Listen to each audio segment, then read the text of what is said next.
Good morning, everybody, and welcome back to the Dutch Open, where we've got singles action all the way through to the evening, where we then get down to the last 128. Those players will advance through to tomorrow. Eventually, we'll get a champion tomorrow evening playing on the Dutch Open stage.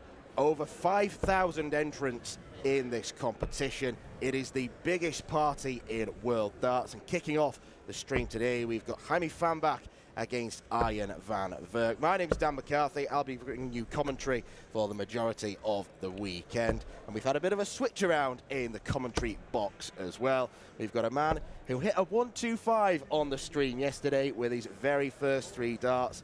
Unfortunately, that was peak performance for Marco Meijer. Marco, how are you doing? Good morning, Dan. Yeah, all good, all good. How are you, mate? You enjoying your first Dutch Open? Absolutely loving it. It's mental, absolutely mental, and the more mental, the better. Yeah.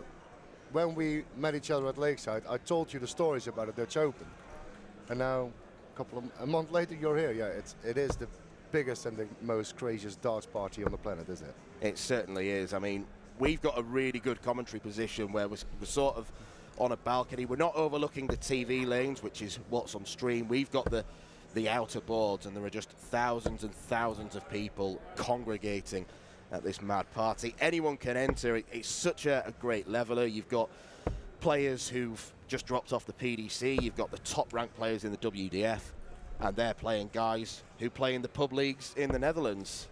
Like you, Marco, when you were playing yesterday with our MC for the weekend, Anthony Dundas. Yes, yeah. The Dutch Open, I only every year I play in the pairs competition. Last couple of years I played pairs with Nick Rolls, and yesterday I played pairs with Anthony, and we won a game. So yeah, they found one pair who were worse than us, and we draw against them. So that was good fun. The luck of the draw. Yes, yes. Here on the stream we see Jaime Vanbach. Maybe for a lot of people maybe recognize him. He's also a referee for the NDB, and he reffed a few editions for the Zuiderdijk Masters, former TV tournament in Egmond aan Zee. And Arjen van Werk, yeah, I know him because he's from my area, and he's a quite decent player. He plays where he comes from. He plays in the highest division, but yeah, the Dutch Open, like Arjen, this is the only tournament he plays. He come with 20 people. They're somewhere in a holiday camp, and yeah, they play darts 1, 2, 3 rounds, and then they're all off to the famous beer tent. Did you have some stories about the beer tent on the stream yesterday? You told them. Yeah, I'll be sampling the beer tent once again at some point this afternoon. Keeping professional, of course. Decent start this for Jaime Vanbach. I'm glad to say I've got a Dutchman alongside me, because you will pronounce the names properly. Yeah, for all the names, yeah. I'm just on a bogey number right now. Straight ton for Vanbach.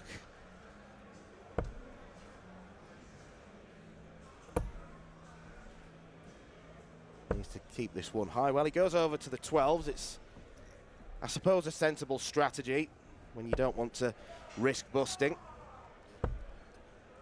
Here's Van Werk for tops. A bit sloppy dart. Vanbach for double 16. Or 2 times double 8, why not? Yeah, unfortunate miss there. 7 for double 16 for Arjen. That's quite a long way off. Didn't really offer a guide, but he was... It's 10 o'clock for everyone then. Yeah, that's the thing with playing darts this early in the morning. Yeah, it's a really weird tournament maybe. Well, one of my mates, he also have to play here on the outer boards at 10 o'clock. But my other mate, his first game is like 2 o'clock in the afternoon, because he has a bye and then he is in the bottom of the sheet. Yeah, I mean, if you were playing in the singles, what would you prefer? Would you prefer to start early or be made to wait? No, 10 o'clock is too early. I think around midday. Yeah, for me it doesn't matter, it's only 1 or 2 games. So. But yeah, I think no one is happy who is playing at 10 o'clock. Because some of the people, they just went to breakfast, and some people, they're out in 5 minutes. Yeah, I mean, if you're playing at 10 o'clock, yeah, you've probably had to get to the venue maybe no later than 9 o'clock. Yeah, 8 o'clock the doors went open. Yeah. So you don't really have a huge amount of time to practice. before you do go on the stage, and particularly for these guys who are in the TV lane. Must be quite an intimidating prospect, going straight onto the stream, straight onto the cameras.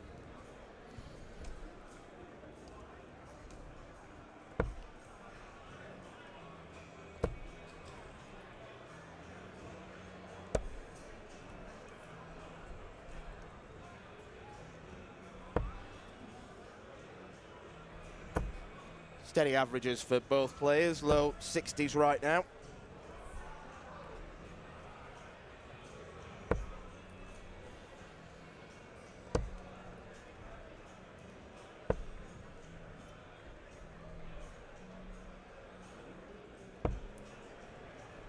Very purposely leaving the big fish, Arjen van Verk. Yeah, it was a good last start from Van Bach to leave himself a finish.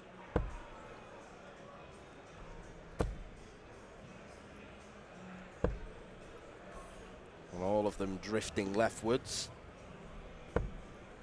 155 was a big ask, but we'll try and tee this up. Yeah, it's a really good last start. Yeah, it's a good visit here from Van Bach.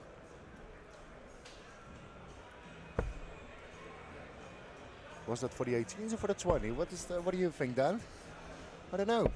Never seen that route. Treble 18, treble 17 tops. I've never seen that route. No. I know Van Verk. He's okay in that. I could do when I aim for the 20s. I could go in an 18, but he's good enough to don't do it. So I think it was quite funny that amateur players have their own ways of finishing. So yeah. Yeah, it felt very Rob Cross almost, something he'd do with the treble 18. But Hammy Van Bach, no messing about with the 56. First start of asking. 2 from 3 on the doubles. It's a good start, proving that some referees can play darts. Yeah, and I'm not. No, Jamie, I think he refed, if I think, around 6 times the Zuiderdam Masters. Former TV tournament in Holland. The famous Zuiderdam Masters, where we had winners like Glenn Durrant, Van Barneveld in the past. Richard Veenstra won it. Adams won it a couple of times. Great tournament.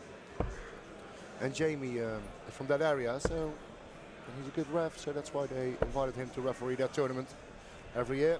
He also refs some stuff for the NDB, some NDB tournaments. Last year we saw him as well here on the stage. Here you can see the 5 TV lanes, and you only see the first 4 rows of people, but at the end of the day there are like 700-800 people watching the 5 TV lanes.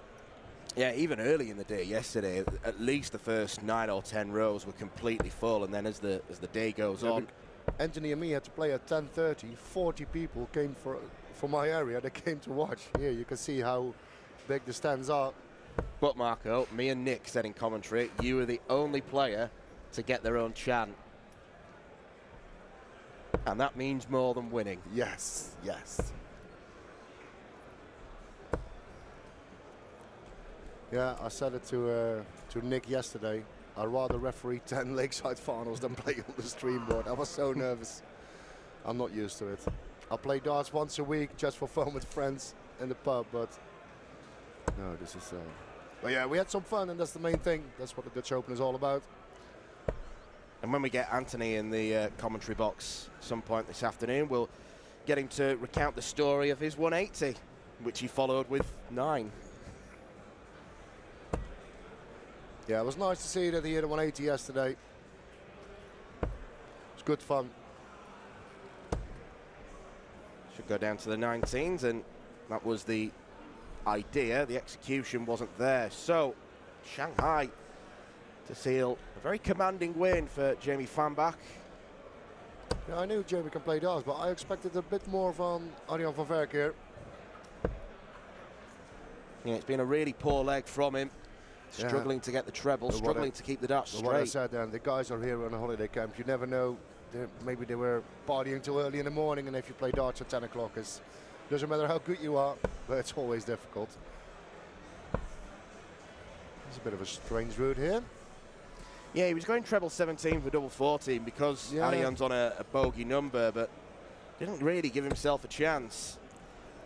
No, it doesn't matter. He leaves double 16, and the doubles are really good so far, so You expect that this is easy for Jamie, and it is easy for Jamie. Doubles 3 out of 4. Yep, make that 3 from 4, and that was a very clinical performance from Jamie van Bach, the first winner on the Dutch Open stream this morning. 3-0 against Arjan van Werk, as he looks to move forward for his quest to Dutch Open glory.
Welcome back to the Dutch Open, where we've just seen a comfortable 3-0 win for sometime referee and decent darts player Jamie van Bach, a 3-0 success against Arjan van Ver. Coming up next, we've got Cas Marsen against Sander Dorst. And Marco, you know Cas a little bit, and from what you've been telling me, he was a pretty good youth player. Yeah, he's still a pretty good youth player. He represented the Netherlands at the last Europe Cup Youth and also the JDC thing in Gibraltar.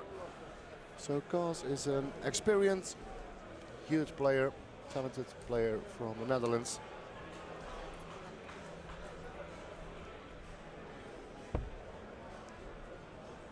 Yeah, his opponent today is Sander Dorst, who I suppose the really good thing about the Dutch Open is we can see these new players come through, try and get a little bit of information about them, because it is such an accessible tournament. You pay your entry fee, which is, I think, 27 euros, and you're in, and you could potentially play a real superstar of the sport.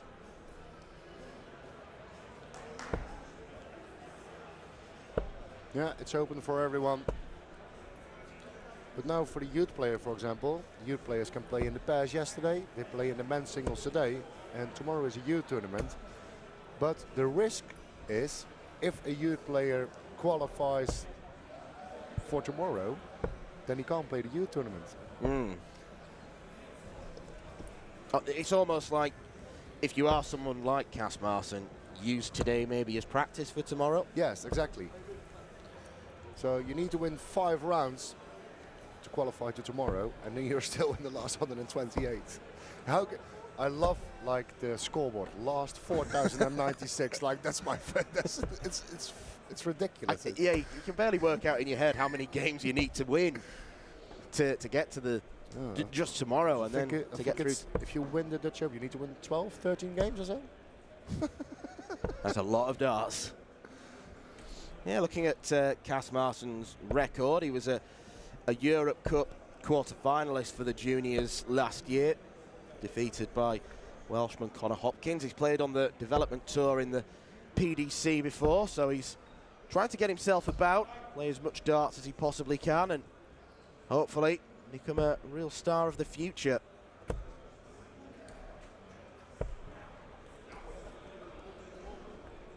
Yeah, it's a really nice lad. He's a bit shy and a bit quiet, but I like the way how his throwing action is quite good.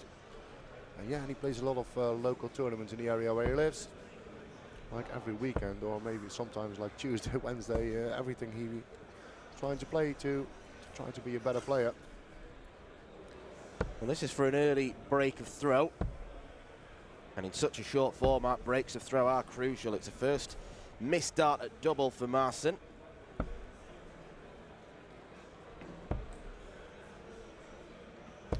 Yeah, I don't understand why you go the 16s route, but yeah, amateur players, they don't care, do they? No, they're here for a laugh. Yes.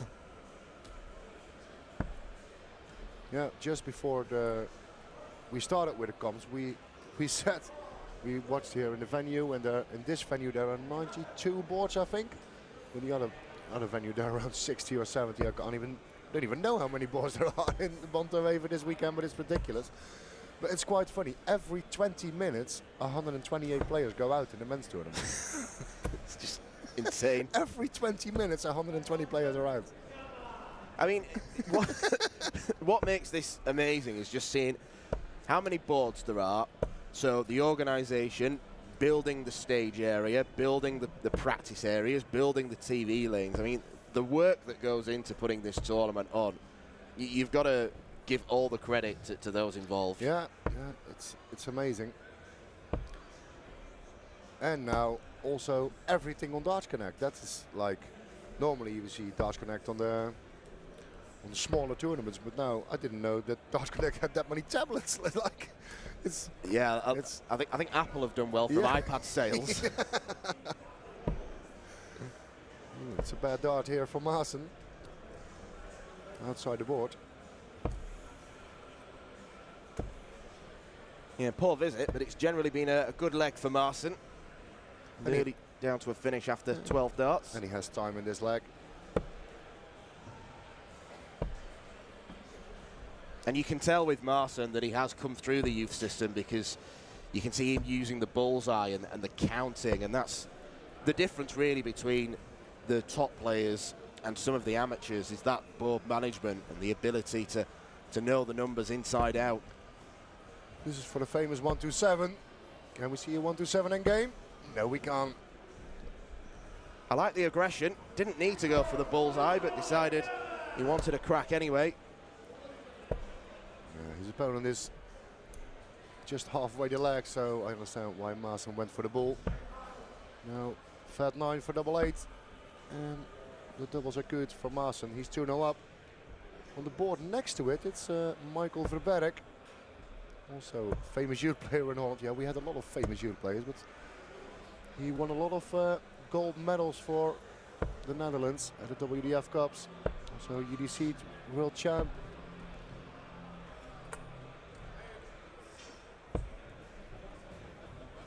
Should talk as well about the fact that you've brought with you a big team of players in your local league, and in between the games we've just had, you're watching progress on Dart Connect, and it's not been all too good so far, has it? No. I'm here with my own league team. We're here with the 6 of us. We'll all stay in the hotel and have a great time. And let's say it nice, we have 3 good players and 3 not so good, and I'm the bottom. But yesterday, the number 3 and 4 out of the team, they played Persica. They made it to the 4th round. So yeah, that was good fun. And they played really well. And today he was not still fit from yesterday. A little bit of a... Yeah, a little bit tired. Yes. And he just lost with a 32 average. we won't name him. Yeah. He just messaged me, I'm back to bed. See you in 2 hours. Well done, boy. Yeah, there's also the charm of the Dutch Open. Some players are still in bed. And we're playing 25 minutes, so there are also 128 players are already out. This is a perfect setup for Marson in a good leg of darts. Tops after 15. Yeah, potential 16 darter for Cas Marson for a second 3-0 win in a row. Marson wants tops. Just drags it into the double 5, so to go down for double 15. Oh, he's going 14 double 8. I like that. And this is probably the last visit from Sander. He's not going to finish 157. He had his moment of fame. In the first leg he had a little chance. But now Marcy, you can see he was the better player throughout the match. Oh, Sander has another chance. Yeah, and now a 110. Whoa, he goes the 12s route here.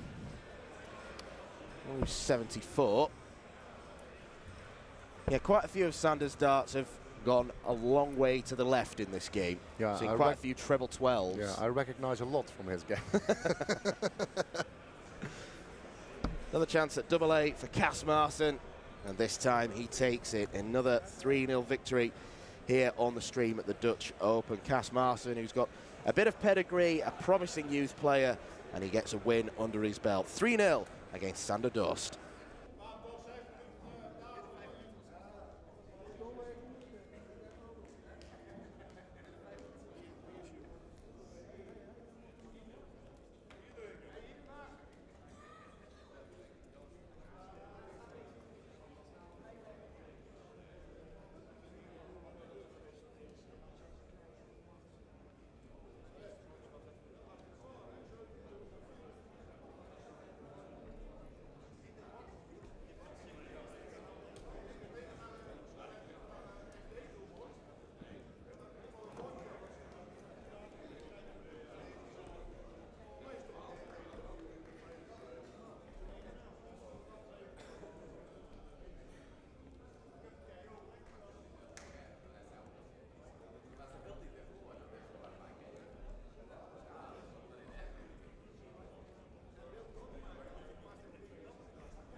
Welcome back to the Dutch Open then, where we've got our first non-Dutch representation on the stream in the form of Matthias Sparkula.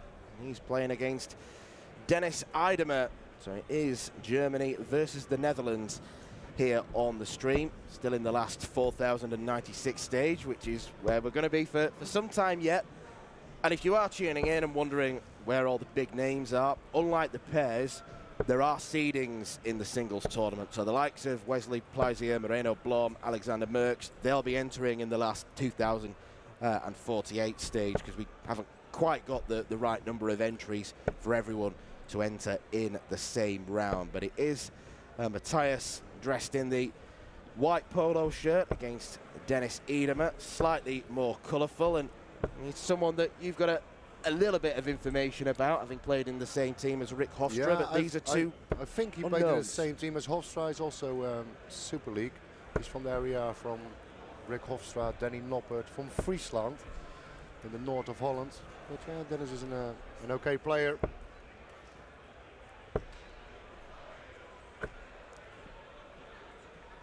Yeah, while we are bringing you live coverage, we will try and bring you results from elsewhere if any of the more well-known names are in action. The women's singles tournament has got underway as well. They're starting from a stage of 512, so it's a really healthy entry for the women as well.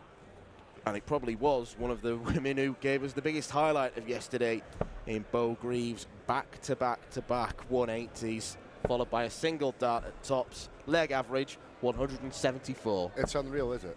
Have you ever seen it? Never.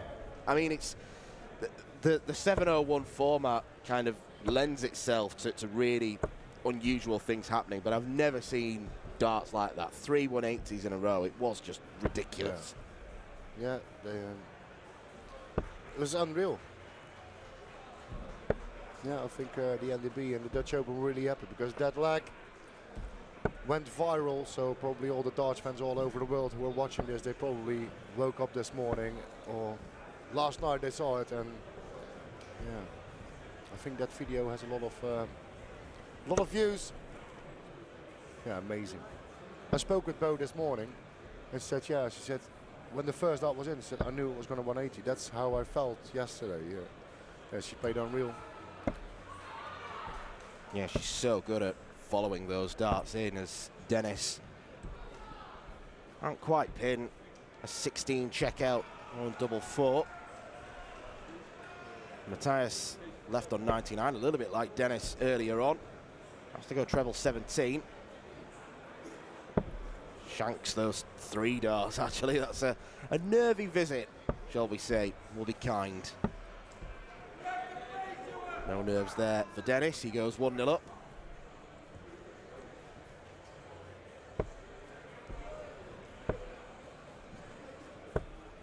One thing that you do get to grips with at the Dutch Open, watching the amateur guys, you get more appreciation for how good the professionals are.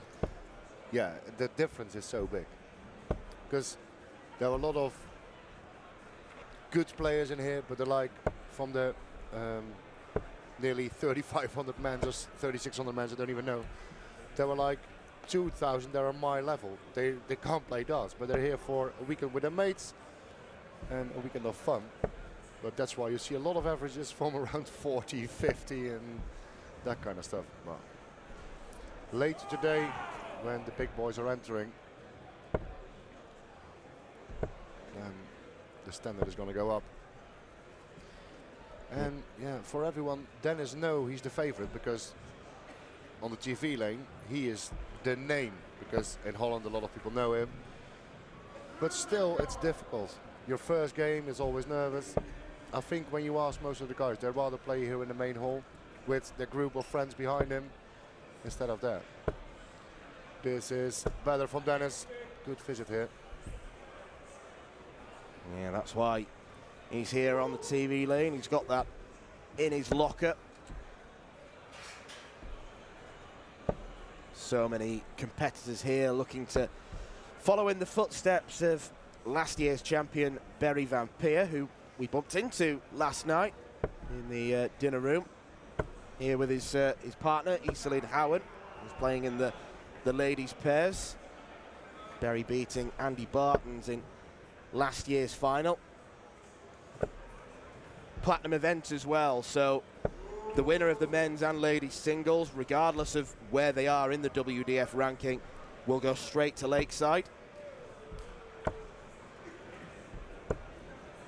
Good visit from Dennis. This has been a much better leg.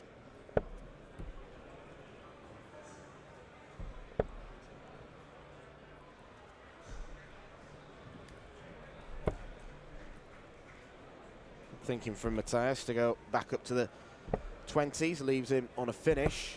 Outside chance. Yeah, another 2 misses from Idema on the double.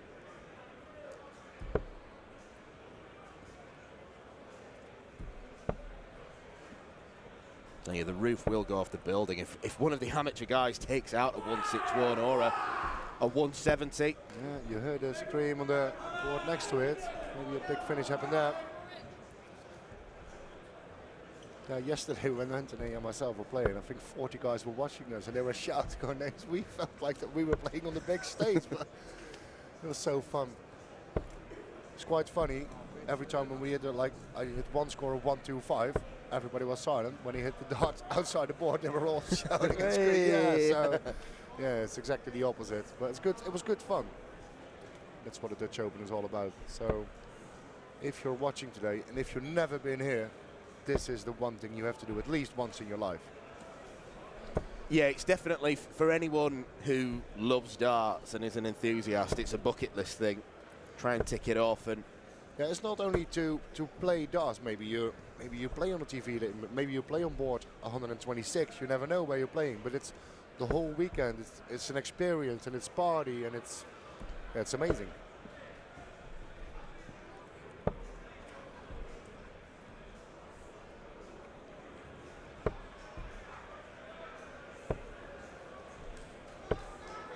he's got a nice throw as Dennis Edermer. Nice action, follow throughs straight.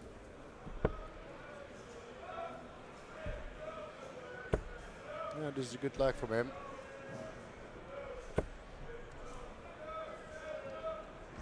And I think at this point Dennis, yeah, he's knowing that he's going to win this game. Normally, you never know, of course. And it's a short format, it's difficult.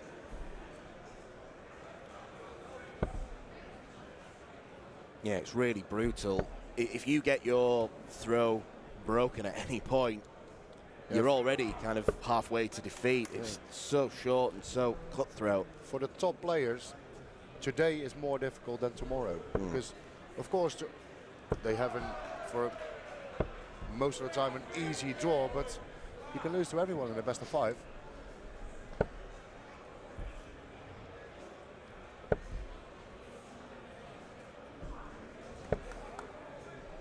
Decent visit from Matthias, but Dennis with a chance to wrap the result up, and he's going to get 2 goes at double 10, and that's a great guide, but one that he can't use. And this is probably the last chance for Matthias from Germany. That is the only dart. Why he's going for the 19s? You know. You should know the risk. Yes. It's a good marker. Yeah, 3 good markers, but then you don't have darts anymore. Matthias, 72 is maybe a bit easier. Which ways you want to go? That was for the 16s, so 1 dart. The bullseye. That's a good leave. Leaves himself tops. Yeah, happy accident, but is he going to come back to the board? No, he's not. Dennis takes out the second leg running. Double 5, another 3-0 victory here on the TV lane. Sparkula didn't get going. Good performance from Dennis Edermer, who we would expect to improve throughout. 3-0, the scoreline.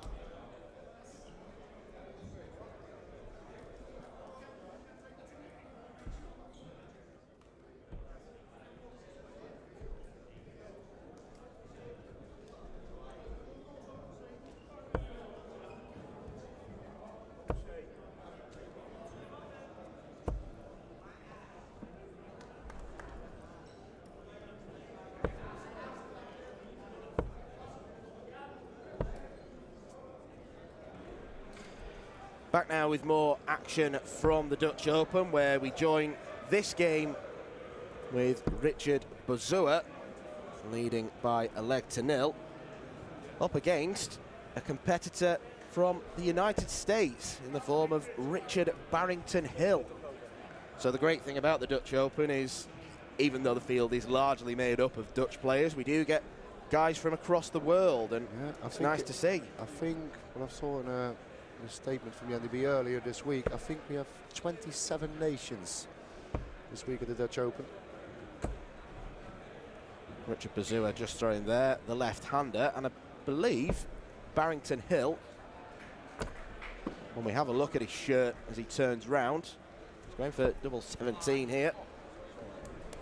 The Dazzler, I think is the nickname.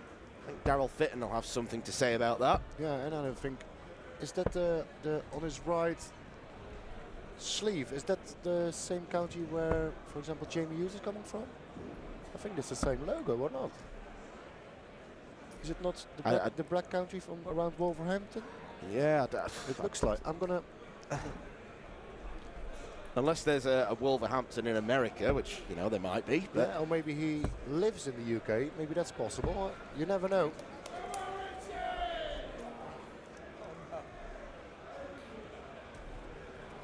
Barrington Hill wants double A, and he gets it.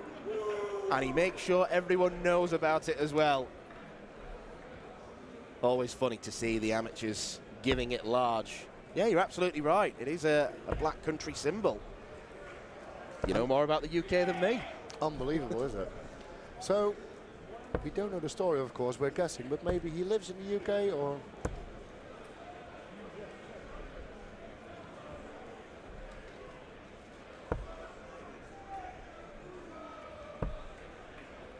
Both players averaging around about 42 at the minute.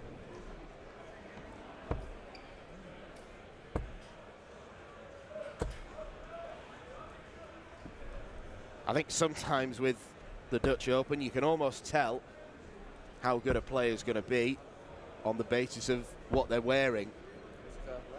Plain black t-shirt and white trainers for Richard Bozua.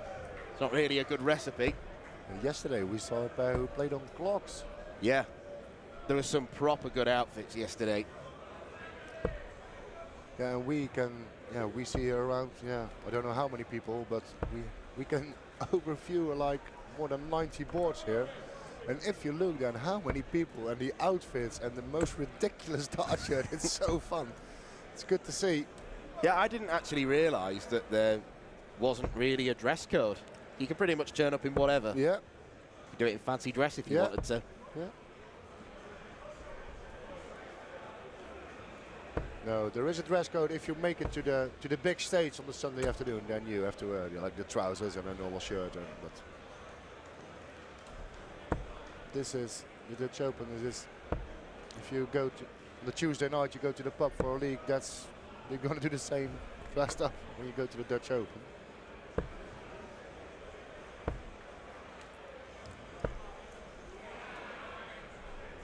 Well, so far on the stream, we've seen 3 games that have ended 3-0.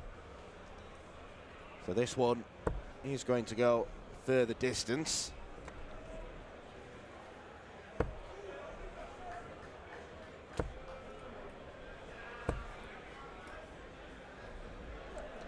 Three well-thrown darts there from Bozua, but he only yields 43 scored.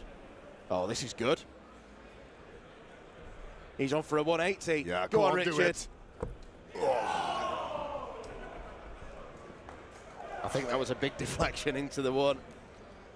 Yeah, Richard misses the big number, and he misses the big 9.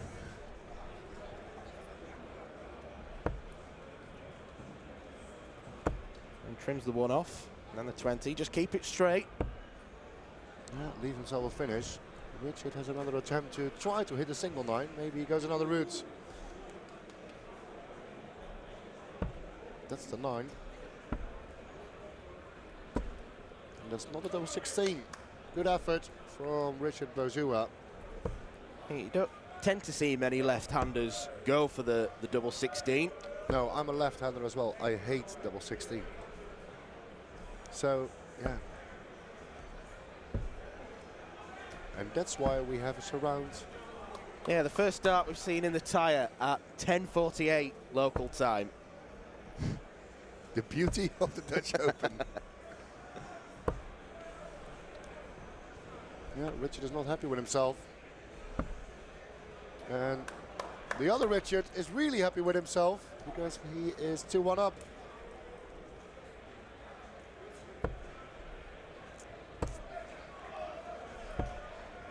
Yeah, I'm going to make a big prediction now. I don't think either of these guys are going to make it to tomorrow. No. No. That's a brave prediction, Dan. Now, what I said, we are here with around 30 people from the county where I play. And maybe 1 or 2 will have a chance to qualify for tomorrow.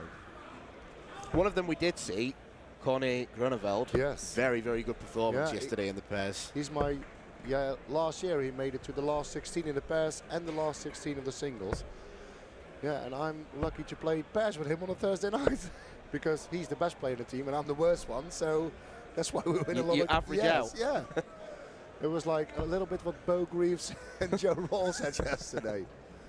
No, Cornet always say to me, if I have one bad score on the leg, you have to do an 85 and I do the rest.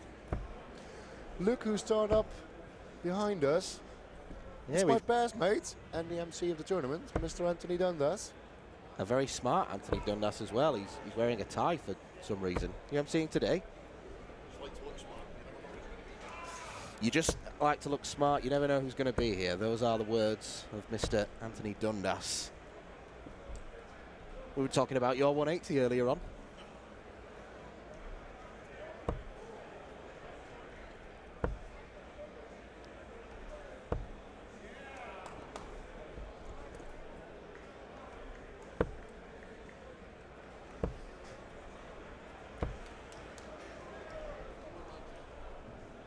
It's nervous dart for both players, especially because after like a leg they both know I can win this. Good score from Richard Barrington Hill to get down to a finish first. Well, he's hit 2 trebles already. Can't hit it, just the wrong side of the wire. That's not really handy as well. Yeah, that's the wrong side of the board. Yeah, it's not the first time we see it this game. And he was on 156, and 3 hours later he's on 152. Yeah, he's got quite an unsteady throw as Richard Barrington Hill. It's a prod forward, and then the elbow goes up. Yeah.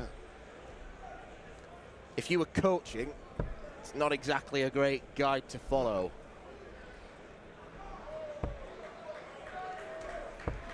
The other Richard is not on a finish. Yeah, only a 40 score, so both players are on 125. Which Richard is best in hitting the ball? Yeah, there's 3 bad scores for Richard Barrington Hill. What can Bozua do? Could go to the bull again. Decides to go for the 20s route.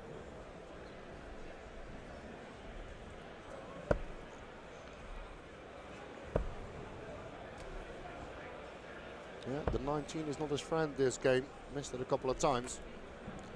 Bozua. That's the signal, so 78. Oh, he goes to 20 route. I have no idea what he's went for with the last dart. And I think when Bozua looks at the scoreboard, he doesn't have a clue either. What do you think? Yeah, they don't make it easy for us in the commentary box when we're just working out in our brains what they're actually trying to achieve. Why not double-double? No, and this is the guys who are marking the TV board. Can we see 3 doubles? Double, double, double. Why not? That was a farmer's. No, but we see the markers from the NDB, and they're really good markers. But for the first couple of games, it's so difficult to ref this. A lot of people ask me when I ref on the big stage, is it difficult? I said, how higher the standard is, how easier it is. Because it's only ton, 140, 180. But if, no disrespect, if you do like an amateur game at some tournaments, it's so hard. It's unreal. Anthony and Nick said it to me as well. Sometimes they have to do county games, and then the women's B on a Saturday morning, they do all over the board. It's really difficult to add up. Yeah, it's the lower scores that catch you out more. Yeah. He hit a lot of doubles in this leg, but not the right one. Ken. Oh, he 2 times the big number. And that's, I have an advice from Barrington Hill, and I do the same, because I'm exactly at the level what they guys are playing. But if I'm on 47, I go for the 7 or the 19. Yeah, because you've got a bigger target, and either way you're going to get a dart at double. See, now the 11 is not, you go 7 is double 10, 19 is double 4, 3 is double 12. It's all perfect. They're all good doubles. Yeah. Richard Bazua leaves the madhouse. I was expecting a little bit. We need a leg of double 1 with this. And now he, double 5. Yeah, he's not happy with that lead, but at least he's on a double. We've seen a lot of doubles in this leg, but we've seen, that's the game. One dart on double 1. It was the sort of game where double 1 was always going to be the match-winning shot, and it is Richard Bazua who goes through to the last 2048. Richard Barrington Hill did entertain us with his antics up on the big stage, but he's beaten 3-1 by Richard Bazua.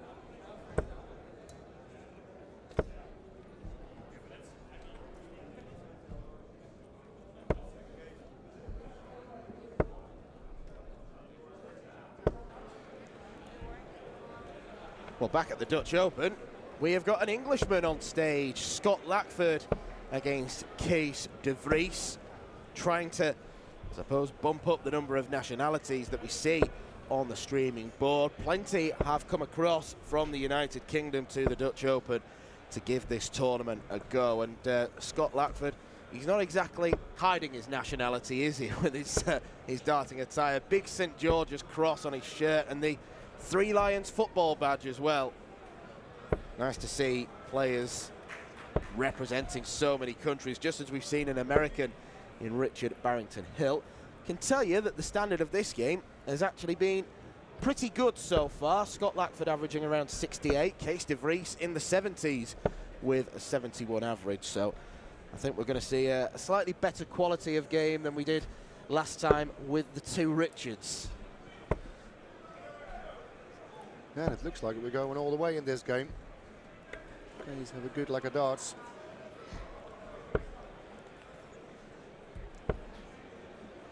Straight ton would be perfect, and that's what he leaves. Potential 16 darter for Kees de Vries.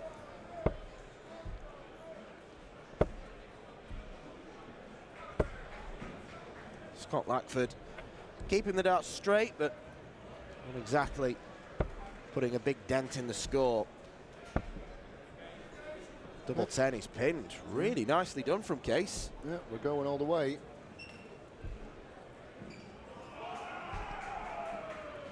And we just heard a big yell here at lane. Can't see the board number, but there's some amateur player who is winning here on the outer boards, and his whole team is supporting him.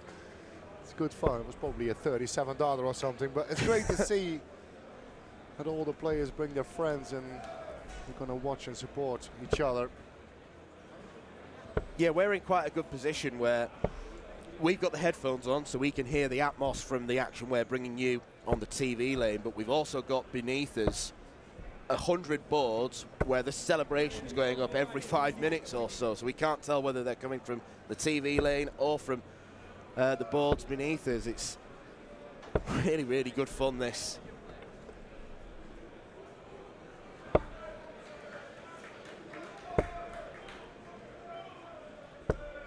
Yeah, here's a good score from Lackford.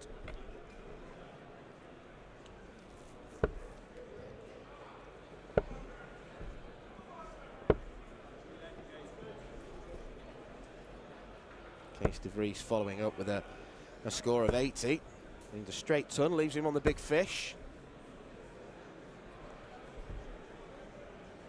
And a very straight delivery is Scott Lackford. Visits so far of 45, 260s and a ton. De Vries just going a little bit wayward with the last start. Costs him a chance of getting to the big fish. Pretty good from Lackford.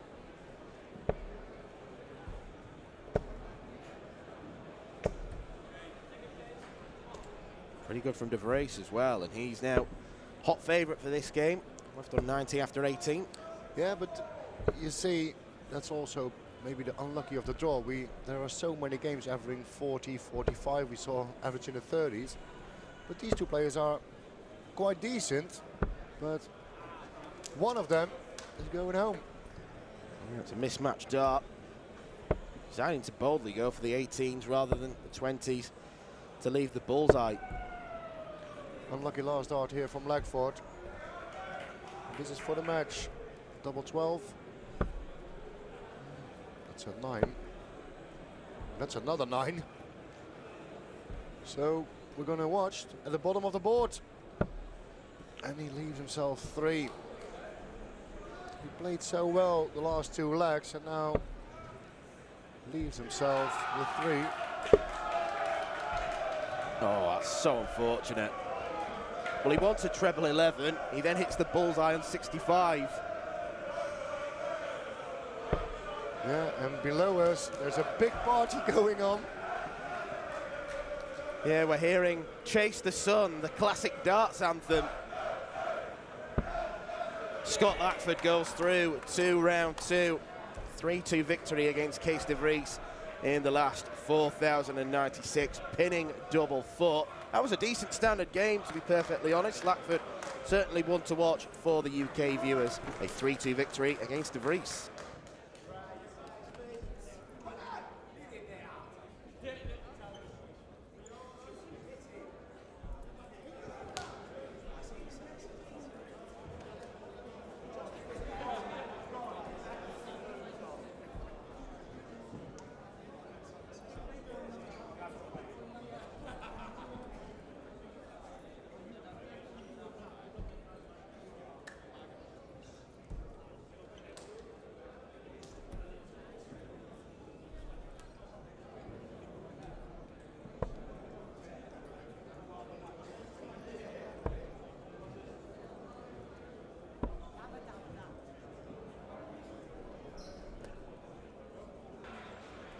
Attention now turns to the women's draw, where we've got Karin Harmsen and Jacqueline Franken on the TV lane. Not quite as many entrants in the women's draw, but it's still a very healthy number. The last 5-1-2 stage. Harmsen looking for double 10. She can't pin the double. Franken is some way back though.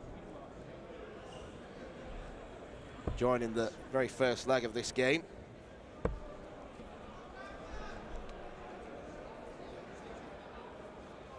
Harmsen for double 5 now. She gets it, nicely done.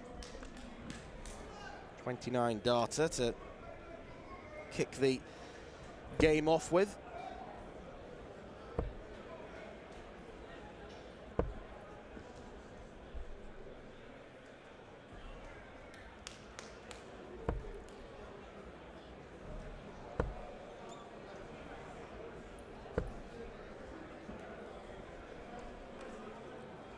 Again, more darts players turning up in jeans. You've got to love it. When you do get to the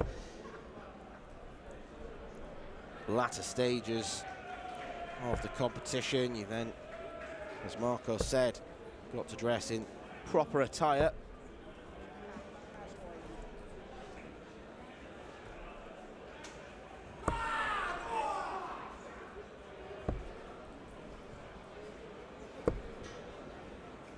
It's not an ideal visit. Not from the early stages. Karin is clearly the stronger of the two players.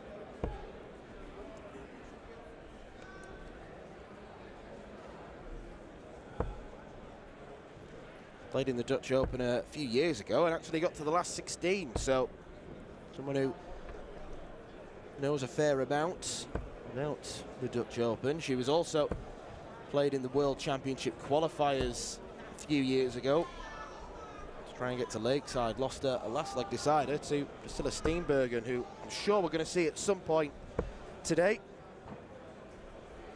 Saw her on the streaming board yesterday with her pairs partner Noelin van Leuven.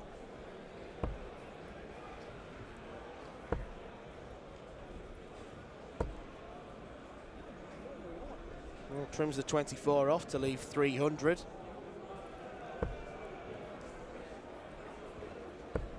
There's a real lean forward from Jacqueline when she does release the dart.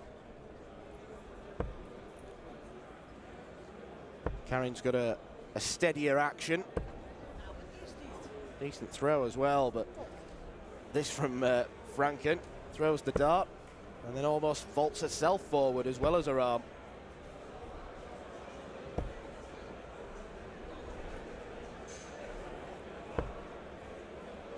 Karin 1-0 up.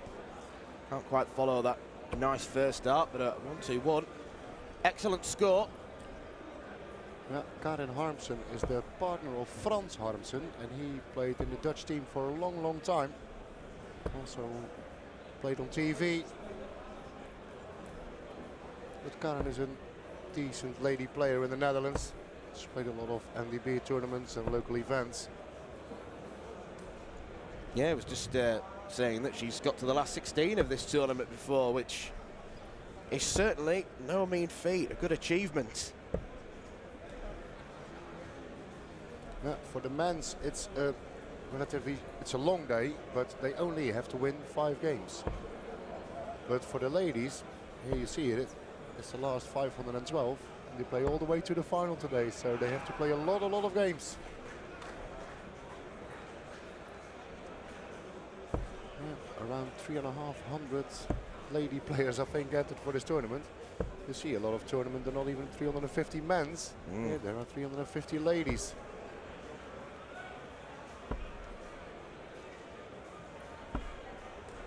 Two efforts just wide of double 16. Outside chance here for Jacqueline Franken. It's now no chance.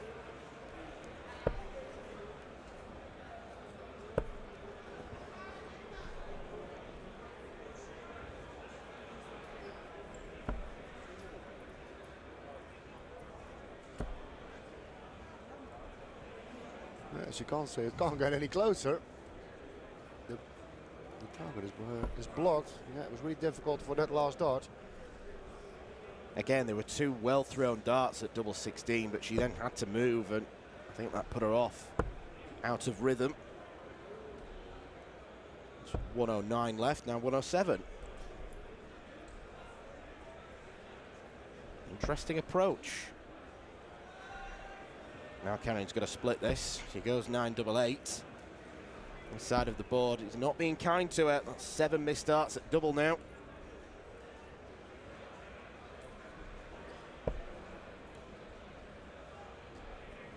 The 20 would have left tops.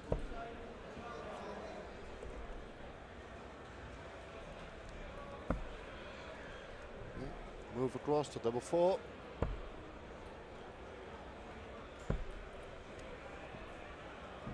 She's laughing. So many darts are against the wire. And she started okay, but this doesn't help for her average, of course. No, it is plummeting. Not really being put under any pressure by Jacqueline Franken.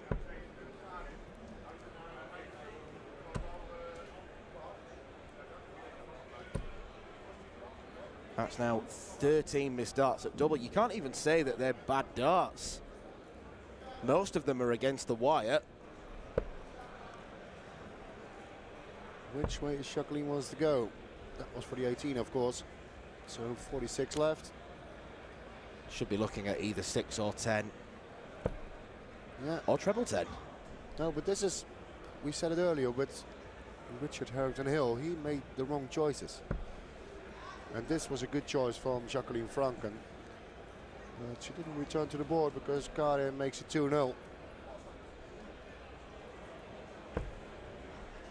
Yeah, she's averaging 42 right now, but I'd suggest her general play has been better than that standard. Those 100%. misstarts have been so close to the wire. Yeah, but you can see the way how she throws darts and she releases the dart. She's a good dart player. She stands okay, her arm is moving. The darts are having a nice angle in the board.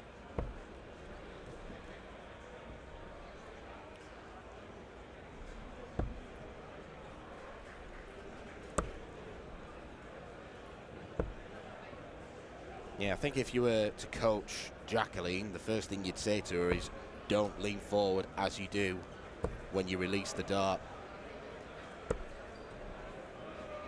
There's not many players who can excel when they do move. You think of someone like John Henderson, who's a very unique player in the way that he rocks back and forth. He's made that work for him, but most players can't get away with that.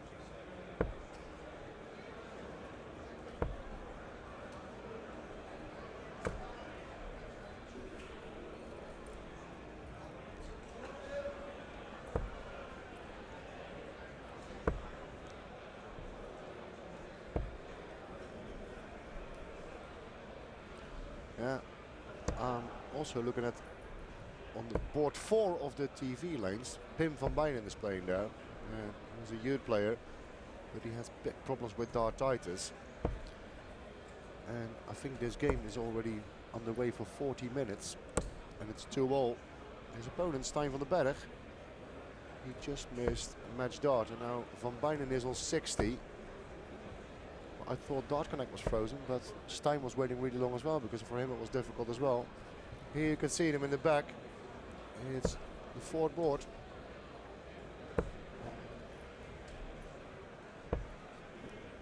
Yeah, it's a horrible condition for any darts player to have when you just cannot let go of the dart properly. We've seen it a little bit with Pup on the stream yesterday, where he's had to correct himself, and it's just something that you know you shouldn't do, but your body can't help it. This is a better leg from Karin, and this is for the match. Yeah, treble 16 is in for tops. It's unlucky. Again, it's a very good attempt. It's not far away, it's not wild, it's not like what we're seeing from Jacqueline, where the darts are going all over the place, and that might be a last visit. A last dart ends up on the floor. If Karin can take out tops.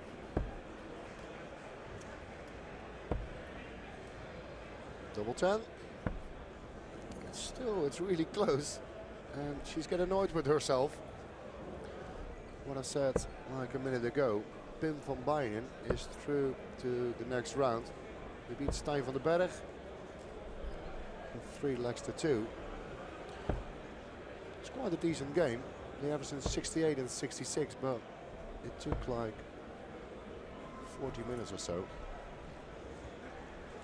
And Karin's having to split this now down to double 2, but she's not been put under any sort of pressure.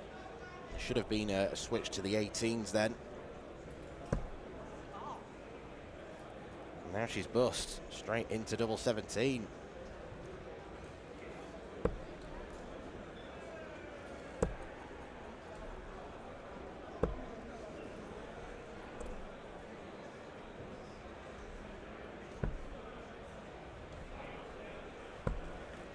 Yeah, to double 1, all that missed doubles, and finally you end up double 1, and she won it with her first dart. Karin Armstrong played quite a decent game for her first game. And if she can improve the doubles a little bit, I think we can see a lot more from her today. Yeah, that was 3 from 28, but of the 25 misses, probably about 17, 18 of them were on the wire. It's just one of those things, but the important thing is Karin Armstrong has got the job done. A comfortable 3-0 win against Jacqueline Franken.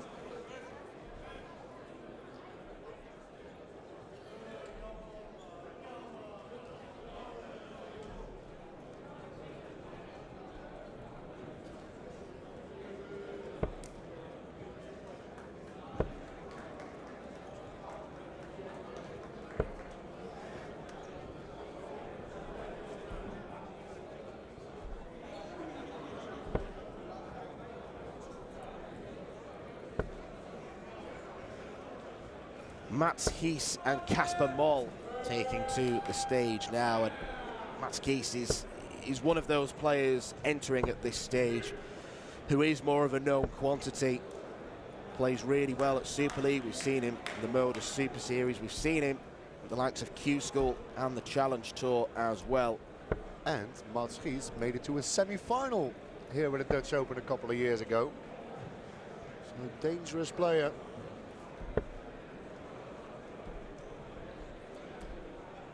And he's left 16 to potentially leave a 16-darter and a 3-0 win against Kasper Moll, who will have probably looked at the draw and thought, that's a little bit harsh.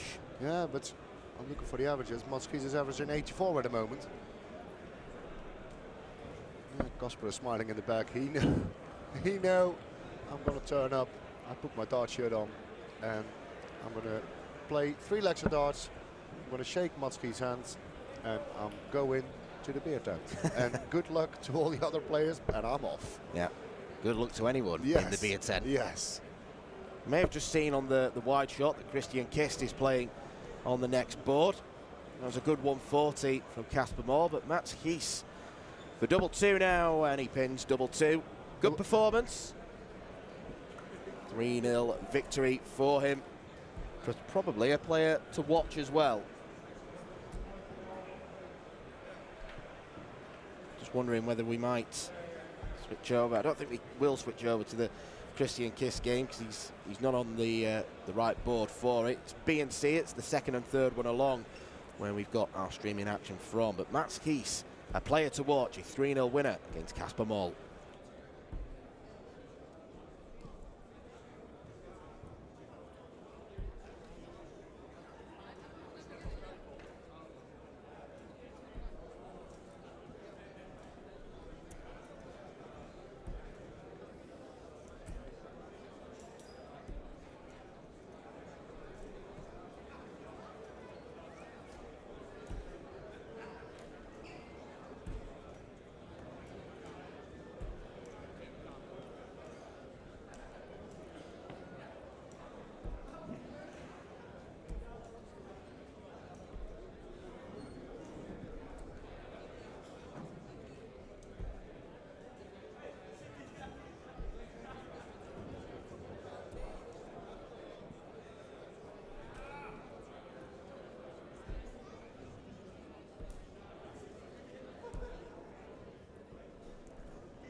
Well, we're just getting underway now in our latest men's singles game, still in the 4,096 stage.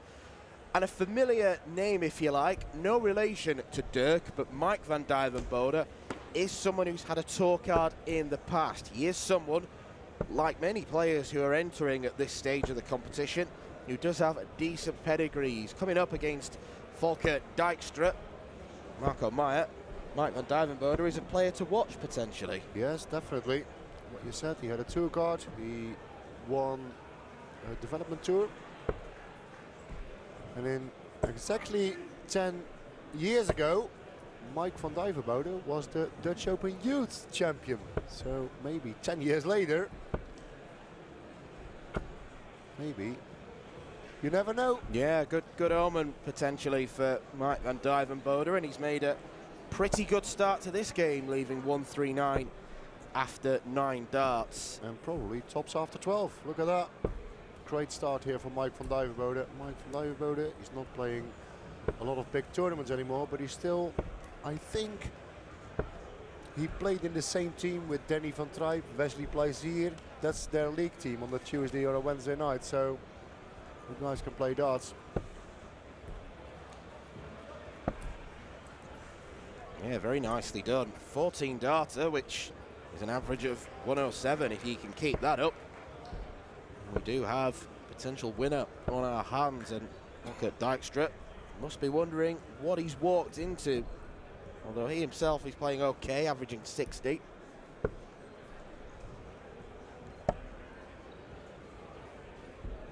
That's a big difference what we've seen in the other games. And of course they're all amateur players, but then you see the difference between good amateur dart players and around 3,000 people who are playing darts once a week for fun. Mike started off really well. Just looking at the iDarts system we've got to pay tribute to iDarts and Jack Newlat, who's developed the site. It's an absolute goldmine for us commentators with all the stats. Mike van Dijvenbode's last recorded game was in November 2021. So clearly he's not been prioritising darts, but he's showing that he can still play. Yeah, he only plays, for example, league once a week and sometimes maybe a small tournament around the corner. And that's the only thing he plays. He traveled for a couple of years, also in the youth systems for the WDF and the PDC. He had a tour card for 2 years. And now he is focusing on other things.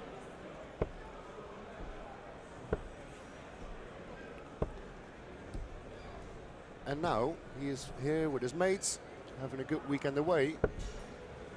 But nobody wants to draw Mike van Dijvenbode in their sheet, of course. And there's a lot more dangerous players in some sheets.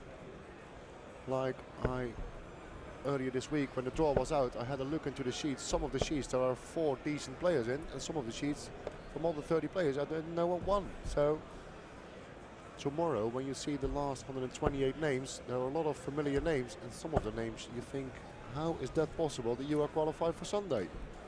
Mike van Dijvenbode goes 2-0 up. We were talking last night to Moreno Blom, and he was telling us about his potential path through to round 4. I'm going to have a look on Dart Connect, and then we can see in which sheet he is.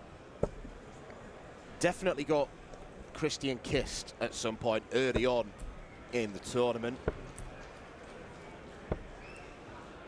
There's a bit of a bob up and down with Volker Dijkstra's throw. Mike van Dijvenbode, another tall Dutchman. That's how they're built over here. And he's played some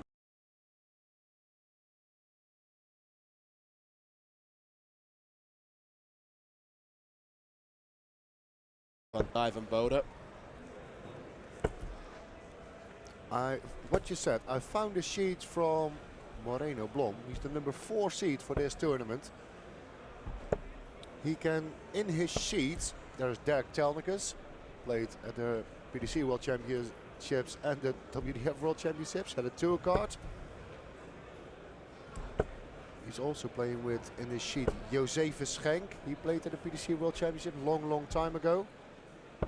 So he's not really lucky with a draw. yesterday he played pairs with Alexander Merckx, and like after 3 or 4 rounds they had to play Wesley Plaisir and Danny Aldercarlton. Yeah, in the pairs there's not seeding. So yeah, sometimes it's brutal. And what we said, like a lot of people are already out, but Moreno's Blom first game, I think it was at 3 o'clock or 3:20 this afternoon. Lots of time to wait. Right, Van Dijvenbode's not waiting around. Well, he does have to wait to complete the game, although he's going to come back and get more chances to take out double 16. Nice ton there, Volker Dijkstra, finishing with a flourish perhaps. Double 16 for Mike Van Dijvenbode. Next door, and finds double 8. That's a really good performance from Mike Van Dijvenbode. Again, a player who could go far if he repeats that sort of performance. The average dipped off slightly, finished on 85, but that's more than a good enough standard at this stage of the Dutch Open. A 3-0 win for Mike Van Dijvenbode against Volker Dijkstra.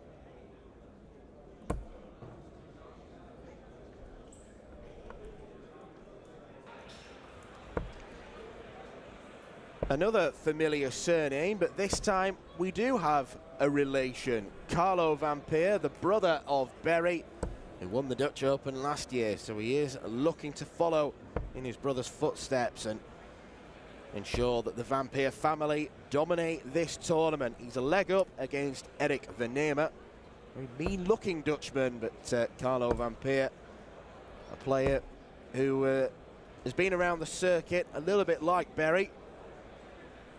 Not quite hit the heights of Berry Van Peer just yet, but Carlo Van Peer, Marco, is a really good player in his own right.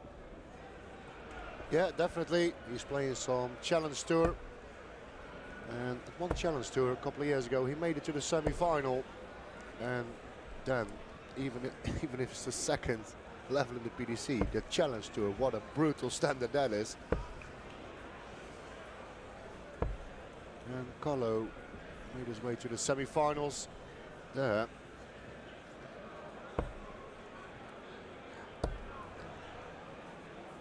Yeah, the Challenge Tour in some ways is similar to the sort of format here. Obviously not as many players, but you're playing at 10 o'clock in the morning, and if you do really well in the second tournament of the day, you're still there at 8 o'clock at night. And you are playing against very, very good standard players. So if you can do well in the Challenge Tour, that can set you up nicely. Carlo Van Peer takes out the score of 53 to go 2-0 up against Erik Venema, who is currently averaging only 51. Carlo Van Peer, another mid-80s performance. Kicks off the third leg and possibly the decisive leg with a score of 95. Yeah, it's a good first game here for Van Peer. For the people who are just tuning in, if you see on the scoreboard the last 4,096, that's not a mistake, it's 100% through. So for example, it looks like that Carlo is going to win this game. He needs to win, I think, 5 games to progress to tomorrow. And then tomorrow we're going to continue with the last 128. All the way to the final here on the big stage. Yeah, incredible really how you've got to win 5 games from the last 4,096 stage to get through to tomorrow, which is then essentially like playing a Pro Tour. Yeah. And now here in the main hall there are 100 boards. When this is all finished, this is around 6, 7 o'clock today, this is finished, then all the boards are going to break down they're going to move to another venue because tomorrow morning the youth tournament is going to start. And then this venue is going to change with a lot of tables and chairs to the big final hall for tomorrow. So there's a big organization. A lot of people have to work tonight to make everything ready. I think they work till at least midnight or 1 o'clock to get all the boards away, all the lanes away, put all the tables and chairs in, the DJ booth, the lights. It's a big structure. Carlo is going for double 10. And he finished the match with a double-double. A nice 78 finish for Vampire. And can he repeat what his brother did last year? Dan? Well, if he continues like that, he certainly can. A 15 darter to win the game against Eric Venema. A bit of a mismatch on the TV lane, but a 92 average. Carlo Vampire, very impressive indeed.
Right then, back to the men's singles, where we've got another Dutch-Belgian clash between Gerhard de Ruyter and David Venken of Belgium.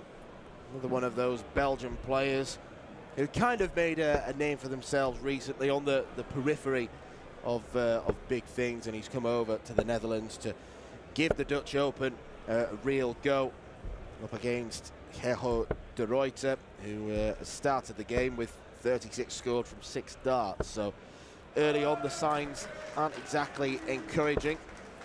David Venken, another decent player, you've got to say, Marco. Yeah, definitely tried to get his two-cut at Q School. He failed at Q School, but he is a darts player for a long, long time.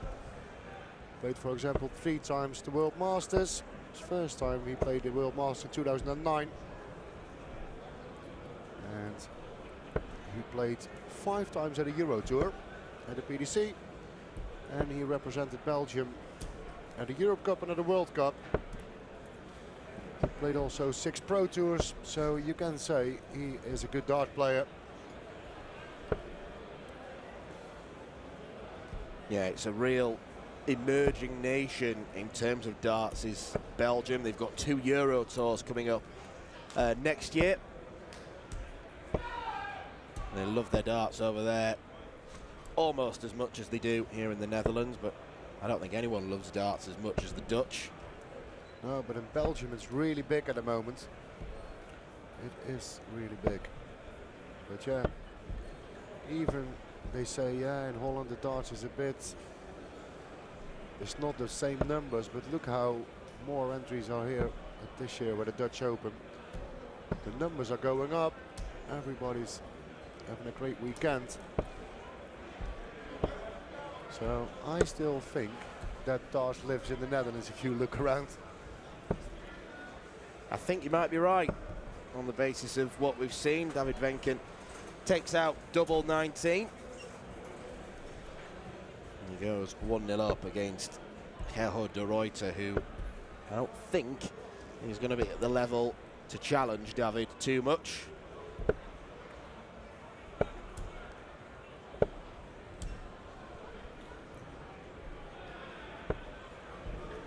Very upright stance that David Venken has at the hockey.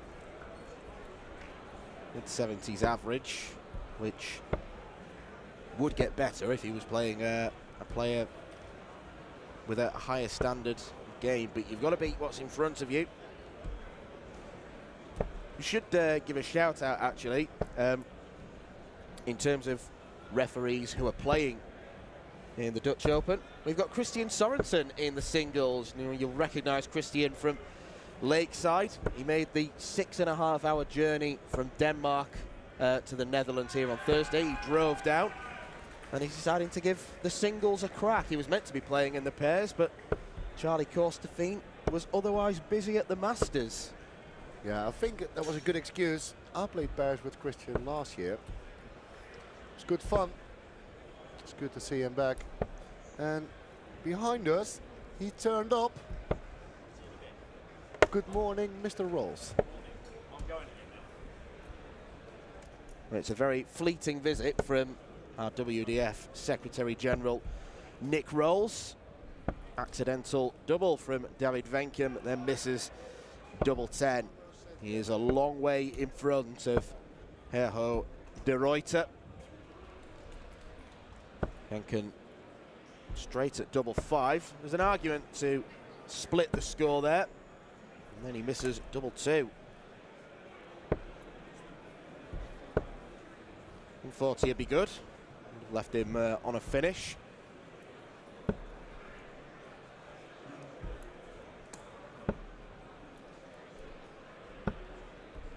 there it is, double 2 for David Venken.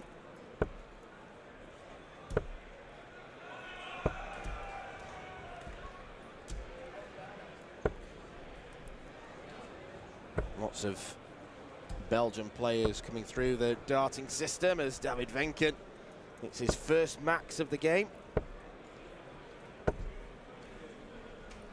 We've got a Belgian taking part in the men's pairs final in Brian Roman, partnering Damien Mull. And they're going up against Jimmy Van Schie. And you know, mate, that should be a really, really good game. And quick. Very quick. Yeah, looking forward to that one.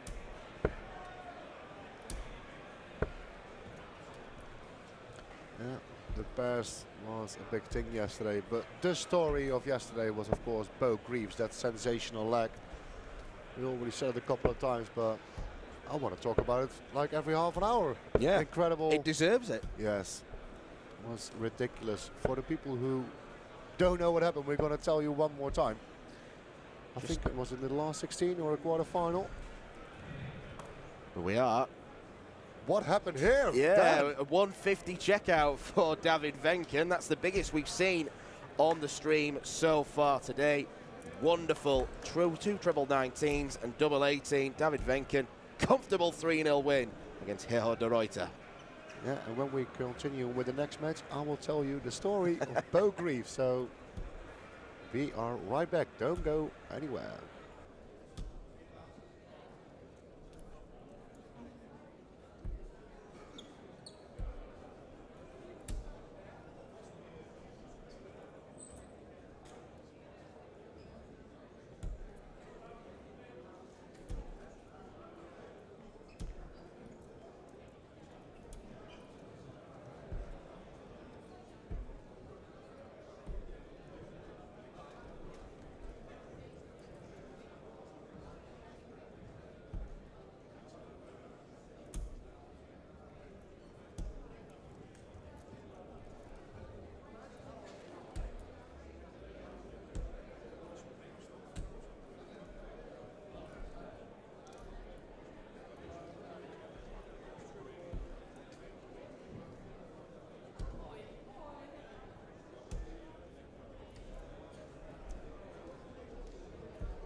And we are back, and we're going to start with a women's competition. Before we're going to start this game, we're going to do the quick thing from Bo Greaves yesterday, and it was against Eileen in the pass, and Bo Greaves was pairing up with Joe Rolls. Bo Greaves started with 180, then Joe Rolls hit a 41, then Bo Greaves hit another 180, then Joe Rolls did 41, I think. Yep. Then Bo Greaves did another 180. 180. Yeah. And then Joe Rolls hit 39. 39 to leave tops, and Bo Greaves checked tops with one dart. Okay, I'm no disrespectful to all the players then, and I love all the amateur players, but what is this for throw? Like, I can't say a lot about throwing action because my throwing action is terrible as well, but how do you learn this? That is the weirdest throw I've ever seen. I mean, I'm trying to think of unusual throws in my mind, but I've never seen anyone loop their arm in a circle to let go of the dart. I mean, it's sort of working for Bonte Schmidt. It's almost like she's doing a little impression of the sometimes circle that Eileen does, as Eileen whacks in at 180 in the first leg.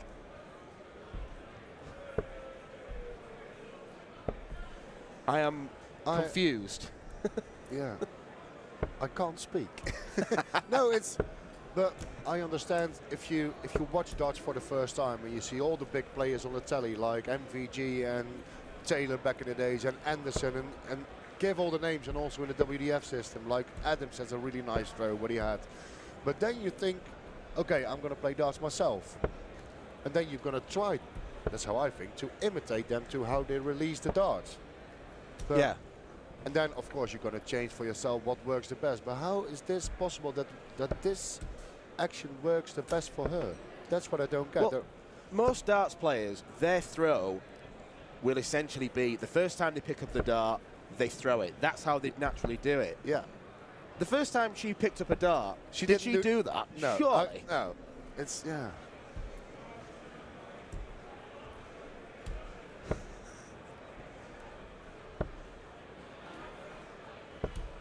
They're going straight at least. Yeah. It's quite funny. We have a little joke, no disrespectful, but she throws better than us, Dan. Yes.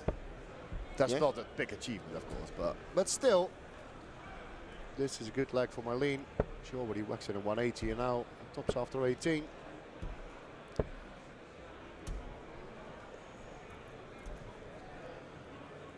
Eileen wins the first leg. First dart at a double at tops, 19 darter. Eileen, in the men's we started in the last 4,096. The women's competition, they started in the last 512, but Eileen is a seeded player, so she starts in the last 256, and she is the defending champion. So, and she has to win a lot of games today, because in the ladies competition they play all the way to the final, and the final is on Sunday afternoon here on the big stage. So for the ladies it's a brutal day and long. Yeah, worth pointing out as well that this is the last 256, obviously with Eileen being one of the seeded players, and winning the Dutch Open last year was against Bo Greaves as well, so she's a rarity in that she's someone that's beaten Bo in a big WDF tournament final.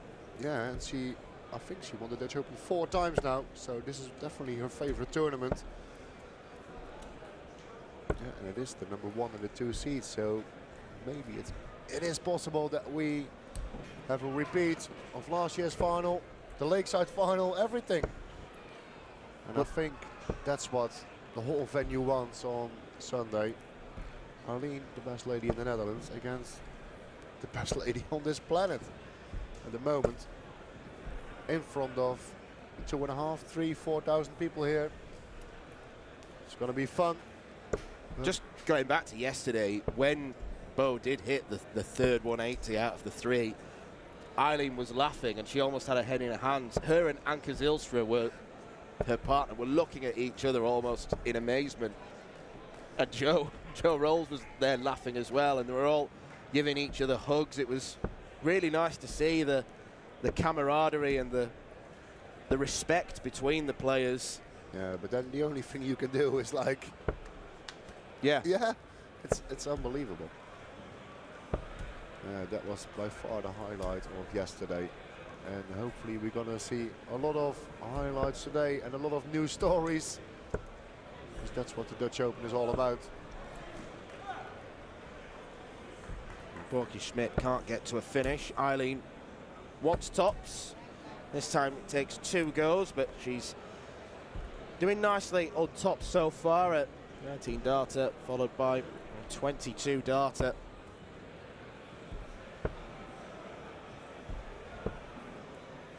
I'm glad this game has been picked for the stream, because I do think we have found the world's weirdest throw now, and that isn't meant as disrespect, but it's just how does it work? I'm going to try and throw a dart like that, and I think if I do that thing with my arm where I loop it, the dart will just it won't even go to the board, it'll just go up in the air. Yeah, or above the board, or like in the hockey. Yeah.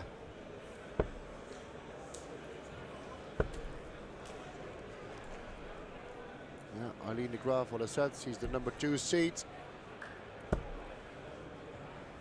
She's a former World Masters winner. Loads of ranking points available as well if she can go on and win this tournament again, with it being a platinum rated event. The winner, as we mentioned earlier on, will book their place at Lakeside, but that's not really relevant for Eileen because she's going to be ranked high enough anyway. Yeah, and she won this tournament 4 times, 2014, 2015, 2020 and 2023. Yeah, the amount of tournaments she won. It's crazy. She had a really good run at Lakeside last December, where she started in the last 16. She beat Nicole Renault from New Zealand in a really close game. Then she faced Lorraine Winstanley and Lisa Ashton, so she had a brutal draw. And then in the final she lost to Bo Greaves.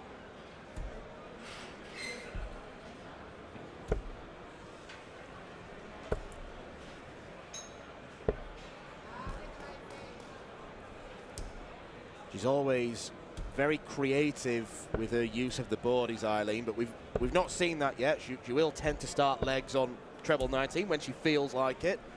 Yeah, sometimes I have the feeling with Eileen that her 19s is better than the 20s. And now she went 2 times for 12, but most of the time double 16 is her favorite.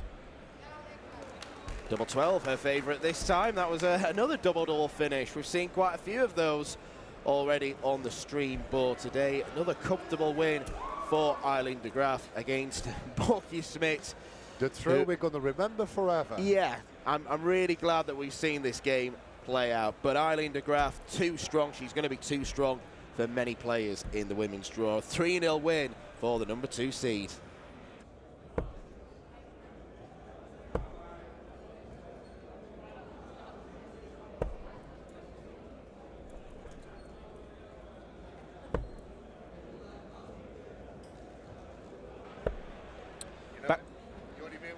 Back now to Jordi Mierwissi, who we saw on the streaming board yesterday in the pairs tournament. Another player who does have a little bit of pedigree about him. He's played World Championships before, up against Timothy Bonte. But this one looks like a very close encounter, and it could be about to get even closer. Timothy wants double 6. That dart was a little bit wild. So we just joined this game, but it might be about to end as soon as. 18 and tops now for Jordi. And that's a mismatched dart, come and gone. Yeah, 1 mismatched dart, so now time for Bonte to pin the double 6. And then maybe we go to a deciding leg. And this, yeah, the first 2 darts were quite far away. The last dart was a bit unlucky. This is for the match. It's a good marker, and he uses the marker perfectly. And Jordi Mierwissi, this is a first round game, but it was a difficult game for him. But he progressing to the next round. Yeah, I don't think he'll be overly pleased with the standard of it, averaging just 63 and defeating Timothy Bonte. We didn't see how the game played out, so it must have been a scrappy one on the doubles. But the important thing is, Jordi Mierwissi is through as the Dutch Open TV lane venue begins to really fill up.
Ladies and gentlemen, we just saw the number 2 seed in action on the TV lane, and now it's time for our number 1 seed, the reigning world champion, Bo Greaves, starting her Dutch Open against Jacqueline Zeitzinger.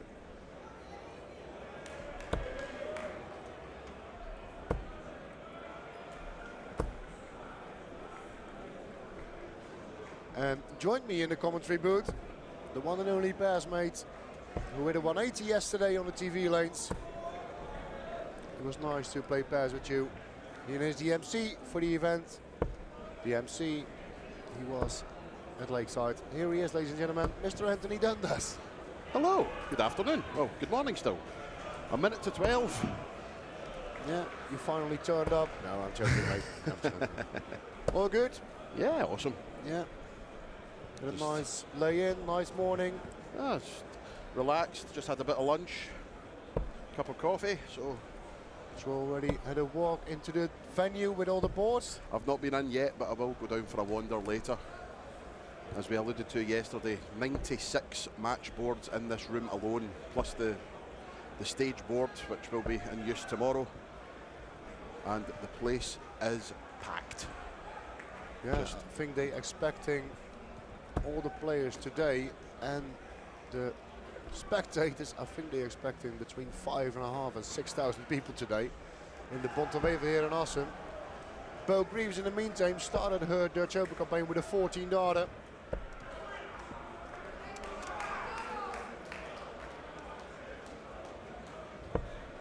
And look at the action from Bo Greaves. I can watch this for hours.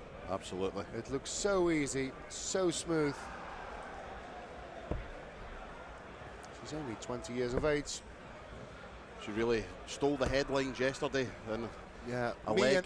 And Dan already told this story 5 times, but Anthony, be my guest, because you're the MC, you're the host of this event. Please do it one more time. Go on, Anthony, it's yours. The stage is yours. Thank you. What happened yesterday, Anthony? Yes, pairs competition with Joe Roll's quarter-final, I believe. Yes.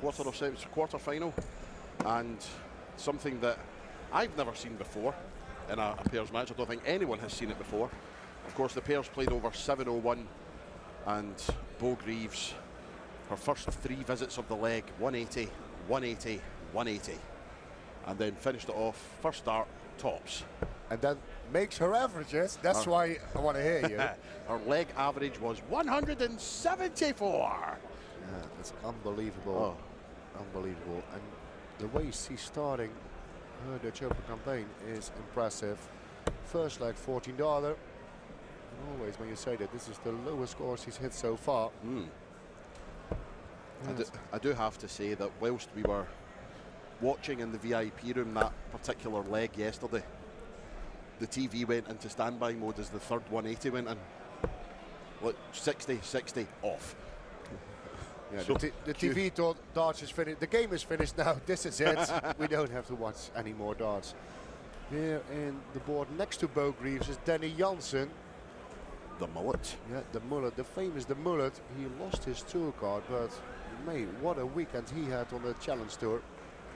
Maybe if we finish this game, maybe we have time to see a bit of Danny and we can talk about you more. Bo Greaves missed just missed 77, but she will return to the board.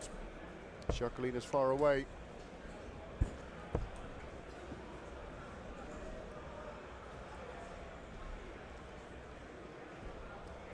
Yeah, Bo Greaves, reigning world master, reigning Lakeside world champion, reigning Everything World Cup champion. Yeah, exactly. Except from the Dutch Open. For the Dutch, yeah. So yeah. Lost in the final to Eileen de Graaf last year. We just saw Eileen playing, and me and Dan were saying, what a final that will be on the Sunday. Absolutely. But it's going to be a long day for both of them, because both ladies, they have to win a lot of games, because for the men's, we're playing till the last 128, but the ladies, they play all the way to the final today, so they have to win a lot of rounds. Absolutely. It's a long and brutal day for the top players. Well over 300 ladies participating as Bo Greaves takes aim at double five and indeed hits double five for a 2-0 lead. One leg away from a place in the last 1-2-8. That means she'll only have to win another 7 matches to be crowned the Dutch Open champion. Yeah, sounds easy. It's definitely not. Look at that first dart, and when her first dart is that point in the treble, she can follow it so easy. I can confirm that Danny Jansen currently leads 2-1 in his match with Dennis Elzinga, averaging just short of 90.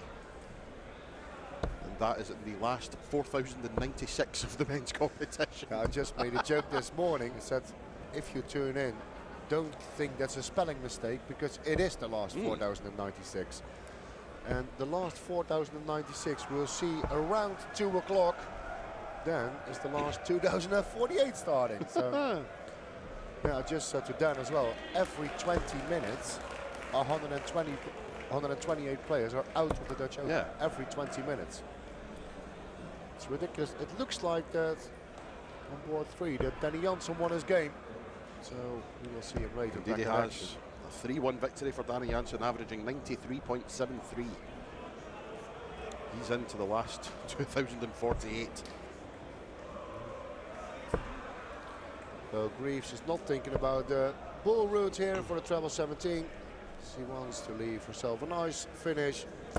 And no disrespect to Jacqueline, but Bo Greaves has plenty of time in this leg.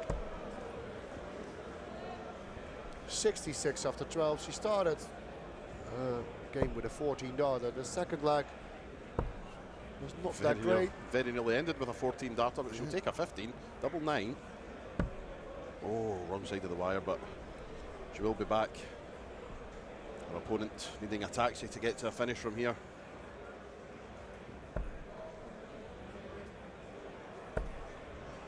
But Jacqueline knows she's coming here. I said it to Dan as well. A lot of people, they come here for fun with their friends or family or your darts team. You'd rather lose to the world champion.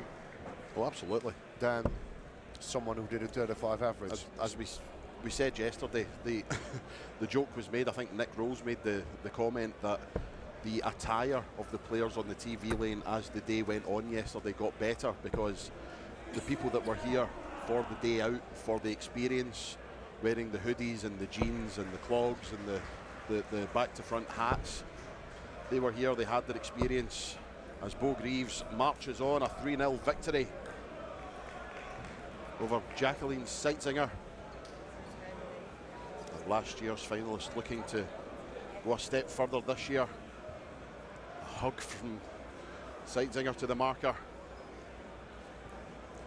But yeah, Nick said yesterday that the attire got better when all the players who were here, as I say, for the experience, all started to lose their matches. And you come here with your darts team, as you say, and you get a chance to play in one of those 5 TV lanes with the crowd behind you. It must be a magnificent experience. Well, we had it yesterday. How many people were supporting us? We had the most support from everyone. No, you had the most support from everyone. Yeah. Picture the scene. We are playing on board B just before the cameras cut to us. And 10:30 in the morning. 10:30 in the morning, and there was a crowd, a fair crowd, broke into a "there's only one Marco Meyer" chant. Yes, I was the only player at the Dutch Open yesterday who had my own song. Well, there's Dan McCarthy out for a wander. And I still don't know why they're singing about me, because my average in that game was 42. Indeed. But it goes to show how good a game it was when I had the highest average of the 4 and it was 51. Oh dear. But it was good fun. That's what the Dutch Open is all about. I just said, if you're watching, if you've never been to the Dutch Open and if you love darts, it doesn't matter in which part of the world you come, but where you live, but you have to come to the Dutch Open once. It's a thing, you have to see it with your own eyes. There's around 200 boards in the Bonte Wever. Today it's like 5,000–6,000 people are in this incredible hotel. There's 5 TV lanes, there's 2 main halls, there's paradarts, there's a party area. it's an experience. It's not a darts, it's an experience. It is an experience. It's unreal. It was described to Dan McCarthy as the Glastonbury of darts, and I love that. And the people you meet from all over the world who come just to experience it. If you're in darts and you love the sport, as Marco says, experience this at least once in your life, because it is like no other. It is the biggest open darts tournament on planet Earth. And wow, it is just, I come every year, and every year it just seems to get better and better. For years and years it was held at the Koningshof Hotel in Veldhoven. And then back 2014, I believe it was, it moved here to the Bonte Wever in Assen. And they have never looked back. Oh. And in the outer boards, there is... We have a Kolo Yaya Toure chant breaking out. They all wearing fancy dresses, and I think one of their mates is playing, and all the guys are singing and partying, and that's what the Dutch Open is all about. Absolutely. Yeah. And this main order are 94, 96 boards or so. But the place, 96, yeah. The place is absolutely packed. So 120 on 96 boards, so it means we have number 1 to 96 in this room. The other room is boards 97 to 144. 128 boards for the men, 16 boards for the ladies. And that doesn't include the 5 TV lanes, the Paradarts lanes, the practice boards, if there is any, and the VIP room practice boards also. It is a busy, busy place. So we will have a short break, and when we're going to start with the next game, we are coming back. So guys, don't go anywhere. We are back in a minute.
We are back, ladies and gentlemen, and an all-Dutch affair in the last 2-5-6 of the ladies' competition.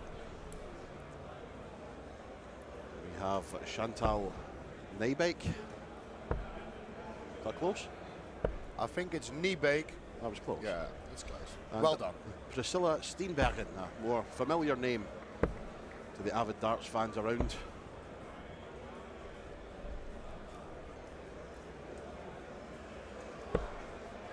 In the latter stages of leg 1, tops for Priscilla, and indeed workmanlike 21 dart leg to kick things off in this match.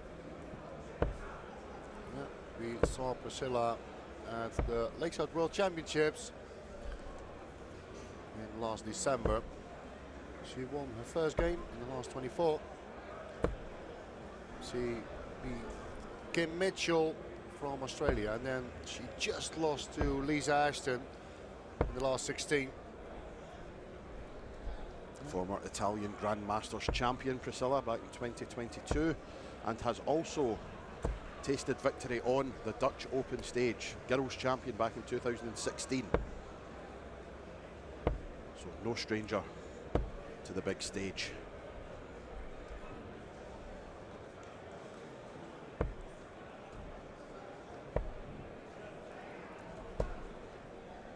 Quarter finalist in the Irish Open in the latter stages of last year, losing that particular match to Robin Byrne.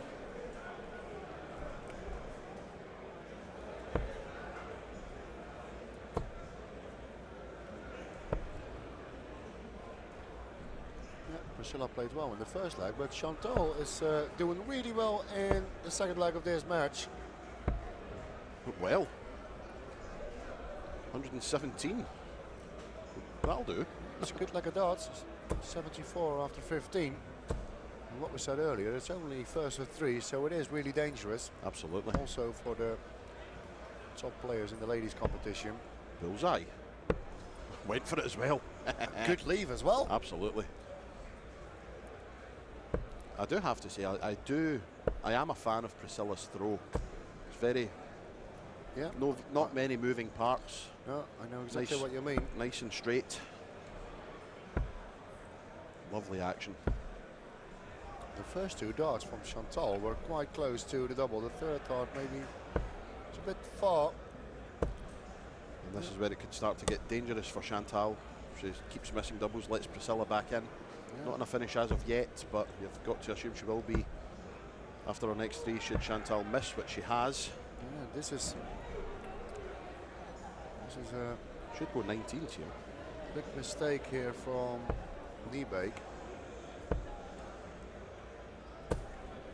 Priscilla, I've never seen so many 5s in a leg, I think, what Priscilla is doing at the moment. She's doing her best Wayne Mardle at the minute. Double 4 for Niebeek. Yeah, and the thing is, with this leg, you don't expect the 1, 2, 3 from Priscilla, but no, she's not going to do it. She just missed the treble 19. More 5s. And more 5s. Stand over to the right a little bit, Priscilla. Double 4 then. 1 to go. Oh, that's a This is wild so dart. It's really unlucky. She missed an 18 darter. So she had 13 darts at a double in this leg. Tops to steal it. That's very unlucky, just the wrong side of the wire. That would be a steal if she hit at that. Absolutely. Double 2 then. Madhouse. No. A leg. Chantal was massively in front. Oh dear. Yeah, 4 all round. Priscilla doesn't get a double, so another chance for Chantal Niebeek. How unlucky is Niebeek in this leg? She scored so well. On 15 darts she was on 74, now she missed so many doubles. And most of the time when you miss a lot of doubles, then you get punished by your opponent. I think in the middle of the leg Priscilla thought, I already gave up on this leg.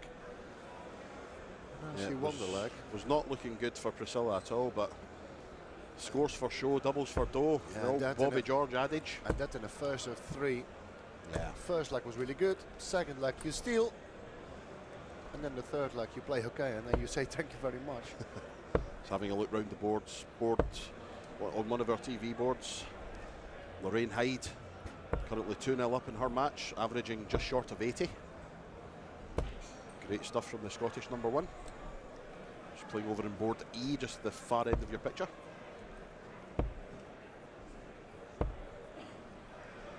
And a blast from the past. Erwin Extercata is through to the next round. 3-0 victory. 65 average for him. Always good to see some of the old faces that come out of the woodwork at the Dutch Open. Yeah. Guys who maybe don't play the circuit as much anymore. No, they only play league darts with their team, for example on a Thursday or a Friday, maybe a local tournament for fun. But the Dutch Open, like I'm here with my whole league team as well. Yeah. I saw Jan Dekker was here yesterday. I don't know if he's here today. He played pairs with Jimi Hendrix yesterday. Another blast from the past. They had great fun and they lost the second round. But but Jan Dekker, he lives like, I think 10 minutes away from here, so.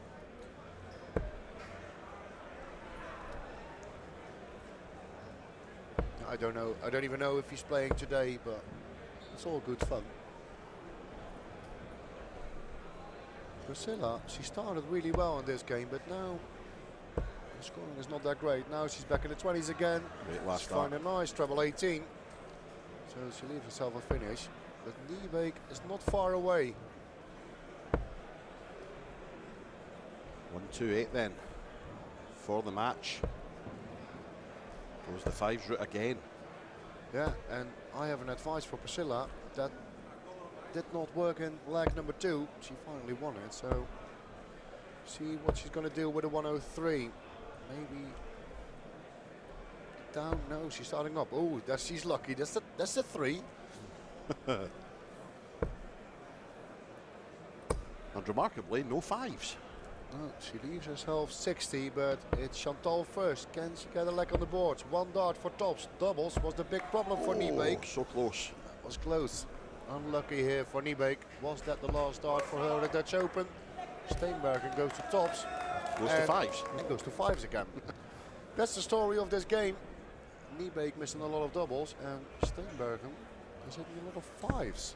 And Chantal has finally hit a double. Yeah, she deserves more. Absolutely. I'm glad for Niebeek she won a leg. Arguably, it should be 2-1 the other way around. Yes, definitely. And Priscilla is looking and thinking to herself, what is happening here? And she knows that she is happy now that she's 2-1 up, but in her mind she thinks, oh, maybe I could be 2-1 down and my Dutch Open can be over in 10 minutes. Oh, and we've moved from the fives into the 12s now. The number 7 seed Anka Zylstra currently 1-all in her match. As you can see just in the back of your picture, playing on board C, the main board, middle board of the TV lanes.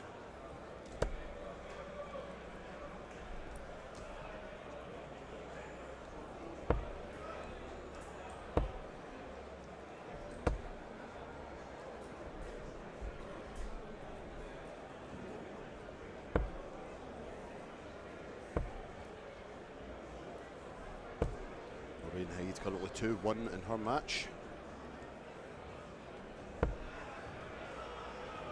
Out and around the boards, Bradley van der Velden, a 2-1 lead for him at the moment.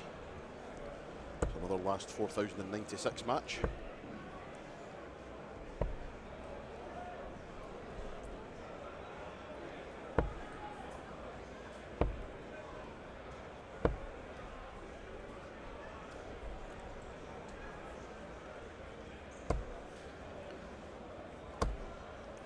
This is a good score here from Steenbergen, and she needed that because Chantal Niebeek is not far away. Niebergen should go down. No, Inexperience telling there. She leaves herself a bogey number, but Priscilla is not safe. Only a 45, because if Chantal maybe can find a treble. Which she has. Yes. And another one. Yeah, it's a good score. Yeah, if that third dart was a treble 20 as well, that's tops left. Yeah, this is a good score from Niebeek. Priscilla now, treble 5 leaves 91. That's unlucky. It's a single, she leaves herself 60. And the leg before, Chantal just missed 80 on tops. Can she have another dart? Oh, she needs to go to the ball now. Is she going for the ball? Oh, she went the 17 route. That is not the best decision, I think. No, again, just inexperience. Plain to see.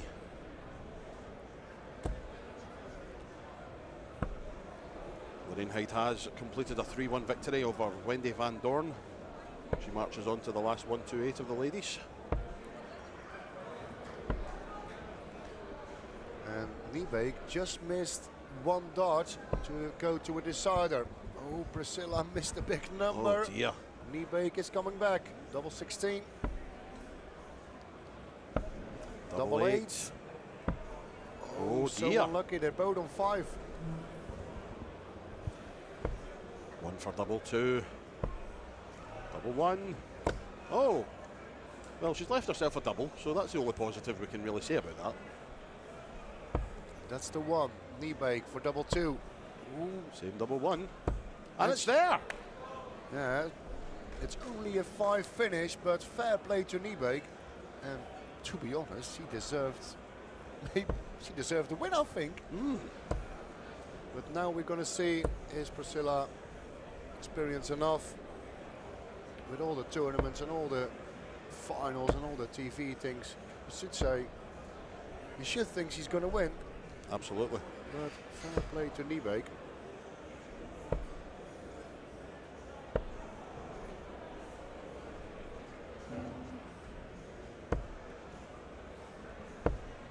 Look at that from Niebeek. Oh, hello. That is great darts from Niebeek. Good grief. We were talking about the experience play from Priscilla, but Chantal Niebeek kicked the deciding leg over 60 and a 180. This is ridiculous. Are we in line for what is the first big shock in the ladies' Dutch Open singles?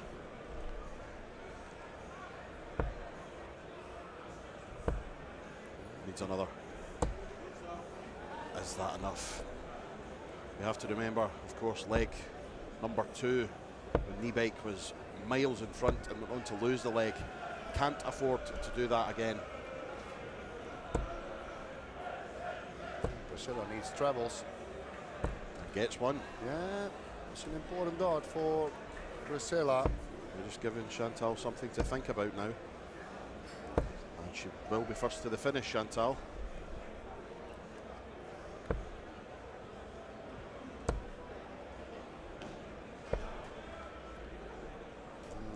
Really poor visit here from Steenberg, and this is for the match.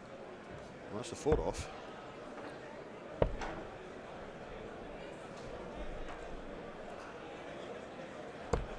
Yeah, that's an important dart. She needs another one. I think that's in or not. Yeah. It is in. Don't bust it now. She went for the bull. But this is still for the match. Oh, that's unlucky. Just in the treble 1. Now she leave 100.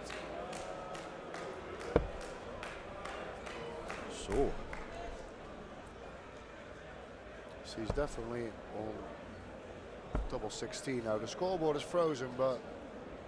Oh, there we go. Oh, wrong double. Yeah. So an outside chance then. Yeah. At the 106. Oh no, she's on 80. I beg your pardon. She missed a match dart. She's missed a match dart.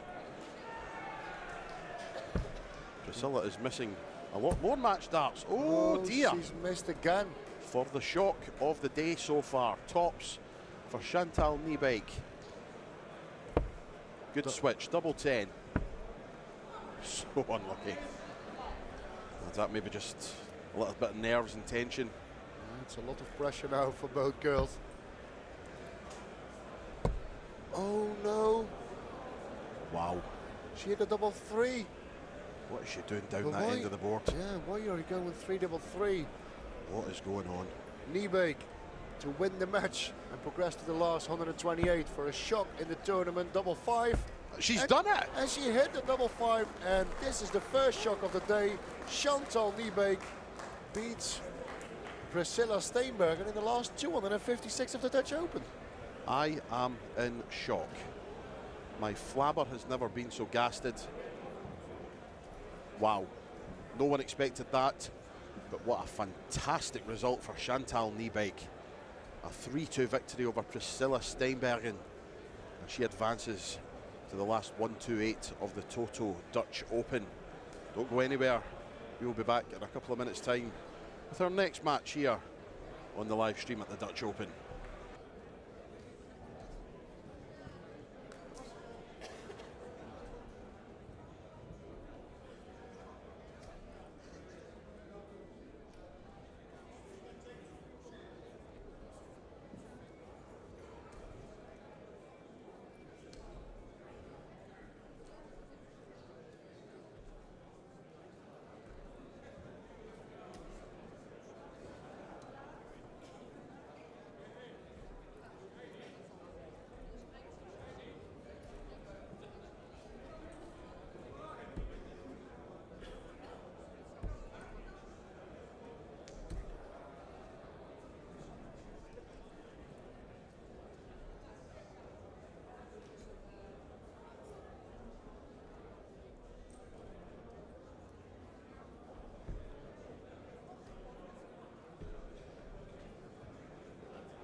And we are back, and still in the last 4096. And we're going to see Keanu van Velzen against Stuart Mortimer.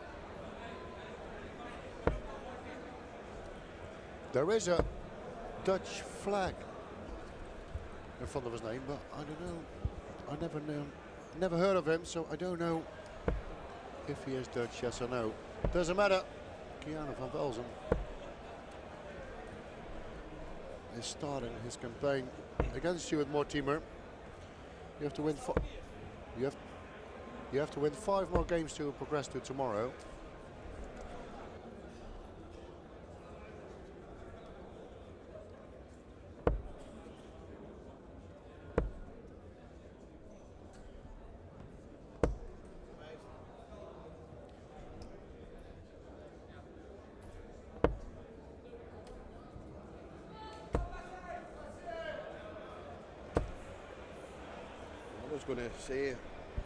I was going to say that Stuart Mortimer's not really a very Dutch name.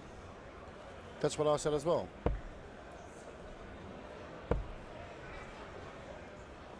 Keanu van Velzen, of course, same as Priscilla Steinbergen, has experienced success on this big stage here in Assen. Dutch Open Youth Champion back in 2018.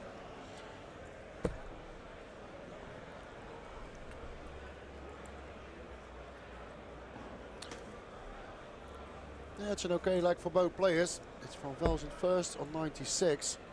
Does he have a... Oh, he goes double-double. Tops for 1-0.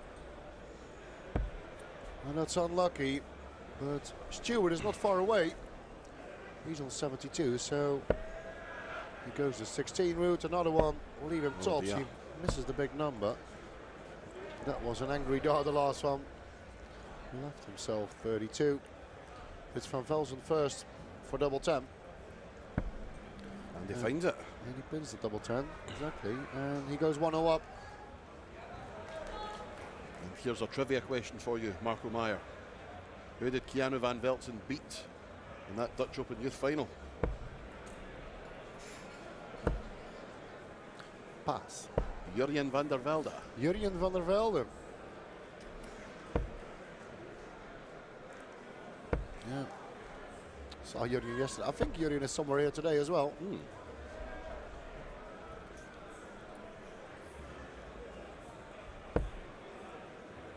I did see Jurjen yesterday. He gave me abuse. It's not really a surprise, is it?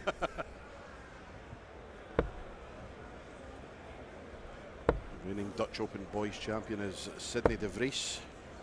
Defeated Germany's Max Theobald last year. Yeah, Sidney de Vries. He have to play in the men's competition, but yesterday I think he made it to the quarterfinal of the pairs competition yesterday. Yep, had a great run.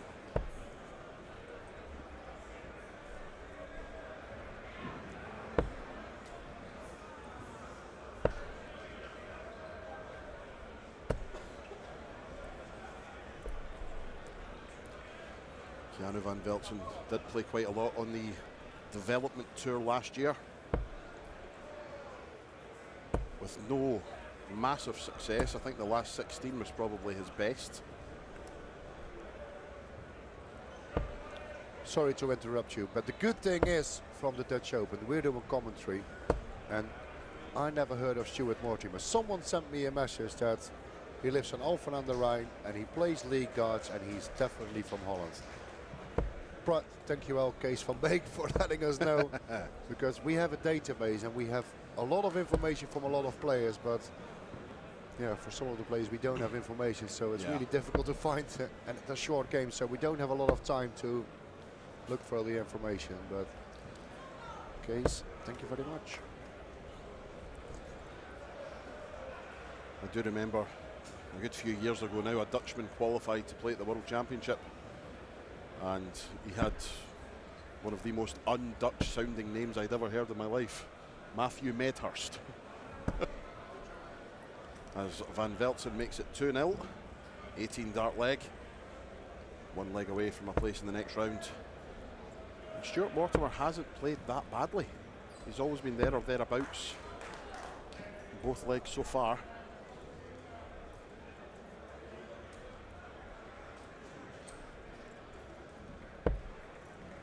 Yeah, Van Velsen's last appearance on the development tour last year was a last 64 exit to the English man Tavis Dudney. Recently called up to the full England squad for the internationals. Yeah. Congratulations, you big lamppost. Tavis, I almost qualified Dupli. We call him at Lakeside. Yep, one game away from qualifying for last year's Lakeside as Van Velsen rattles in a 140.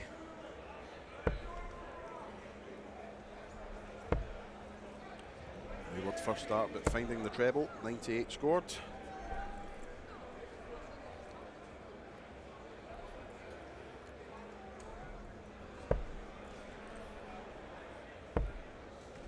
Cleverly using the 19s at the start of that throw, 306, the logical thing to do. Hitting a single 19 means you can still leave a finish, hitting a single 20 means you cannot. Now a little bit of daylight starting to appear between the two. 25 points in front plus these.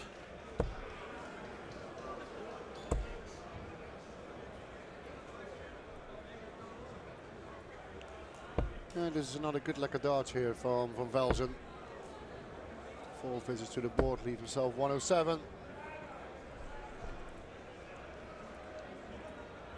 Plenty of time at it as well. And the 19's route, missed the treble, but leaves himself a good finish when he will return to the board. I think Stewart had his chances in the first legs. If he was a bit more, he missed a big number, of course. Yeah. Was a bit unlucky. But Van Velsen is doing okay, and his doubles are good. So you expect. Well, should that have the had two doubles darts. Yeah. No, you have only one. Will he be back in this leg? Stuart Mortimer, 1-2-1. Treble 20 should be first. Shot still on treble 17. Bullseye for a 1-2-1. Very unlucky, just pulled it. Yeah, unlucky for Stewart. He had a dart at a double. Once again, match point to Van Velsen. That's an excellent marker. So is that. I think the second one is a bit low. I think we can't see it in a different camera angle, but I think the second dart is blocking a little bit, so he has to go to the right. Crouch down a little bit, Kiana. Do a Peter Wright. Now, Stewart. He has 2 darts for double 16. And he finds the double 16. Come on, he says. He has a leg on the board. A deserved leg, I would say. He's played decent enough in this one.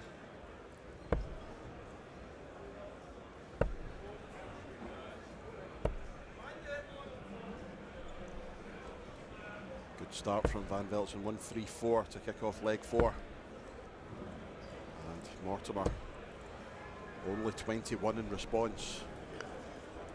I have another message on Twitter, on X, I should say. Mortimer is definitely English, but he lives in the Netherlands and he plays LACO competition and the B competition in the Netherlands in the NDB ranking. So thanks everyone for helping us.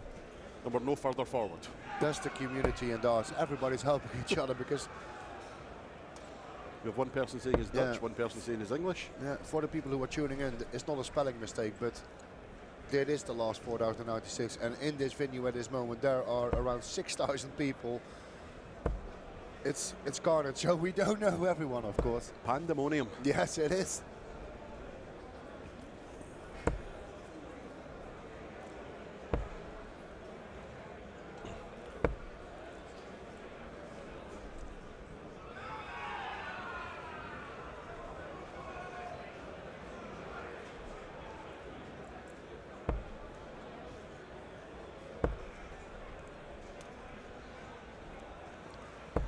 This is another good leg here from Van Velsen.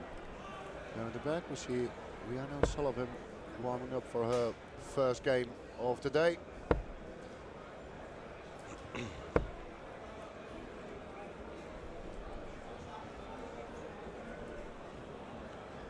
of course you can keep track of everything happening as Van Velsen goes for tops for the match and gets it. a fist bump and a handshake, and the young man is through to the last 2048.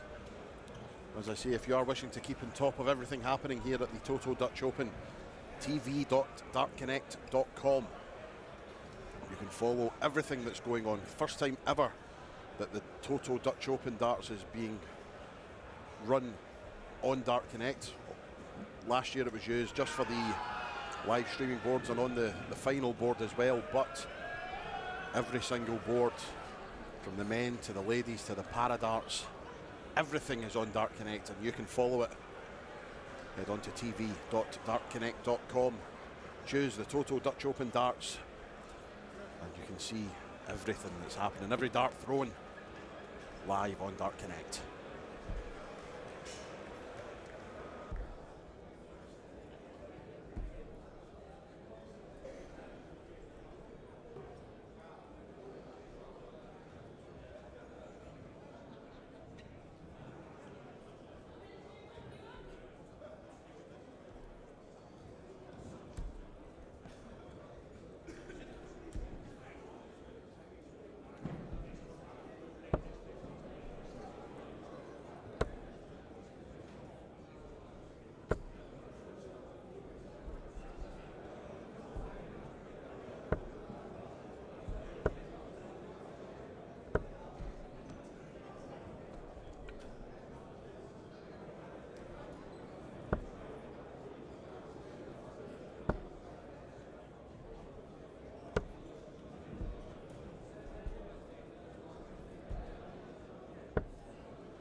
And ladies and gentlemen, we are back with Rian O'Sullivan against Savira Visser from the Netherlands.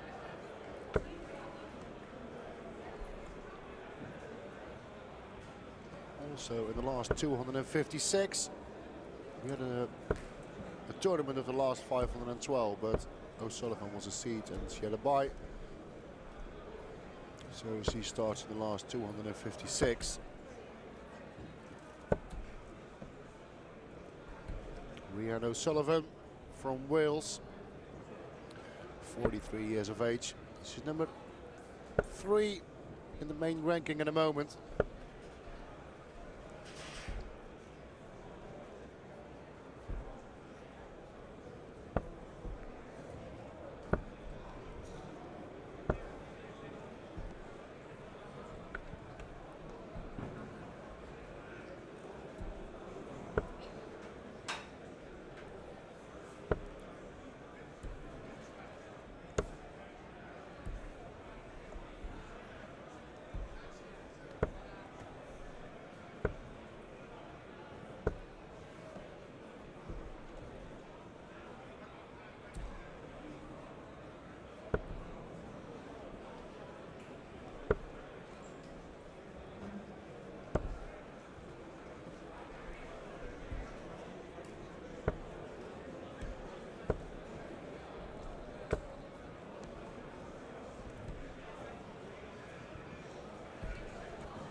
All square in this second leg after 6 darts apiece.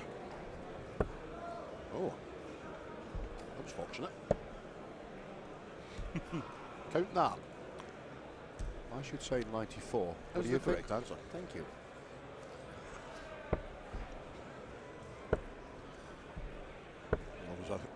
Always good to see the markers being kept on their toes.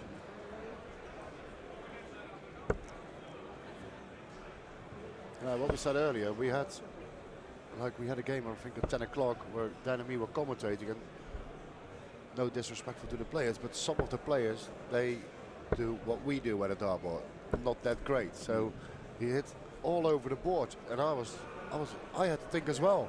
It's really difficult because how higher the standard is, how easier it is. Of course.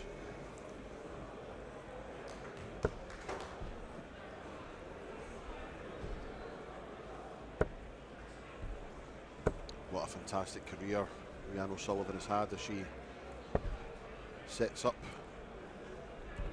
56 upon her return.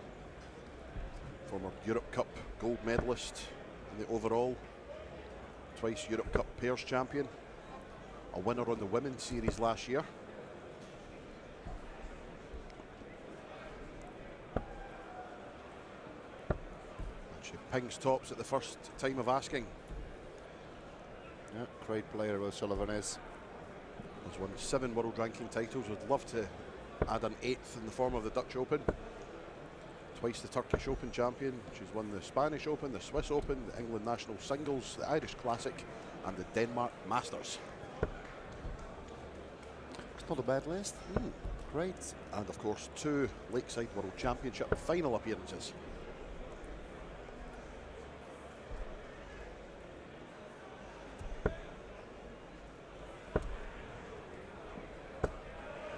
Rianne finally finds herself as a top 5 player, and it's a position she really should have had a long time ago, but she didn't do much of the circuit, didn't travel much outside of Wales, maybe would go to the Scottish and the English tournaments, but didn't really travel further afield than that until a few years ago. And then she qualified for the World Masters, or she won the qualifier at the Lakeside qualifiers.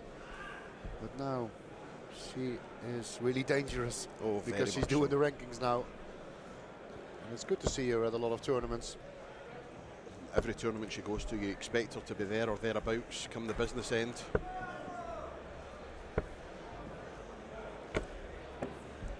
Lucky with the bouncer there. See Kirsty Hutchinson on the adjacent board starting her campaign.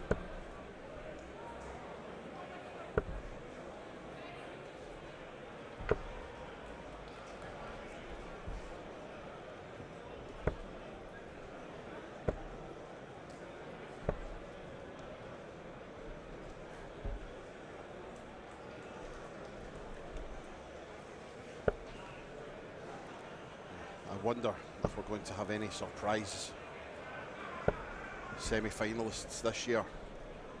I spoke to you earlier about the blasts from the past that appear at these tournaments. Last year, of course, Joey Tenberge reaching the semi-finals. I think it was the quarterfinals. Quarters. Yeah, but still an amazing achievement. Yeah. No, definitely the semis, because he was on stage. No, but last year we played the quarterfinals on stage. At least someone's paying attention. Doesn't matter. It's so many rounds, it's okay to forget one. You could tell me it was the last 1-2-8 and I would have believed you. Around the boards, and 12th seed Sophie McKinley 1-0 up over her Dutch opponent Anouk Bijster-Bosch. Hope I've not butchered that.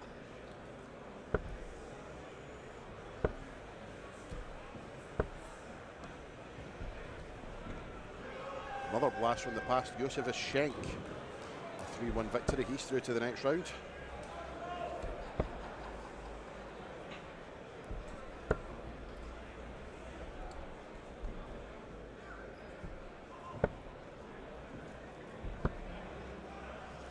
This is for the match. And it's there. She checked the 87. Great finish here from Rianne O'Sullivan. She gets her Dutch Open campaign on the way with a 3-0 victory. And if she plays in the standard like this, it's going to be a long but really good day for her. Absolutely, yes. Play all the way to the final. It's only a 67 average, but she was emphatic on the doubles. And the hardest, arguably the hardest game of the day is over, the first round. So I'm sure that the performances will only improve from here. Very much looks like we are turning our attention now to board B. And there we have former Lakeside World Championship finalist Kirsty Hutchinson taking on Femke Staupen. As MCM Marco Meyer bids us a fond farewell. His shift is over. Thank you for your company, mate. He's already halfway down the stairs and heading to the party tent.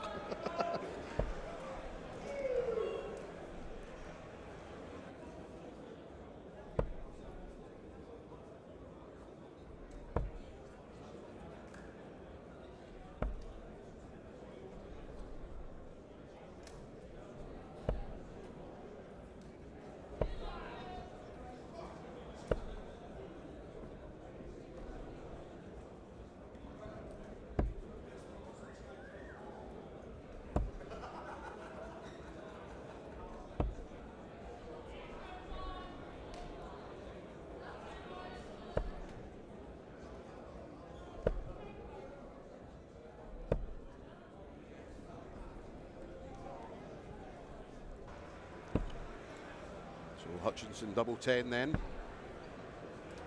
for a 2-0 lead. Not to be in this occasion. Femke Stolpen back in 150. I'm delighted to say that Dan McCarthy has joined me in the commentary box. Good afternoon, sir. Afternoon, Pup. You all right, mate? Brand new, yeah. Yeah, we've seen some pretty good darts today, some not so good darts, and some very unusual throwing styles. I'm still thinking about Boyka Smith's throw, probably an hour after the match finished. And it's Kirsty Hutchinson 2-0 up against Femke Stolpen. One of a number of players, I think, who will have aims of at least reaching the final and getting on the big stage here at the Dutch Open. World Championship finalist, so no reason why she can't. Very emotional player as Kirsty wears her heart on her sleeve. Can usually tell immediately what she's thinking and how she's feeling. Yeah, one of those players who won't shy away from berating herself if she feels she needs to. Absolutely. She's a really good player, very good scorer, and if she can just tidy up those doubles, she is a genuine threat in this competition.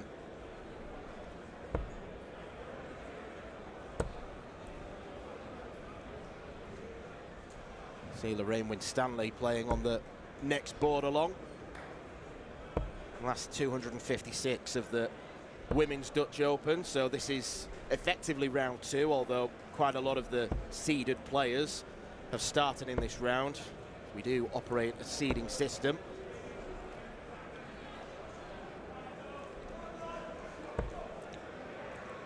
I think just due to the sheer volume of men's entries, the seeded players haven't even started their campaigns yet. Yeah, some of them aren't even starting for another hour. Just goes to show how vast this competition is.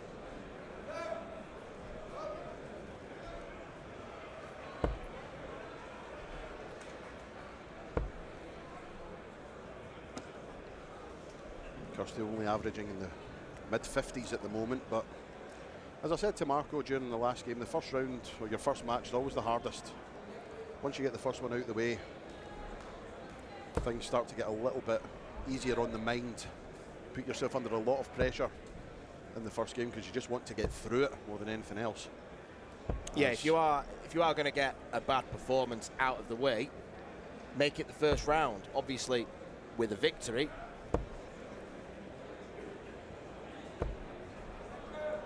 But even though Kirsty's only averaging in that 50s ballpark, she's still looking more than comfortable against Femke Stolpen, who just gets to a finish. Yeah, I definitely don't think we're going to experience an upset like we did a few games ago when... Oh! Wow, I didn't think Kirsty would go for that there, but our opponent is on a finish, but I don't think it was under any threat of being taken out the way she was playing. That's maybe a little bit disrespectful, but what a grandstand finish for Kirsty Hutchinson to move into the next round. Pushes her average to just under 64. Not bad at all from the former World Championship finalist. She marches on. Around the board, Sophie McKinley has just finished her match on the adjacent board, also mid-50s, and a 3-0 win over Anouk Bijster-Bosch. And Catherine Wigman is through. I could be here, I could turn into Jeff Stelling telling you all the results over the 144 boards that are currently ongoing. We're moving straight into our next match. It's on board C, the middle of our streaming boards. And another World Championship finalist, Lorraine Winstanley, as she takes on Laura van den Berg. Another player who's got all the ingredients needed to go and win this competition. I was impressed with her in the pairs yesterday, and she is going to be on the big stage regardless of what happens, because she's playing in the pairs final alongside Paige Pauling, up against Jobo, as we christened them yesterday. Jobo. Not Bojo, that's someone different altogether. Yeah, someone we don't want to mention. Yeah.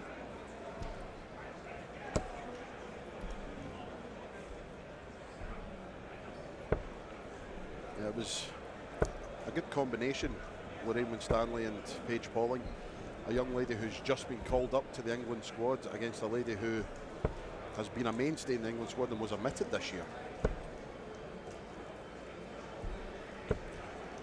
Yeah, it's a nice contrast, really. You've got that real youthful exuberance and power scoring of Paige Pauling, and then you've got Lorraine's experience and know-how. Absolutely. Really good pairing, and they will give Joe and Bo a real game tomorrow evening.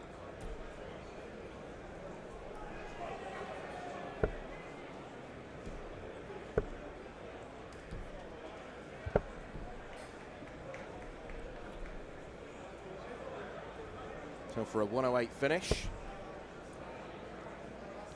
Decided to go all the 18s.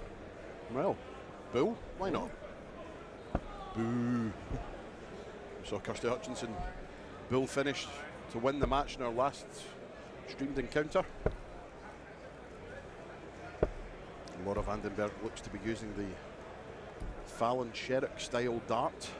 As Lorraine takes aim at tops. Getting further away. Outside chance then for Laura Vandenberg.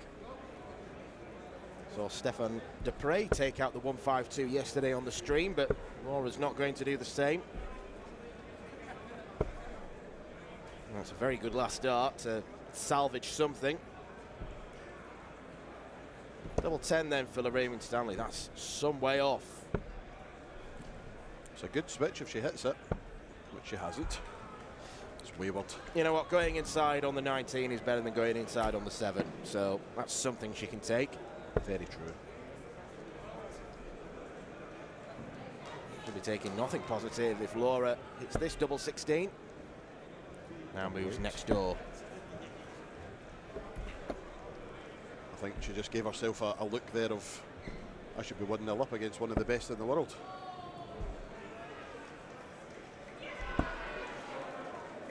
And then, yeah, right in the top corner, Lorraine Winstanley wins the first leg. You could just see there in your picture then, Damien Moll on the next board across, another man who's going to be on the stage tomorrow. He and Brian Raman in the men's pairs final. Against Jimmy Van Schie and Jerome Miok.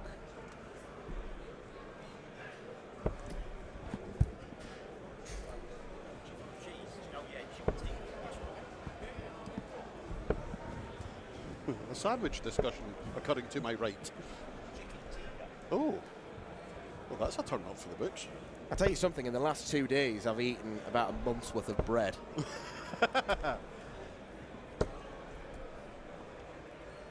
We certainly know how to feed you here. Oh, absolutely. Yeah.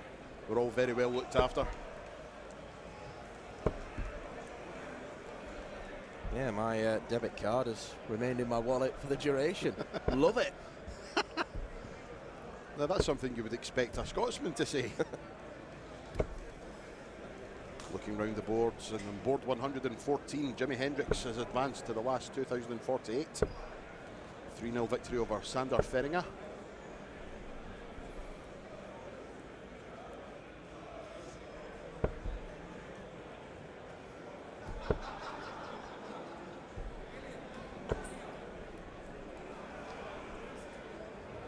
Virtually neck and neck after a dozen darts each.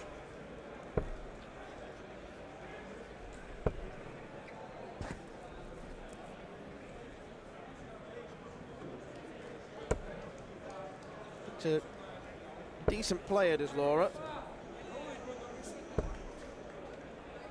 Trying to stay with Lorraine, who takes a ton to leave 160. We would love to see it go out. The 160 or the 156. The 160 won't go.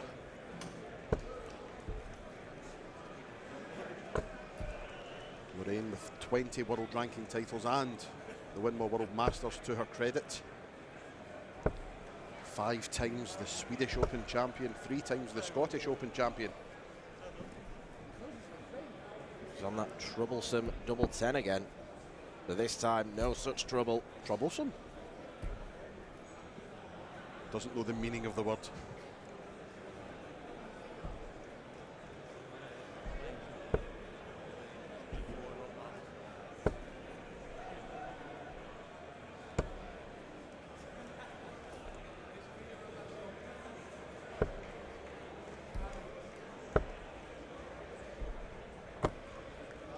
Lorraine averaging in the 70s, just over 70.4 at the moment.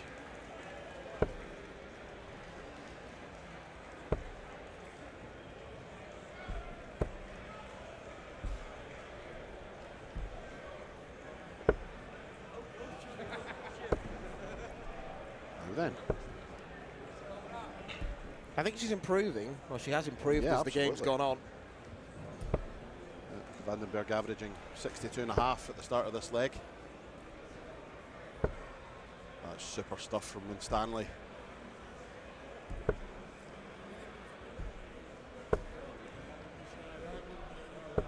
The undisputed best player in the Winstanley household these days. Sorry, Dean. Dean's the best runner, though.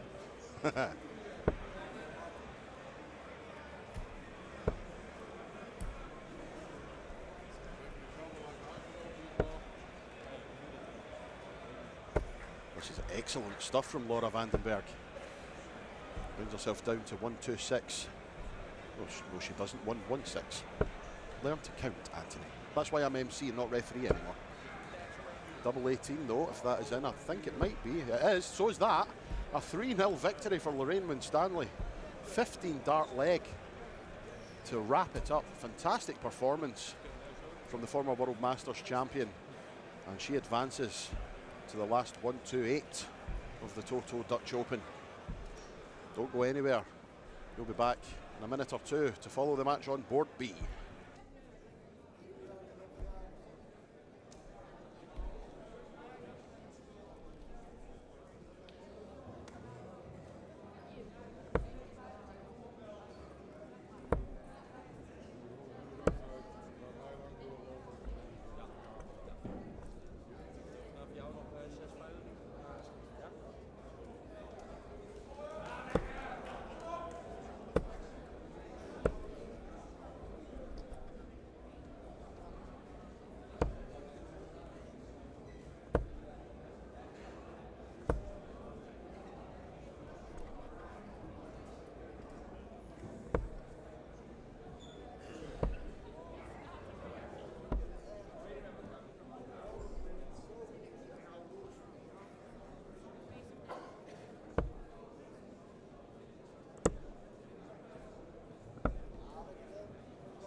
Welcome back to the Dutch Open, the men's singles. We're still in the last 4,096 stage here. Those seeds are going to be waiting a little bit longer, we feel. This match between Danny van der Graaf and Gillian Koorhorn taking place on the stream.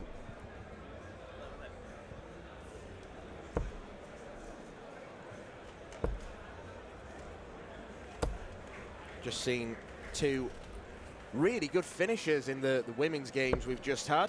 Kirsty Hutchinson's 88 on the bullseye, and then a lovely 116 from Lorraine Winstanley. And we're going to see anything similar in this game, I wonder. I'm sorry, I'm slightly distracted by Nick Rose having a temper tantrum next to you. What's that? Having a temper tantrum, son. Yeah, I've got Snickers. I don't eat Snickers. No, I don't eat Snickers either. Yeah, see, I do. Give them to me. there you go. Yeah, you can have mine. But only a swap for a Mars bar. I'll give you a banana. Okay, banana. Sold. Banana for a Snickers bar. Don't mind us. Talk amongst yourselves. Welcome to the Confectionery Open.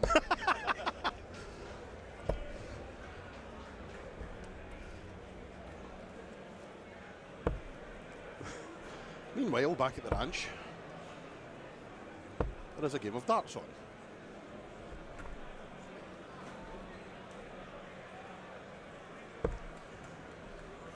One, two, four. Doesn't need to entertain the treble 18 and bullseye. One treble 18 would have left a handy double 16, but there'll be plenty of time for Cohorn.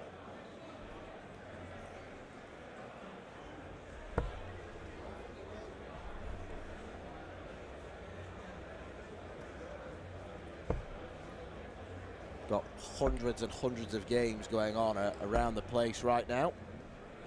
Excuse me. We will give a shout out actually to Corné Grunewald, one of Marco's county teammates, who's just won his latest game with a 92 average. Yeah, Cornet, a great player. Has qualified to play some darts at the Super Series in the not too distant future.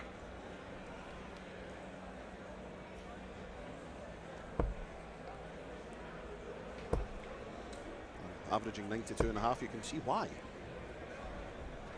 Yeah, very, very impressive, and that'll be an excellent learning curve for him to go and play in Portsmouth for a week.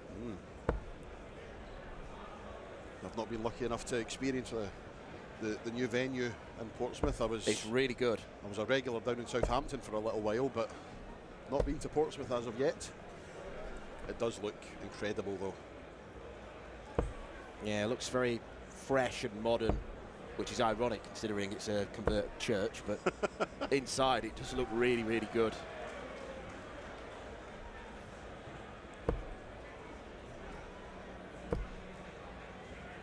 Go on, looking for a 180 and gets whoa. one. Great darts. Potential 11 darter. Be amongst the best legs we've seen today.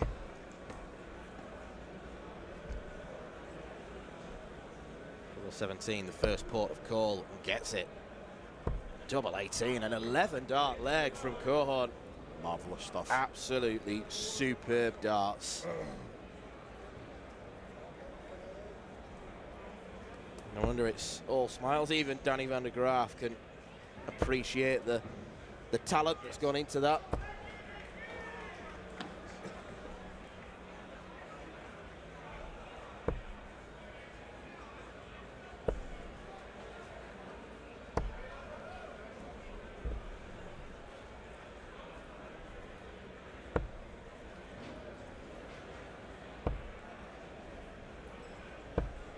Just had a slight glitch with the Dart Connect system there, but tell you that Cohorn is 2-0 up.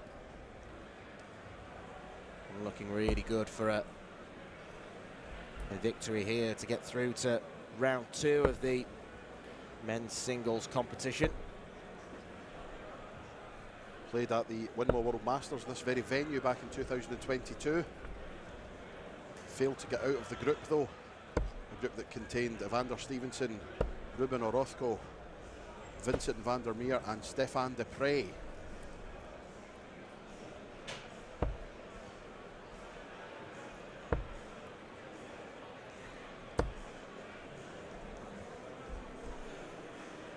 Well, it took Gillian Cohorn 11 darts to win the last leg. After 9, he's only on 3-4-4. Could get down to a finish. Very Third nearly. dart, a little bit wild.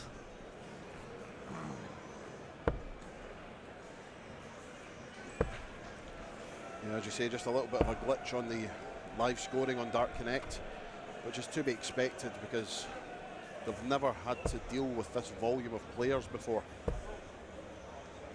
Code was rewritten and altered slightly to try and cope with it, and think any system in the world would struggle to cope with something of this size. I will never ever have a bad word said against Dark Connect. Neither will I. Absolutely not. Absolutely love it. And we met the creator of it. Yep, David Macher's here, Yep. guiding us through the Dutch Open. His colleague Greg Tong will be in Scotland in a couple of weeks overseeing the Scottish Open. I owe a lot to that man, Greg Tong. Greg, if you're listening, you're my hero, my saviour, and I love you dearly. I run... God grief. From the bottom to the top. What is going on? What a visit. Little Richard would be proud as Cohorn takes aim at double 8 for a place in the next round. And it's there. Second time of asking, the finger in the air from our marker. And Gillian Cohorn, a big hug as he advances to the next round. Excellent stuff from the young Dutchman. One would assume we will be turning our attention to board C. There's the ladies' competition in full swing, and Czechia's Anna Votavova.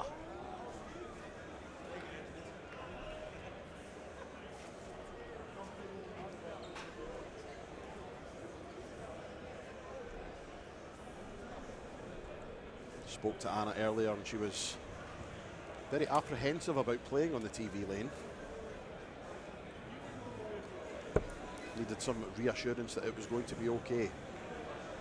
Put it this way, if I can do it, anyone can do it. It is Votavova who is in front in leg 1, 117.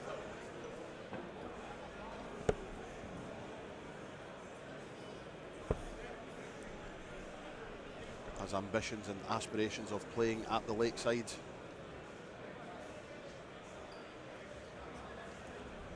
Hopes that this will be her year. It's a rare meeting between two non-Dutch players. Even though this is the Dutch Open, there is an international flavour to the field. As the Czechia's Anna Votavova looks for tops. And finds double 10. Nice start from Votavova. Yeah, very graceful action she's got. Indeed. Slightly more moving parts. I was talking about Priscilla Steinbergen's throw. There wasn't very many moving parts, so it was nice, straight, fluid. Slightly more movement in the Votavova throw, but it's effective. She seems to rise up a little bit as she lets the dart go. As I say, effective. Yeah. It almost looks like her arm dislocates though. You can see the angle of the elbow. You just see Damien Moreland, Danny Van Tripe in the background. BBC Tour card holder who's here watching some of his colleagues in action.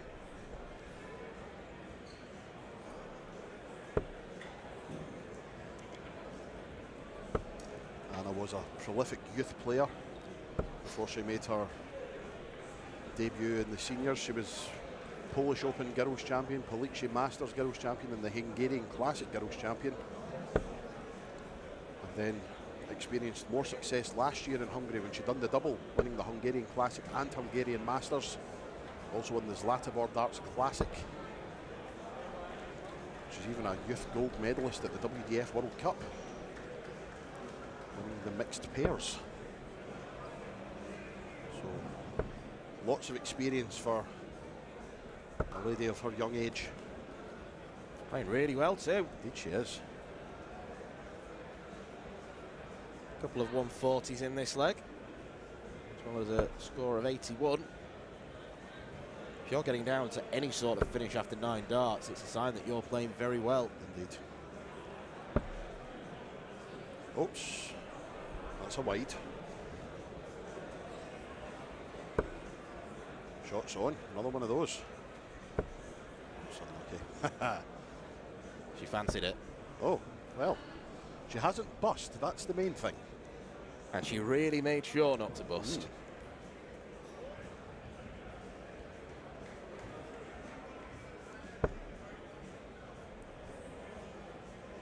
Votavova currently ranked 50th in the WDF World Rankings.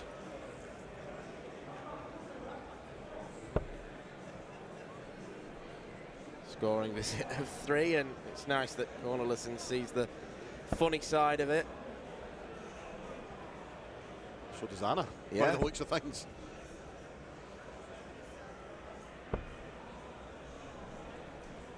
There's an argument, I think, to go for 2-4-4. And we saw Priscilla Seinbergen earlier on had 5 left and went the 3-1-1 route, and the first start was wayward, didn't get a shot at the double. Will Votavova go for 1 or 3? I'm assuming it will be 1. Finds the centre of double, single 1 for double 2. Come on, she says. Under no immediate pressure, Cornelison's back on 2-12. Big score needed here for the Belgian.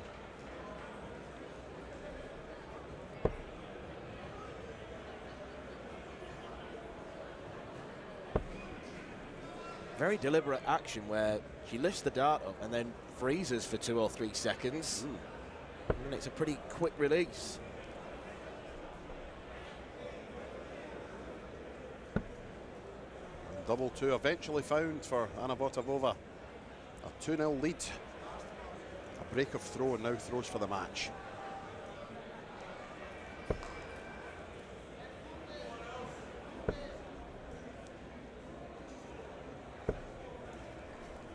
I'm going to try and describe the Cornelison's throw, so bear with me.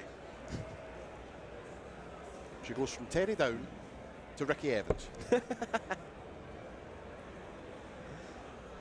Anyone who's not familiar with Terry down, please YouTube it. You'll see exactly what I mean. You probably need to take half a day off work, though. Yeah, that's just for the first throw.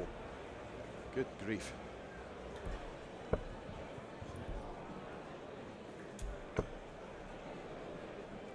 The funniest thing about the Terry Down video is all the time he takes for the first dart, and it's plumb in the middle of single 5. Yeah. Foul and a miss.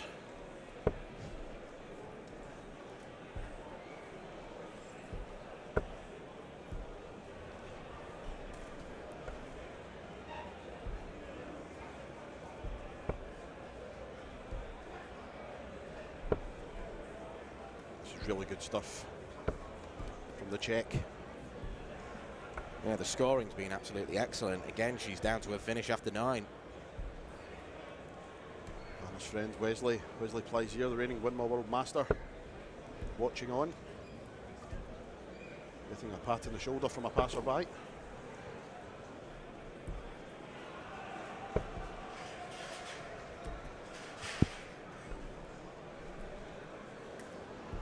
Yeah, popular figure here is Wesley Plaisier, one of the names to beat in the field. 81 left. She could go 19s or 15s. Find something funny. Yeah, we tell the story of Wesley Plaisier all the time. After he won the World Masters and we all retired back to it's a bar here in the Bonte Wever called The Ship. And he came in to get himself a drink, was told the bar's about to close, and basically ordered about 39 beers for the entire congregation in the ship, of which there was about 5 of us, so we were well lubricated for the rest of the evening. Yeah, I hope he wins again this weekend in that case. Double 8 then for Anna Votavova for a 15 dart leg. Team. My eyes deceived me then. Cornelison's 382 needs a taxi to get to a finish.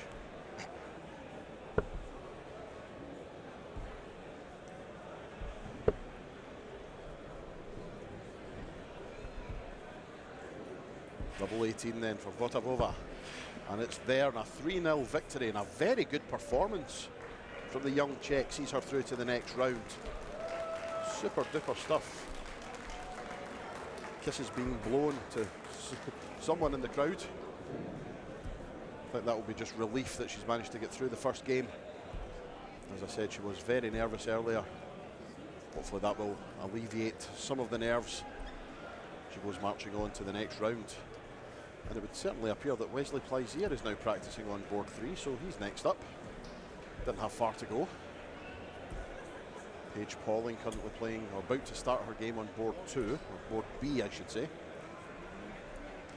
It's all go, it's all happening here at the Dutch Open.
Back to the action then, where we've got another young lady who'll be taking to the stage tomorrow. Paige Pauling, part of the women's pairs final, alongside Lorraine Winstanley, up against Jobo. Mr. Rolls is sat behind me, so I've got to refer to them as Jobo for the duration now.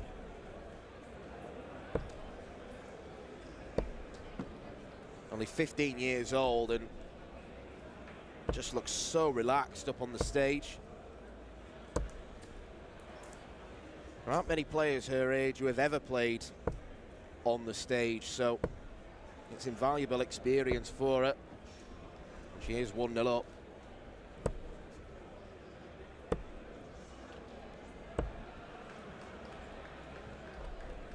Clearly some good board management there, going for the bullseye with the second dart. Just a bit wayward with the third.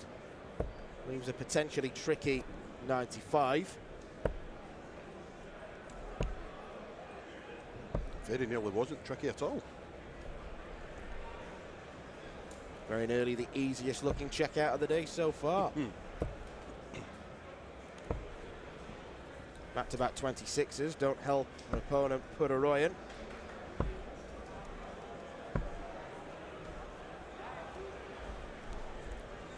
Chance at a finish is someone on the adjacent board having a moan.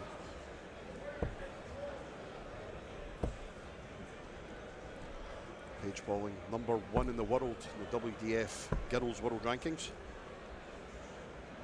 And their good friend and rival Sophie McKinley watches on from the background.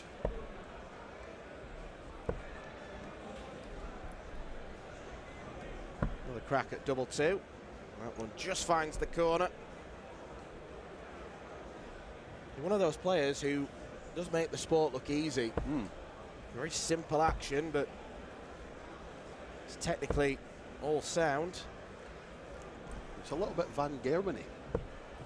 Just the nothing really moves apart from the forearm.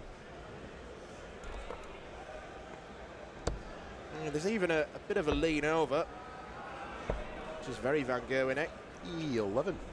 That's not very Van Germany.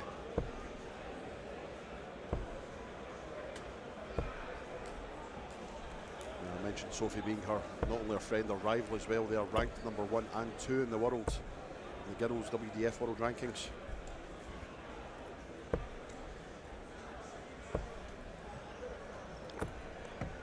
It's a marvellous top 4 in the girls' World Rankings. Pauling, McKinley, Christina Turai from Hungary, and of course our girls' world champion Aurora Fokisato. A formidable 4. Certainly showing that the future of ladies darts is in safe hands moving forward. Yeah, it's great to see that they get the opportunities to shine. You can see already how highly thought of Paige Pauling is, because as you can see from the logo on her shirt, sponsored by Target. Really good for her to get on board with a major darts manufacturer at such a young age. Absolutely.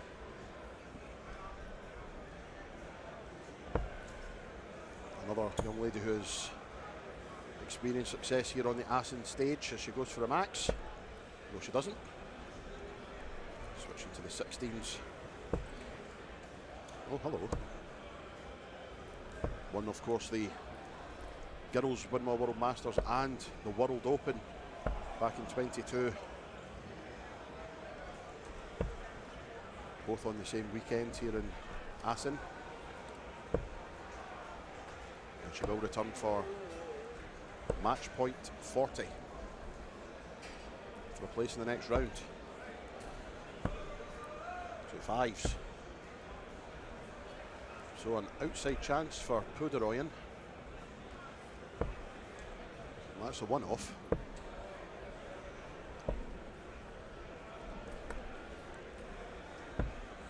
Oops.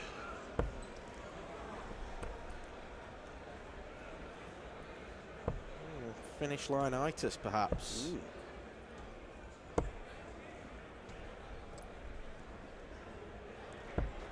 Not to be this time. No finish line-itis. Paige Pauling safely through to the round of 128 in the ladies' competition. Great performance from the girls' world #1.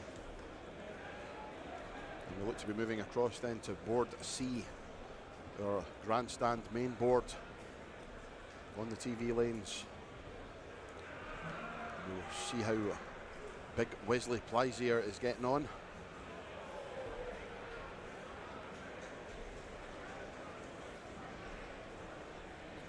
Yeah, the first, you'd argue, massive name that we've seen in the competition so far in the men's draw, that is. Look, we're finally in the last 2048. It's only taken 3.5 hours, but we're there. What was amazing yesterday was we were seemingly stuck at 4,096, 2,048, and then within half an hour, the building was empty. Within half an hour, it was the last 16. Well, there's a bit of co-stompy about Kevin Klein, and it's not just the long sleeve shirt, it's the put the arm forward a few times before you throw.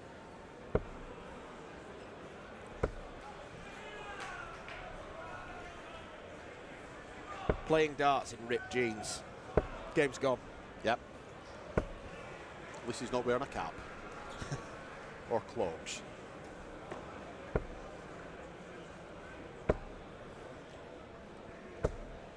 Plaisir looking to add to his collection of world ranking titles.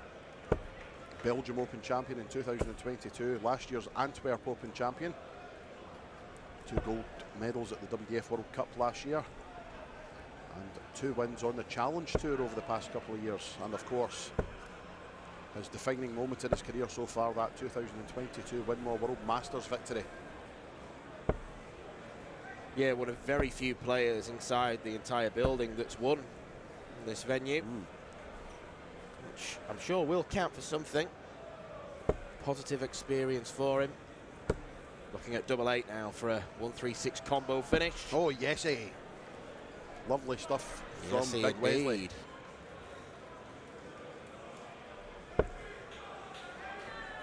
We were speaking to him last night, weren't we? Yeah, he was in good spirits. Even though it didn't quite go to plan for him in the pairs with Denny Aldi-Calter. We watched them a couple of times very early on in the stream yesterday, and myself and Nick were pretty confident they were going to go all the way. They were averaging in the 90s, which in a pairs format, nothing to be sniffed at.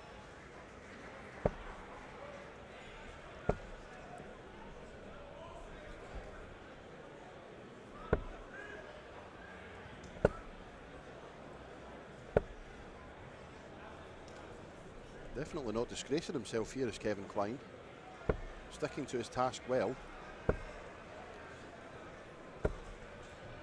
Right, 299, the Marco Meyer shot. No, he's doing it wrong.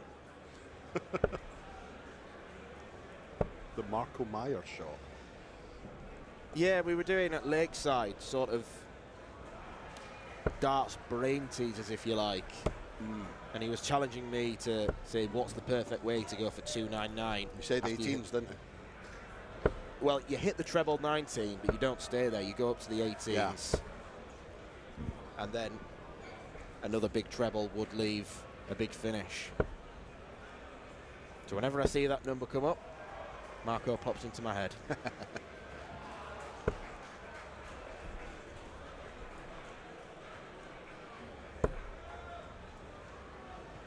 Treble 20 would have left the bull. He's unlucky. You should have threw your third dart second.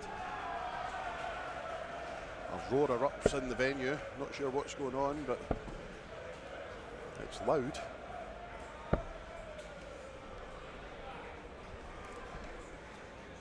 Chance then for Kevin Klein to get a leg on the board against probably the tournament favourite. Something he can take home. But the chance goes. Not to be. Now tops then for the match for Plaisir. Only needs 1 dart at it.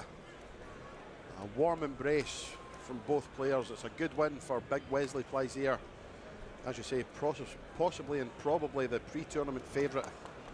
He goes marching on to the round of 1,020, whatever it is. I'm losing count now. 1,024 Is the correct answer, yes. I can only count to 501. What that basically means is, to win this tournament, Wesley Plaisir has to win a lot more games. Is the correct answer once again, yes. Putting these lads through their paces, that's exactly how it should be. Don't hand anything on plates, but Wesley Plaisir has made a good start to his day. 3-0 victory against Kevin Klein.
back, ladies and gentlemen.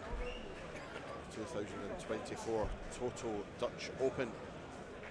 This is the last 2048 of the men's singles. We're finally in the second round. The seeds starting to make their appearances.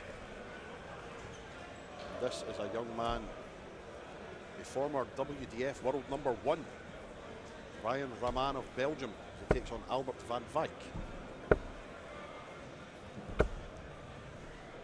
Brian, fresh back from a 2-year stint as a tour card holder. Sadly for him, had to relinquish his tour card. Didn't win it back at Q School. Back on the WDF circuit. Speaking of WDF, I have the Secretary General joining me in comms. Mr. Nick Rolls has returned. Hello, sir. Good afternoon. Good afternoon, everyone. Been listening intently to Anthony and Dan. Looking after you in the first 3 hours. I thought it was a fantastic comment that, Anthony, you made. We're 3.5 hours in and we've reached the last 2048. Only in the Dutch Open, right? Amazing. Thankfully, we only played down to the last 128 today, so yes. But another 5 matches. 2048, 1028, 512. Anthony has his shoes and socks off at this point where he's doing the counting. I think that's another 4 matches from here to get into tomorrow. There we go. So not too bad. Brian Raman already guaranteed an appearance on the Dutch Open stage on Sunday. He and his partner Damien Mole have made the men's pairs final, winning pretty much the last game. I think it was the penultimate game of last night to seal their place on the stage. Count that. Well done. Yeah, seeing more and more of that recently, aren't we? With not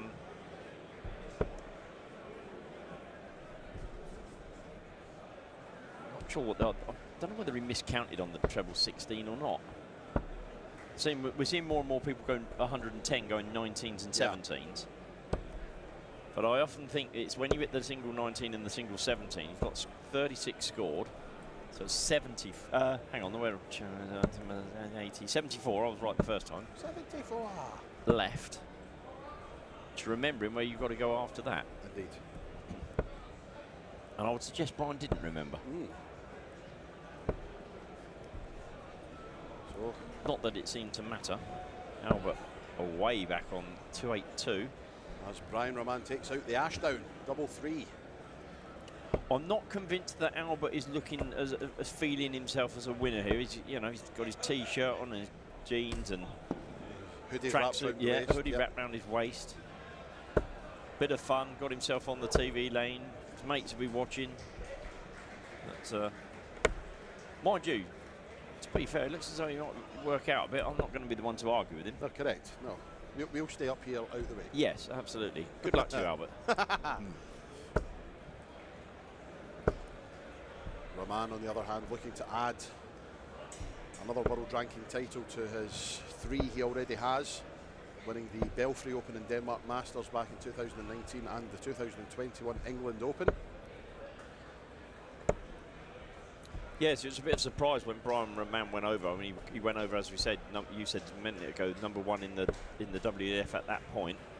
He lost out at Lakeside, but was playing really well, and I think we all thought he was going to make quite a mark in the PDC when he went across, but it just didn't work out for him, did it? It did not. Dan and I were talking about it last night. I think the last sort of 2 or 3 months he didn't do quite so badly, but it wasn't enough to get him into that, was it top 64, I think, which guarantees you your tour card. So away he's come. Didn't qualify for the World Championships. But it's good to see players that are coming out there. Great 112 finish as well. Yeah, he seems to be transitioning back into life on the WDF circuit rather well. Yeah, and it's good to see players that are taking those options. Again, another topic of conversation that Dan and I had yesterday was the number of options that are now open for those non-tour card holders. And WDF has certainly started well with the Vegas Open and then Romania last weekend, both pinning numbers of entries that were way above their expectations and way above previous bests, and the Dutch Open has done exactly the same. So darts thriving at the moment. Absolutely, Can't yes. say that the Luke Littler hasn't had an effect on that as well with his stupendous achievements. Well, speaking from a personal standpoint, obviously, the day job in the Goldricks, we have a row of 8 dartboards. Yeah. And since Luke Littler made his debut at Ali Pali, the boards have never been busier. There we go. There we go. And it's all youngsters. It is. Maybe late teens coming just wanting to have a soft drink and throw darts at the board. Brilliant. It's a wonderful, wonderful thing to see. Talking of wonderful, this has been a pretty impressive performance, to be fair, by Brian Roman. He's on 70 after 12. Double 14. Gone for 42. For 28. Didn't pin the 28, but again. Albert might have had his last throw, but he'll remember it as a ton, which is good news for him. But ultimately, it was his last throw, and it's Brian Roman who is down into the last, unbelievably, 1,024 here in the Dutch Open. Super performance from the former WDF World #1. Goes marching on. Only another 3 games will get him into the last 128 tomorrow. Exciting times as the seeds start to make their appearances in the men's Toto Dutch Open.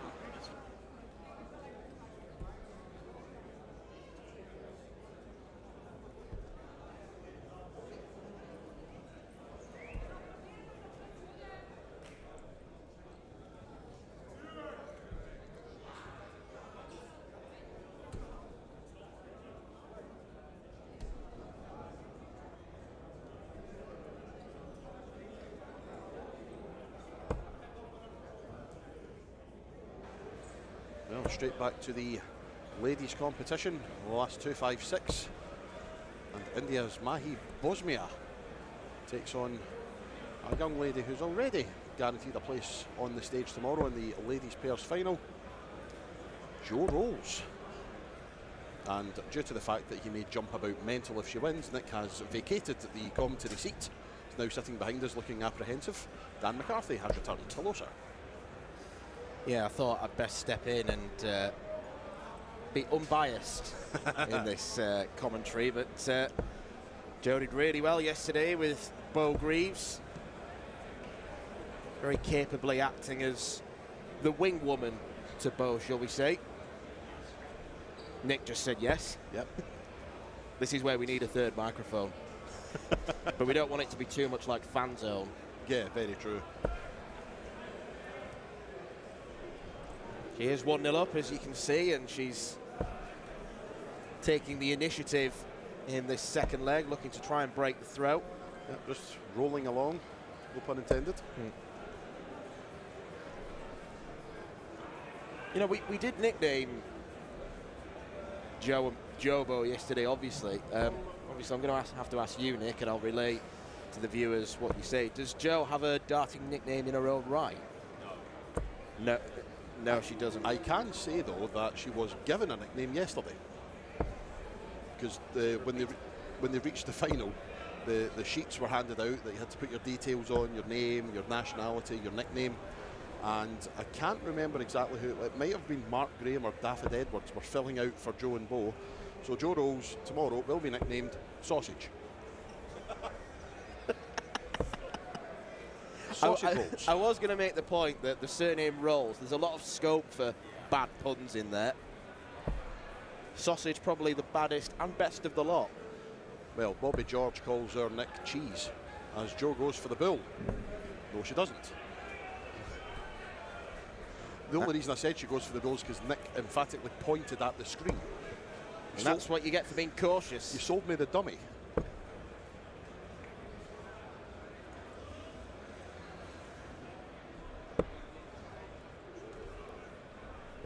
Mahi was looking for the bull there to leave 150, so Jo now to tidy up 35. No. That's the wrong answer. Bosnia still not going to finish. Another 4 erupts inside the main arena here at the Dutch Open. A lot of traffic moving in and amongst the boards. As once again, Joe goes for 35. For a 2-0 lead. Not to be on this occasion.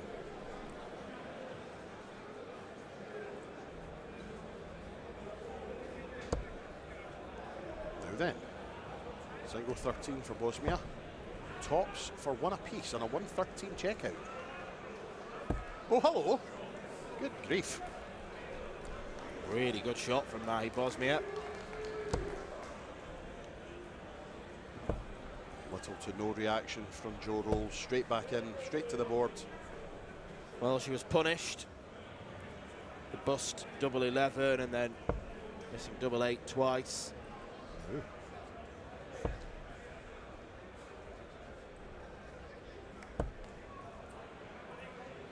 Disappointing 70 after that lovely first start. You just see then in the previous camera shot that Denny Aldi-Coulter is now on the secondary TV board.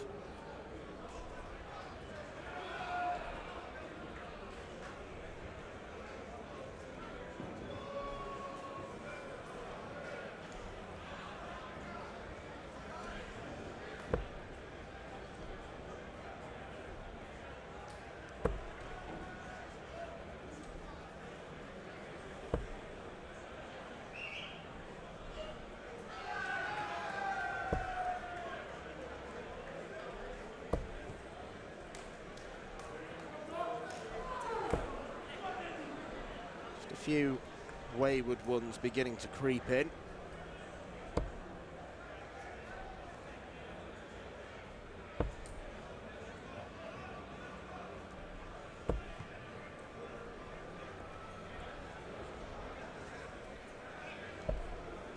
Still in the last 256 stage of the ladies competition.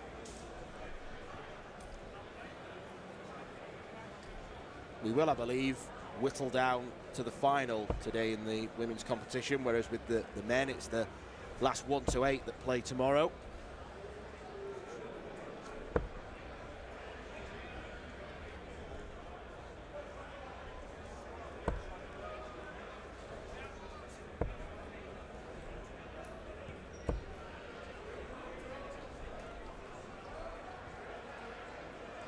Nick like that last start.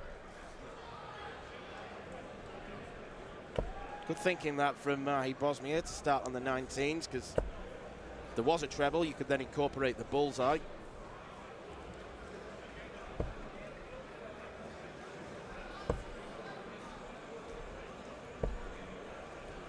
Jo is one of those players that you always expect to have a good run at these open tournaments. She's appeared in quite a few last 16s, quarter-finals, semi-finals, and has indeed been a world ranking finalist, getting to the 2018 Austrian Open final. Lost that particular match to Veronica Ihash.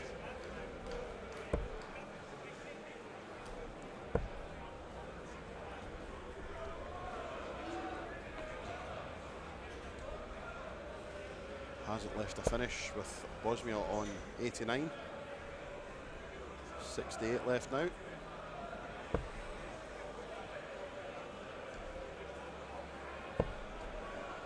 Yeah, didn't need to entertain the bullseye. Jo on 165. I think it was a miscount, the last start, going for the 18s. I actually think she was aiming for the 20. Oh, boo!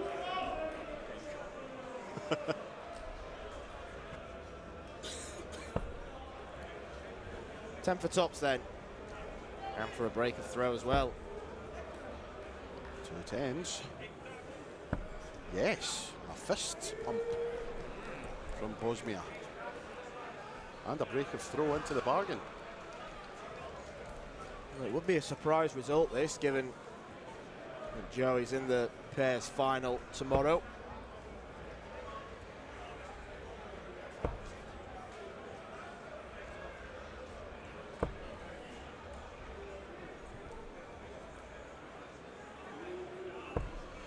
Jo played her part in the possibly the most remarkable leg of darts we've seen in a pairs competition ever yesterday.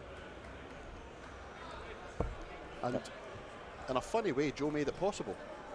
Yeah. If Joe had scored heavily in that leg, Bo would never have hit the 3 180s.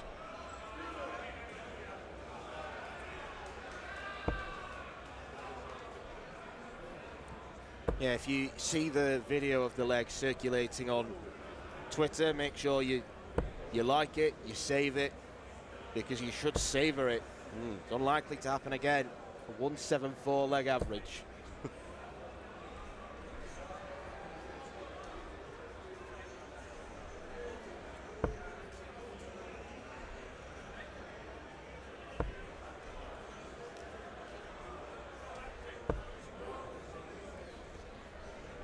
Haven't seen too many players emerge from India in the world of darts. So it's good to see more representation from that part of the world.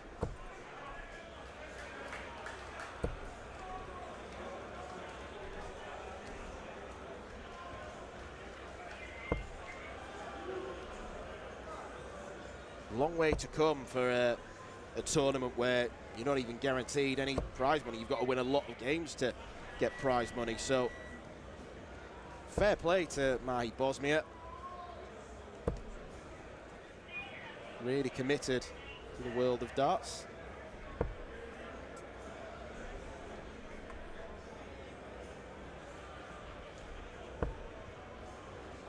And finding the trebles again. And again. And again. Oh, what a combination that is. 165 to leave tops. Joe rolls back 339. That's not going to help her cause. Maybe a sense of an air of resignation in that throw from Joe Rolls.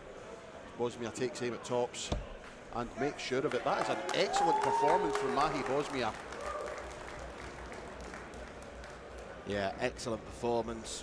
Really, really good finishing. And unfortunately, that's the last we'll see today of Joe Rolls, but the consolation is definitely that she's going to be back tomorrow, hopefully lifting the pairs title from her point of view with Bo Greaves. But Mahi Bosmia may be one to watch in the ladies' draw. She's beaten Joe Rolls by 3 legs to 1.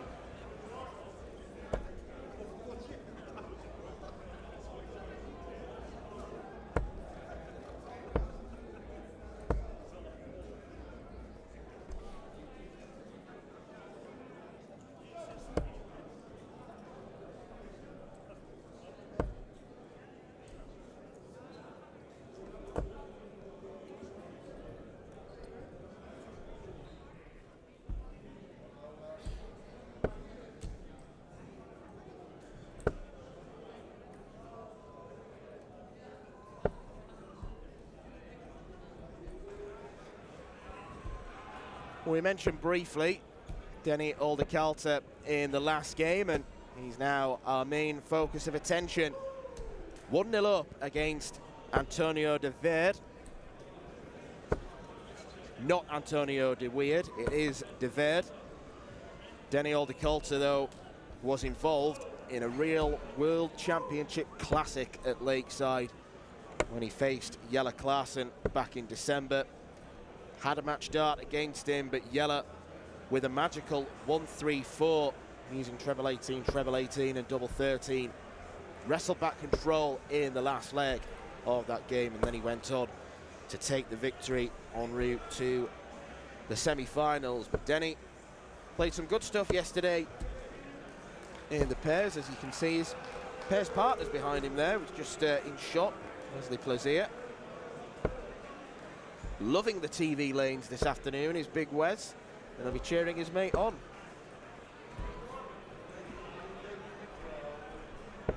This is where it could be the biggest plot twist in history, and he's actually there supporting de Weert.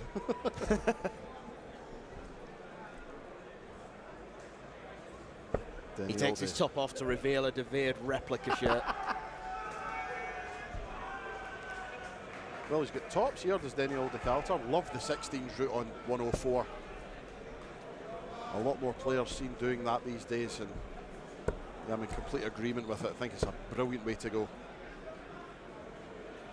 Yeah, because even if you miss the big 16 at either side, you've still got a shot to take it out. Could be Absolutely. 97 or 96.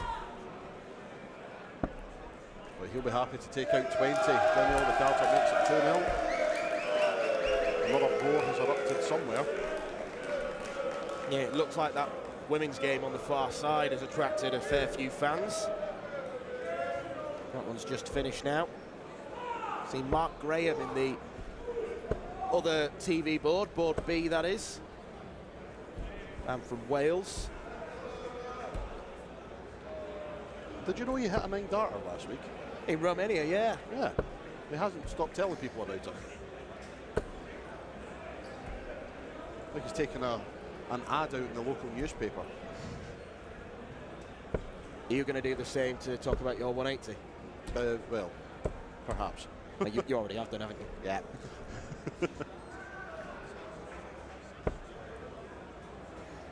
Daniel de Calter, 2 world ranking titles to his names. Well, he's got 3, I suppose. 2019 British Classic champion and the 2022 Swedish Masters champion.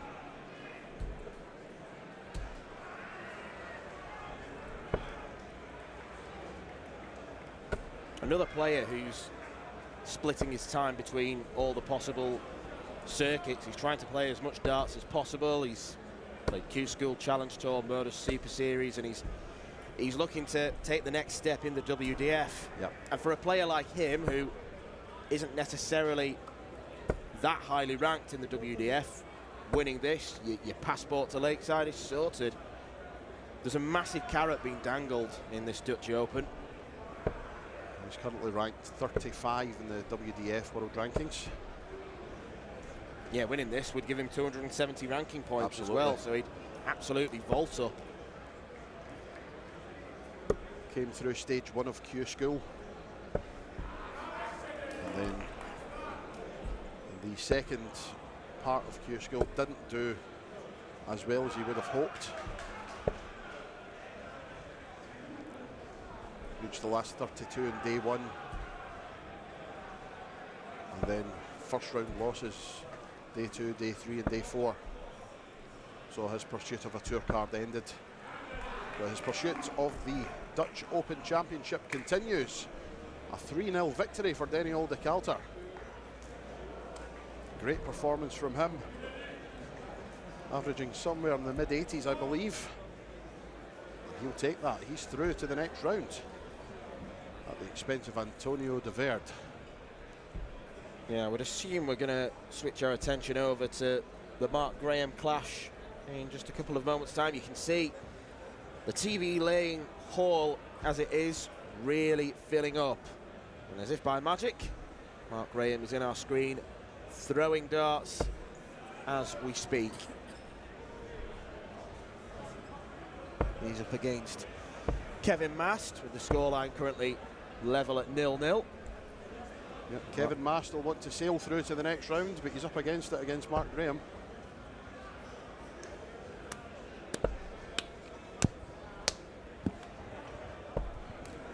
Take a bow, son. Oh dear. Well, Quite a rapid thrower. Never mind sailing, he's more of a speedboat. he's going at it with both oars, that's for sure. So's Mark Graham. That's not in, Mark. Neither's that.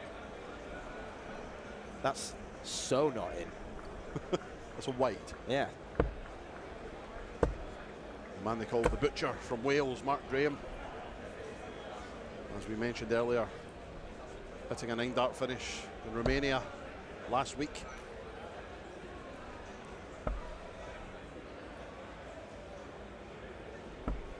One half of the reigning Scottish Open men's pairs champions alongside David Edwards, which he also reminded me of yesterday. In fact, no, this morning. That's a quick fire 99 there. Those darts really thump into the board. And they definitely stay thrown. And Mark Graham, 20 darts to take out the first leg. Not his best, but he'll take it. Yeah, not quite the same panache as a 9-darter, but Indeed. same outcome. One Does leg on the board. It does also appear that the Welsh are now taking over the TV lanes, because I've just spotted Chris Savary throwing at the middle board. There she is.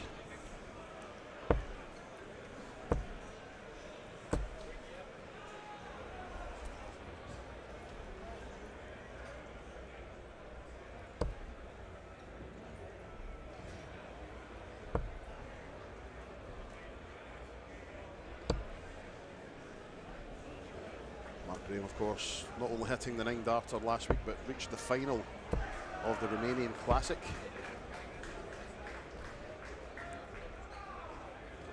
Back in 2023. So, seems to play some good stuff in Romania. Should re-nickname him Dracula then. Yeah, definitely. Kevin Mast, on the other hand, goes by the nickname the Crocodile. I've just made that up because he's wearing a Lacoste polo. I was invested there. I was like, really? Tell you something, no one in this entire building, and there are literally thousands of people here, is dressed quite as well as you, Anthony. Oh, bless. Thank you very much. Waistcoat and tie. Oh, you've got to make the effort. I mean, you're emceeing tomorrow, not today. I know, but it was a tradition many years ago. Every tournament I went to, I would always have a shirt and tie on the Saturday. I think I'm one of the few people in the world that actually feels comfortable in a shirt and a tie and a waistcoat. Yeah, I'm balancing that out. I'm wearing a jumper and jeans. Kevin Mast is giving Mark Graham a real game here. Not seeing that power scoring yet from the Butcher. It's a good last start though, just to leave the straight ton. 7 for Mast, and he finds it 1-all. Parity restored. Yeah, it's not a double that many players embrace, 7-7, but he really committed to it. Say last year's Romanian Classic finalist, they lost that final to Gary Stone. This year in Romania, last 32 exits. Sorry, one last 32 exit, the Romanian Open. Matching his 2023 Romanian Open. This year he lost to Romania's Laszlo Kadar.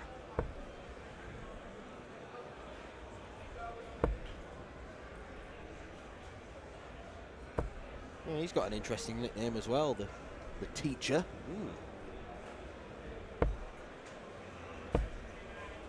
Is that his vocation? I believe so, but Well, it would make a lot of sense. absolutely.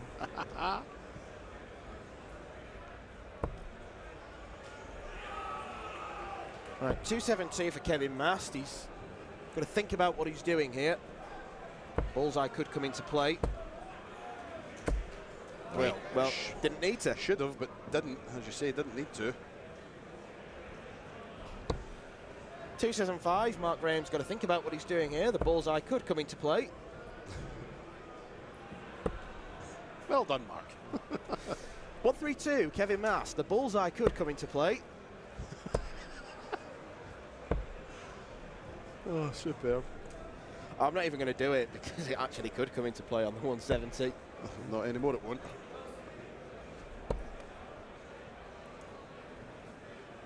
You know, it could make a really dreadful soundboard of things I say during this tournament.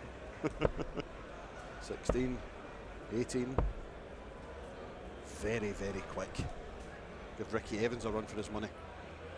93 then. Bill could come into play. Bill could still come into play.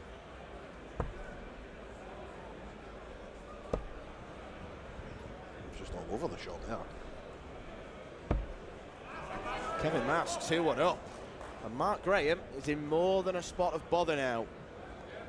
Indeed, the number 8 seed, Mark Graham. And he is in danger of a very early exit.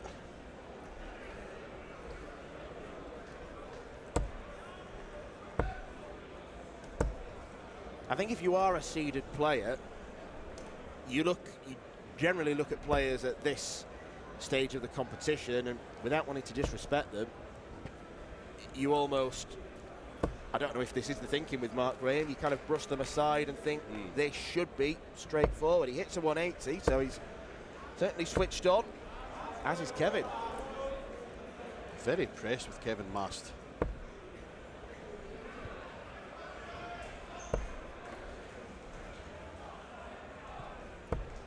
But that's excellent darts from Graham. A 1-3-1. 130 when he comes back. Kevin Mast just wilting after the explosive darts from Mark Graham. Well, he's going the Les Wallace route for 130. Oh, yes! That is absolutely superb from the Welshman. That is the same checkout that won Les Wallace the 1997 Lakeside World Championship. It could be really significant as well to turn this game on its head. Is it going to get in Kevin Mast's head? It's a decent start.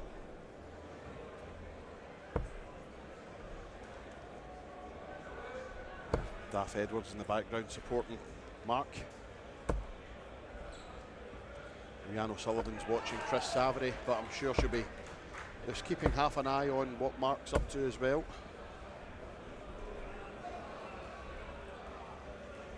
Friendship and camaraderie amongst the Welsh. Impersonating a fellow Welshman there in Gerwyn Price.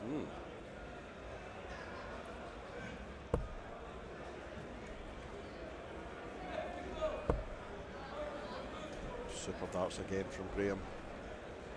Back-to-back turn 40s. And Kevin Mast sinking without trace in this leg. Well, what a burst this has been for Mark Graham. A 12 darter followed by 2-1 after 6.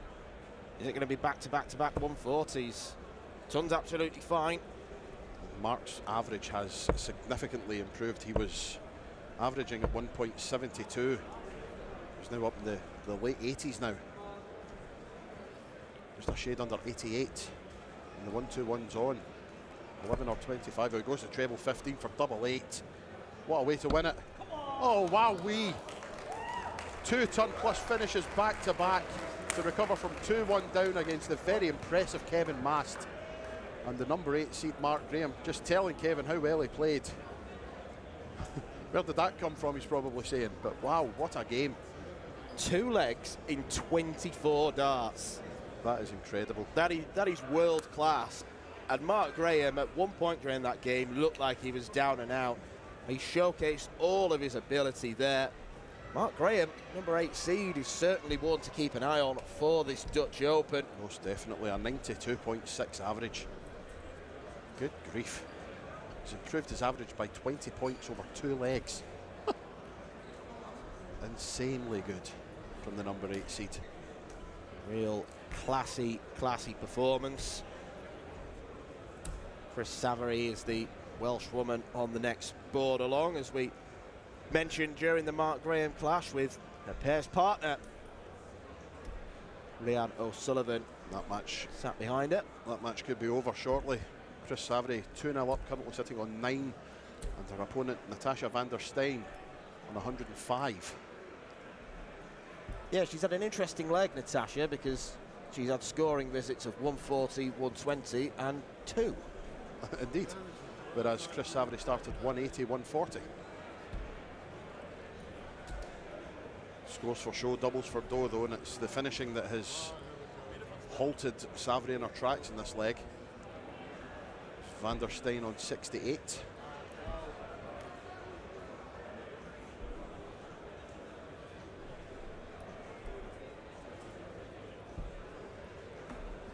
Really took her time with that last dart. 32 left if she comes back. Savary on 2 4s. And it's there, it looks like. Yep, Chris Savary has defeated Natasha van der Stein by 3 legs to 0. Goes marching on to the round of 1-2-8. Chris Savary, the 27th seed. Good performance, averaging just in the 60s. Again, double trouble probably cost her a better average. She won't care about the average though. They do not put averages on trophies. she marches on, she's into the next round.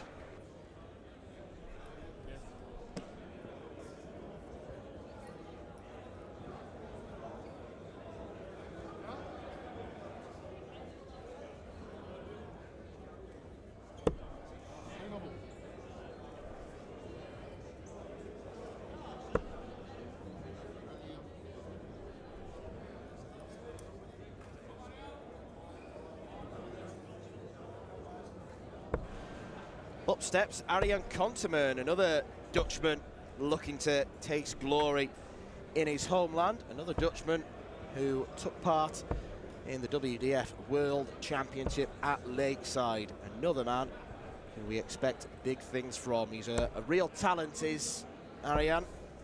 Certainly a player with a bright future, and he could have a bright present if he overcomes Fritz Stahl.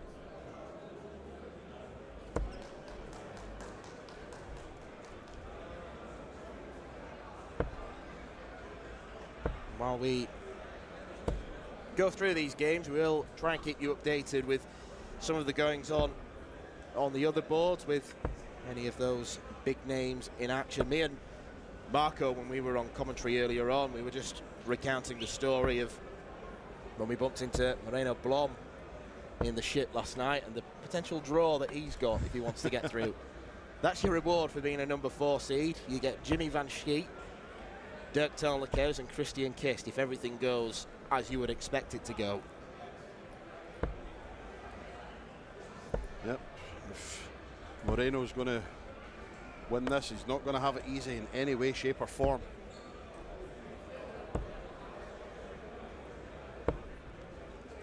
On the evidence of what we've seen so far, Arjan Konteman probably is going to have this one quite easy. How is that not it?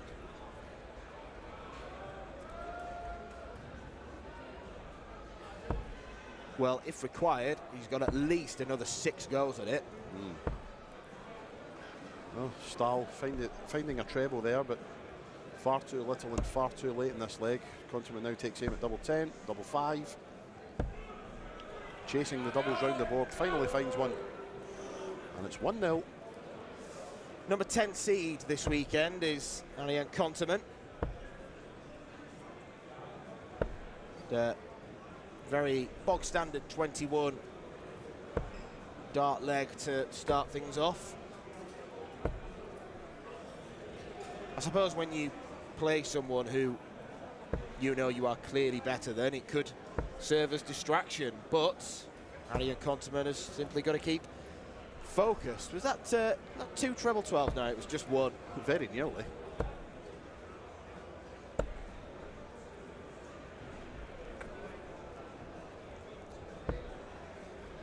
We have been critical of the attire of some of the players. We had someone earlier on, jeans, t-shirt and a hoodie wrapped around his waist. Arjan Konteman, the number 10 seed, is wearing jeans. I thought you were going to mention Fritz Stahl then, who looks sort of very top man spring-summer collection.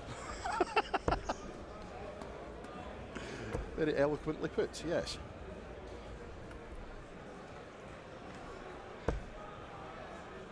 Obviously a relaxed dress code here at the Dutch Open until you reach that stage on the Sunday. Then it's smart trousers, dark shirts.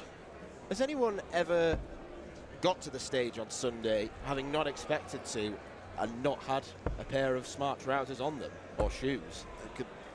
It's definitely possible it's happened. That'd be some kick in the teeth, a way to get disqualified. No, I got to the final, I won all these games. No, sorry, no jeans allowed. It's like a nightclub entry. If your name's not down, you're not getting in. Just looking round the boards, and a name from the past, Fabian Rosenbrand, former World Championship player, currently 2-0 up over his countryman Boyd Hoevenberg. As I said to Marco, it's great to see some of the names from the past coming back to Assen to play. Already this weekend, saw Jerry Hendricks today, saw Ron Mullenkamp today. Last year, of course, Joey Tenberger with a great run to the latter stages. All guys that we haven't seen much of over the past few years. Yeah, I wonder how Jerry Hendricks felt on stage. Like a fish. The old... a post-match interview for the ages. Absolutely. He has a way with words, does Jerry. He's actually a very good singer, believe it or not. I have a video on my phone, I'm sure, at the British Open years ago, Jerry Hendricks singing Save the Last Dance for Me. Has he then got Jimi Hendrix on guitar? He was actually very good. You now owes me €20 for saying that. I think he might be waiting. Yeah.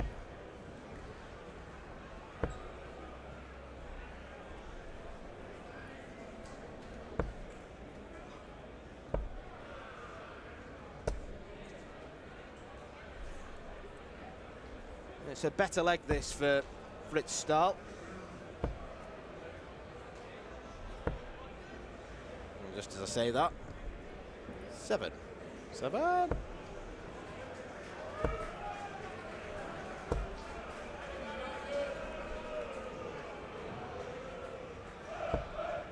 Konterman just looking to get the job done.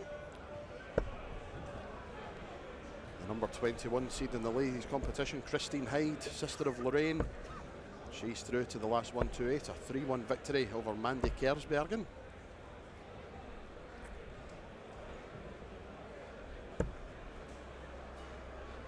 Another treble 12, followed by a treble 20. Take every single last one of them, Fritz. You don't see many scoring visits of 116.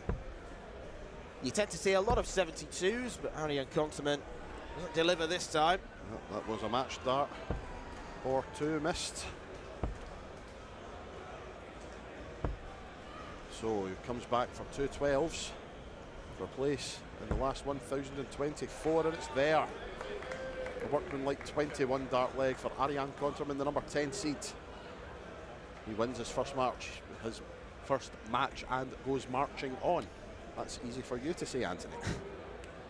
Yep, easy victory for Ariane Konterman in the end. But as mentioned, it is all about remaining professional and getting the job done. Yep, as the old saying goes, you can only beat what's in front of you.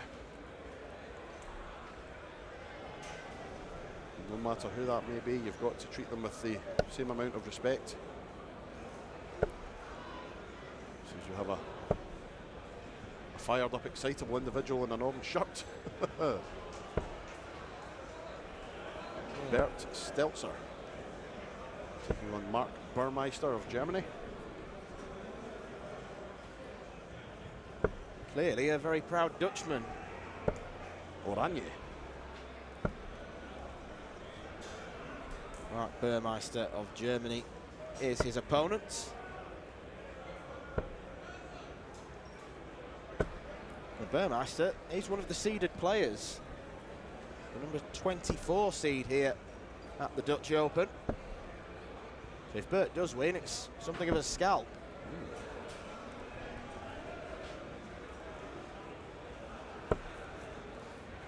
148's on. Not anymore, it isn't. Good setup nonetheless, in case Burmeister doesn't take out this double 16.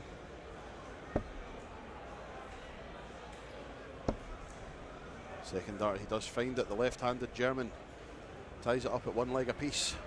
Yeah, just looking at Mark Burmeister, he's ranked 202 in the overall WDF rankings. Picked up most of his ranking points in Malta back in November. He was a beaten semi-finalist in the Malta Open.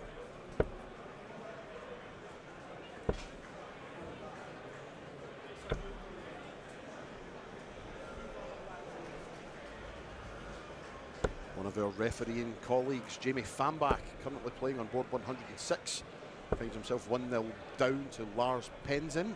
He was in the very first game we had on the stream this morning.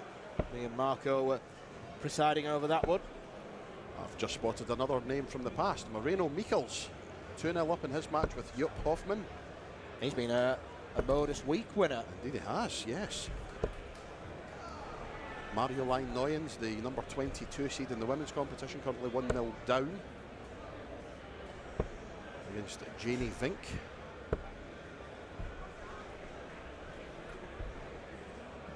Pleased to say as well that Christian Sorensen won his first match, Excellent. averaging 43. Not so excellent. That was an old Danish clash as well against Christian Christensen. I remember him saying he was playing against another Dane. There's only 7 of them here, and 2 of them drew each other. Number 9 seed Ivo Lechma, 2-0 up in his match.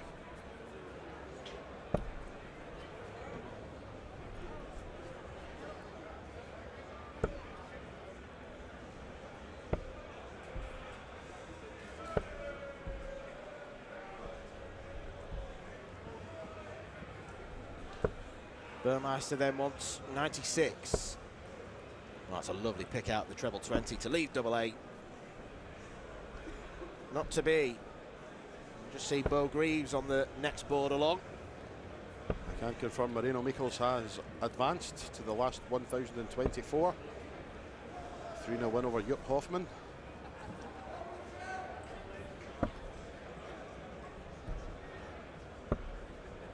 Double 4 is taken out by Mark Burmeister. Goes 2-1 up against Bert Stelzer. Anka Zelstra currently playing on board D, as you just maybe caught a glimpse of in the background. Number 17 is 1-0 up in her match. She's taking on Naomi Rolls. I'm assuming that's how it's pronounced, R-O-E-L-S.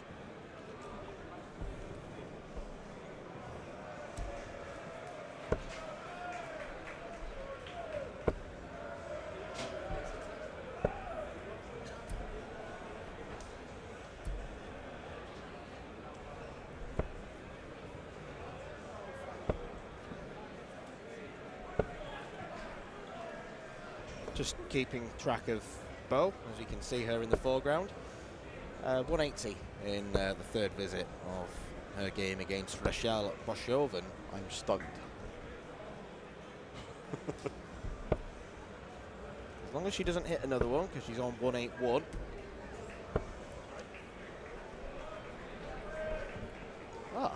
Mrs. Rolls has appeared behind us.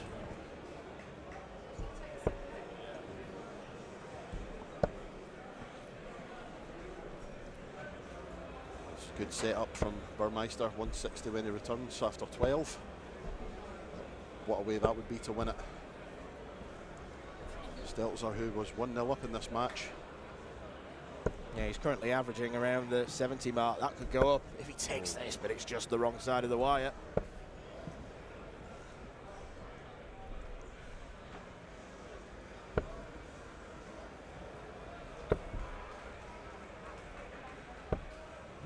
Well, he's left a finish, but will he get a shot at it? Burmeister 78, double 12 for the match. It's quite a way off. How many times do you see it where the first start offers absolutely no guidance whatsoever, and the second one pinned with aplomb? Mark Burmeister through to the next round of the men's competition, and straight away our focus is now going to be on Bo Greaves, the number 1 seed, the woman to beat, the woman who wants to reclaim the Dutch Open crown, because she was a beaten finalist last year. And Bo Greaves is not someone who loses many finals, but Eileen de Graaf was there in the way. She got a revenge at Lakeside to become a double world champion. And she's up against a young Dutch woman in the form of Rachel Boschoven, who, for her, it's probably a dream draw, a privilege to play someone like Bo. Absolutely. The history maker that is Bo Greaves shatters records wherever she goes. Continues to rewrite the history books.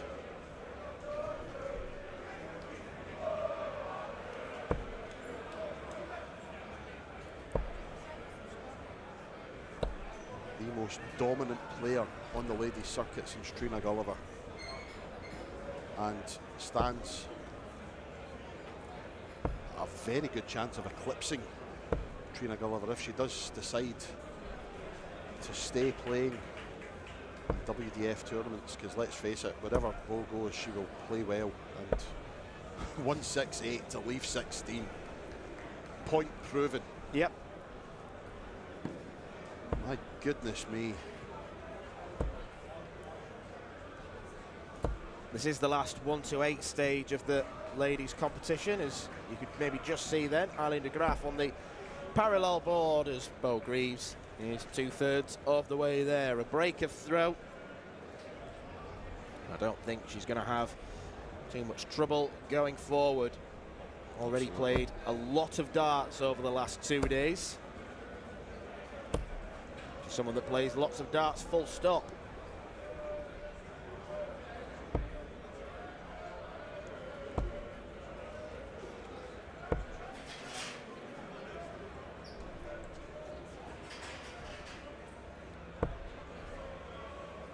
You can't go wrong really with that effortlessly silky smooth throw that Bo's got. She has had her struggles in the past with the dreaded D word, and every now and again you just see it sneaking in. Maybe see like that there. Her throw is ever so slightly different. Just in the first dart, she takes that extra little nudge forward. That could be a coping mechanism for it. Players do a lot of different things to try and combat it if they feel like it's affecting their game. But I think Bo has showed such fantastic resilience, and at one point she couldn't throw her darts at all. And now, obviously, she's winning everything, twice world champion, the most feared player in world darts. Nobody wants to play against her. Now, there's 2 players in the world that nobody wants to play against right now. One's Bo Greaves, the other's Luke Littler. None of the men would want to play Bo. No. If she was in the men's draw, she'd stand as good a chance as anyone of winning the tournament. Absolutely. That's not a great last start. Took a pretty wicked deflection. So it leaves the ice cream shot, 99. That has landed in between the 2 and the 0 of the 20. What's the darting equivalent of row Z? That. Single 10, double 16 for the match. Thank you very much, Bo Greaves. Wonderful, wonderful performance from the world champion. An average of just over 87 as she dispatches Rochelle Boshoven. And continue playing like that, you stand a better chance than many of winning the tournament. Absolutely outstanding stuff from the world champion. Once again, making the game look astoundingly easy. Absolutely. As I say, Bo and Luke Littler, 2 of the players in world darts right now that nobody wants to face. Both products of the England darts youth system originally. Came through, played for the England youths, started playing in the senior tournaments, and wow, they've both been absolutely amazing. So from the number 1 to the number 2, Eileen de Graaf in action against Jewel Troost. De Graaf, the defending Dutch Open champion, which by my reckoning means she must be 13, 14 games unbeaten here. Yeah, I'll go with thereabouts.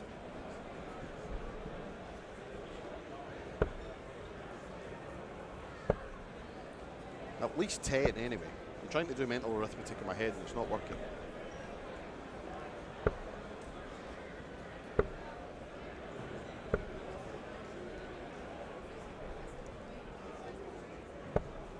And even though they are number 1 and number 2 in the world, Eileen de Graaf's victory last year has to be considered a shock, because at the time Bo Greaves was winning absolutely everything.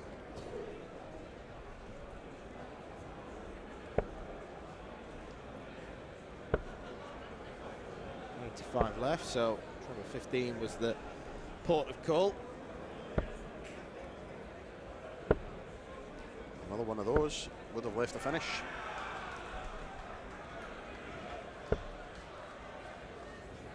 Doesn't need to go for the 16 and bolt. That's very sensible, but not quite so clinical. Missing inside on double 18.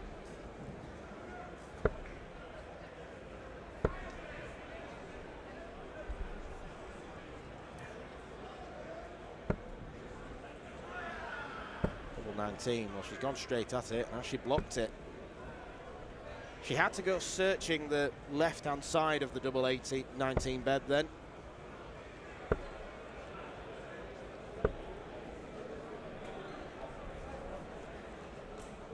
De Graaf looking to win her 5th Dutch Open as she checks out double 19. If she wins it this year, it'll be the 2nd time she's won back-to-back Dutch Open. She won it back 2014 and 2015. She won it in 2020. And then again last year, so it would be a fantastic 5th Dutch Open for Eileen de Graaf. She really has won it all, apart from the big one. Video World Trophy champion back in 2017, twice a Finder Darts Masters champion, and the 2015 Winmore World Masters champion. 4 majors, an absolute bucket load of world ranking titles, and 2 gold medals at the WDF World Cup back in 2017. Is she going to fill it up? No.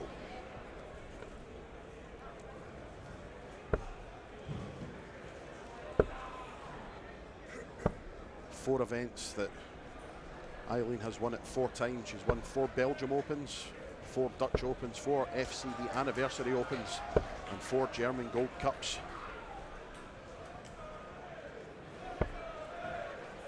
Three times Luxembourg Open champion, 3 times Denmark Open champion, 3 times Turkish Masters champion, 3 times the German Open champion also. A fantastic CV Eileen de Graaf has. Yeah, it's a CV good enough to rival any player. Absolutely.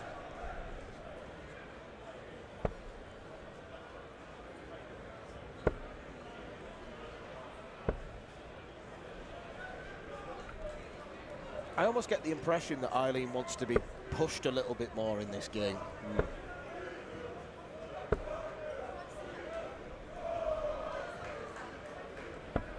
Single 16 for double. Double 8 now. She will be back. Joel Troust back in 2-4-3. 2-4-2. At Wever darts, only 20. Eileen takes aim at double 8. Getting closer, just takes a step to the right, opens the bed up a little bit. No, can't find it.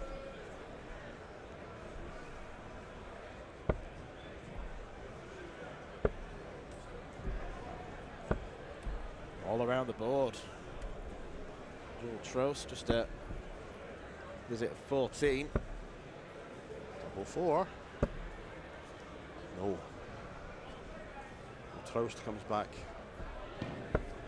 And she will definitely be on a finish now, barring an absolute calamity. See Moreno blobbing your screen there. Double 2 now. Toiling on the doubles, but finally finds double 2. This is very unlike Eileen de Graaf. Very, yes. Usually so prolific and so deadly on the doubles. She now reverts back to throwing for 19. She's as good a 19 player as she is a 20 player. Apart from then. 79 was the score, not 7. Just a miss of the button from our marker. That happens. Yep, Dart Connect covering every single game in the Dutch Open this weekend. 3! In my humble opinion, a 3 should be celebrated as much as a 180.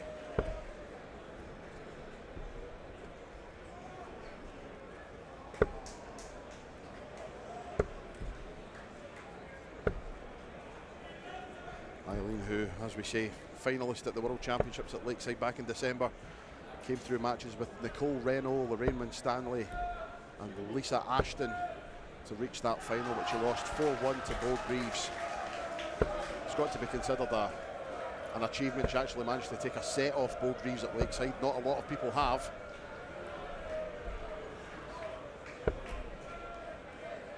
The number 2 seed, one leg away from a place in the last 64. Starting to get now to the business end of the ladies' competition. Men's competition still a long way to go.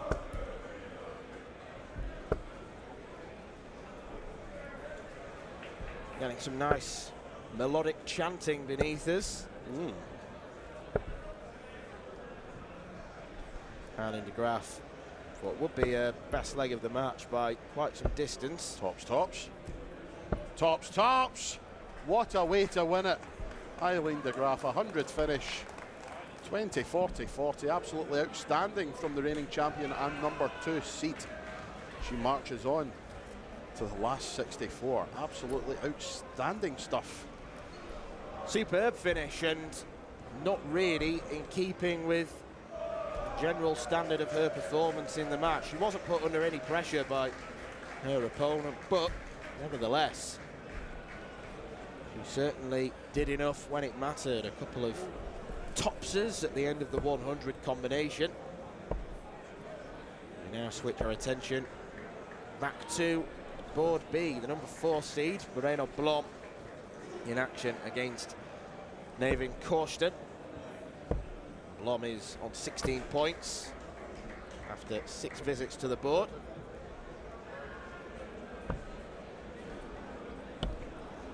My mistake, 28.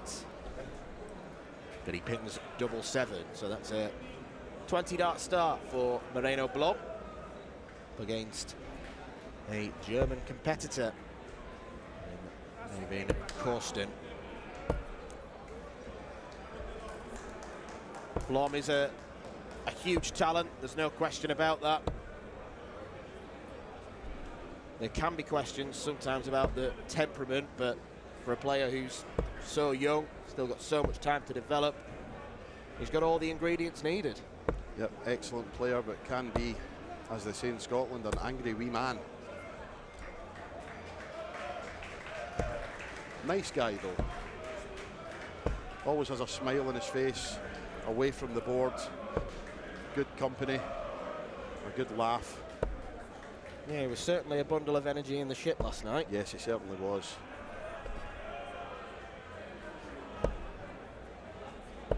Oh, hello. Another interested spectator behind Moreno Blom there. Ella Klassen's come to Yes. watch the Dutch Open, just on a watching brief this weekend. Yeah, Yella, a friend of Moreno's, as Korsten misses the board entirely. Scoring segments anyway. Now then. This is what I mean. He's under no immediate pressure, and that's just annoyed him. But that will have delighted him to leave him on 52.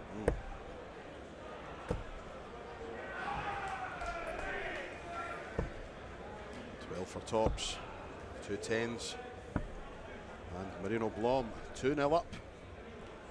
He looks to book his place in the last 1024.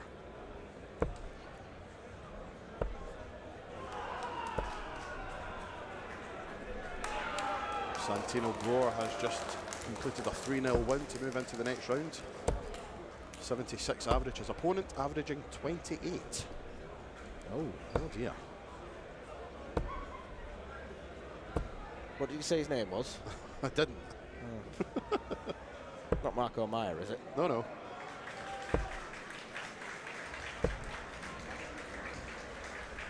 I'll forgo the embarrassment. Number 3 seed, Alexander Merckx, is 1-0 up against Dave Rosa. Hits a 15-darter in the first leg, because he's averaging exactly 100.2. Ladies competition, the number 16 seed from the Netherlands, Lorena Rietbergen, In her match, she leads 2-0. So on the verge of a place in the last 64.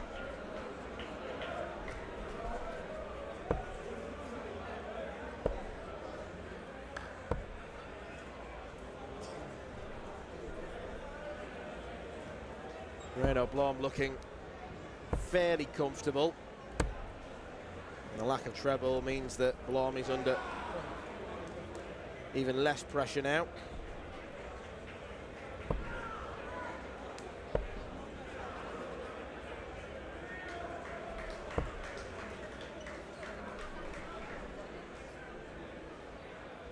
Okay, that threw me a little bit. 136, and he starts on the 17s.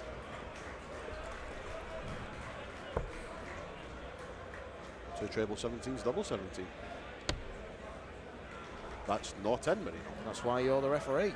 Indeed. And I'm the bewildered commentator. Double six now. Don't get me wrong, I'm also bewildered by it, but I'm just trying to make sense of it.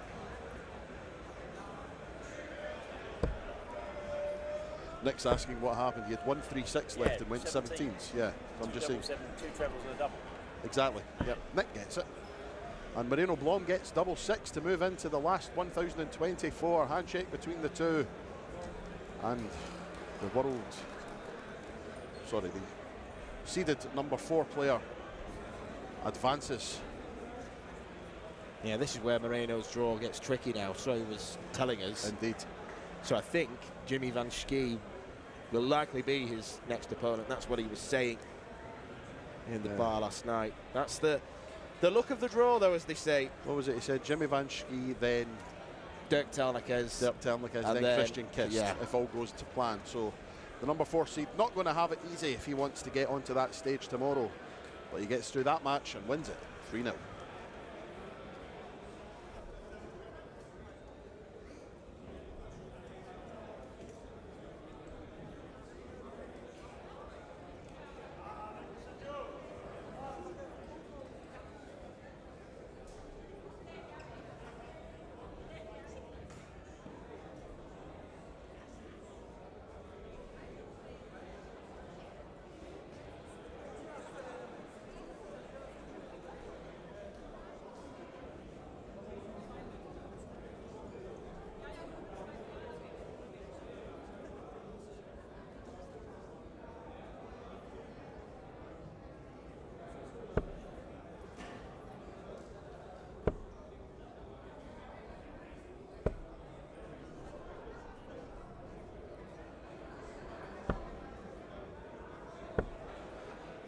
Lorraine Winstanley now back in action in the TV lane. Last 1 to 8, and Winstanley, someone who we've seen already take to the stage today. Comfortable win earlier on. Her next challenge is in the form of Veronique Siroen.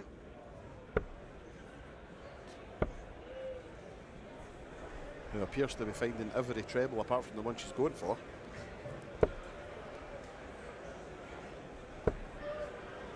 Lorraine Winstanley, meanwhile, early finding every dart in the treble 20. She's definitely finding the treble she's going for. Good start for Lorraine. 180 after 9 darts. The 5-time Swedish Open champion, 3-time Scottish Open champion. The winner on the Women's Series. And the former Winmau World Master back in 2017. A fantastic career has Lorraine Winstanley had, and I am sure there is plenty more to come.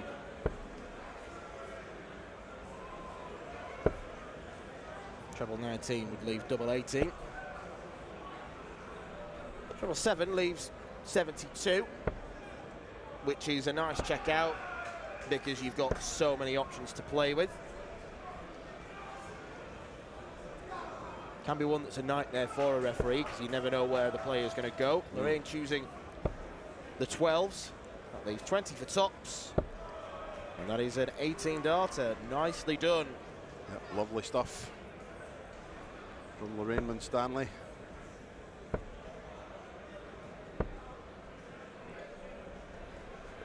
couple of other seeded players in the ladies competition currently playing their matches. Sophie McKinley taking on the Dutch Kira Koch, and Tori Kewish, the number 13 seed, against Silke Lowe.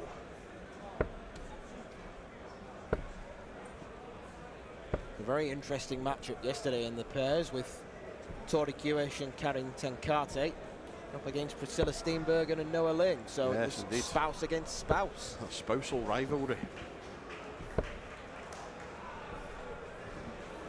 Just interesting looking at the Dart Connect system that Tori Kewish now appears to be playing under the Dutch flag. Indeed. Well, living in the Netherlands,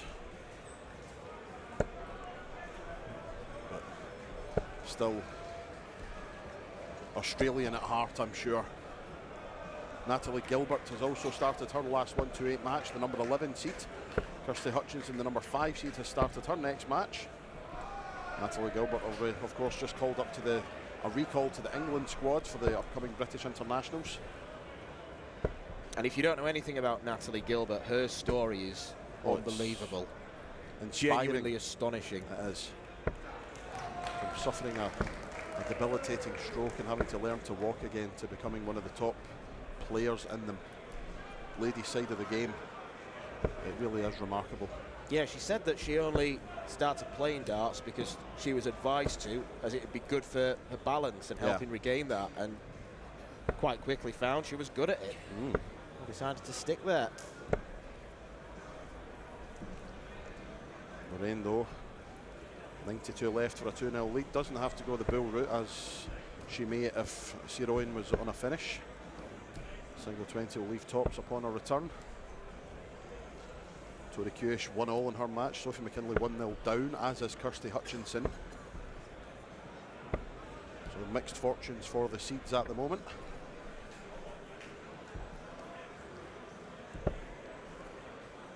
Two more darts if required at tops. And finally, and eventually, it's a 2-0 lead for Lorraine Winstanley.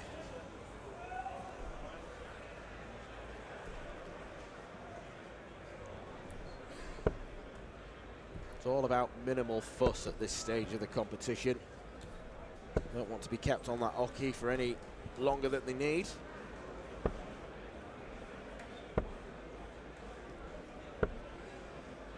As the dulcet tones of Status Quo now fill the arena. It's Bo Greaves walk-on music. Yeah, you were about to get back into MC mode then, weren't you? I was, yes. I panicked for a minute.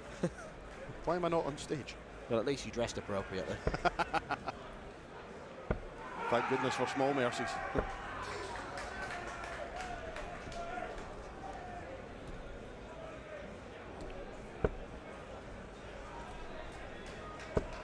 Sergio Krasin, the 29th seed, is out. He's just lost his match 3 legs to 2 by the looks of things.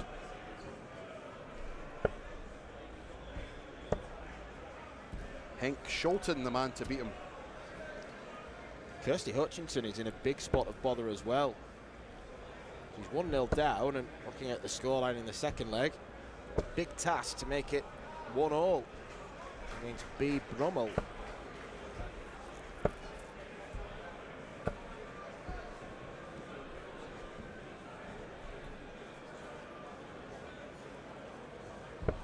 Sophie McKinley now 2-0 down in her match. The number 12 seed, one of Scotland's finest.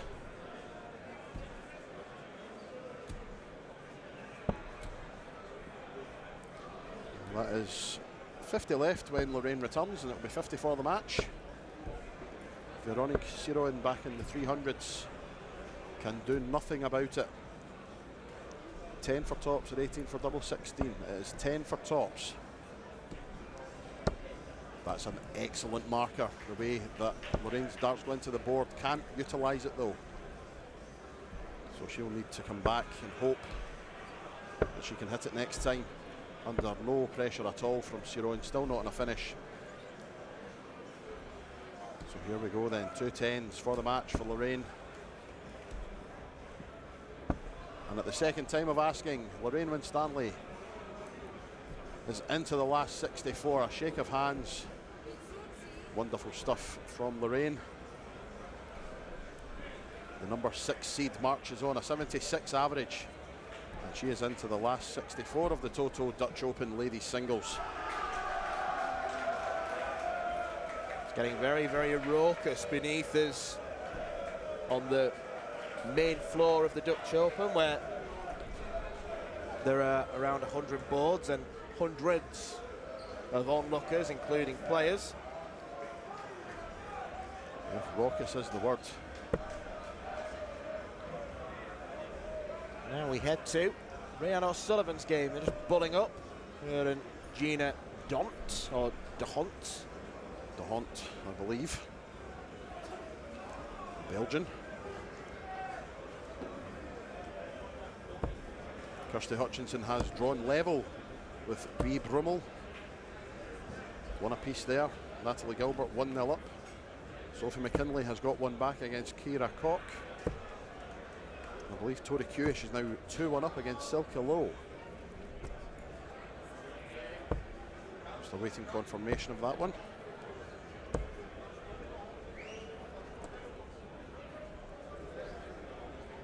Yep, 2-1, and Kewish is on a finish, 130. Lowe back in the 200s for the match.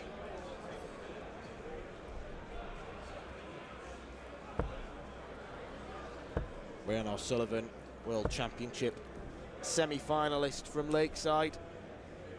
Beau Greaves proving too strong on the night, but another real classy player. Certainly one of the very best in the ladies' game. Absolutely. As I said, I've said it a couple of times over the past couple of days. The only reason that she wasn't an established top 5 player before the past couple of years is her reluctance and maybe not being able to do as much of the circuit as maybe she really should have done, because since she started doing the circuit, she's been in the latter stages of near enough everything she's played in. An outstanding talent, has been for a long time. In the past, she has, of course, reached the World Championship final on 2 occasions. Again, before she started travelling the circuit, that was through maybe county qualifiers for the World Masters and county qualifiers for the Lakeside playoffs.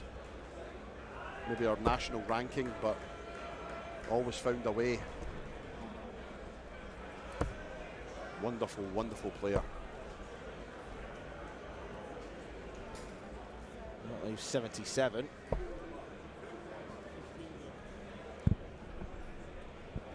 Steady leg so far from Rhian.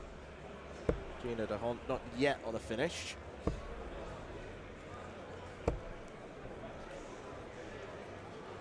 Tori Kewish, sorry, Dan. Tori Kewish has booked her place in the last 64, a 3-1 win over her German opponent, Silke Lowe. Chance here for Gina De Hont. Rhian missing 2 darts for the first leg.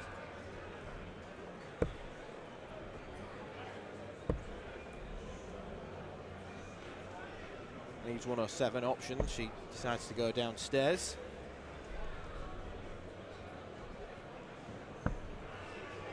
Double 5.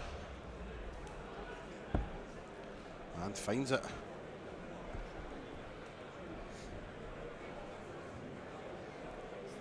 And they'll lead for the number 3 seed.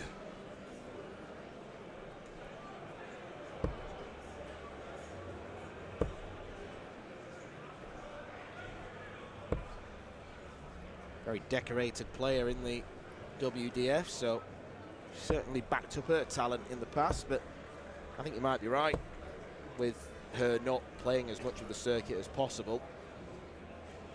I suppose it's difficult to be able to juggle a job with playing darts, which is what a lot of these guys are doing. Excellent last dart from De Hont, just clattering into the other dart, sending it into the treble 20.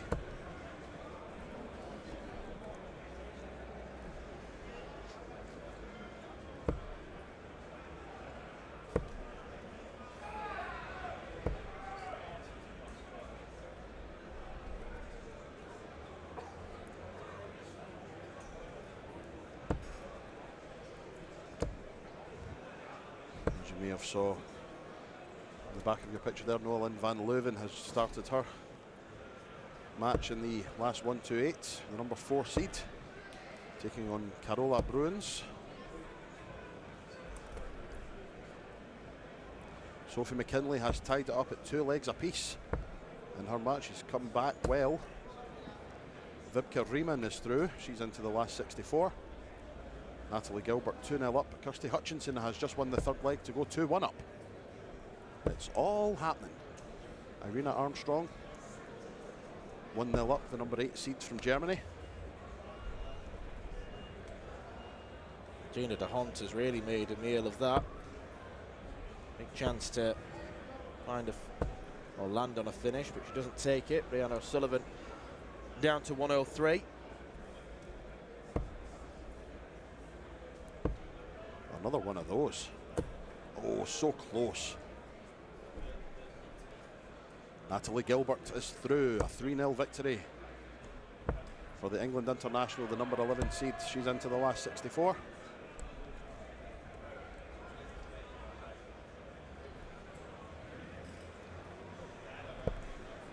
Noah Lynn, a 15 dart leg, gives her a 1-0 lead.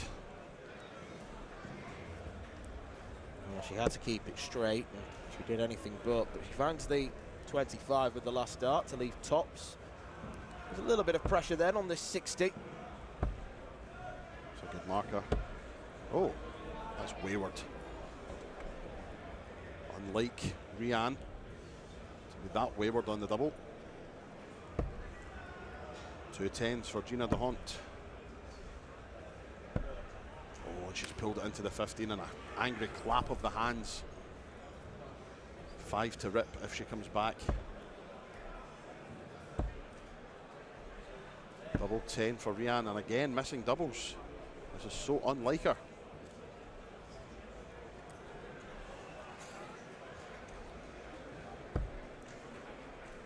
That's double 1, so she'll need to go single 1 and another double 1 for what will be a, oh dearie me. Throw them the other way around, you've won. Yeah. 2 10s then for Rianne for a 2-0 lead, and eventually finds the double. An unremarkable leg, but it is a break of throw, and Rianne O'Sullivan now throws for the match.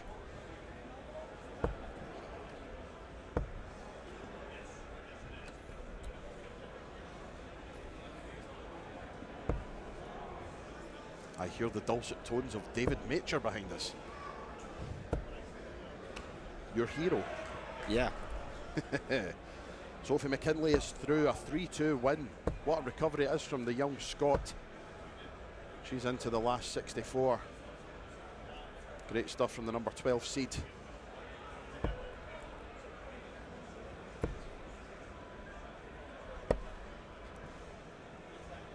Well, scores of 7 and 37 to open leg 3 for Gina de Hont, and punishment from the captain of Wales. Kirsty Hutchinson has recovered from 1-0 down against B. Brummel to advance to the last 64, a 3-1 victory for the former World Championship finalist.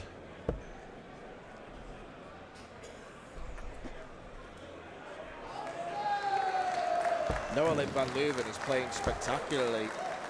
A couple of 180s, and she's won her game now at 12 dart leg to finish off Carola Bruins, and that's a 109 average. That is astonishing from Noah Lynn. Highest average of the day, I would assume, in any competition. Remarkable stuff.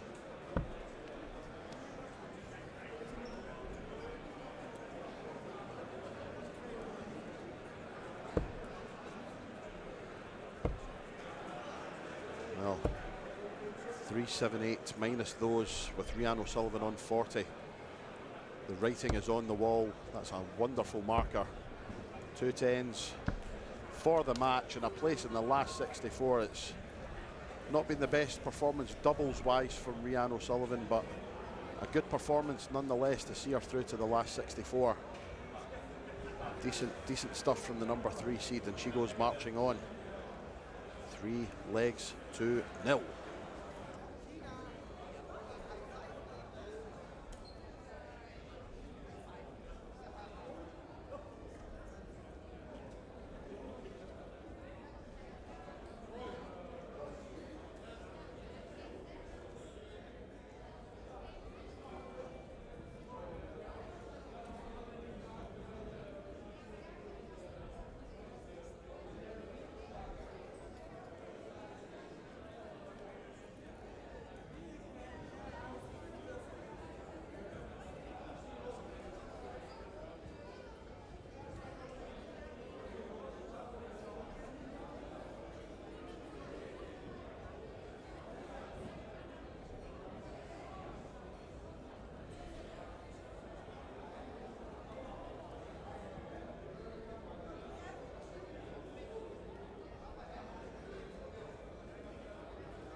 Welcome back, ladies and gentlemen, and the next match here at the Toto Dutch Open men's singles is the mullet, Danny Jansen, returning after a stint on the Pro Tour. And we talk about players who are capped internationally. Well, this man is just capped, Rudy van der Veen.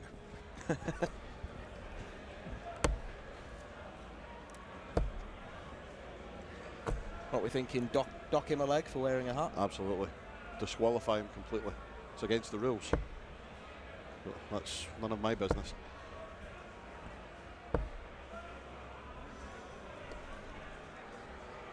As I say, Danny Jansen plying his trade on the PDC circuit for the past couple of years, has lost his tour card and thus finds himself playing on the WDF Tour once again.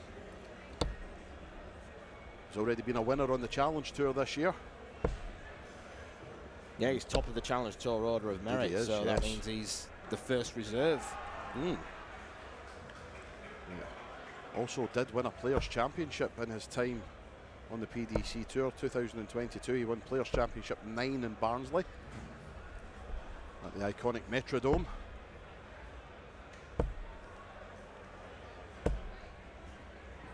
Was a prolific youth player also. Former Czech Open, French Open and West Fries Open youth champion back in 2018 and 2019. Won the Europe Cup Youth overall gold medal with the Netherlands in 2019. No senior world ranking titles to his name as of yet, but a player of Danny's ability, I'm sure that he will indeed win a good few. Tops he needs for the first leg. 2 10s. And he finds it with the second dart of the combination. Yeah, it's an interesting dynamic with Danny Jansen because he's spent the past few years playing on the PDC. He hasn't played any WDF tournament, so he's here as a non-seed. So a nightmare draw if you are a seeded player the later we go in the tournament. Absolutely, yes. Same could be said for whoever draws Brian Roman. To go from being the WDF world #1 to playing PDC for 2 years, then coming back to the WDF, probably still playing at the standard you were playing when you were the WDF #1 and not being seeded. Whoever draws him go, for goodness sake, give me a break.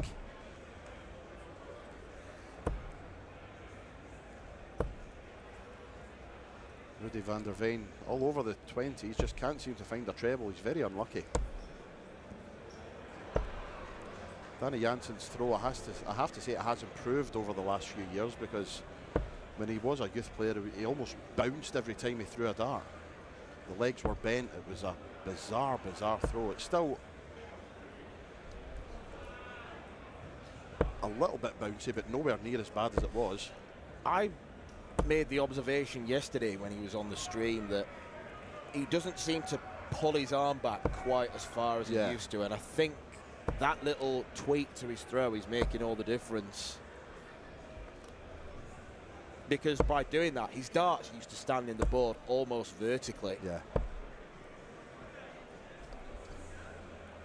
Still an effective throw, of course.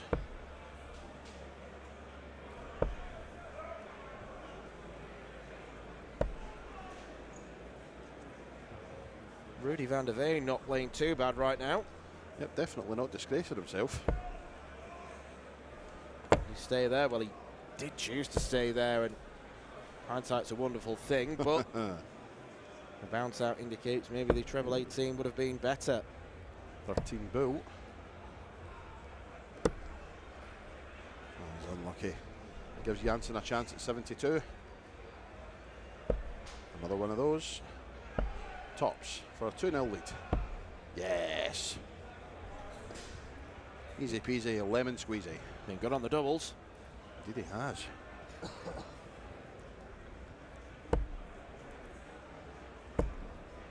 What a start to leg 3. A maximum.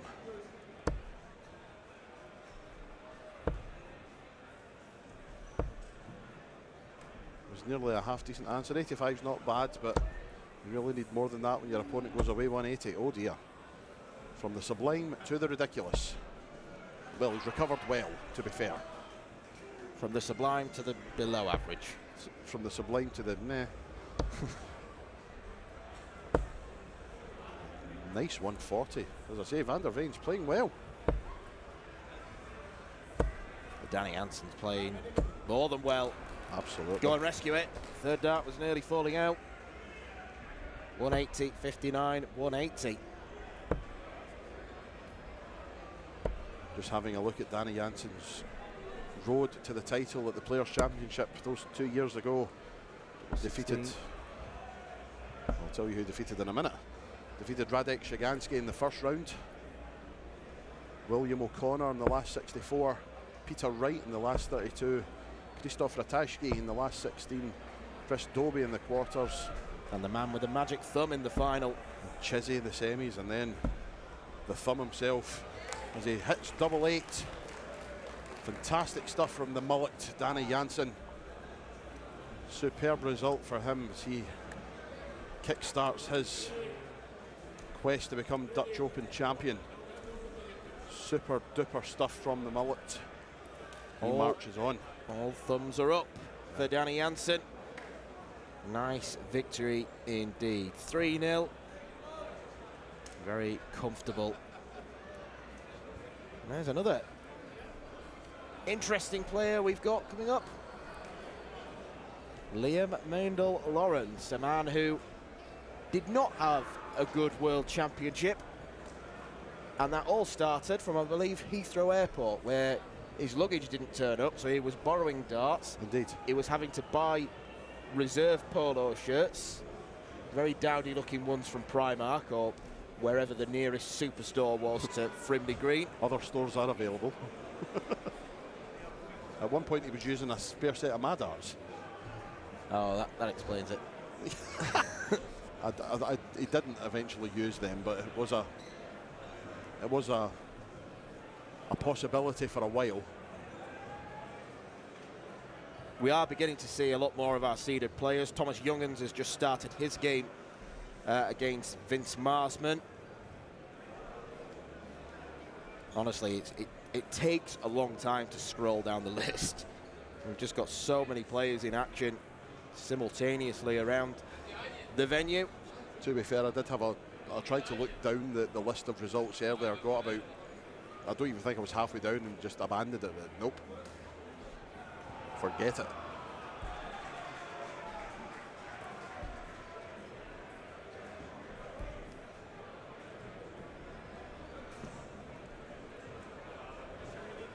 Meindl-Lawrence beat Mike Gillett in round 1 at Lakeside and then ended up going down to Martin Turner, the Yorkshireman, who himself ended up losing a classic against Neil Duff. Match he probably should have won. There's a familiar face at the front of the picture. Yeah. Christian Sorensen taking on David Edwards. Oh yes, our Danish refereeing friend and colleague. Yeah, we'll certainly keep up to date with Christian's progress. He did predict that if he won his first match, he'd end up on the streaming board because David Edwards is someone who's capable of really good things, as Liam Meindl-Lawrence does win the bullseye against Danny Schroers.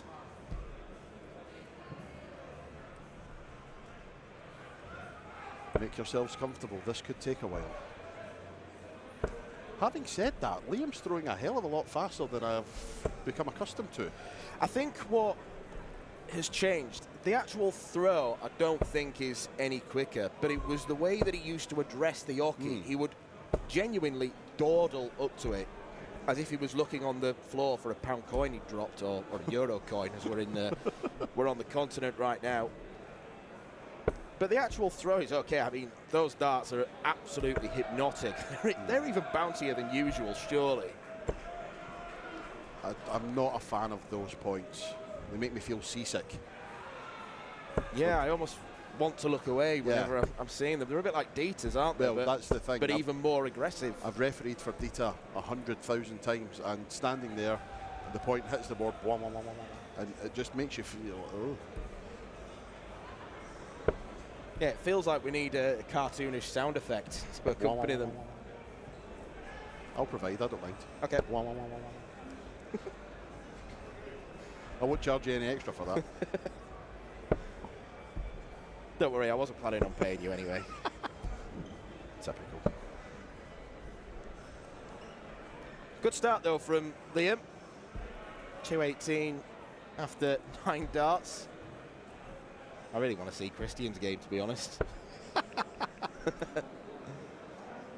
Yeah, he's a top bloke, is Christian Sorensen, and talk about players committing to play the Dutch Open. He took a 6.5-hour journey from Denmark, drove from Denmark to the Netherlands, so I believe, if my geography is correct, he'll have gone from Denmark through Germany and then found himself in Assen at the Bonte Wever arena / hotel. It's all combined, and it's a top venue.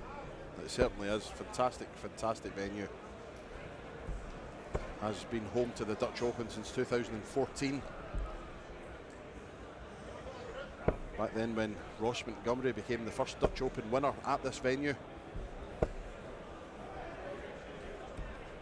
And I don't mind saying, as a good friend of Ross, and I was not officiating that weekend, I did shed a tear for my friend when he became the Dutch Open champion. Defeated Scott Waits in that final. He then went on to make it 2 Dutch Open titles when he defeated Mark McGuinness a few years later.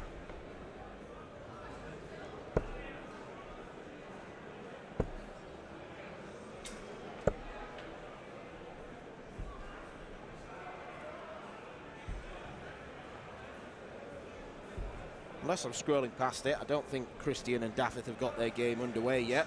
I think it is underway, but the live scoring again just glitching momentarily.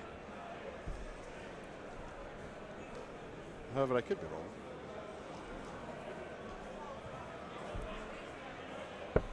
It is. Yes, I'm completely wrong. Not often I'm right, but I'm wrong again. To be fair, Christian needs to practice. Yeah. It was a 43 average, but it was a whitewash. He won 3-0 Absolutely. So, against Christian Christensen. as I say, you can only beat what's in front of you.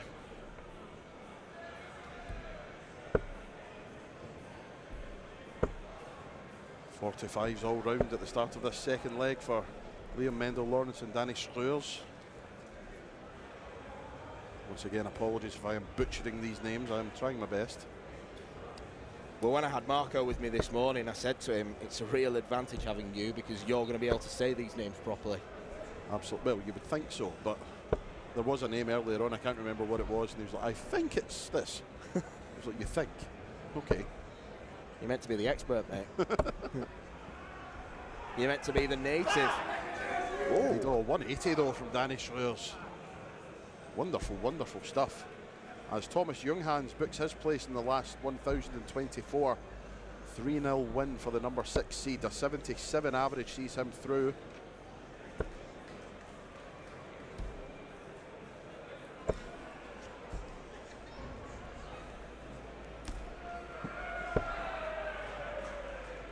There's a real growl from Danny Struers to accompany that 180, and sadly, may have spent up some energy because he can only follow it with a 41. He should have celebrated the same way I did yesterday, just arms aloft. It took every ounce of my energy not to do a lap of honour. Take your top off. Nobody needs to see that.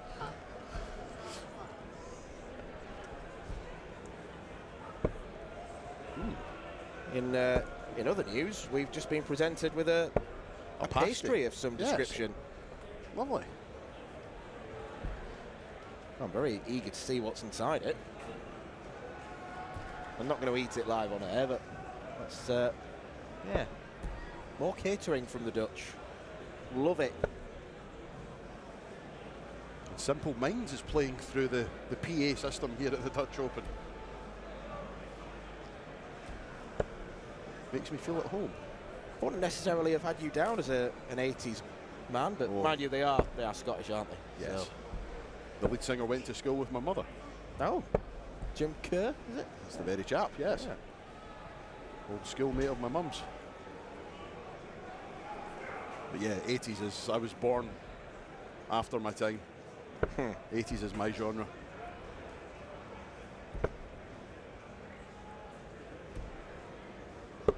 Oh yes, that's a great setup from Liam Mendel-Lawrence. Tops upon his return if he comes back. Danny Schleur's on 150. Wayward with the first, Wayward with the second. Great last start though. Tops then for a 2-0 lead for the big German.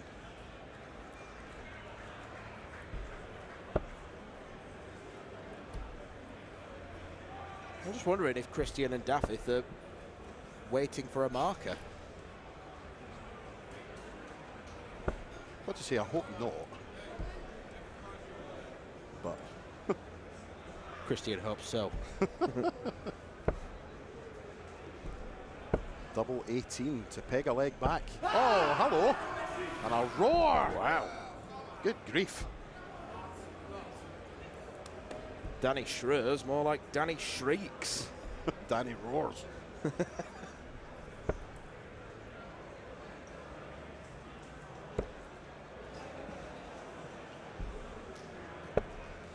But Liam just plodding on, not getting involved in any of the shenanigans. Just letting Danny get on with it.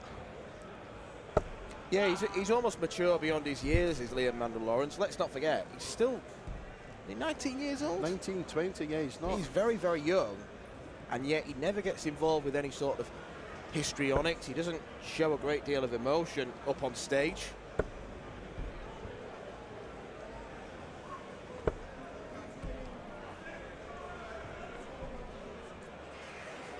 Just a player who gets up onto the board and just gets on with it.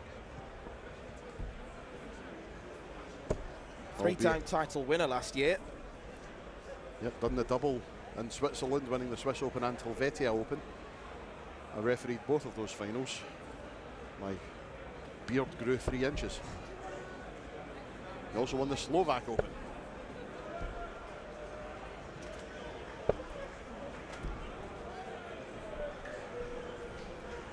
It looks like Christian and Daff finally have a marker.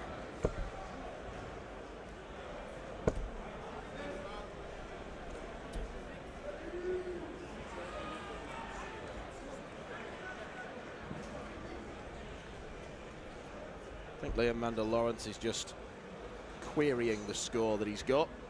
Yeah, it's been changed 1.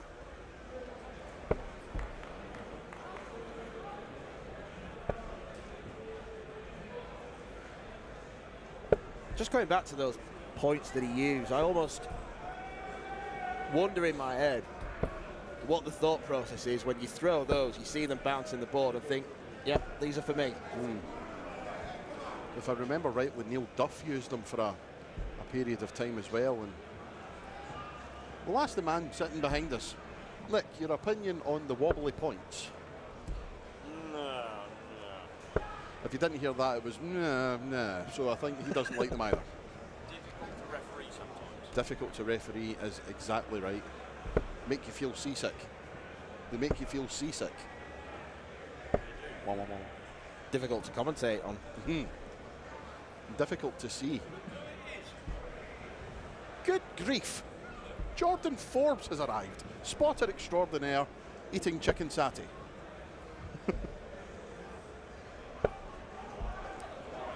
155 for Liam Mendel-Lawrence. Go on then. Oh, yes! he's What a taken it. finish that is. Wonderful from Mendel-Lawrence. And he draws applause from the crowd. And in direct comparison to his opponent, who roared when he took out the finish in the last leg, Danny didn't even blink. He went, oh, right, okay. Wowee. Absolutely outstanding stuff.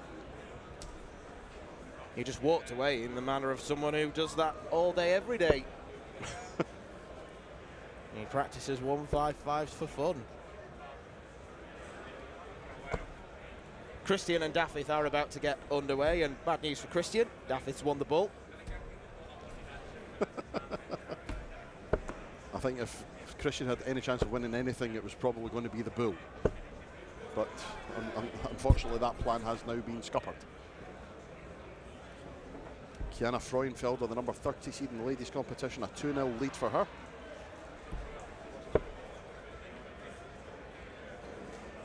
And Mahi Bosmia, who we saw defeat Joe Rolls earlier, is currently 2-0 up in her match over Tanika Kalsbeck. A dark horse, maybe? Yeah, potentially. Really impressed with her.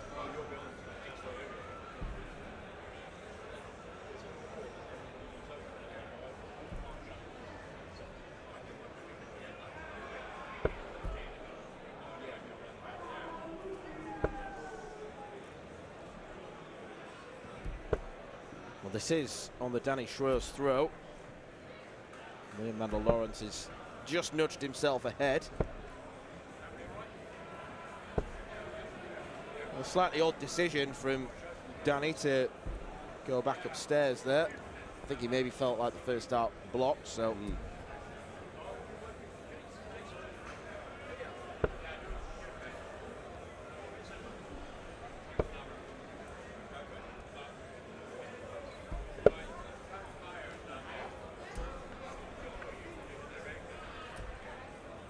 Only a score of 40 for Liam. Are we potentially going all the way?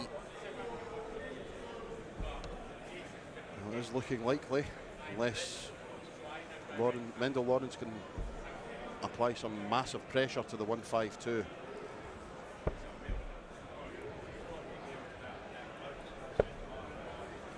That's a clever dart.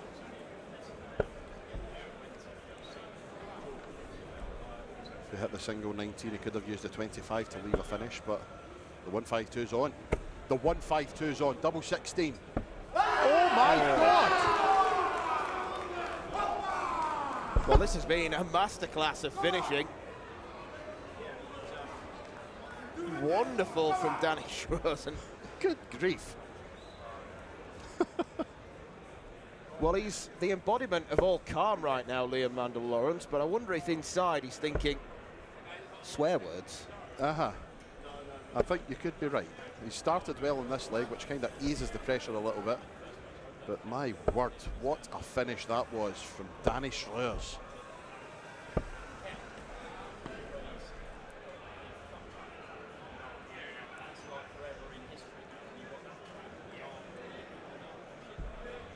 Well, 155 and 152 taken out in consecutive legs. Absolutely outstanding. Good start to this leg, though, for Liam. In other news, I do believe Christian Sorensen he's on a finish.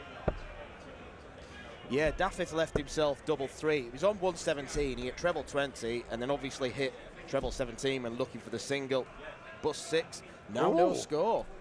Sorensen's on 76. Go on, the Dane. Mendel Lawrence well in front in this leg. On a finish after 9, no, just pulls that third dart into the 5. I do believe I've just witnessed a referee asking what's left. My goodness me.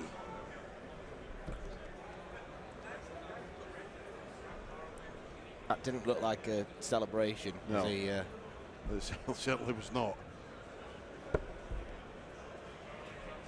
I have had the pleasure of playing against Daffyd Edwards on the streaming board here at the Dutch Open, who's missed double 3 again. Played pairs with Ryan Hogarth a couple of years ago, and we ended up losing to Daffyd Edwards and James Beaton on the TV lane.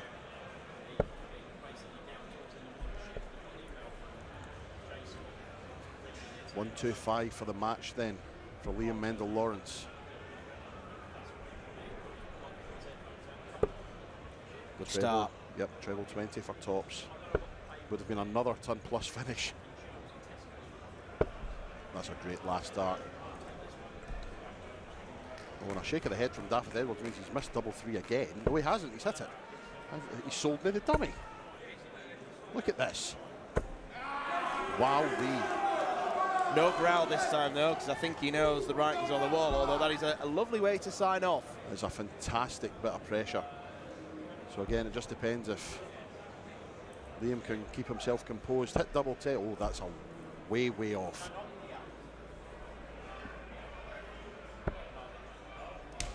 Double 5 for the match. Oh, he's got it, and that's the first bit of emotion we've seen from Liam Mendel-Lawrence. A fantastic game there between the two. Absolutely outstanding stuff. Yeah, really, really good performance. Liam Mendel-Lawrence defying the spirit from Danny Schroes there, defying the 152 with a 155 of his own. Mendel-Lawrence is through. Another real dark horse. Probably will have to up his game. The 78 average that he has displayed there. And here we go. This is the moment we have all been waiting for.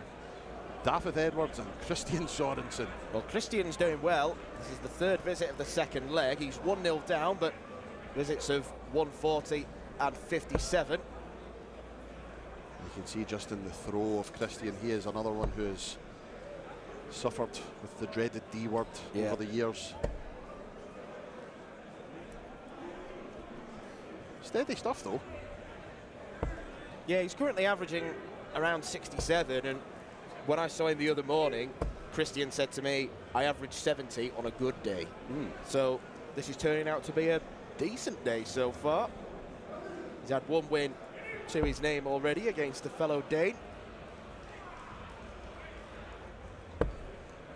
Now he's up against a Welshman, probably one of few players who hasn't played a Dutchman yet. Yes. I just saw Rhiannon O'Sullivan doing her nosy as she walked past there.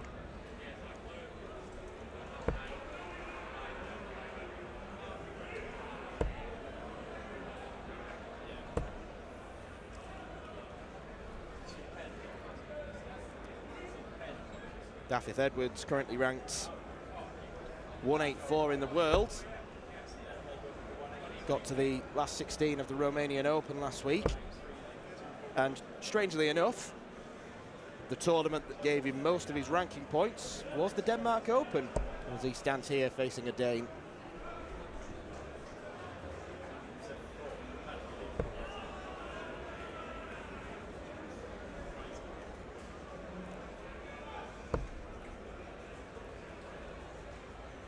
And that leaves 70. Yes. So another treble 18 would be very handy. Just the wrong side of the wire. Very unlucky. It'll take 58 unless Sorensen takes out 154. Go on the ref.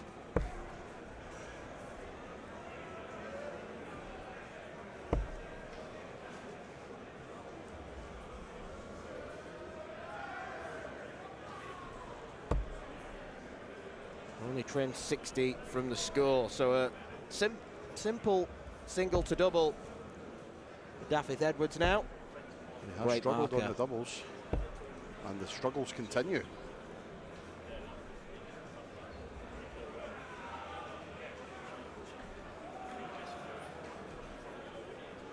Chance now. Does he go ball or treble 18? The 13, apparently. That was option C, I was about to give you. He's right between them. I still am none the wiser as to what he actually went for. He's between the two. And he's definitely going for the 15s then. And across to the 14s. Yeah, I like 14s on 66. That's a pup-approved method. So is that. Double 10 for David Edwards and a 2-0 lead for the Welshman. A break of throw, so Sorensen has it all to do. Former youth team manager of the Danish national team. Yeah, Denmark's another nation where we are seeing improvements from them in terms of the player output, and Christian's played a big part in that. Oh yeah, absolutely. I mean, Benjamin Drew Rouse, who recently won his tour card, he's a former player of Christian Sorensen's.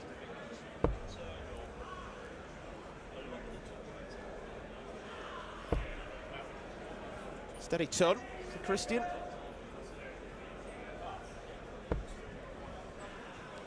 I've just received a message regarding the comment I made about being born after my time. It says, you were not born after your time, you're just old. Just you wait till I get home. Thank you, darling.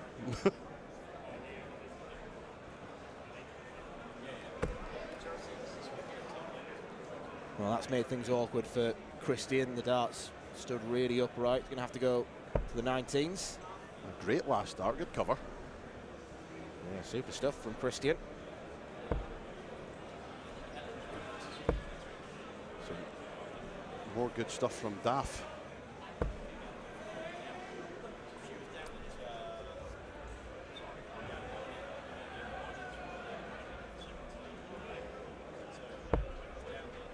Good start. Can he follow it up? And drags it wide. Disappointing 70. First start, so much space at the side of it.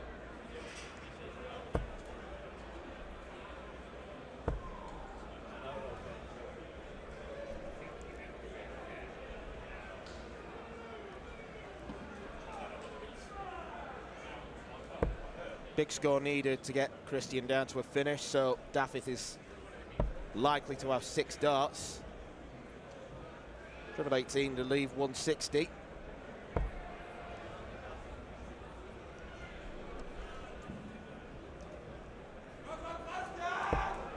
Shots on another one of those. Was very unlucky.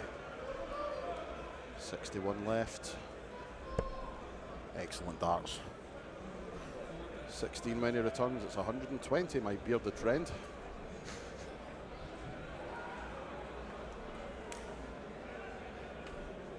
These might be the last darts that Christian throws in this year's Dutch Open. Christian, you require a hedgehog.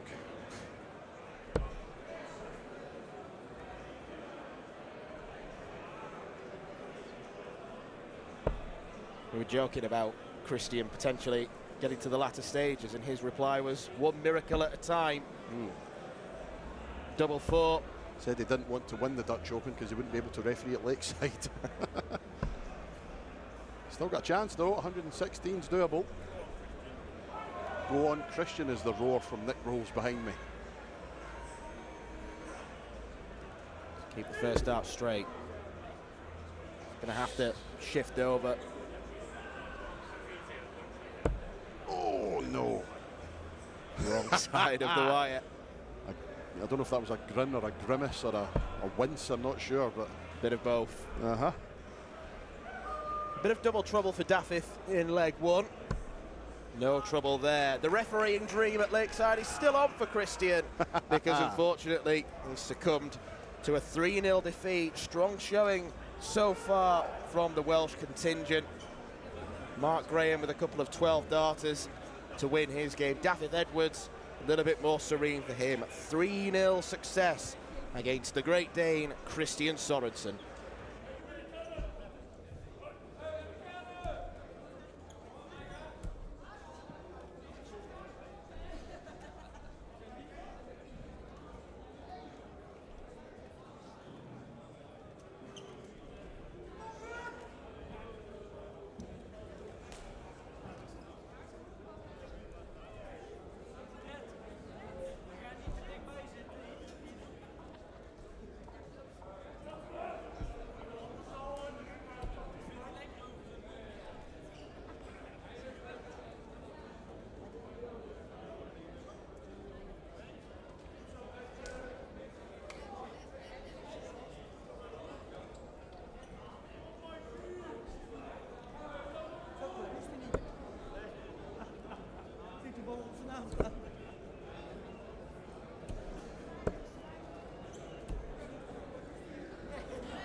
We go back over to the women's draw, the last 1 to 8, and a lady we've seen already, Anna Votavova from the Czech Republic, who played some excellent darts in her previous game.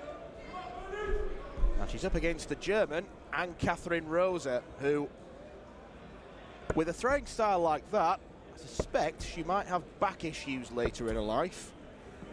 She's a real lean over.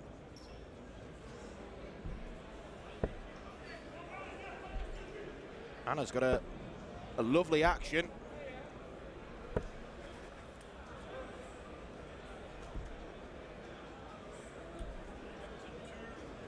Just look at this. Really bends over as she throws, and now she's quickening up. Not a huge amount of rhythm in the Rosa throw. We'll go bull or 18. Or treble 19. Why not?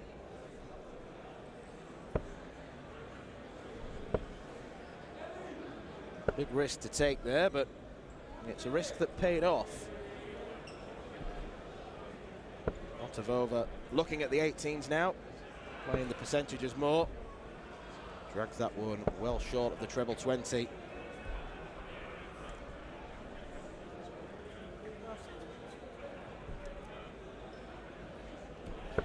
Seen many famous 138 checkouts over the years. We're not going to see another one.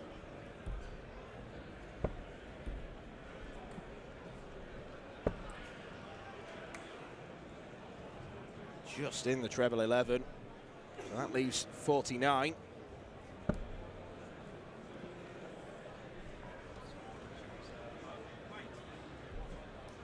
Well, it's better than busting, at least. Treble 19 for Rosa. Lovely dart.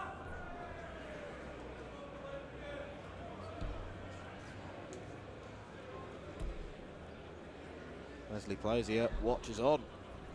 This for a break of throw for Anne-Catherine Rosa.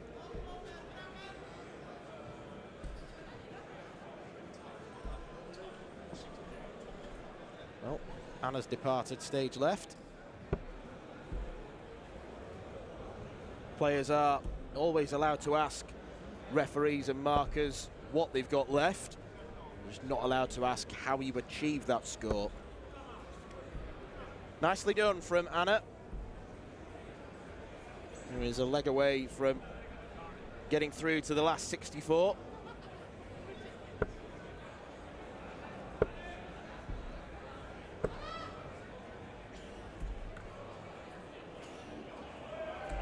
Nick and Anthony just discussing the Anne-Catherine Rosa behind me.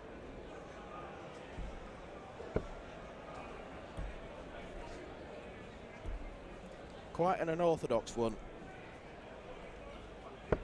And speaking of Nick Rolls, he's decided to join me in the commentary box. I think just to pass comment on the Rosa throw more than anything. Oh, Dan, yeah, we stood behind just having a look at it.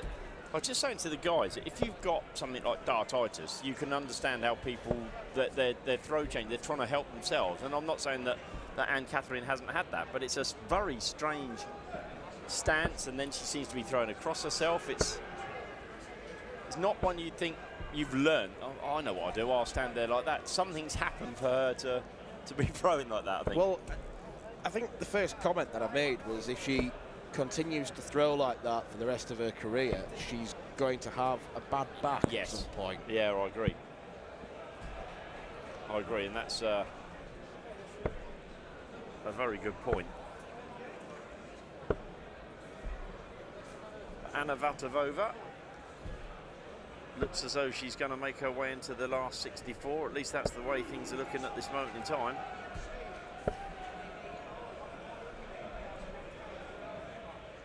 Yeah, she's played some good stuff in flashes today. Yeah.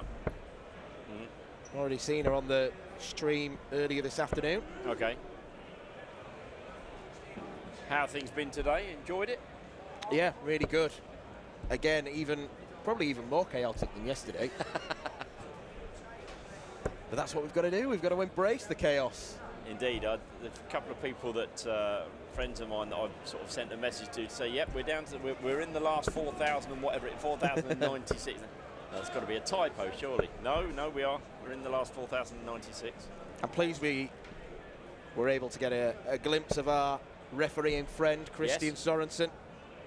I thought he played okay, to be honest. Yeah, I was sat behind that. I just got back to see that, and yeah, again, his stance was he sort of crouches up, and it's almost like he comes out of a shell to throw his dart. But he's had dartitis as well, so I guess it's an action that helps him overcome the dartitis. At least that's what I'm going to put it down to, anyway.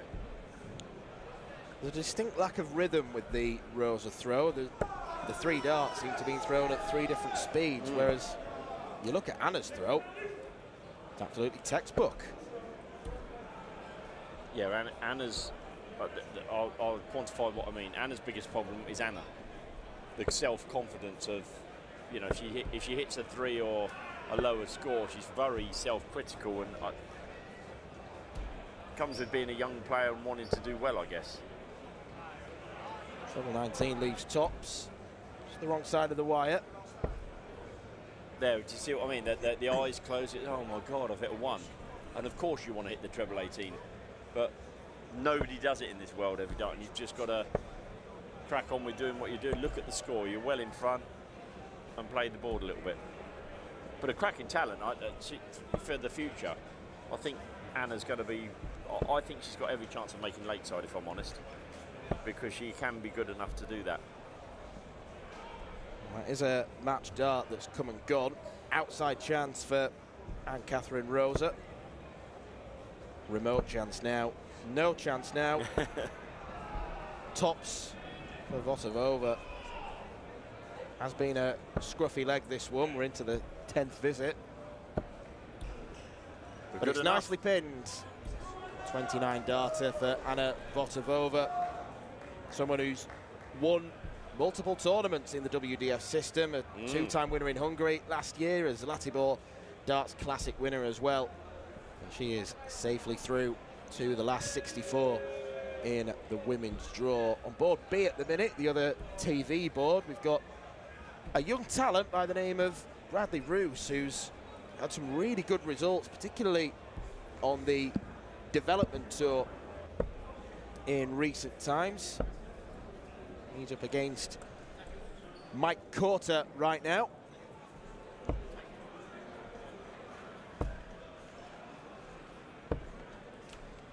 Who's got a very jumpy throw, it seems. Bradley Roos looking for tops, perfect marker, and he makes it 2-0.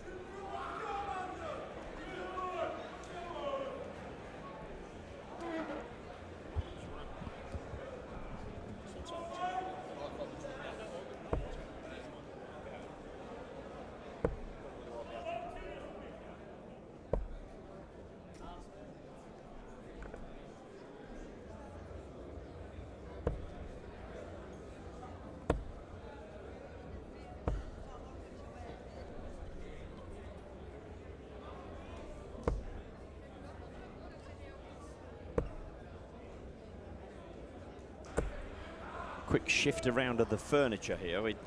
Anthony's left the scene of the crime. He's gone off for a well-earned break. And unfortunately for you guys, you've got to put up with me now. Dan's just untangling a load of wires. We swapped sides. There's wires absolutely everywhere. He's plugging in this, knocked over a bottle of water. The choco milk's gone everywhere as well. But he'll soon be back with us. And we're watching, I think Dan has just introduced him, Bradley Roos and Mike Corto.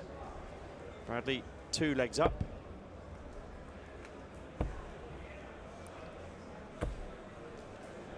He's a Lakeside Youth World Champion in our midst.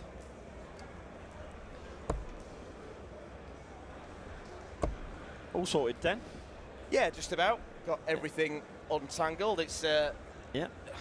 Phone's on charge, and it's maybe not quite as messy as the desk I ended up having at Lakeside, which was just full of Pepsi Max cans and bottles. I lived there for a week. I was going to say, you were there 9 days with plumbed in. We didn't let him out. He literally didn't move from the Lakeside desk.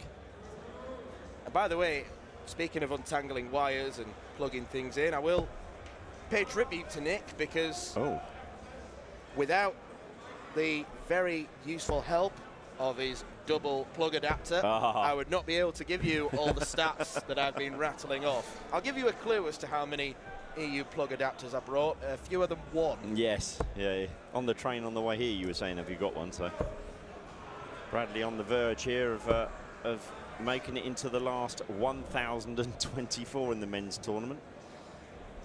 He got 64 points in the Dutch Open in 2022 with a joint 5th place and then a joint 17th place last year as well. So he's got a bit of form in getting through to the final day.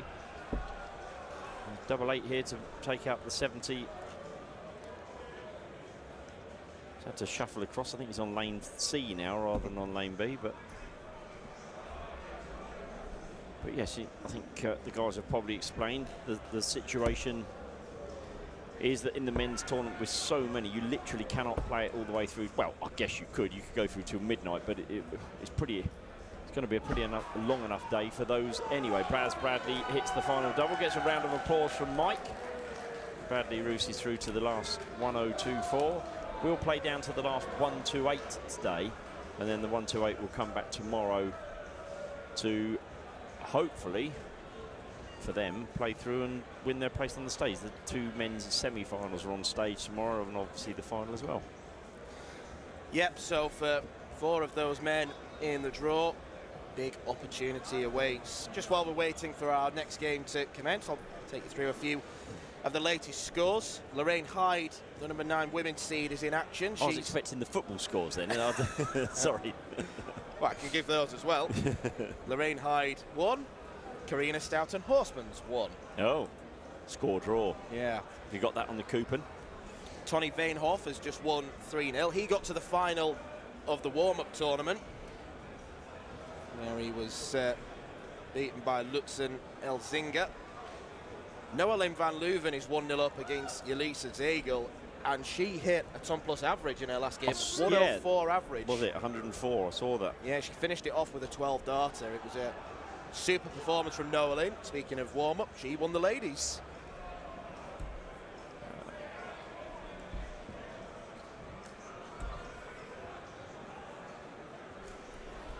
Natalie Gilbert's just got underway against Layla Brussel, primarily focusing on the women's side of the draw because we've got Bo Greaves in action against Janie Bloem.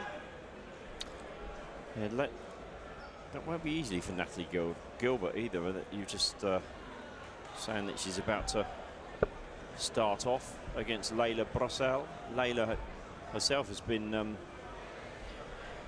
good in the youth and more lately moving up to the seniors.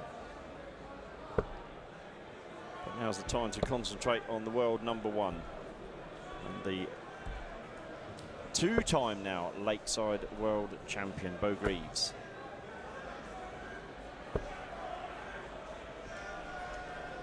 Yeah, she was untroubled pretty much throughout her Lakeside journey. Aline de Graaf took a set off her in the final, but other than that, it was plain sailing for Bo, who's got a real habit of just making this sport look incredibly easy. Annoyingly easy. Annoyingly easy, yeah. Like this. Like that. First 180 of the game for Bo.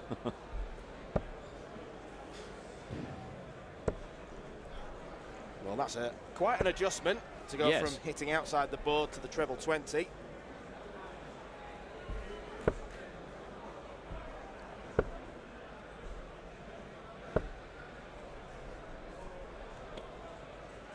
Bo on a finish after 12. That's usually where we see her. Kirsty Hutchinson in action as well against Melanie Vermaas. That one's just got underway. Kirsty, the number 5 seed, as Bo looks for tops to complete the 117 checkout. Annoyingly easy once again.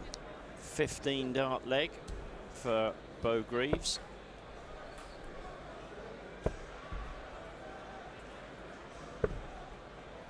And a 15 dart leg is the equivalent of a ton average, 100.2.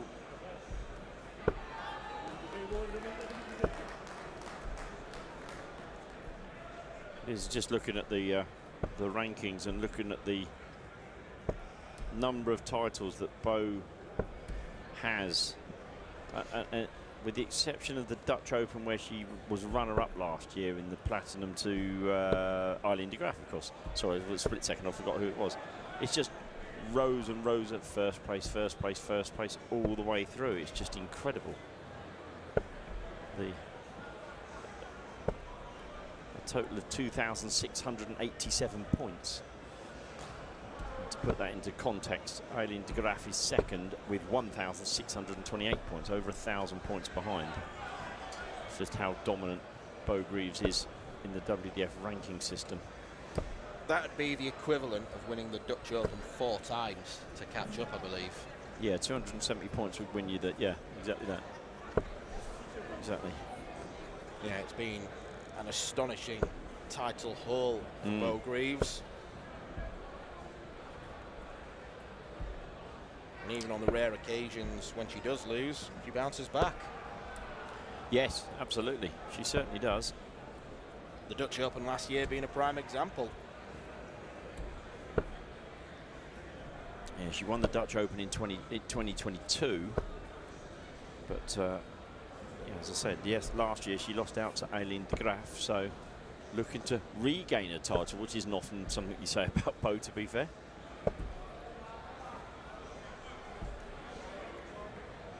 $113 then for Bo, down for the 19s, and across for the 14s, and 32 left it is. So unless Janie Bloom can summon up a fabulous 1-3-4 finish, which isn't going to happen now. But for some of these girls that go home and say they played against Bo Greaves, this will be the highlight of their weekend, even if they have. In Janie's case, she's clearly won 2 or 3. Yeah, it should be 32 left, that's right. Well done, Bo. And that's why she wanted 32, not 42. I wish I could tell the mark. Well, actually, I'm not on 406. I'm on 38, 32, 36. Still wouldn't make any difference, to be fair. To be fair, if I was the marker and Bo corrected me, I wouldn't argue. Yeah, you're probably right.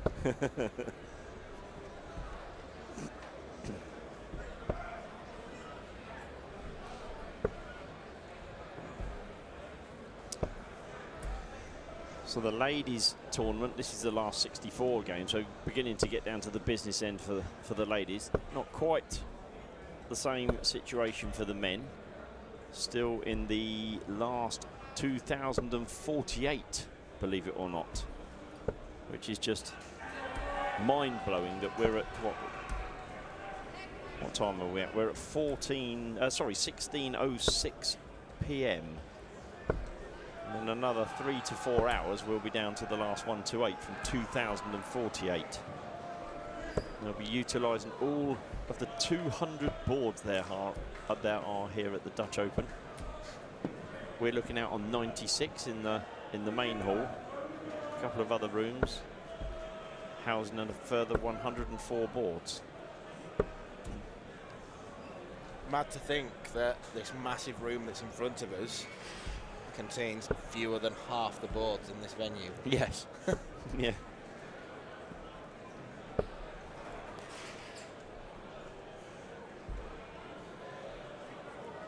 So 71 then, 18 for tops for a nice clear passage. Thank you very much. 15 data, and Bo Greaves is the first player through in the ladies tournament to the last 32. Average of 94.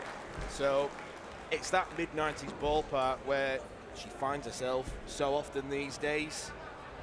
60, 140, 140, 90, and a 71 finish. No resistance against her from Janie Blum.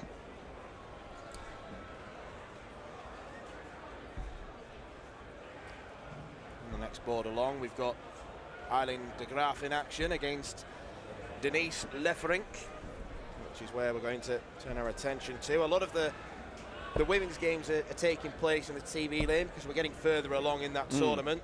So we're seeing more of the big names, or we will start to see more of the big names come up against each other.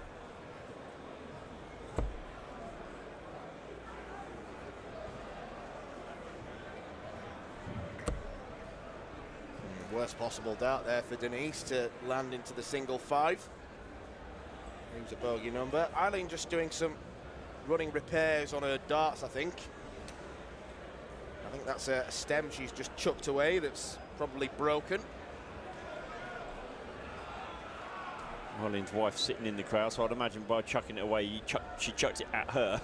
There you go. That will be true. 1, 2, 6 end, treble 19 for Paul. I think I was sat behind you guys when in the last leg of the previous game, Eileen left herself 80 and her opponent was on 360. So you're looking at a conventional 20-20 tops or a 60 double 10. She hit tops if I'm not mistaken. Yeah, she did. Yeah. Well, she had 100. The first start, I think, dipped below the treble and just decided to be flashy. Nothing flashy about 44, but very, very efficient. And she is 2-0 up against Denise Leferink. Hasn't necessarily played well this weekend, Eileen de Graaf, but at least what she is doing is winning games, and that's the most important quality of all.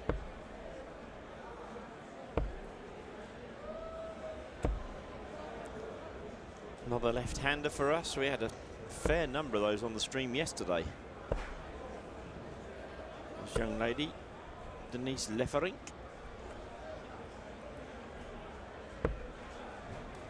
Yeah, not seen too many of them today. No, multicoloured flights. I can't decide. They're sort of a bit of yellow, but one of those fluorescent-y type flights. Yeah, I'm not a huge fan of different coloured flights. I think it should be uniform. There you go.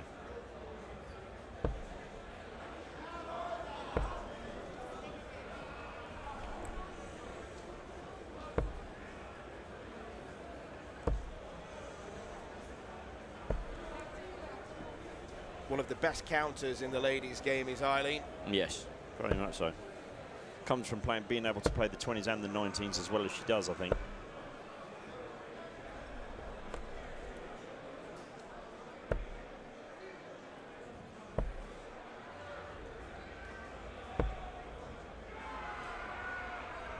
Denise Leferink needs at least 2 big trebles to leave a finish. That's the littlest of the trebles, and that's a single 5. She's not keeping close. Tops for Eileen. Wasn't to be, but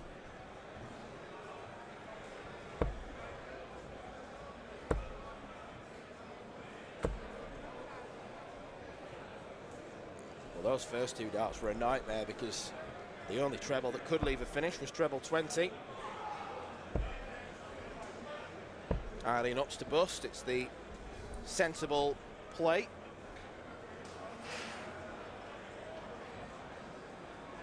Paige Paulings 2-0 up against Lindsay Gludemans.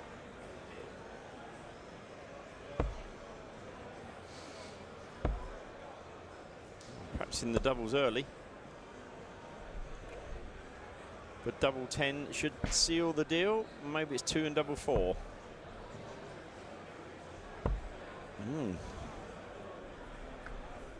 I made the point in the previous game because Eileen wasn't being pushed in it, and I said to Anthony, I get the feeling she wants more of a challenge because this is where complacency can set in. She's having too many of these legs that are extending into 8 visits, 9 visits, and it's going to be another one for her. Remember the game yesterday when we were watching the pairs and Eileen played with Anchor, and how many of the games we saw on the stream there where they messed around on a leg where they couldn't get out at all, and it's becoming a bit of a theme with Eileen at the moment, isn't it? Yeah, but well, I do think you're right, Dan. I think with a focused lens on, okay, right, now I'm playing someone inside of the top 16 or the top 8 or something. Now I think that the mind will be focused a little bit more than possibly it is. But safely through, however, and into the last 32 goes Eileen de Graaf. And we await our next game on the stream.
Back now with the men's at the last 2048 stage still.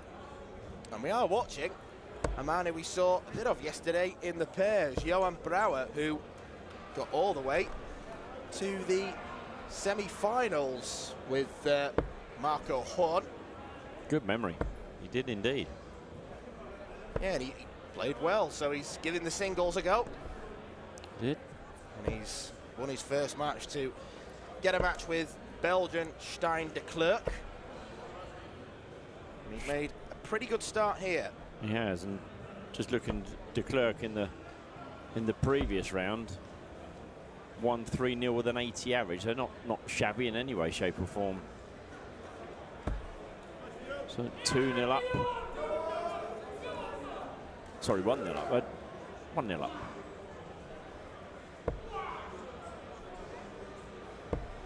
Yeah, you may have noticed that Wesley Plaisir is on the next board along. Handshakes there, getting ready to start his match, but Johan Brouwer is the focus now. Still first to 3 legs in this very brutal cutthroat format. Poor first visit from Stijn, and doesn't hugely improve on it in the second visit.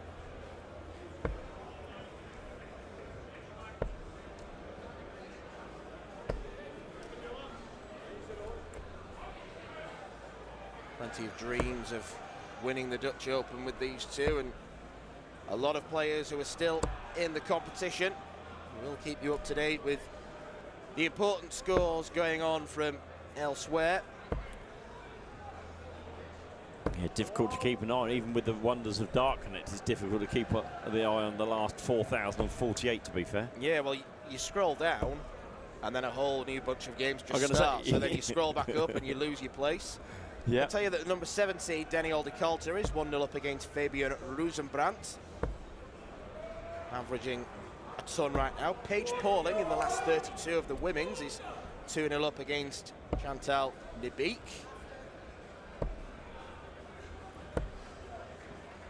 Scott Lackford, who was on the stream earlier on because of his very England-centric attire, wearing the St George's flag. His match is currently 1-1 as okay. Johan Brouwer just misses double 16 on the outside. He's 1-1 with Elmer Kralt at the minute.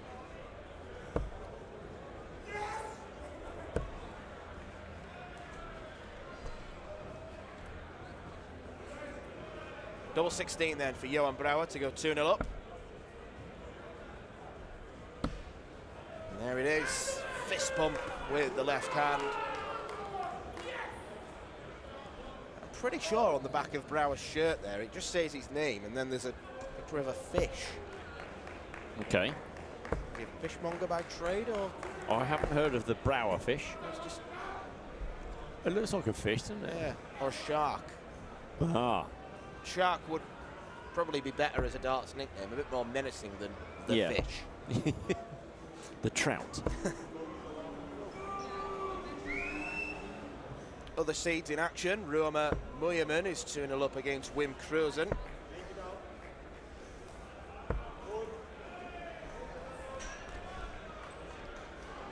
Mahi Bosmia, who, sadly for you, Nick, defeated Joe earlier on. She's 2-2 with Mariska Keller. Oh, fair play to her. She played excellently, I thought. Yeah, what did Joe say to you? Was she disappointed with herself? Yeah, she was disappointed. She didn't play great at all, and thought that I think she could have nicked the second leg to tie it up at. Or she won the first leg and could have gone 2-0 up, and yeah, said she was well beaten after that.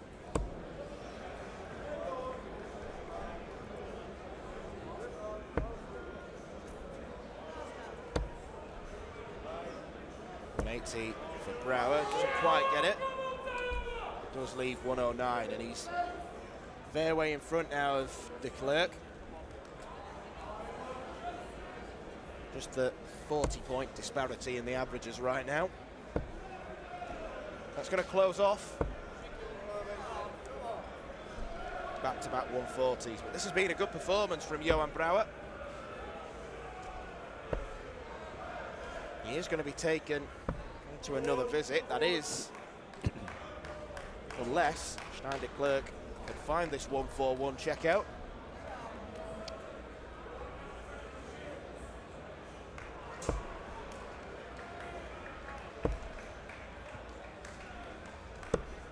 Not going to. It's an okay setup. He was looking for 25 to leave double 18. It may not matter. It does not matter. 3-0 victory for Johan Brouwer there, who punches the air in delight. I've never known a man celebrate the last 2048 victory as vigorously as that. And just as we focus over to board C, Wesley Plaisir has got the job done against Richard Versluis. That was another 3-0 success. And if Dart Connect is not deceiving me, Plaisir ended with an average of 118.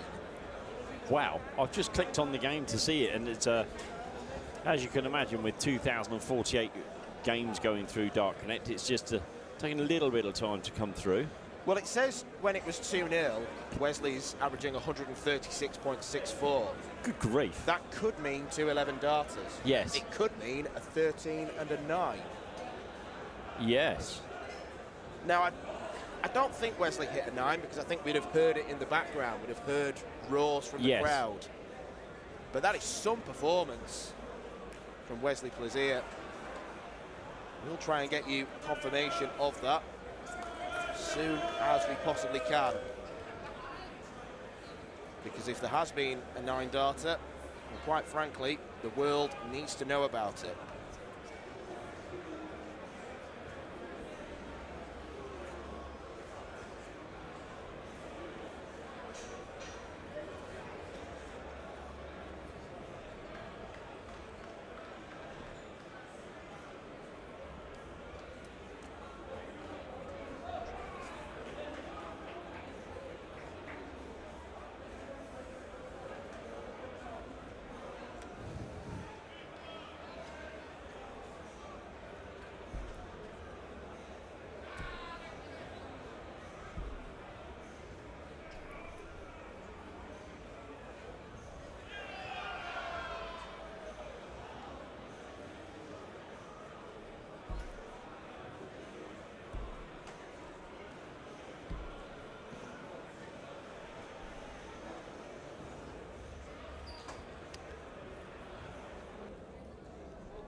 Mark Graham back on the stream, and the last time he was here, he ended like an absolute bullet train. It was back-to-back 12 darters that saw him recover from a 2-1 deficit to head through to the last 1,024, which means that he needs to win 3 more games to make it to tomorrow's final showdown, and then he'll have to win another 5 games to make it to the TV stage. Still got quite a bit of work to do, but that's what the Dutch Open's all about. It's a big challenge. You're not kidding.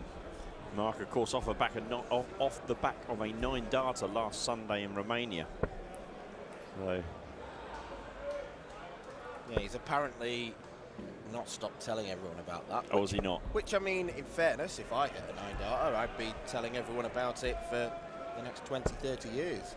Well, talking of which, I know we're focusing on Mark and Lars' game, but we were looking at the Wesley Plaisier game that was on the stream that we were hoping we were going to flick over to, but you'll realise why we didn't. It started just after the game that we did focus on, and Wesley Plaisier went out in 13, 10 and 14, so racked up an average of 121 in doing so, and in the second leg he went 180, 180, 105, 36. We're not quite sure whether the 105 was an attempt at the 36 or whether actually it, for example, single 20, treble 20 and a 25. Yeah. So we're not quite sure whether he's missed the 9-dart or not. We didn't hear any cheering from the crowd to suggest that was the case, but irrespective of that, 13, 10, 14 Wesley Plaisier, stand up and take about 120 on average. Thank you very much. I've not checked for certain, but I'm pretty confident in saying that's the best average we've seen so far. Yes, yes, I think it is. I think you're right. 121.86 to be precise. In the last 124 of the tournament. Mark Graham is seeded 8th for the Dutch Open against Lars Kloiter, the Dutchman. We were just commenting when we saw the full pan shot. Dan, on the far end there, you'll see just walking off stage, you may have missed it, there was a lady playing there who had a full-length cardigan on. We've had some, shall we say, strange attire over the weekend. We've had caps and we've had jeans and ripped t-shirts and goodness knows whatever else, but Chris Savary's opponent in that last game has just finished. Chris was walking off smiling, so the assumption is that she has won, but yes, a full-length cardigan donned the TV lane at the Dutch Open 2024. Yeah, the cardigan wearer was Mandy Noble. Thank you very much. And was beaten 3-2 by Chris Savary. Mandy Noble, relative of George. I'd love to say that it is, but Noble spelt differently. That is a problem. That is a problem. And plus the fact that there is no way that George would allow someone in the darting world to wear a female or male or anyone, I shouldn't have thought. Yeah, if George was at the door, I mean, for example, Lars Kloiter wouldn't be playing. No, he wouldn't. No. 19 needed. He goes well inside. Well, Mark Graham has thrown 24 darts and the leg still hasn't ended yet. That is a long way shy of how he was performing in his previous match. Now needs double 5. He's had one go at it, and he couldn't use the first one as a guide. So this would only be for a hold of throw for Lars Kloiter. Just keep it in the 3. It's what he's done. And then he puts that one well into double 11.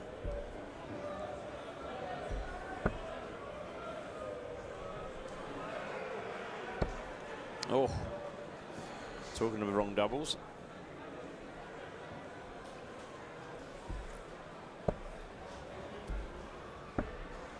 Oh, wrong double again, wow. This time the other side. Lars Kloiter smiling. Mark Graham not seeing the funny side just yet. And now he's hit the other double on the other side. So, this is, that's 3 doubles the guys have hit so far. And we haven't, and they can both play. 3 doubles have been hit, and we haven't finished the leg yet.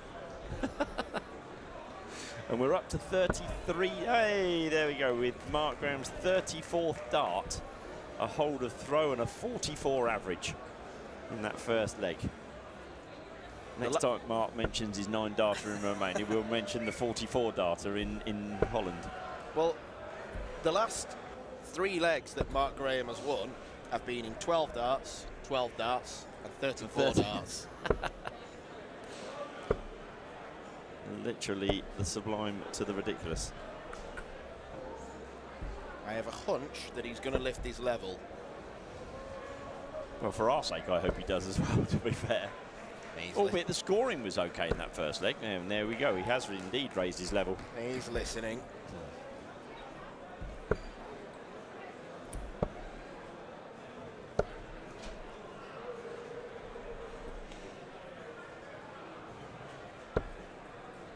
As we've been mentioning, we've seen plenty of Welshmen on the stage today, and Welsh women, of course. Daffy Thomas beating our good pal Christian Sorensen, who has just come up to see us in between games. Said he was pretty happy with how he played, and I think he should be as well. Clearly someone who's struggled with dartitis in the past, but he's tried to combat it. Yep. Daffy's just that little bit too good for him on the day. He certainly was. Kirsty Hutchinson, 2-0 up at the moment, out on board 135 of the 200. I'm not sure whether that's in this room or No, it's not. ones. This is the 96, and that Right. somewhere around the back of us is the remainder. Double 10 then for Mark Graham for a 2-0 lead. And he's back to double 5. Or he does have time on his side on this occasion.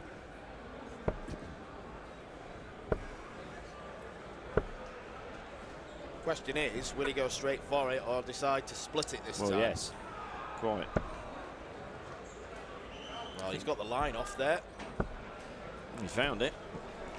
Could he win all 3 legs on double 5? He could. A little bit unusual.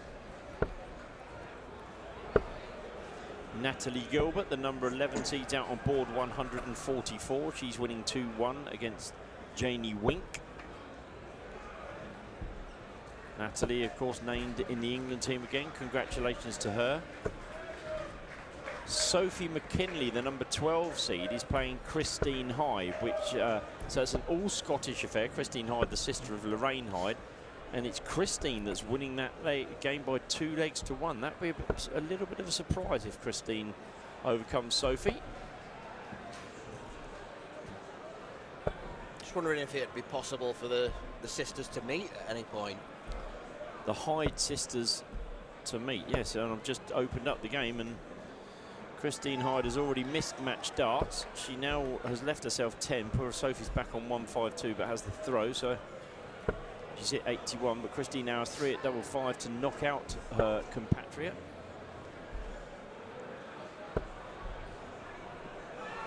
And she hasn't done so, so a lifeline perhaps for Sophie. Good. Lars keeping them straight, but Mark Graham with a 59-point lead plus these. Looking well set for a 3-0 victory and a progression into what is the latter stages of the last 512, I'd suggest. Down to 3 figures. Yeah.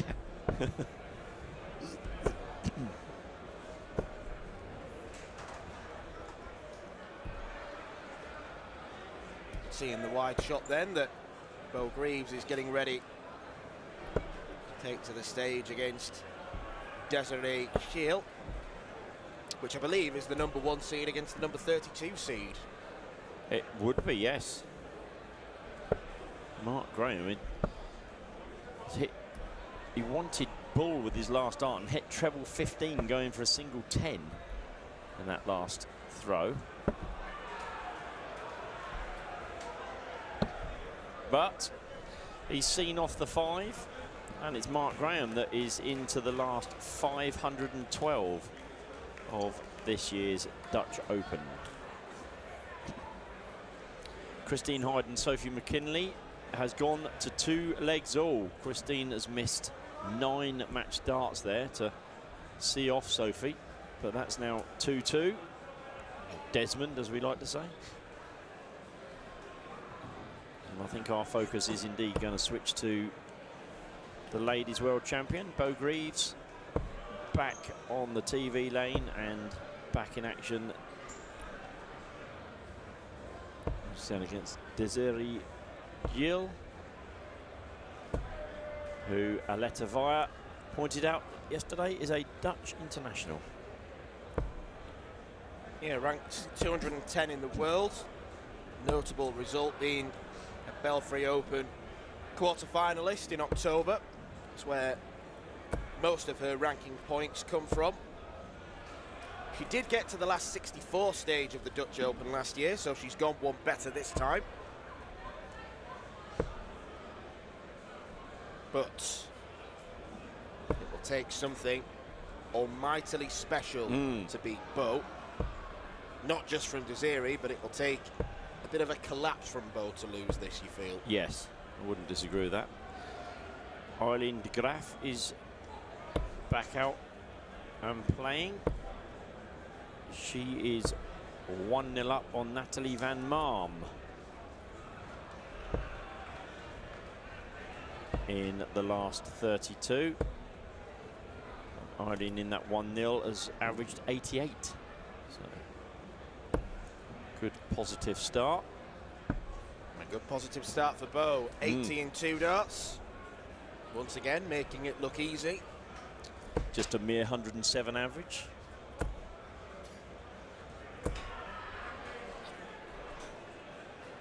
When I have it in my mind that I'm going to enter this tournament next year, I then see things like that. Yeah. And revise that opinion, think maybe it's not for me. Very true. Eileen de Graaf now 1 leg all. She's averaging 83 and Marm is averaging 65, but it is 1-1 in that game. Very good start to this second leg for Desiree, or Indeed. Desiree.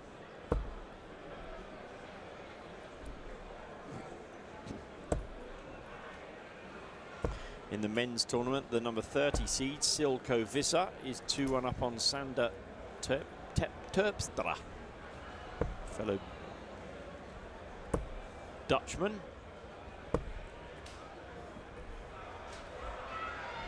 And Zilstra, put my teeth in today, is 2-0 up on Iona van Emden. You can see that Anna Votavova has just come onto the TV lane again to play her next game as well.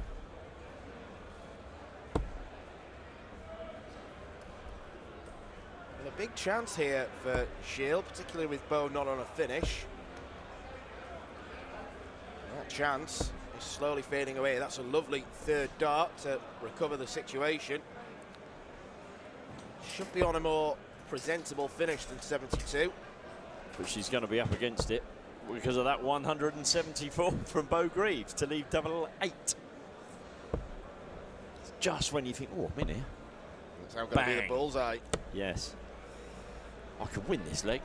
Wallop, take some of that. And double 8 1 dart. Bo, you let me down. You did all right yesterday when I called you 180 and you hit the cross with herself there. Kirsty Hutchinson and Natalie Gilbert are both through to the next round. She was nearly thrown from Bonte then. Yeah, it certainly was. Kirsty won 3-0. Natalie Gilbert 3-2. It doesn't matter. 3-2 is good enough. That puts you in the next round. We were saying that Anna Votavova has just come out onto the TV lane. She's the number 17 seed, and she's playing the number 16 seed, Lorena Rietbergen.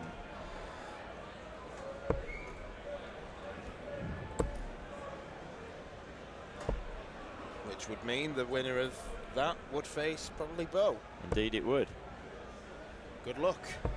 Yes, indeed. Sophie McKinley and Christine Hyde for you Scots is 2-2, and Sophie is thrown at tops and has just hit tops and has gone through, with Christine Hyde having had darts to win both legs 4 and 5. So she won't be overly chuffed, but yeah.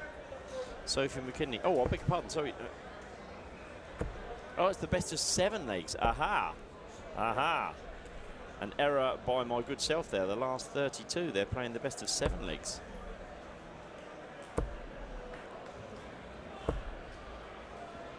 If it's any consolation, I didn't realise either. No. There we go. So I take back what I was saying about Kirsty Hutchinson and Natalie Gilbert then. They're winning 3-2 and 3-0. They're not through. So it's my sincere apologies for that. I must admit, I did look at Dark Connect and thought that hasn't turned red. But yes, schoolboy error on my behalf, so apologies to everyone there. Lorraine Hyde, on the other hand, is, I'm going to say, cruising through. She's 3-0 up, averaging 83 as well. So good performance from Lorraine.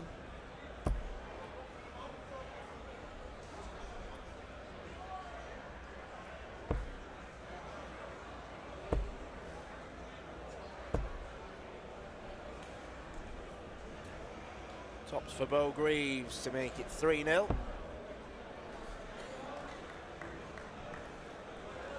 No real celebration because she knows she's not won, because she's got to win another leg. She has. Kirsty Hutchinson has now won 4-0.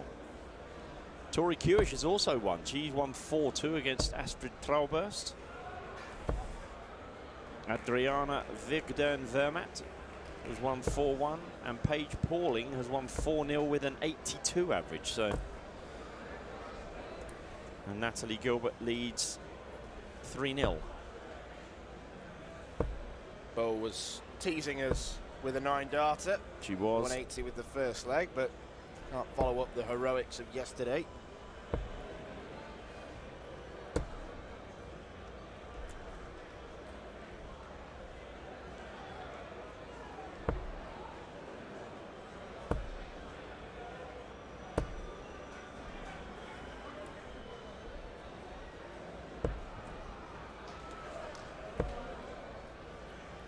Been a pretty good performance from Desiree. She's averaging around about 75 now, but Bo Greaves once again proving too strong.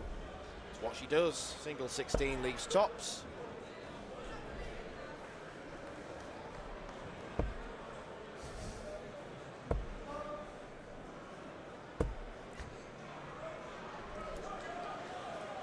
Tops it is then for Bo Greaves for a relatively straightforward passage into the last 16, a 4-0 victory over Desiree Giel from the Netherlands.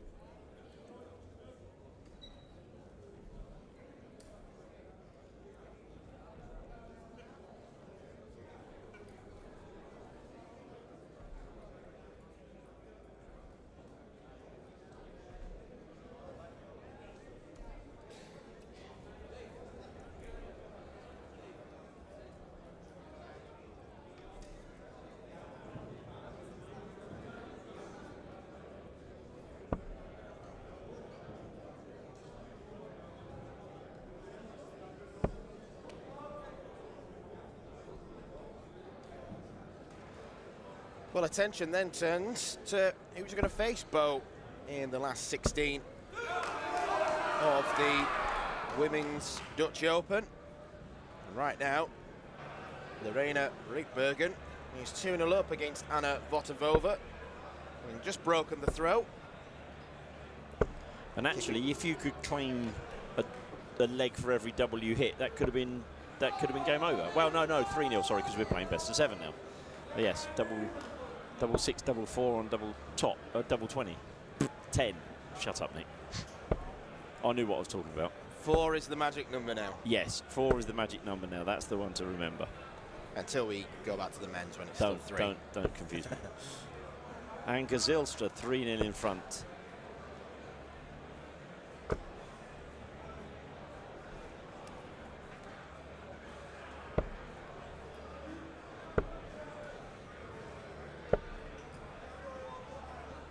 I've seen Anke Zilstra a lot today on the stream, just not her games. She's always been in the background. She's always seemed to be on board D. Yes. Very much the bridesmaid today. Sophie McKinley and Christine Hyde, I thought had finished, but because of my error when knowing it was a best of 7, hadn't, is now 3-3. So they're playing a deciding leg there.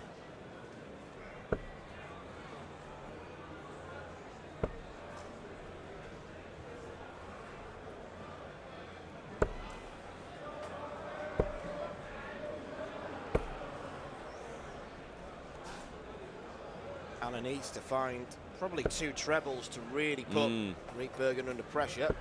And she's done that. And she goes even better with all 3. Beautifully placed as well. And suddenly she's the favourite for the leg from absolutely nowhere. They've put those 3 on a Oh, pinhead, but to go 3-0 up. Oof. Both players want the same target. Anna gets it, first time of asking. Lovely dart from the Czech thrower.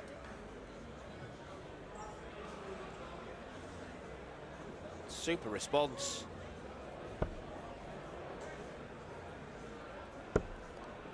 Sophie McKinley has just missed a 1-4-7 to win the match against Christine Hyde. She left double 8 and has now gone inside the double 8 to lead double 4. And Christine is back on 1-9-6, so Sophie definitely the favourite in that one.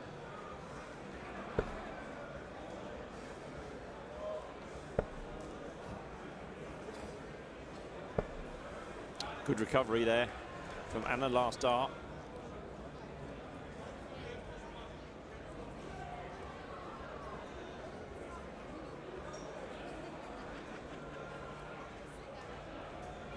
I think we may have had a slight error with the scoreboard there. Yeah, 83 scored us, yeah. Fair play to Anna, because she could have been on 3-6-6. She's actually 10 points further adrift of the magic 0, so very honest from Anna. It's a good time to call out for the markers that stand there the whole day on this TV lane, and Max is the young lad doing this particular game. A friend of mine. I've got a story about a pair of trousers and Max I'll tell you about in a bit. You'll be interested to hear, or maybe not. But, I'm very interested. I love hearing stories about trousers. Okay. I won't ask about your normal life then. But yeah, look, the markers that stand here from 10 AM through to the end of the day, they love it because they're up close and personal with a lot of the best dart players in the world. But it's also a long day. I had a 4-hour stint refereeing at the Romanian Open last week, and I must confess I had to come down, and once I'd sat down I wasn't getting up for a fair while, it must admit. It was the legs were aching a bit.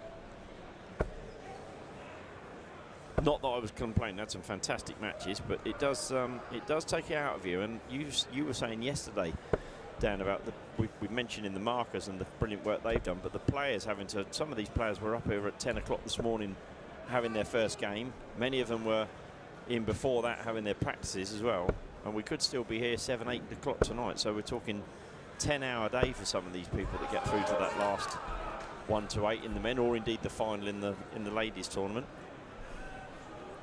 Long old stint. Just seen there in the bottom of your picture, Lorraine Winstanley taking on Chris Savary from Wales.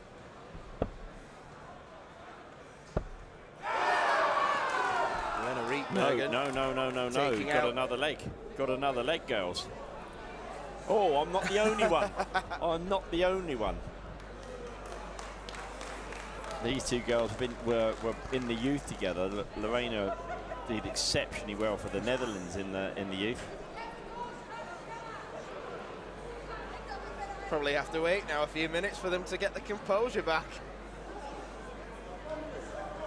So I think Lorraine lip reading, is it best of 7 now? Absolutely, absolutely. Oh, right, okay, we're best of 7. Well, I feel a little bit better about that because I made myself look a right mug by missing out, claiming a game with 3-2 win, and they were still throwing. But, just imagine if Anna comes back and wins this now.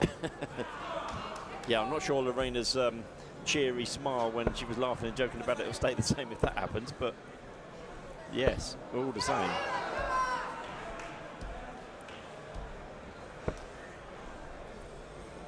Sophie McKinley did indeed beat Christine Hyde. She's going to take on Kirsty Hutchinson next.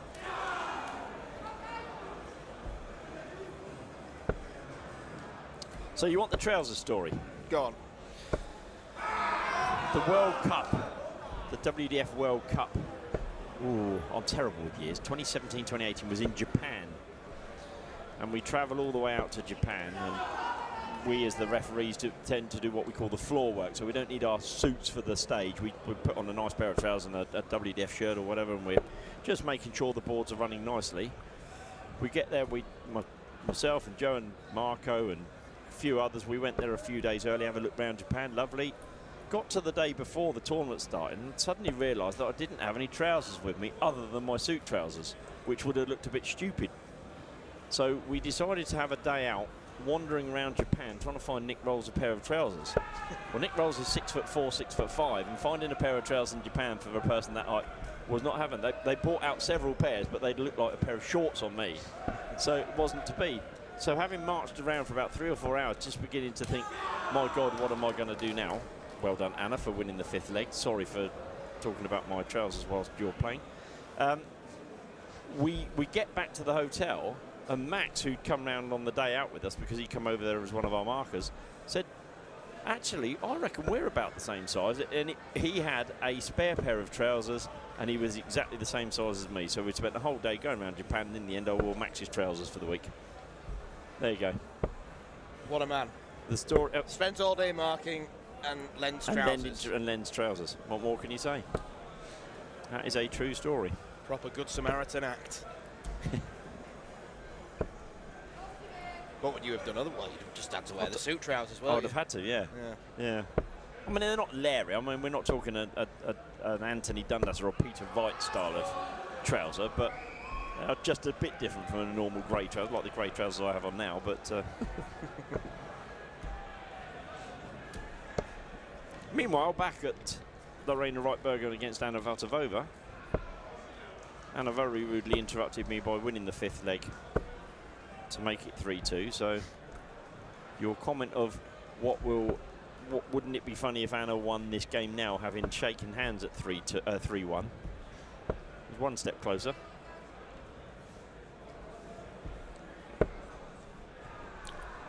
Eileen de Graaf ended up winning her last 32 game 4-3 against Nathalie van Marm. She had a 77 average. Paige Pauling, I think we mentioned. Natalie Gilbert won. Anke Zylstra. Adriana Vigverden-Vermaat, she won as well. Sophie McKinley, Kirsty Hutchinson, Tori Kewish, Lorraine Hyde, and of course Bo Greaves. They have all progressed into the last 16, which is exactly what these two ladies are trying to do.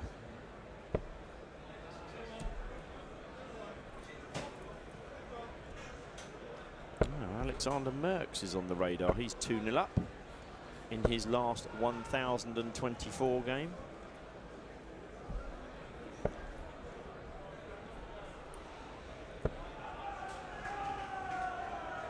Stefan Schroeder, number 27 seed, 2-1 up.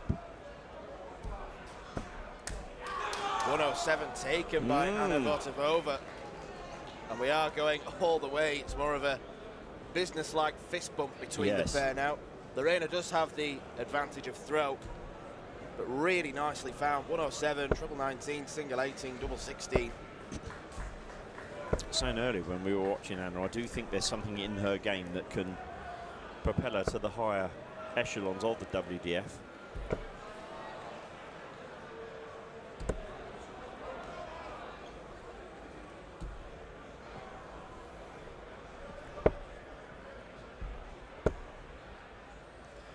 There's one thing for sure, Lorena's darts aren't going to fall out the board.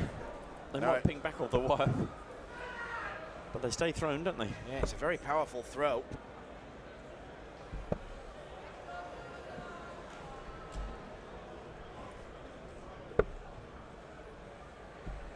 Lots of extension with the arm. It's textbook technique, really.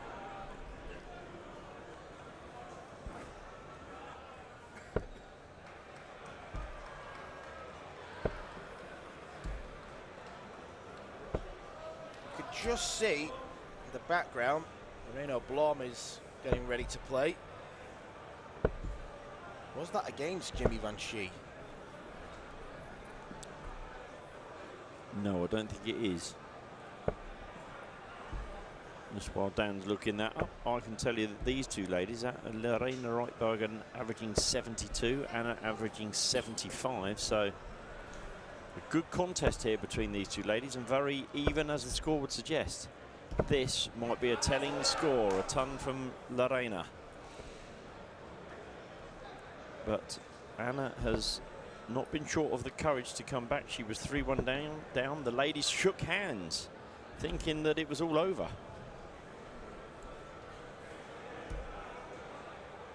And it wasn't. And that 42 has not helped at all. Drifting into the 7 has left her on a bogey number. In the meantime, it's double 18.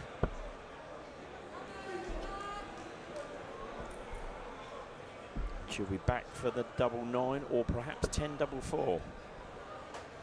What would you do, Dan? To me, it's dependent on what Anna scores. So because Anna's not really taken much out of it, I think I'd be tempted to maybe go 2 double 8. 2 double 8. Okay, yeah, good shout. 2 double 8, 10 double 4, or straight for double 9. And that's the risk of going straight for double 9. Well, what was it? The last leg, 107, I think. Yeah. Anna took out last leg. That was on double 16. So Anna will look at the 18s first. Can be awkward because if you hit the treble, it's almost unhelpful because then you need to follow it up with another treble.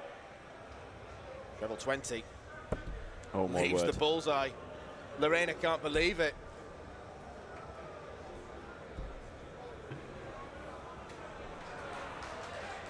A few nods of the head, almost in concession. Oh. It's wide of the mark. Lorena lives on. She does. At least she didn't hit the 9 last start, and she has managed to leave herself 3 at double 4, theoretically. It's a long way off. But that's not straight in. And now they can have a handshake and a hug because the game is over for good. Lorena Rietbergen, a 4-3 winner against Anna Votavova. Two good friends, clearly, giving each other a cuddle after the end of that contest. It was a marathon contest, a really enjoyable game, though, between two young prospects in the sport of darts. It is Lorena Rietbergen who goes through. Doesn't get much easier. He's got the small matter of Bo Greaves to face in the round of 16.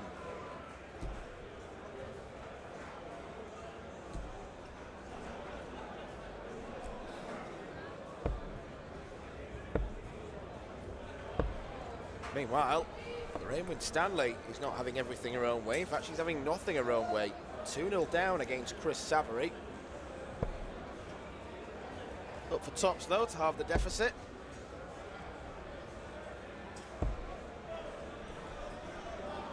Not this time. Kirsty Hutchinson 1-0 up against Sophie McKinley in the last 16. Seems incredible that the ladies are down to that last 16, and our men are still in some of the games. I think they're still the 10-24, aren't they? Double 10 for Lorraine. And she gets it. 17 darter. Nicely done. But this, if Chris Savary goes on to win this, I think this would be regarded as quite a surprise result. Yes, it would. But for those in darts that know that Chris Savary is more than capable, but done a lot more of the tour recently with Rhiannon O'Sullivan. They tour a lot together, go everywhere together, playing the pairs tournaments together. Rhiannon didn't used to do as much of the touring, but now that she does, it means Chris does. And I just think she should throw all 3 at the same time. It'd just be easier, wouldn't it? She pretty much does.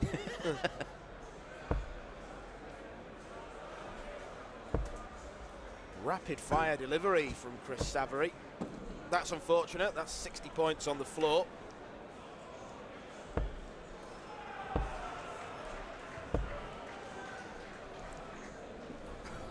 She's got a good friend Rian on the next board along. She's in action against Kiana Frauenfelder. Yes, I wonder whether they're in going to be in directing combat soon, Chris, against Rianne. Lorraine, of course, not adverse to playing family members. I know Christine and Rianne are not family, but Lorraine's had to play her daughter on a number of occasions on the tour.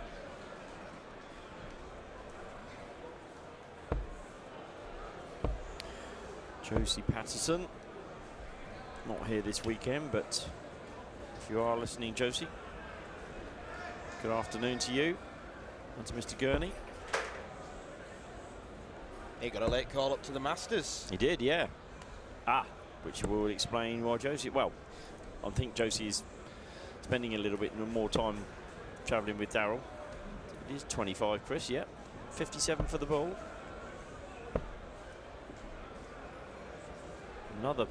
Another lady, Chris Savary, who could have rocking all over the world as her walk-on, couldn't she, with the amount of rocking and rolling that she does. That's bull. 45 for tops. Not to be.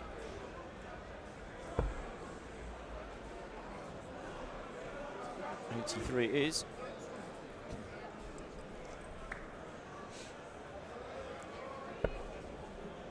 Another one of those for double 16 for a 3-1 lead.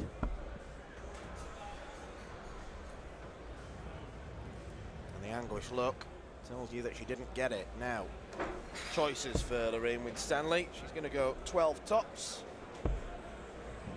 Now for double 10. Oh, on the wire.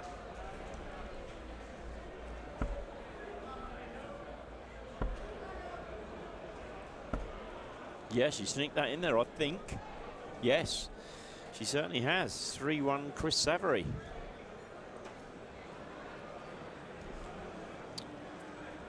Lorraine Winstanley has it all to do. 3 legs to play, and she must win all 3 if she's going to make it into the last 16.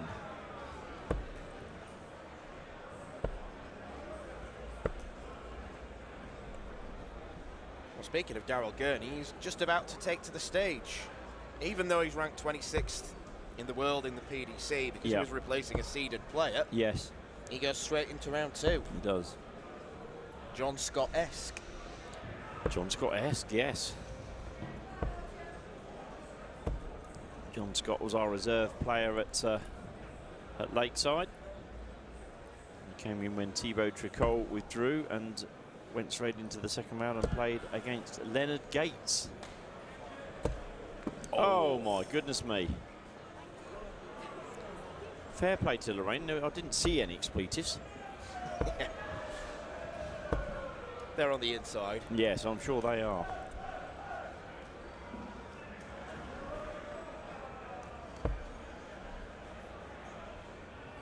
Well, it's not as if she's a long way behind. She's still marginally in control of this leg. But that could be about to change. That could be about to change. Well, to be honest, it still has changed.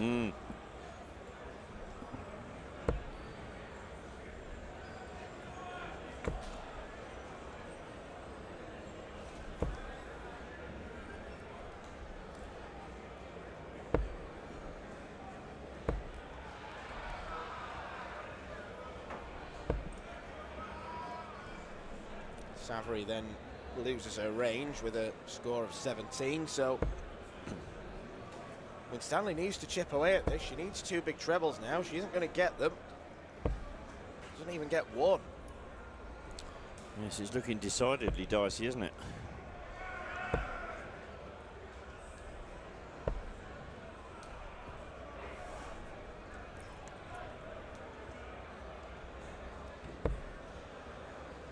.235 means she's going to have to bring the ball into play.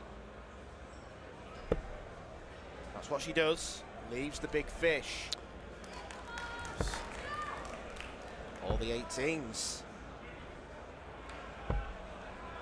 Chris Savary can't quite pin it. Rocking and rolling all over the place. I must admit, it's more than I'd normally seen Chris move about. Got a real chance for an upset here. double 9. 1 for double 4. Ooh. Now Lorraine's going to do the, I think we're going to see a more conventional 110 here. We're going to see the treble 20 first. And if that doesn't go, oh no, she hasn't given herself a chance. That will infuriate Lorraine. And it'll annoy her, the fact that she got the treble with the third dart when it was irrelevant. Double 2 now for Savary. And she sneaks it in. And Chris Savary is through to the last 16 of the Dutch Open. A surprise result against the former major winner in Lorraine Winstanley. Chris Savary advances into the last 16. Disappointment for Lorraine down there. Someone who would have expected to do much better. Someone who would have expected to be in the quarters or semi-finals perhaps. Over on board C.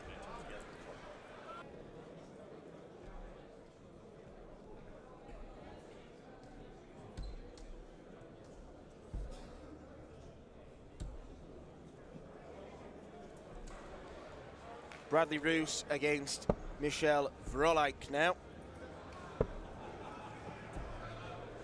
Roos is someone who has made a name for himself on the youth stage of darts.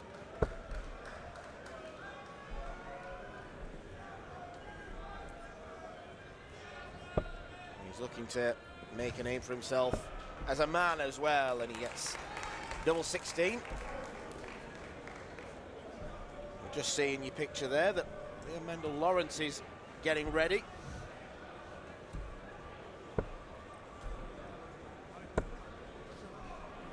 Lots of the men's draws now are getting into the last 512 stage. So for a lot of those players, they need to win just 2 more games to get through to tomorrow's last 1 to 8 stage.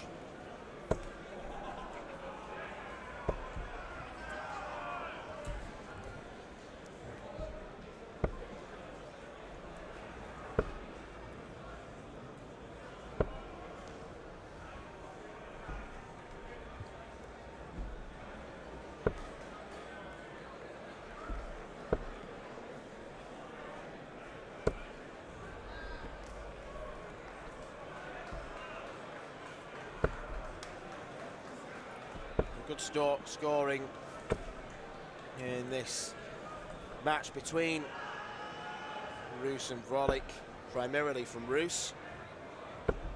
Straight ton here would leave 156. Don't get it, but that is one of the more makeable finishes in that range. Yeah. So Michelle Vrolijk really struggling to make an impact on this game at all.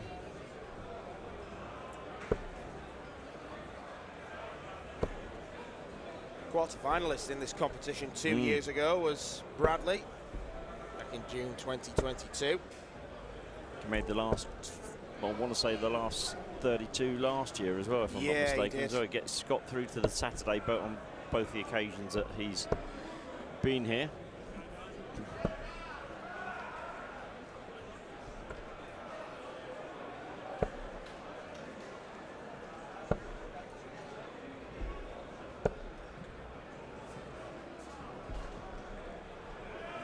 .54 left then. Single for double top. Oh, that's a long way short. Double 10 closer, but not close enough.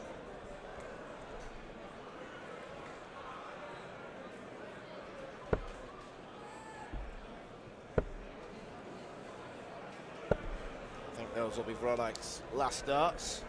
Yes, of course, we're back to best of 5 again, aren't we? So that indeed was Michelle's last darts. The mullet's out as well. Look, there he is, the mullet. Danny Jansen, he's over to the right-hand side. We're likely to get a view of Liam Mendel Lawrence, the German, who was telling me earlier that it took him over 9 hours to get from Germany, from Berlin to to Assen. Took us less time than that. He surely must have driven then.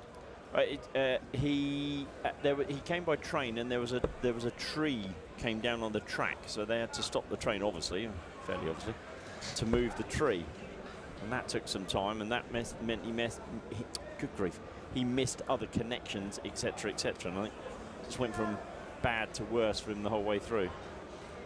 He's quite unfortunate with travelling, is Liam Maindle-Lawrence, because we think back to Lakeside where his suitcase didn't arrive. That's true. He was playing with Jim Widmeyer's darts to start with, and then he borrowed a set of pups. I mean, no wonder he lost his second round game. Well, yeah, they're trained to hit anything but what they should hit. Sorry, pup. I think Pup and Marco are a few beers deep now in the hospitality tent, aren't they? Yeah, Marco is finished work for the day. Yes, he announced at around 1:55 or 12:55, I should say, that was the end of his stint for the day, and he was going to go and acquaint himself with those that were in the beer tent. We were saying yesterday, but those that haven't been need to do it. I've not been yet today. No, neither of us have. No, maybe tomorrow. I don't think it's going to happen for us today now, because there's no way on this earth Marco or Anthony are coming back. No. And if they do come back, I wouldn't really trust them not to slur the words. No, very true.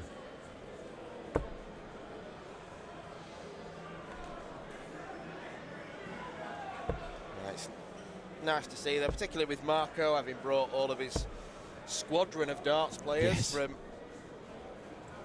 the Netherlands. He's based around about 3 hours away from Assen, so it's a long journey to get over here, but this is like an annual tradition for a load of Dutch darts teams to bring themselves over here.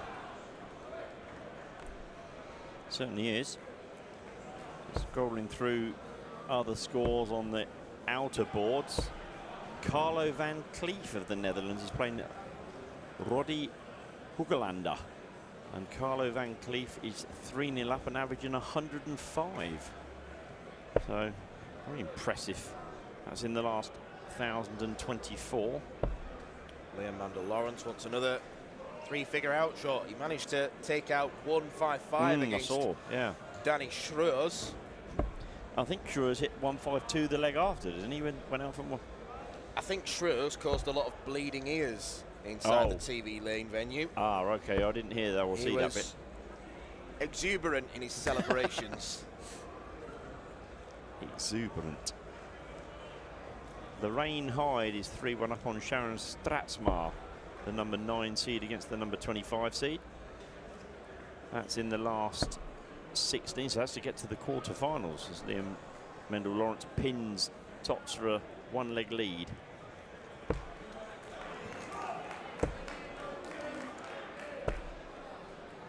Our good friend Robert Hoff from yesterday, he's 2-0 up on Jos Moos. I'll tell you whose progress I meant to keep up with, but I've just not been it because I can't concentrate that much. Trying to find them. But Michael Stoughton. Yes, you did. You said yesterday you were going to. He was Christian Kist's partner. Well, Christian Kist as well, seeing how he's getting on with B.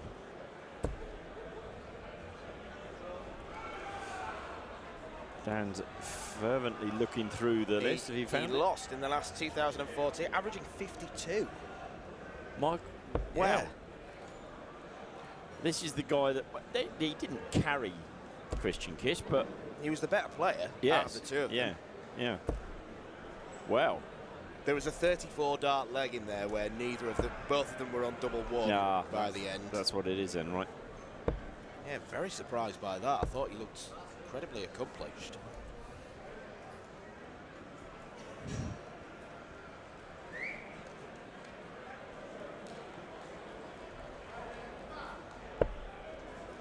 .306, doing the right thing. Liam down on the 19s.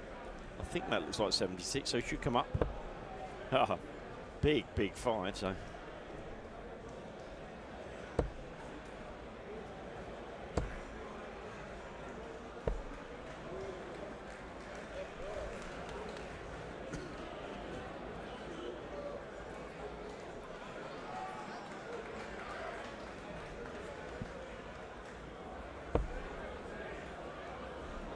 Bert de Ruyter playing okay at the minute.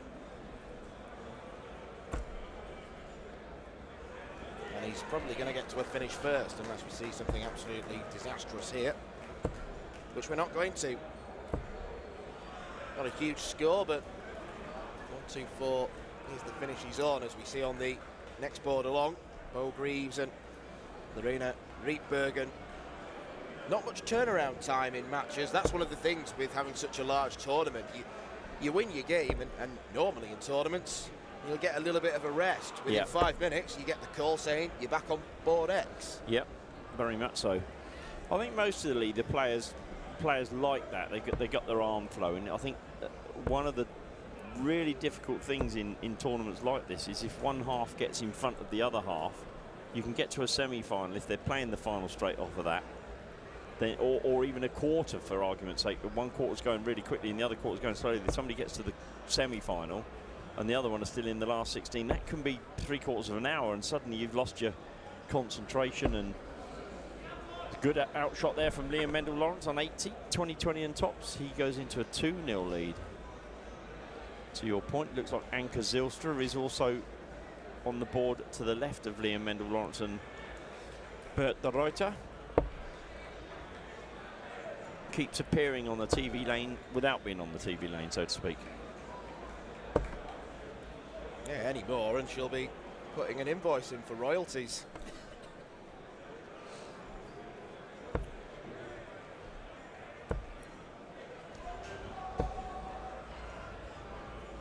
Bo Greaves and Lorena Rietbergen just underway now.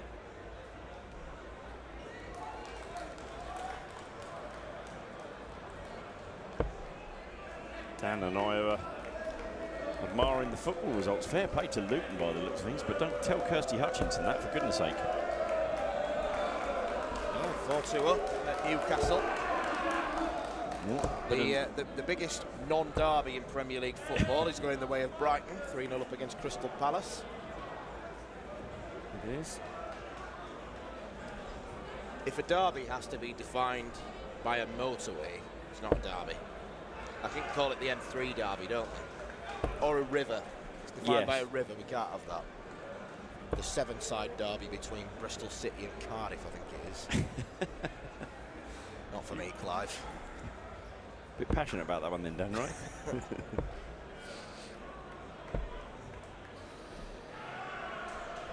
I'm getting the feeling that Liam Mendel-Lawrence has broken the back of the match here. The first couple of legs were relatively even, Stevens, albeit that Liam took out nice little finishes to get 2-0 up, but it's almost as if his opponent has accepted defeat as they march into this third leg.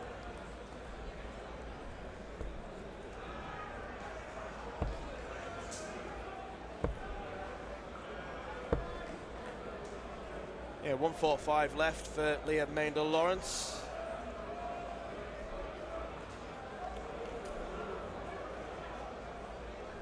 Few different options, but he's going the old-fashioned route of treble 20. I'm assuming he would have gone treble 15. Brings the bullseye into play, sensibly so. That was unlucky. I think that with the way that Liam's darts lie down in the board, that third dart was pretty tough. Yeah, to squeeze it through. Yeah, I agree. He does lay his darts down. Bit of a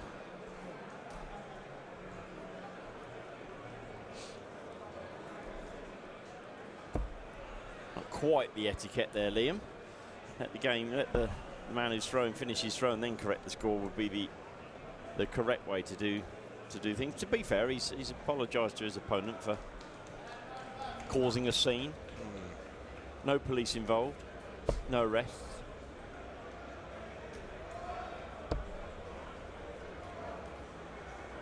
Bo Greaves is a leg up, having averaged 127. Sorry, no, 106. She's now averaging 127 in the second leg, where she's on 121 after 9 darts. But a very mediocre 53. Fair play to Lorena, is on 1-2-2 here and could had a chance there. Well, we're going to go over to that game shortly, providing Liam Mendel-Lawrence gets the job done. Which I thought he had then. Up now for double five. We saw plenty of issues for Mark Graham on this target. None for Liam Maindel-Lawrence, though. A 3-0 victory against Bert de Ruyter for the young German. Still just a teenager, so clearly someone with very big potential and someone who's producing the goods right now. But we do switch over to Bo versus Lorena. It's 2-0 to Bo Greaves, and she started the third leg with a ton. You're just watching her second throw, which she's hit 57. There you go. Live and direct, I wasn't lying.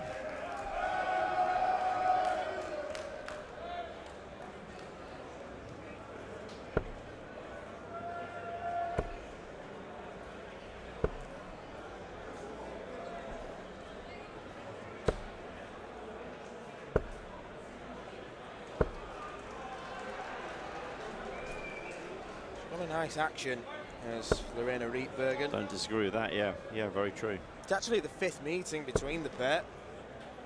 Lorena won the first. It was in the WDF Europe Cup back in their youth days, but they subsequently played each other in the Youth World Masters 2 years in a row, won by Bo, and the only senior meeting they've had was in the PDC Women's Series, Bo winning that by 4 legs to 0. Double 16 for a 1-4-6. Thank you very much. And that's 3-0. Sorry, Dana jumped in on you then. I was going to make the point, it could be another 4-0 whitewash. So it takes her average to 98.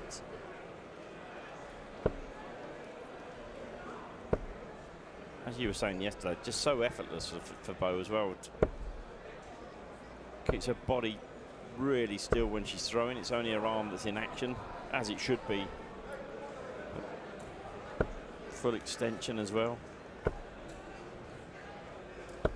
And another 180. I dread to think how many 180s. She's got to be the biggest 180 hitter probably across the weekend. Yeah. I can't. Okay, she went to the final here, so she's played more games, but even if it's on a 180 per leg basis. Yes, yeah. Yeah. She's surely the highest. Got to be close, hasn't it? Can't think of too many others that would have hit as many. She's the only one to hit 3 180s in a single leg.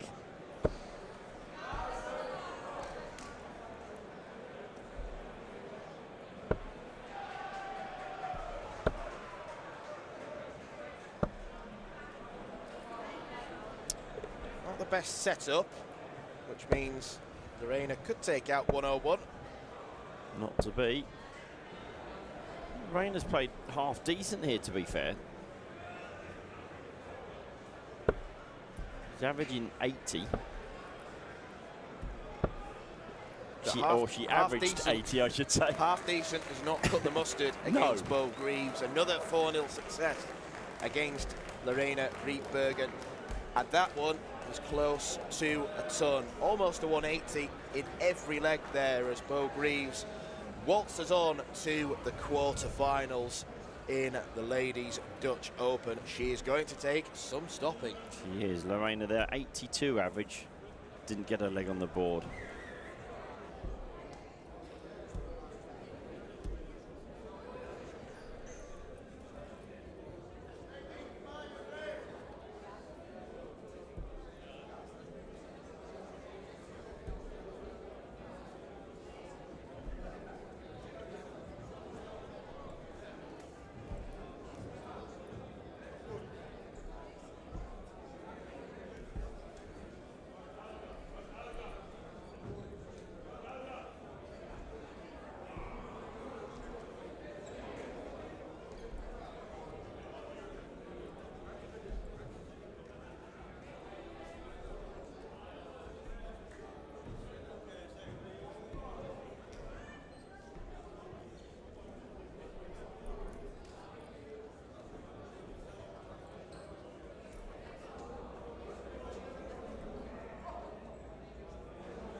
Around about 10-15 minutes ago, we saw Chris Savary in action with probably one of the surprise results of the Women's Dutch Open so far.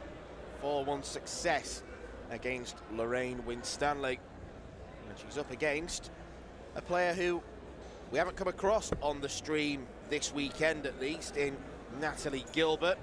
As we've mentioned, an England international, or a fresh England international call-up, so it is England against Wales here. Me and Anthony Dundas earlier on, we were just talking about the great state of women's darts at the moment, because there's a lot of good players coming through, and we all have to marvel at the incredible story of Natalie Gilbert. Yeah, very true. To have made it to where she's got to in the dart, and such a lovely lady as well. So pleasure to sit and have chats with her, and down to earth. Bit of a natty dancer as well, I can tell you.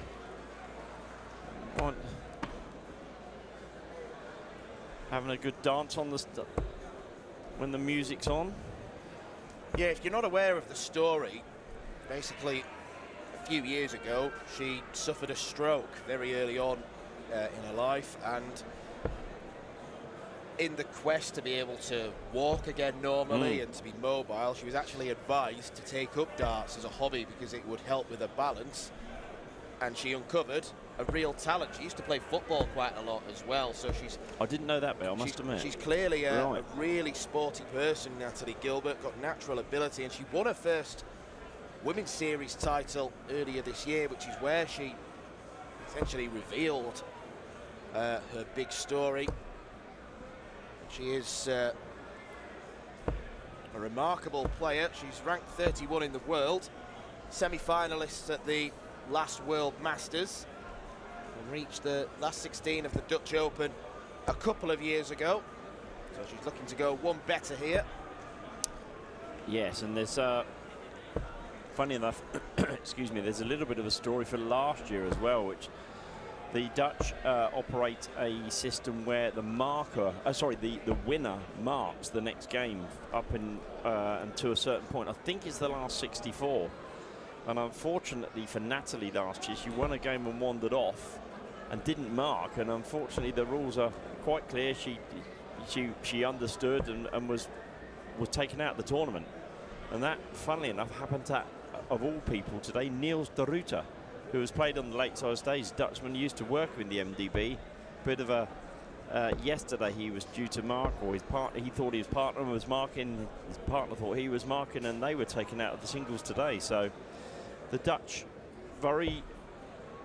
it's not a nice story, but equally they say it's going to happen and they do it, and the delivery of what they say they're going to do is key to the running of this tournament. Yeah, it's very regimented, but the point that Marco made when we were talking about this earlier, the rules are the same for everyone. Absolutely. If Bo Greaves doesn't mark, she's out. And 100%. So Natalie last year was one of the seeds, but Niels de Ruyter, of all the people that used to work for the NDB, it's a story that the Dutch can say, no, it is everybody, you know. Long serving and very well respected Niels de Ruyter doing that happened to him. Natalie Gilbert that's struck first. Some big ladies games on at the moment. Eileen de Graaf is winning 1-0 against Adriana van Wiggeden-Vermaat. You can also see that Noelin van Leuven is playing at this moment in time as well. Second time this weekend she's played against Tori Kewish. They were on opposing sides in the pairs tournament. Yes, of course, yeah. And you might just be able to see in the bottom of your screen Anke Zilstra and Paige Pauling doing battle. And that game is currently 2-1 to the young English woman. And if Kirsty Hutchinson's listening, she'll be a bit happier now. From 4-2 down, Newcastle are back at 4-4. Another one of those incredible Premier League games. Newcastle 4, Luton 4. You don't want any defenders in your FPL team from those two sides. Unless they're assisting. Well, Trippier has scored and assisted, so yeah, I guess there is that side to it. Eileen de Graaf 2-0 up and has started the third leg with a 1-7-1.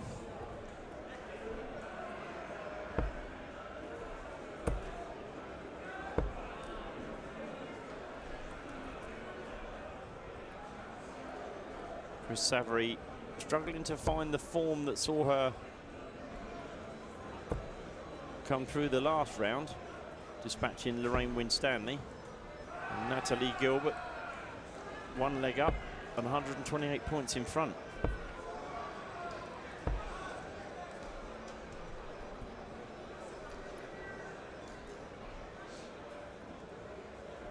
It's on then for Gilbert.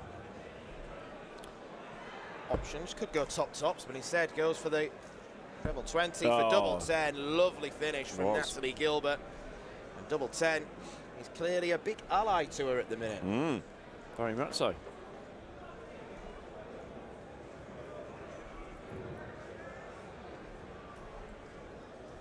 Can just feel the room in front of us starting to get a little bit quieter, I think, because a lot of the men's draw, it's starting to get more serious because some of these guys are only 2 games away from reaching tomorrow's stage. Yes, very true.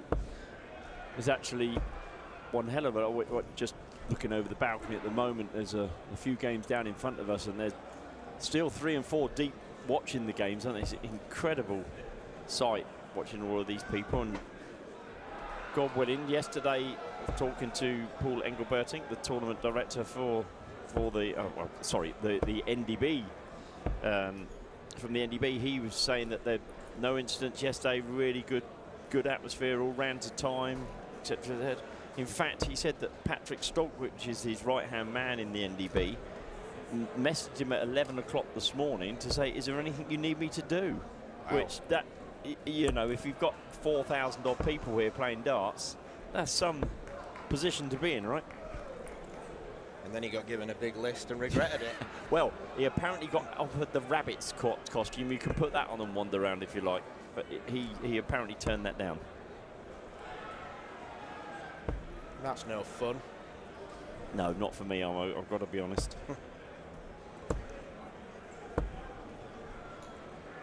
Natalie playing really nicely here. She's 2-0 up. 40 points plus these in front as well, and she's found the treble again. Noelyn van Leuven needs a 170 outshot to put herself 2-0 up against Tori Kewish, who's sitting on 52. She hit 105 of them, and has left 65, but Tori has the chance to level that up on 52. Natalie has the chance to go 3-0 up.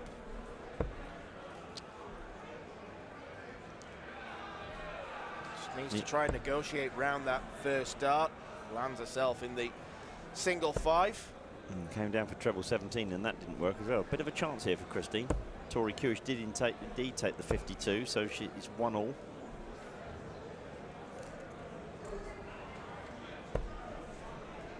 Well played from Chris Savary. 137 leaves 58. Now Natalie may only get 1 at the bull. Well, she's not even going to get that. Went the treble 13 route, clearly favouring tops. They've been a few poor visits for Natalie Gilbert. Yes, she was playing really nicely and looked in a good place, and she's ended up losing that third leg. Good finish from Chris Savary. Almost apologetically sort of waved her hands in. I'm not a fan of that. If the other person doesn't hit, you don't have to apologise for it. And double, that's the name of the game, isn't it? I mean, it's not as if they were going at double 1 for 3 visits apiece. No, that is then true. You can maybe understand the apologies that come in, but it was lovely and clinical from Chris. It was indeed.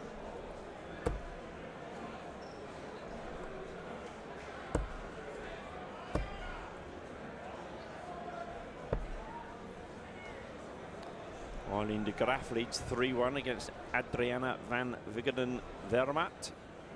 Bit of double trouble in that 4th leg, but she's eventually pinned double 2. Noelyn van Leuven looking as though she's going to go 2-1 up. She's on 32. Tori Kewish way back on 279. Anke Zylstra's turned things around against Paige Pauling. It's 3-2 now to the Phoenix. Noah Lynn has indeed landed that third leg. 2-1 she leads. In the men's draw, Thomas Younghans is 1-0 up against Willem Venema. That's the last 5-1-2. Damien Maul has just levelled up against Danny Stabler, and Damien Maul is someone who's going to be playing on the stage regardless of what happens. Here's final with Brian Raman.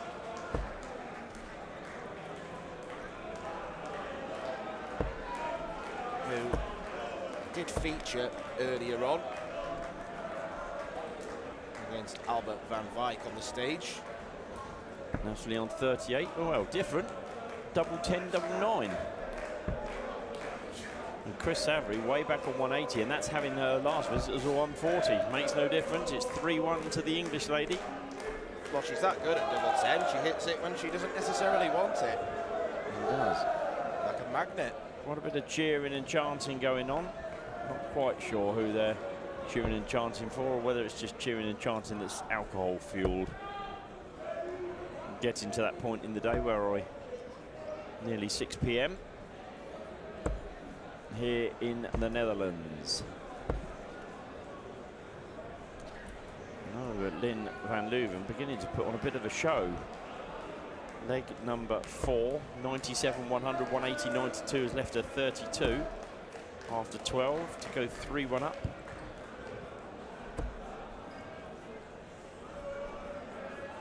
Tori Kewish has had a 1-2-5 in this leg, but she's also had a 3.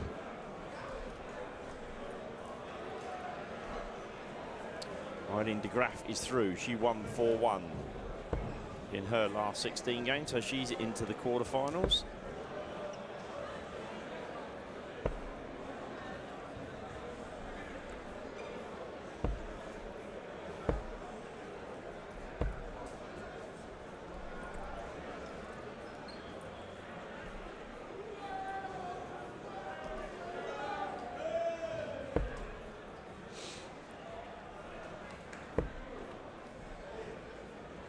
Gilbert just not following these good first darts that she's throwing.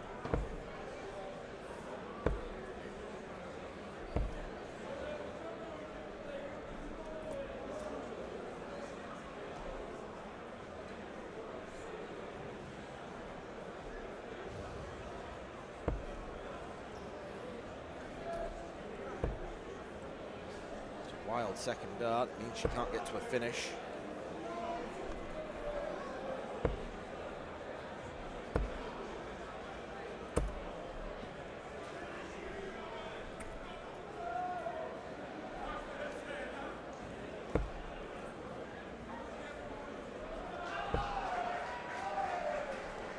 Noah Lynn's just banged in another 180. Down to 125 this time after 12.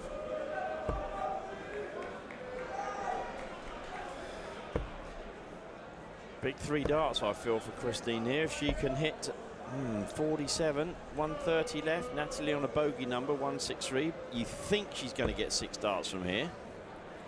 By no means a gimme. That's a good dart, though. 18 would leave double 16. Yep. Double chance shot this. Single 20 would leave the bullseye. Oh, my word.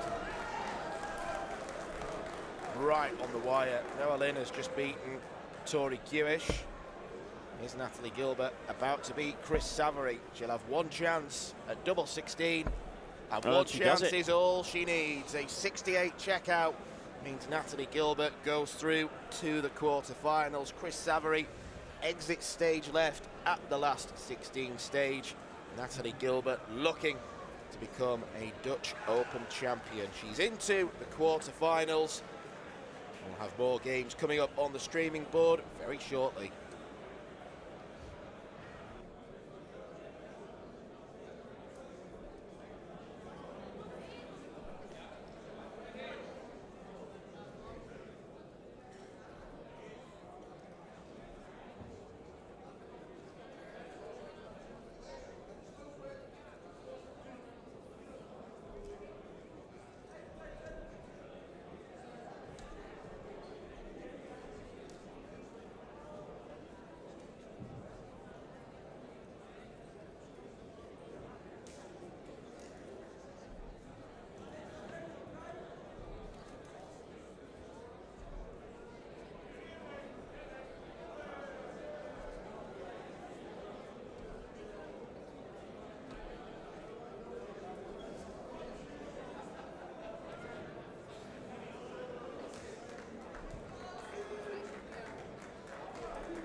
Back we go to the men's Dutch Open.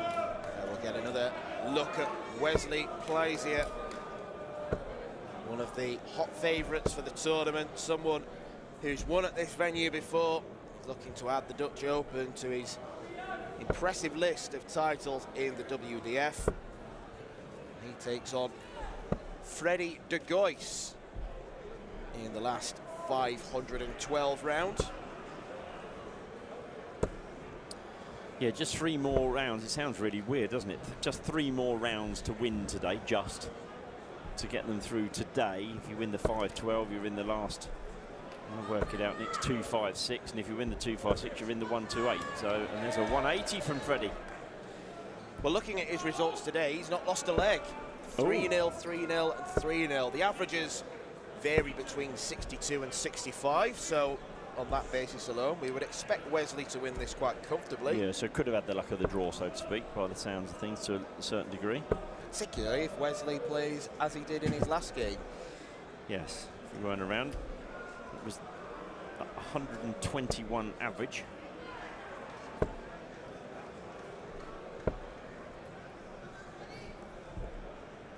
Yeah, it was quite the performance from Big Wes.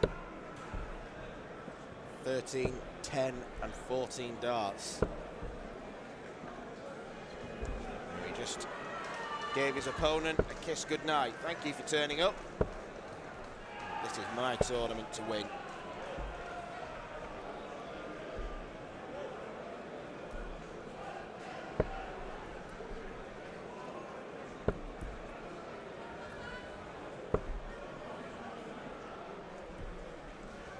Decent start to the game though for Freddie de Gois, but Plaisier on 130 wants the bullseye.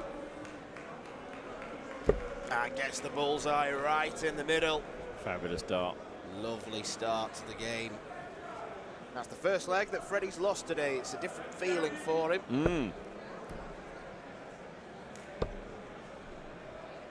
In fact, neither of these players have lost a leg today until that, so something was always going to give. Wesley was very good in his first game as well, averaging 93.94, which is the equivalent of 316 darters. But that 121.86 against Richard versus Luis. Something to behold.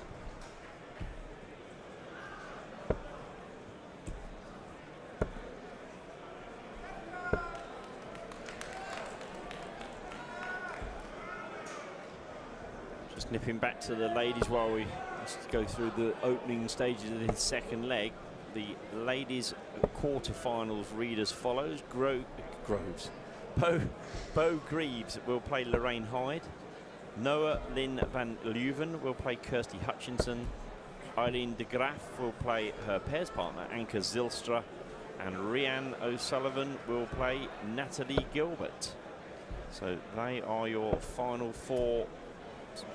Well, your 4 quarterfinals, not final 4, because we played down to the final today. The final gets played on stage tomorrow, but yeah, 2 more games for some of those players to see if they can make the final. So it was Natalie Gilbert that stopped us having the all-Welsh affair in the end. You have to say, looking at the averages, obviously Bo's the one. Noah Lynn has also been hitting some decent averages, 85 in that last 16. So 71 just before that and 83 before that. So, but it becomes a different game when you play Miss Greaves, if indeed she does get to play Miss Greaves. Yeah, it becomes an impossible game for most players. Yes, very true. Playing Mr. Plaisier is not a tempting prospect for many players here. Oh, that's unfortunate. Hits the wire of the bullseye, which leaves him back on 82. Chance for Freddie de Gois then. Needs treble 17 and just on the edge of the wire for both of them, but it's a nice setup.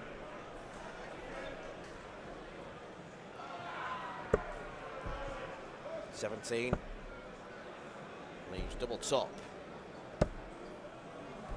Plaisier just over the top. Well, this certainly hasn't been a vintage performance so far. He's quite a long way shy of the average that he produced against Versluis. Not sure whether that's inside or outside. It must have been inside because he went for double 8 and he misses it by quite a long chalk. No missing there from Wesley Plaisier. 2-0 to the good. This is more of a sedate performance, but it's good enough so far. Just needs to win one more leg to get through.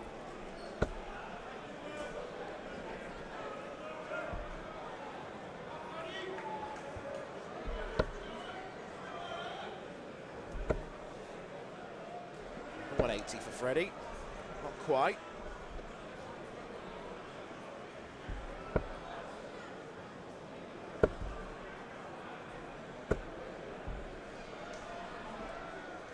He's got the word ruthless emblazoned on his flights as Wesley, and that's what he's been for the duration of today.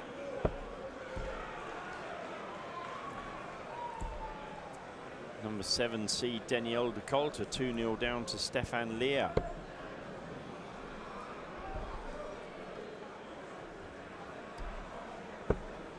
Out on board number 81. Christian de Boer, he's 2-0 up against Nico Williams on board 112.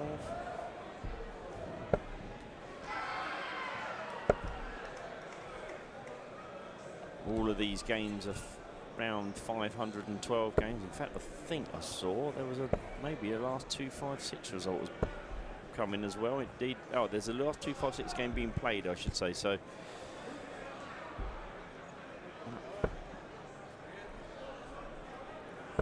Would of course take the winner through to the last 128. Yeah, which would be their last games of the day. We've got Damien Moll in 256 action. Another man of the giant Dutchman genre, Vincent Campuy, in the last 256. Freddie here needing the 155 outshot. He's not going to get it, and Wesley handily placed on 64. And of course, we're still only playing the best of 3 legs, so we may be 3 darts away from Wesley Plaisier being in the last 256. We may be 2 darts away, or 1 now. Okay, double 2. He doesn't look too concerned about it. Freddie de Gois, 95, treble 19, double 19, or 25, 20 in the ball. Yeah, it's the safe option to guarantee yourself a dart double, and he wasn't far away. Absolutely right, very unlucky, but those might be the last darts he throws in this year's Dutch Open. Indeed they are. Wesley Plaisier, a third 3-0 victory in a row. Freddie de Gois played some decent stuff during that game, an average in the mid-70s. Wesley Plaisier some way off his standard earlier on.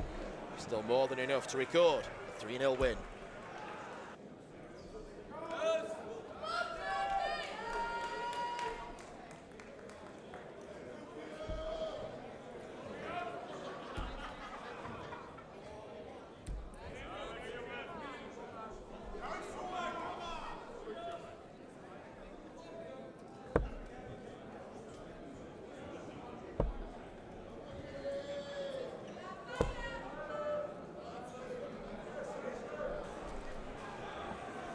Attention turned to another last 512 game. We've seen Bradley Roos play a couple of games on the TV lane. And he's now playing against his countryman Gert van der Elsen. And it's levels your devils, it's 1 leg all.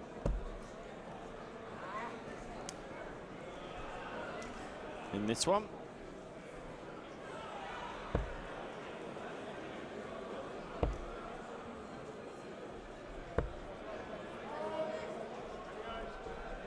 Ian Mendel Lawrence back onto the TV lane.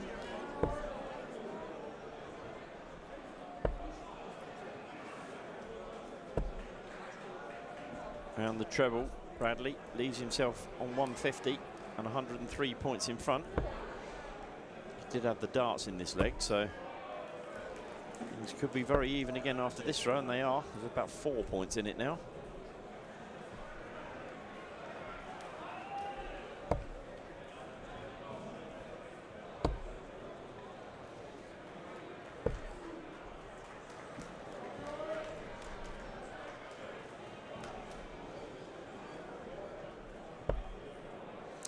Coming down for the 154, 2 treble 19s.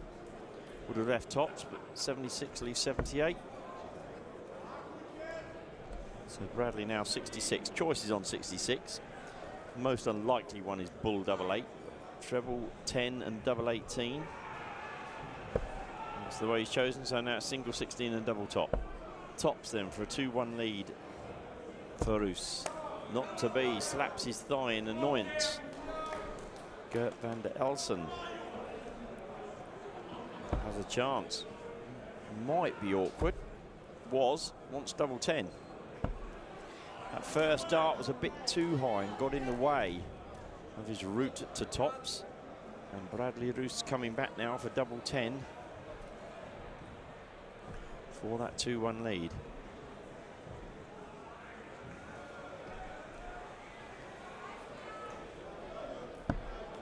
Wow, and he's flipped into the 6, so it's double 7. An awkward double 7 with one in hand. And he's pinned it though. He's pinned the double 7. Up goes the marker's finger. It's a bit like a cricket umpire. Although he's not giving out, he's giving in as it happens. He's giving it as in, and Bradley Roos is a leg away from the last 256.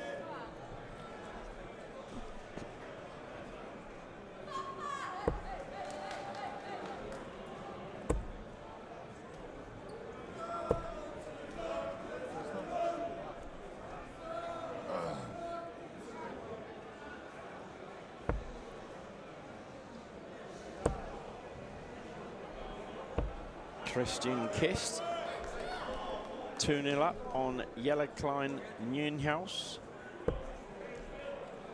in the last 5-12, so that's replacing the 2-5-6.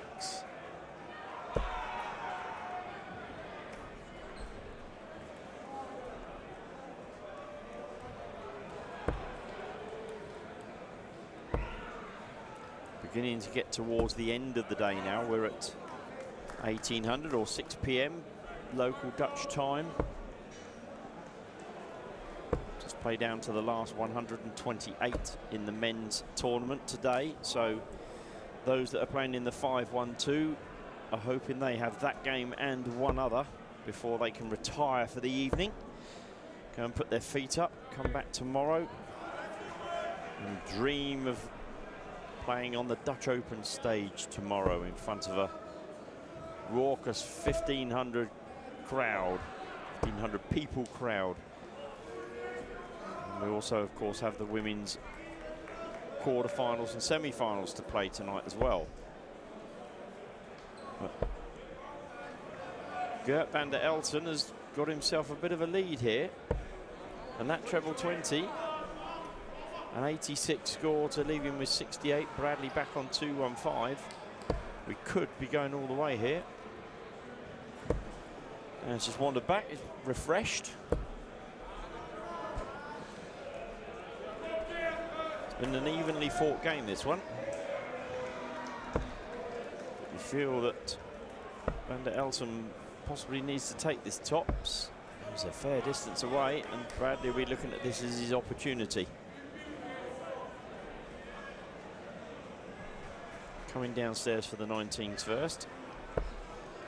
96 then, treble 20 for double 18.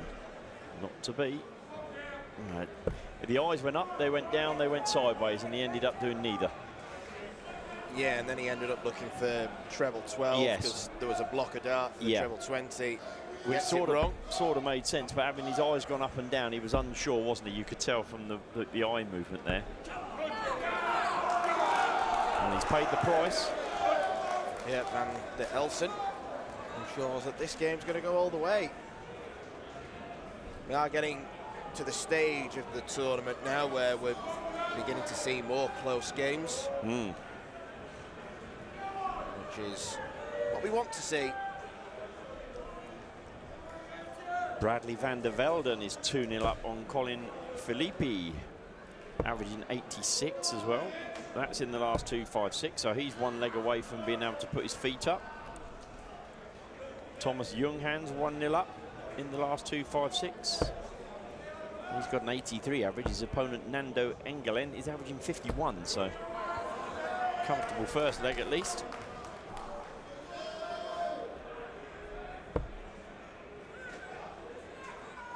David Prouston 2-0 up against Jean-Paul Nettenbreyer, averaging 111. Wow.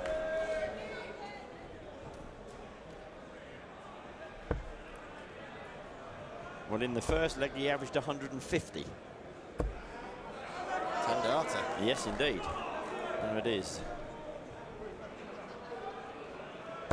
My laptop's just a little bit behind. Dan's got a fancy laptop, it's a bit flashy than my old thing. Mine needs winding up in the morning. Coffee, bit of fruit, get it going. Dan just opened it up and there it is. It's all the big money I'm earning from commentary. Well, that was a real chance there for Gert. He was only about 30 points behind and he's made a bit of a mess of it, and Bradley must take this opportunity, he'll feel. He's coming down for the 19s. Oh, and he's only hit 42, and you can tell the nerves are getting to these two guys. Yeah, it's not really been a high-quality leg for either player. No. That theme continues. Van der Elsen only finding 36, 49 points from 6 darts.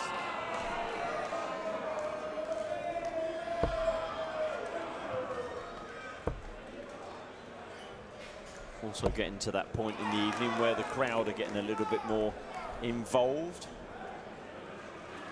And you're cheering and chanting and going on.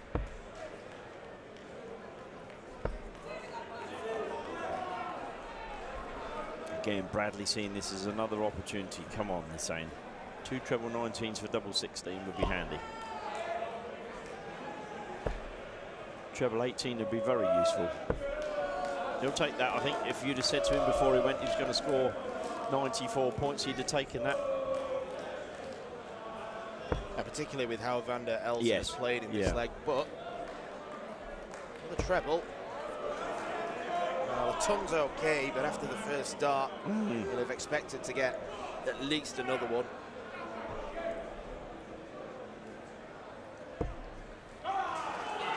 Double 16 it is. Now double 8. Oh, has he bust? I think he has. Oh, but it's only 52, so it's not a disaster, but it'll be a disaster if Gert takes this 130.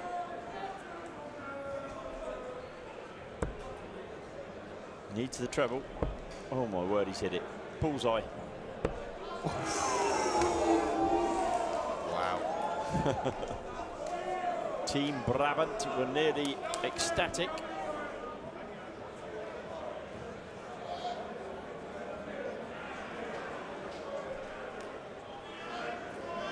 Lewis then with another chance at 52.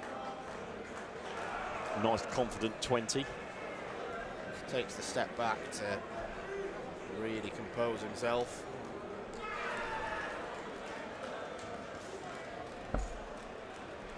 Don't bust it this time. He hasn't. Oh, he doesn't. He wasn't too far off, but he was in double 8. And that ends what was a really enthralling last leg. Maybe the quality wasn't quite there between Van der Elsen and Bradley Roos, but it's the young hotshot who goes through now to the last 256, one game away from making it to tomorrow's stage.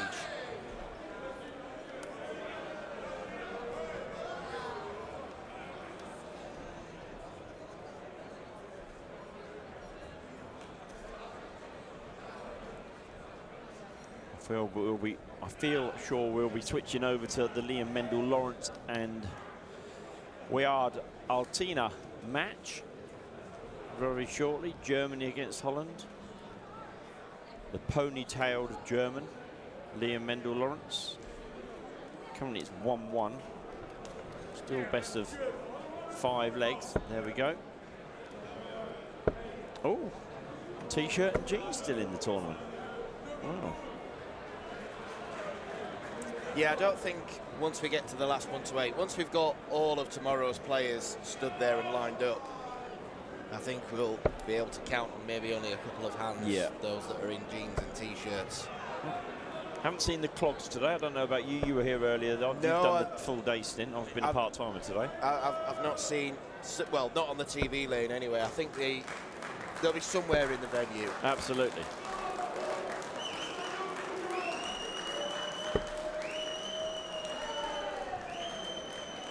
Alexander Merckx there in the distance, making his way onto the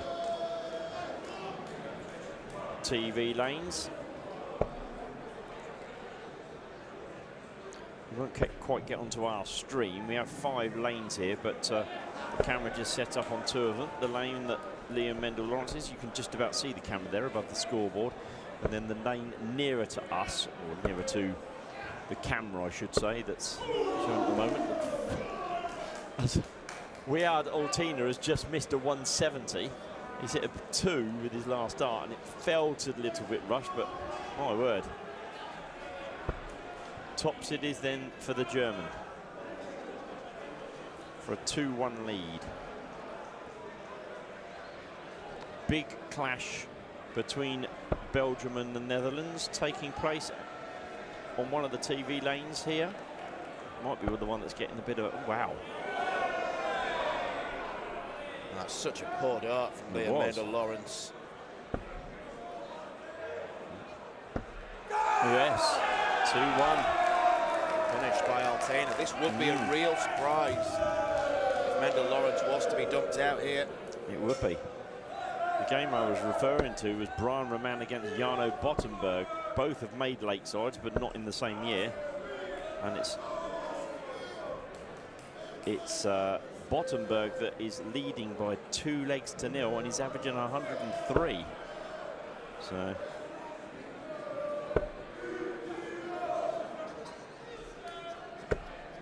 That's a tough draw at this stage of the competition.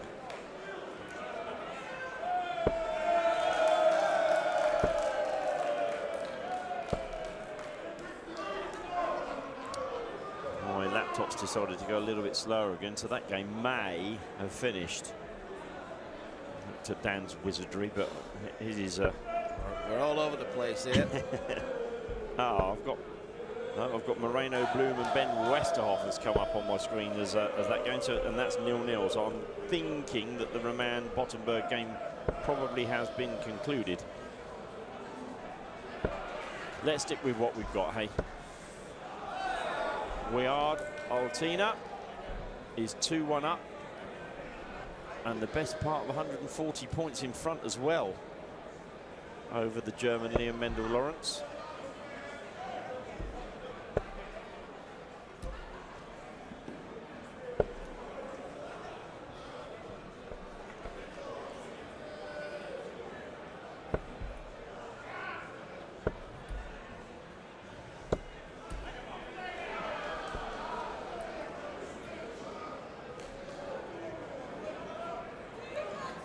I think I saw the curly golden locks of Eileen de Graaf just creeping into view. First of our ladies' quarterfinals about to get underway. Potentially 2 more games for Eileen. Could be 1v2 in the final.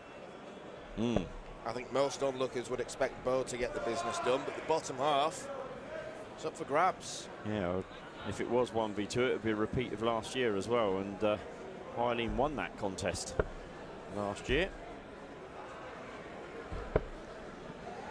Moreno Bloom has taken the first leg against Ben Westhoff.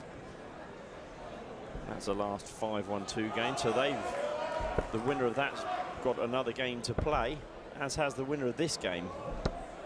Oh, and it was nearly, very nearly, the guy from the Netherlands. And Liam Mendel-Lawrence faces a 1-3-7 that he needs to take, you'd suggest. And he's not going to do it now. Yeah, he's going to have to rely on getting snookers at this stage. Well, there's one of the snookers. He needs to lay up behind the pink now, I'd suggest. Good shot. 97 left tops. It has, yeah.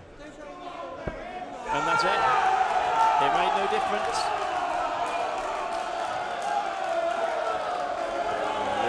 Lawrence really disappointed. Quite an unexpected defeat for someone who's won tournaments, plenty of them before on the WDF circuit, but Viad Altena, excellent display from him, and he really let the crowd know. 3-2 winner against Mendel Lawrence.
Good number of the last 2-5-6 matches, which is the last game of the day for the men, are already in. A few of the names that have gone through, and we'll be back tomorrow. Bradley van der Velden is one.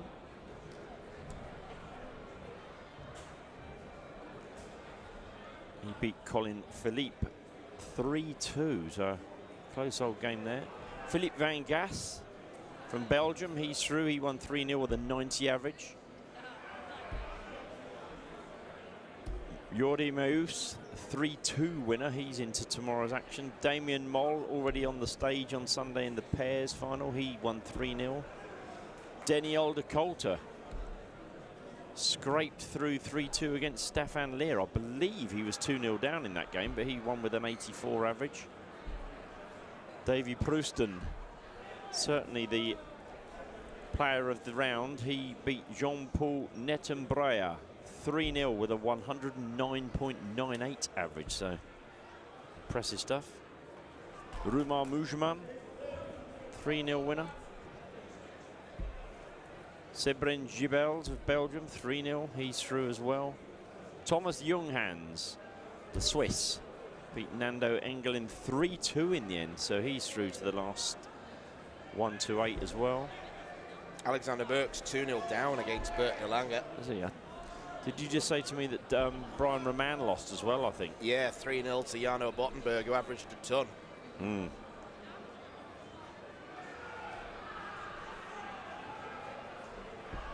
Our attention now is going to be focused on teammates yesterday, but adversaries today in the quarter-final stage. Eileen v. Anker in the first ladies quarter-final we are going to see on this TV Lane stage.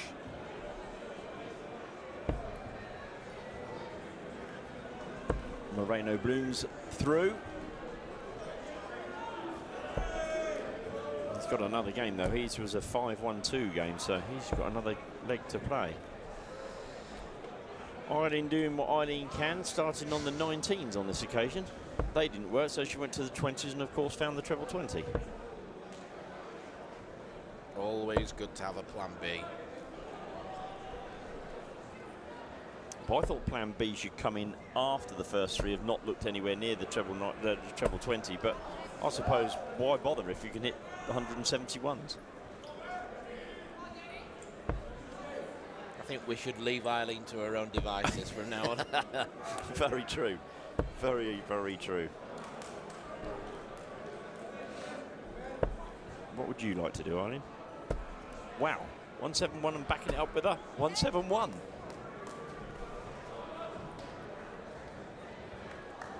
ridiculous darts. Yeah, that's something else you see very, very infrequently. Right then, treble 19 for double 2. Bull 344 then. Oh! If ever anybody repeats this leg anywhere in the world this year, it can't happen, can it? No. It can't.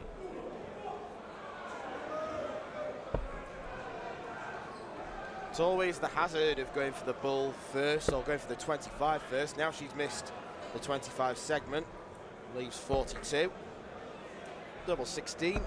98, 171, 171 to leave 61. Bust 45.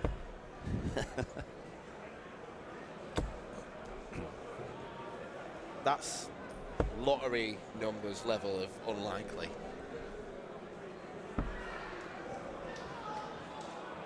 Needs to shift inside a little bit.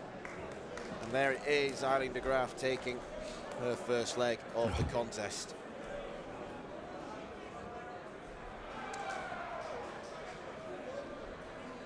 Only from Eileen de Graaf is that going to happen.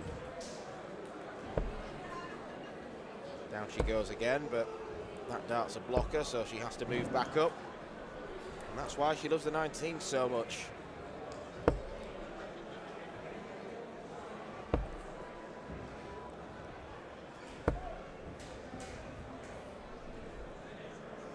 Anchor not yet going in this game.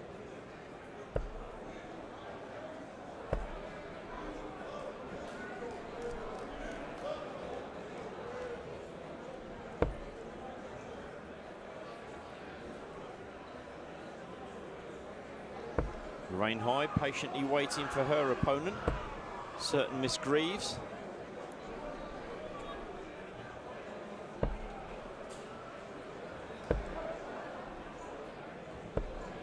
Well, now we're playing the 17s as well. It really is the lotto. You're grateful you're not marking this one? I don't mind. I don't mind Eileen's because you know that anything could happen. So your mind's prepared? Yeah, it is a little bit. Just seen that Bo's arrived.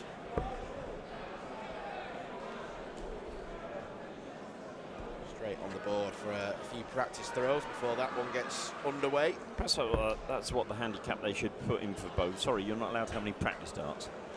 She'd still win. I'm pretty confident.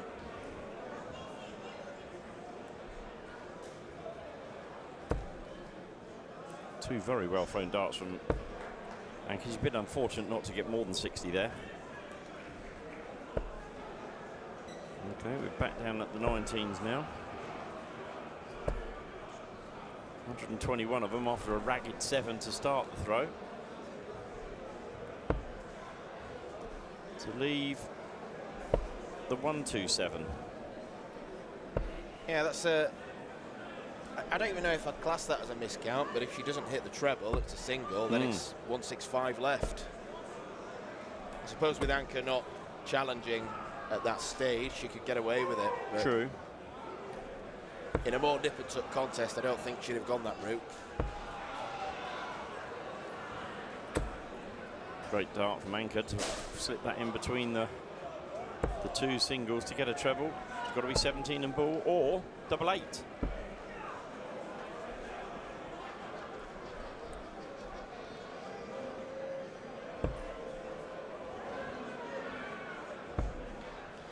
Good leg from Anke Zylstra there. She played that nicely. The last 6 darts in particular, thrown nice and straight, firmly thrown.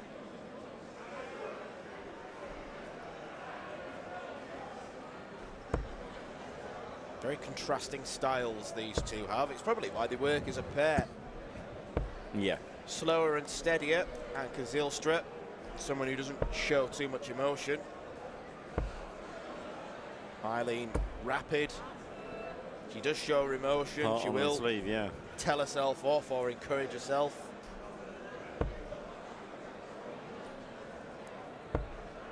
Does have a bit of a love affair with the Dutch Open as well, Eileen. Obviously feels at home. Sounds a silly thing to say, but sometimes just being in your own country can help a little bit.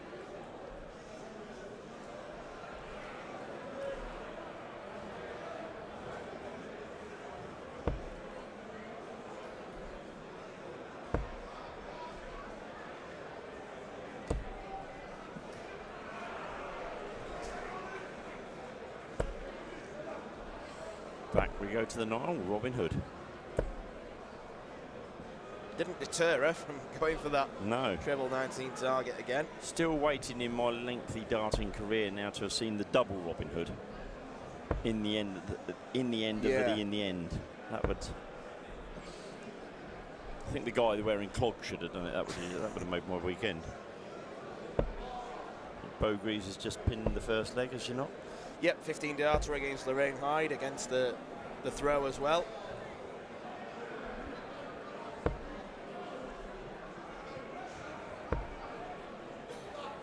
Quarter-final stage of the Women's Dutch Open.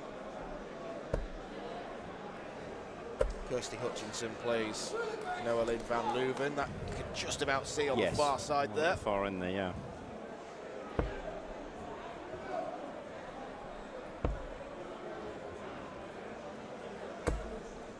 Rhiannon O'Sullivan faces Natalie Gilbert in the near side of your picture.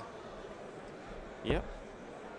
So if you want to see 8 world-class female talents, there's the room you need to be in. Indeed.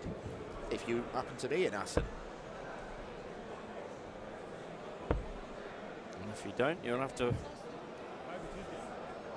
stick with us here.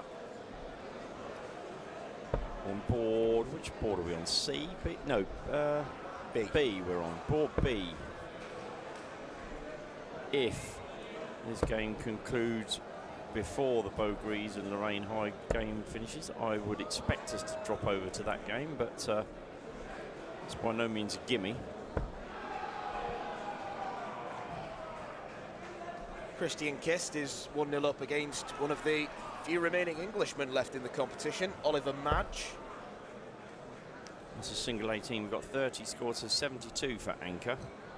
Should be looking at treble 16, which he's hit. So she's left the same double as Eileen de Graaf needs, which is double 12, which Eileen de Graaf has pinned. She therefore leads 2-1. 3 breaks in a row. Good point. And back down on the treble 19. The treble 20 is really not working for her. Then she goes to the 17s, which equates to 41.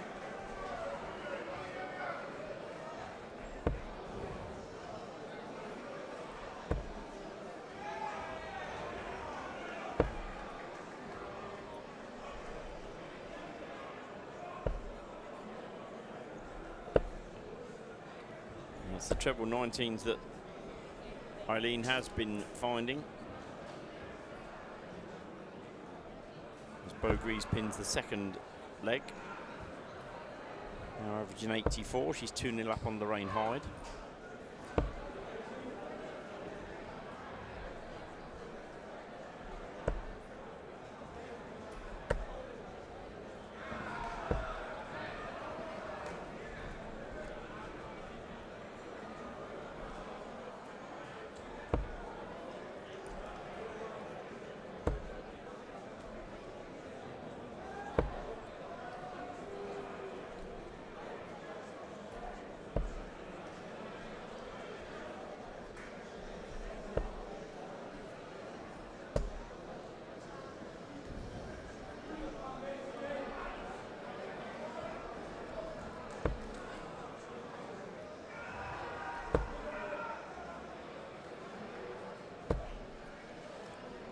Chance of the big fish then for Eileen de Graaf. Still the chance is there. Not quite. She strikes me as the sort who would go for it even if she didn't need to. Yes. Wouldn't disagree with that. Now, if she keeps straight on the 20s, she'll leave a finish anchor, which is what she does. 81 left. Oh, sorry, 81 scored to leave 160. It'll be 16 and ball now. He's thinking about it. Ooh.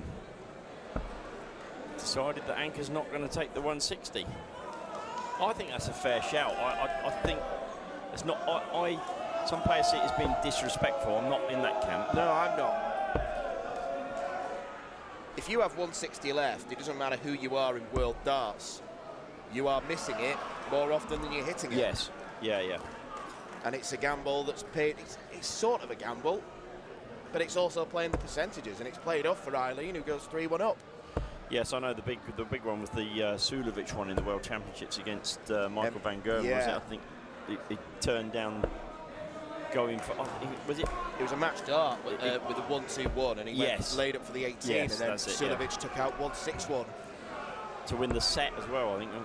Yeah, valuable lesson learned. Breaking news, yellow bar goes across the bottom of the Sky Sports News as Bo Greaves has dropped a leg. Lorraine Hyde has won the third leg, and it's 2-1 to Ms. Greaves. The leg that should have been hers has transferred to Lorraine, I suppose. We're going with the transfer window analogies. Noah Lynn 2-0 up against Kirsty Hutchinson. Rhiannon O'Sullivan and Natalie Gilbert just got their game underway.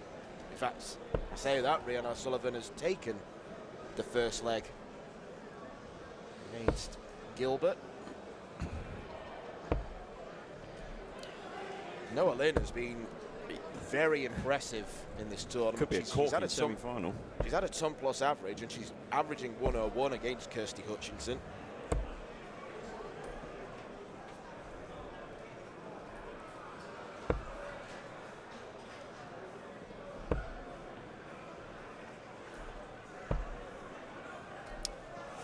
That could be a telling blow for Anker. Just the 9 scored.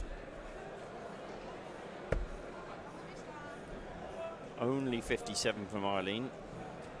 Puts her 32 points in front.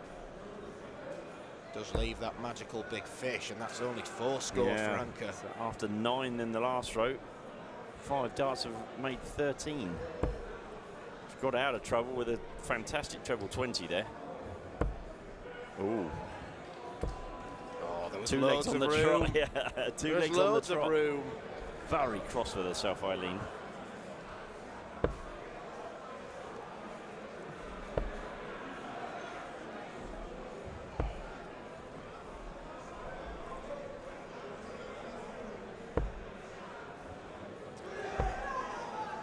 Well, she was planning to go for the ball that time, but it's a really slack dart.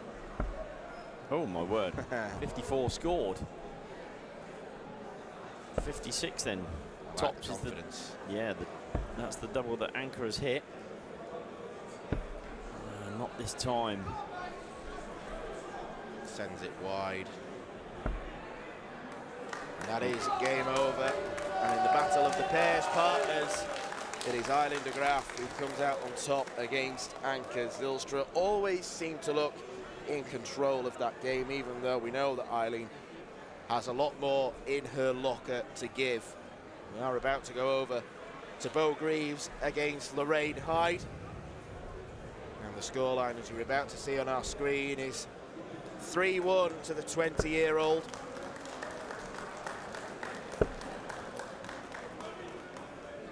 It hasn't been the worst contest. Lorraine has definitely held her own in this match. She's averaging 71 to Bo's 82.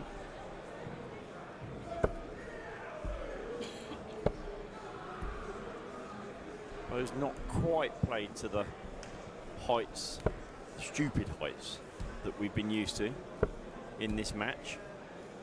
You have to remember she played the whole day yesterday and is now playing the whole day today as well. As good as playing the whole day. She's 3-1 up. One more leg guarantees her to have played in every possible round that there's been in the pairs and in the singles.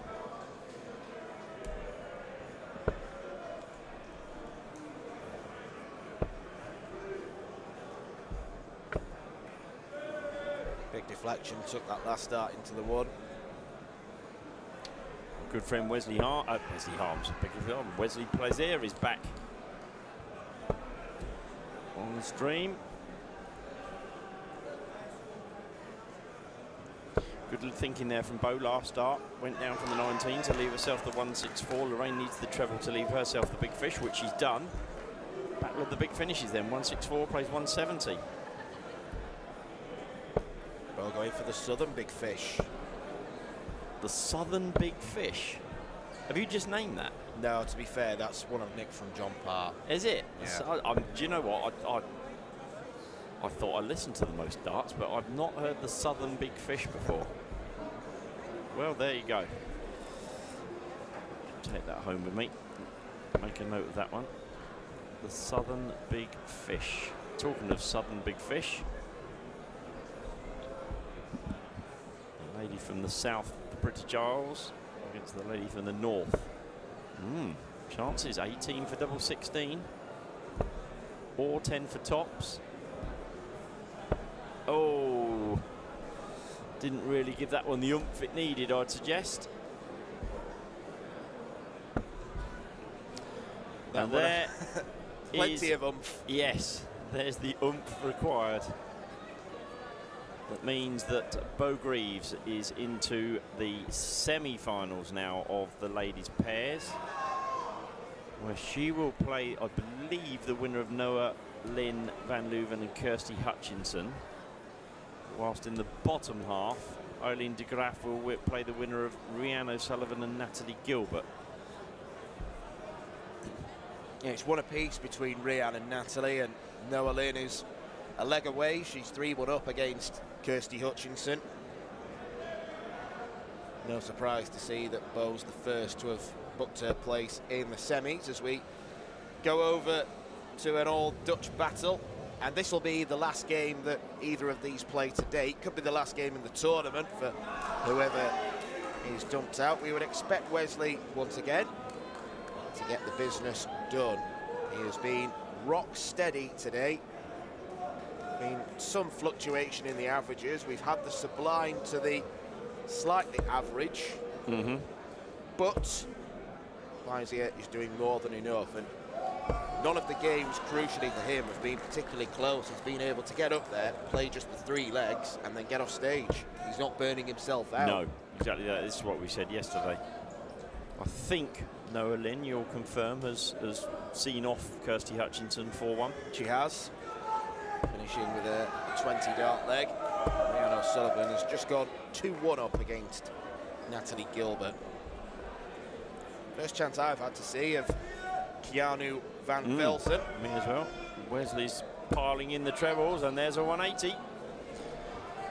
Keanu, we've made a bit of a point over the last few days, or the last couple of days, about people's attire, and I'm going to relate to Keanu here. No socks. I'm not sure how that goes down in the, unless they're flesh coloured. I think it's a no, or perhaps it's those little socks that you get inside of shoes. Perhaps I'm not quite sure. Those trainers. Yeah, those trainer socks that you're specifically not meant to see. I mean, it is early February. I don't know if you'll get cold feet. Yeah, and shirt tucked in as well. Yeah, I'm not sure I'd be going for a shirt tucked in look personally. Fabulous. Image on the back, and Wesley in for a 1-3-2 to leave himself 32. Fabulous image on the back of Keanu Van Velsen. I couldn't decide whether it was a lion or not. I think it's a lion. It looks a lion, doesn't it? Looks a lion? Looks like a lion. Yes, it is, yeah. Does he call himself the Lion King? As king of the double 16s, Wesley Plaisir takes the first leg against the darts as well.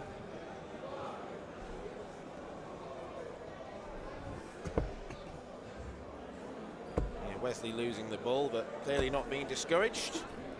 Fires in a 140 on his own throw. He had that 1-2-1 average earlier in the day, as you were mentioning. Bradley Roos is 2-1 up on Sascha Stuhlhelmer of Germany.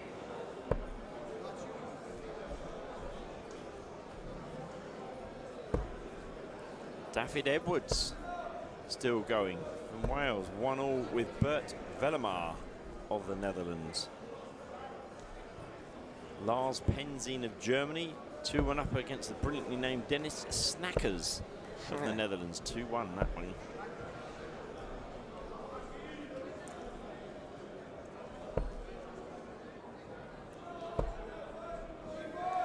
Nearly done, I think. Doesn't look as though there are too many games out there now. Yeah, again, it's amazing how quickly it's deceptive, how it's pretty much cleared in front of us, other than one game that I think has just finished on the outer board over to the far side. I can only see about 7 games on Darknet that are actually taking place at the moment. That may be, however, by laptop. Going at, yeah, it was about same as, yeah. Yeah, Arjen Konsman's about to get going against Nick van Lieshout over on the other streaming board. Right. And then we will have the women's semi-finals. I would imagine they'll be the concluding games that we see today. Closely run thing in the fourth, in fact the fifth leg I should say. Rhiannon O'Sullivan and spit your words out again, Nick. Rhiannon O'Sullivan and Natalie Gilbert has sat at 2 legs all, and 2-4-5 plays 2-1-5, so a really closely run quarter-final between the Welsh and the English. We have 2 Dutch ladies and an English lady in the semi-finals. So the possibility of England versus the Netherlands in both semi-finals. But Rhiannon O'Sullivan will, of course, have other ideas on that.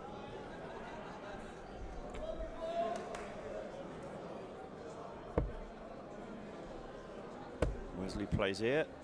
2 legs up. And going along nicely in the third leg as well. Still only first to 3 legs in the 2-5-6 for the men as well. So it's just this last leg for Wesley. He can then go and put his feet up. It looks as though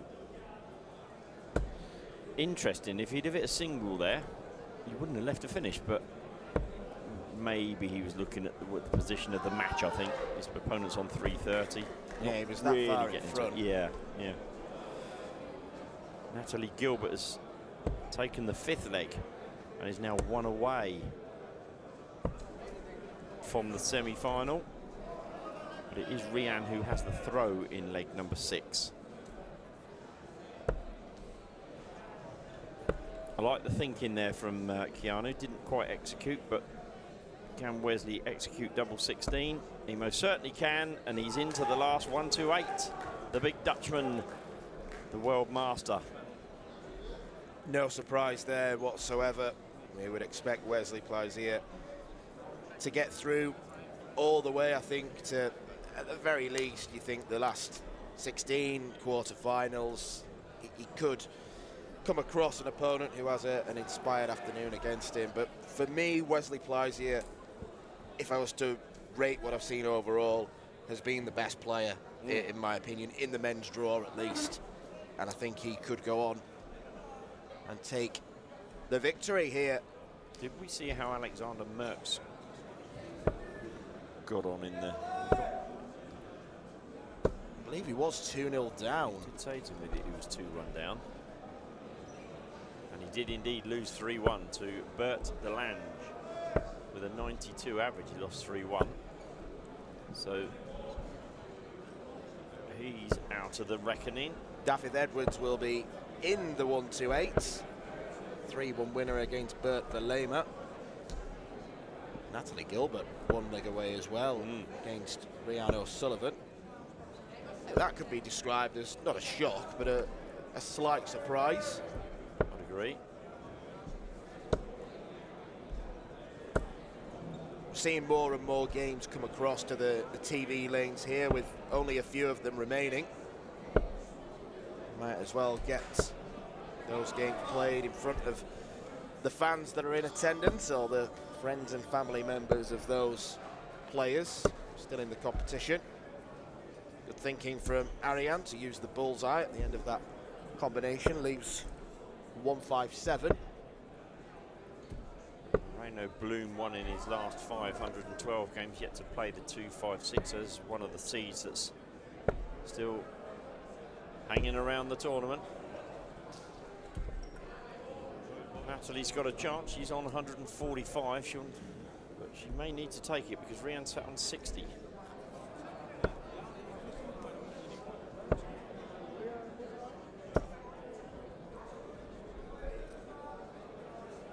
Konterman going along quite nicely here. 98 then, double 19 for a 2-0 lead. He's left himself 19.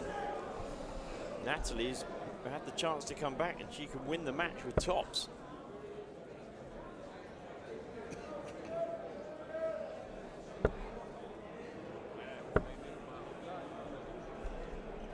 Always the occupational hazard with going for double 19. Yes.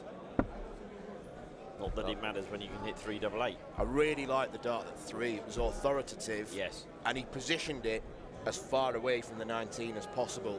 Knew exactly, not just hitting the 3, but hitting it so that it doesn't have a chance of busting.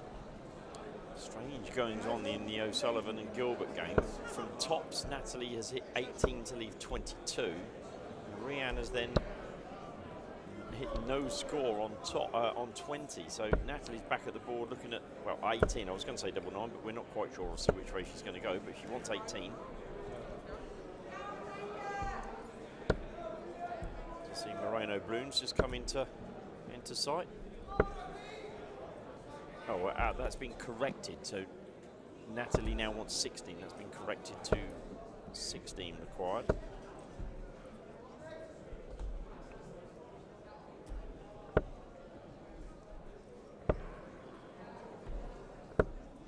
She's only 8 of them, so Rian has a chance at double 10 to make it 3-all.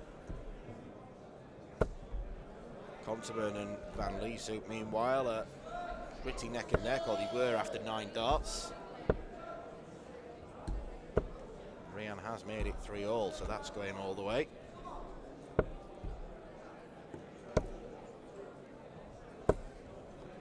I'm an Ian Kunzelman fan. I think he throws it. You said it. The 3 was he's purposeful with the way he throws his darts, isn't he? Confident in his own ability. No, it strikes me as though he's got a plan for anything that's going to happen on the board. If I'm on a certain score, I'm going this way. Wouldn't have planned for a treble 3 there, or a treble 4. Should have gone for treble 5, really. Yeah, disappointing. Or going for the 15 should have hit treble 2. That could have been quite interesting. Yeah, it'd almost be around the clock rather than 5:01. Tops it is then for the Dutchman. Oh, not to be, but he's got time on his side.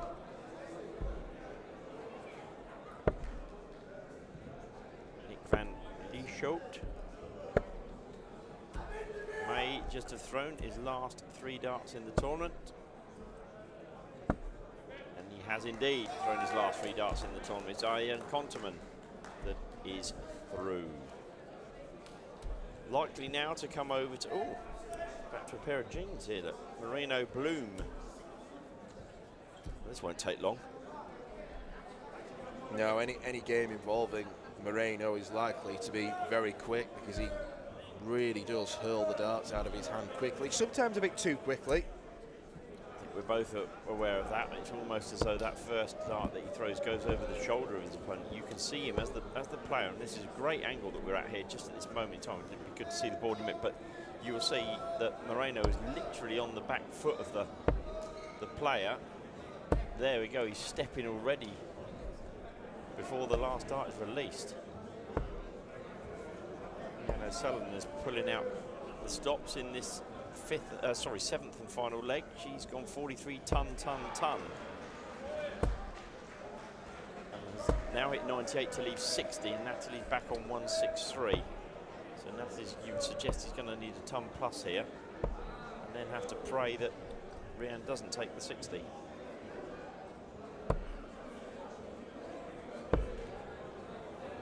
She's hit 97 to leave 66. Moreno back on 224 in this leg. She's got a chance on the 66 because Rian's only hit 20 to leave tops. Not a great lead from Moreno, 139, though Martijn Klaassens won't get a shot at the double on 1-2-1. He has set up tops. Oh, this would be classic. Would it have been? Great setup. He was double fought. Natalie Gilbert has hit the 66 outshot, with Rhian O'Sullivan hitting on left on tops, and it's Natalie Gilbert who sets up England versus the Netherlands in both of the ladies' semi-finals. Morena's gone into double 13, going for double 4. We've had 24 darts in this leg. It's the 25th dart that Martijn lands. So yes, England against the Netherlands in both semi-finals, and to your point earlier, Dan, the Bo Greaves and Noah Lynn van Leuven semi-finals with mouthwater, given what we've seen today. Yeah, absolutely. Of course, Bo comes in as favourite, but Noah Lynn has been hitting the big numbers. I think you'd probably say the winner of that is the most likely winner of the whole ladies tournament. Yeah, you've got Eileen's experience up on this stage. Could see that the other way, but I can't disagree. Certainly in a betting way, that the winner, the favourite will come out of that tie. And Natalie Gilbert, the underdog of the 4, really, but some valuable ranking points she's certainly picking up this weekend, and a player who's certainly got ambitions of playing at Lakeside. I think if she carries on, she's going to be there, no problem. She was very unlucky. She was in the qualifier at the World Masters. She got to the semi-final, I think, of the World Masters, and then in the next day they played the World Championship qualifier, and she lost out in the last game of that as well. So she's very, very unlucky not to be at Lakeside in 2023 in December. 5-2 for Moreno. As we said, some people, when that happens to them, they just missed out, are able to bite the bullet and go, right, next year is going to be my year. Other people feel a bit hard done by, a bit sorry for themselves. Not Natalie, not one bit of it. Yeah. Come dancing. Darting on ice. I've got to be honest, the first dart did look in. I was just looking from that angle. Got further away.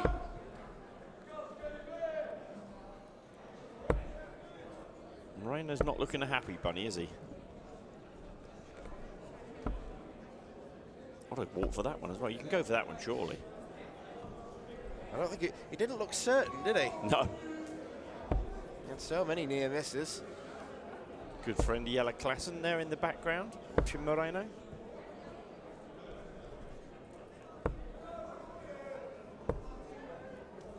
And Navota Wever sitting there as well, watching the game.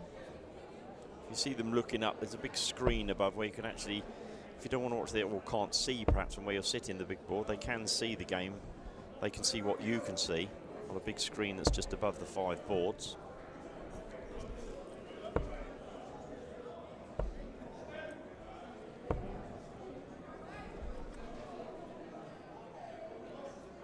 Yeah, we're in the last knockings now of the top 256 of the men, so the other games that are going on, you can see they're between less familiar names. Nicky van Aalst has just beaten Thibaut Brekkeveld of Belgium 3-0. Rick Landeveer against Bert de Lang, who beat Alexander Merckx. They're going to a last leg decider. Martijn Klaassens is very up and down here. He seems to be either hitting the treble 20 or missing the board. And the arena in front of us, which holds 96 dartboards, is now empty. Yeah, the clean-up operation is going to begin shortly. It will indeed. The Dart Connect tablets will be taken down, the dartboards will be taken down, the stands, and they'll bring in the chairs and the tables ready for tomorrow afternoon's festivities.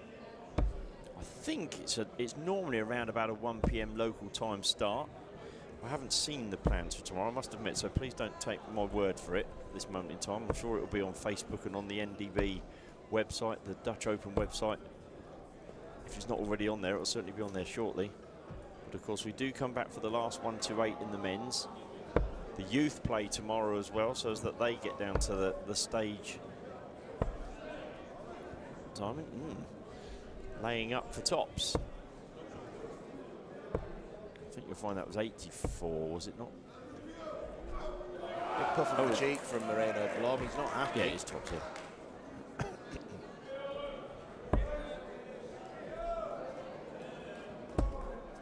Tops, he's hit. Great marker. This is the point where, to your point, Dan, Moreno, there's not. It's this game or there's no game. Are you with me? Yeah. He hasn't got a right. I just need to take a little bit of time here, or it's not quite working. Looking at Martijn Klassen's average, this is a game that Moreno Blom should be winning easily, given his pedigree. Klassen isn't even averaging 60 right now. Really? Wow, I haven't got it on my screen. 59 to Moreno 66. He's been dragged into a game that he doesn't want to be dragged into.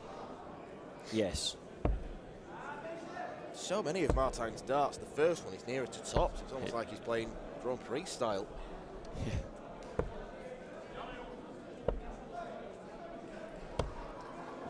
See our ladies lining up on board C there. Noelyn van Leeuwen and Bo Greaves. First of our ladies semi-finals.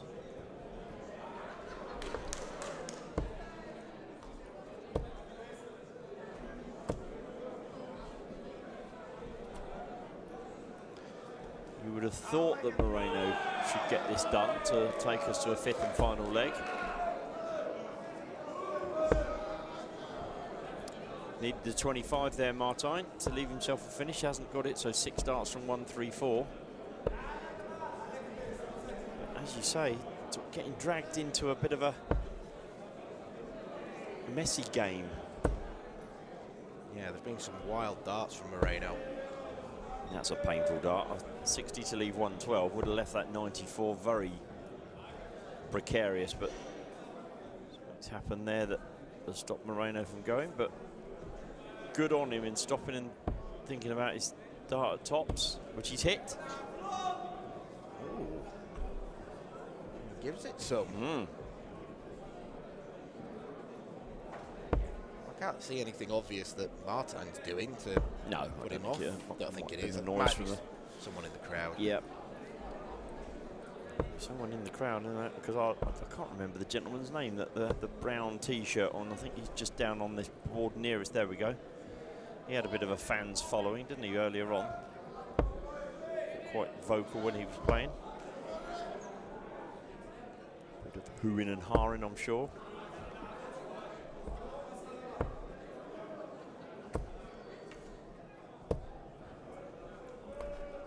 Just 45 and 60 for Moreno Blom. I wouldn't even say this is his B or C game.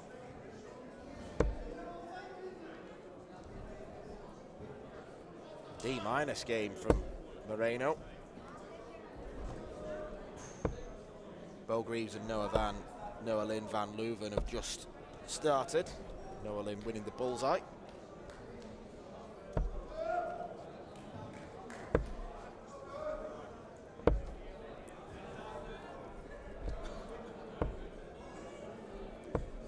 Moreno needs to find something quickly.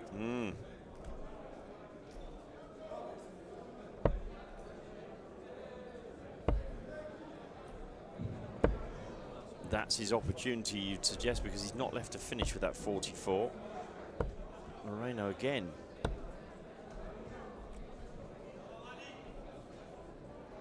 It's been such an erratic performance. There's another chance for him. Yeah, massive chance. Why are you coming down? I don't see that either. But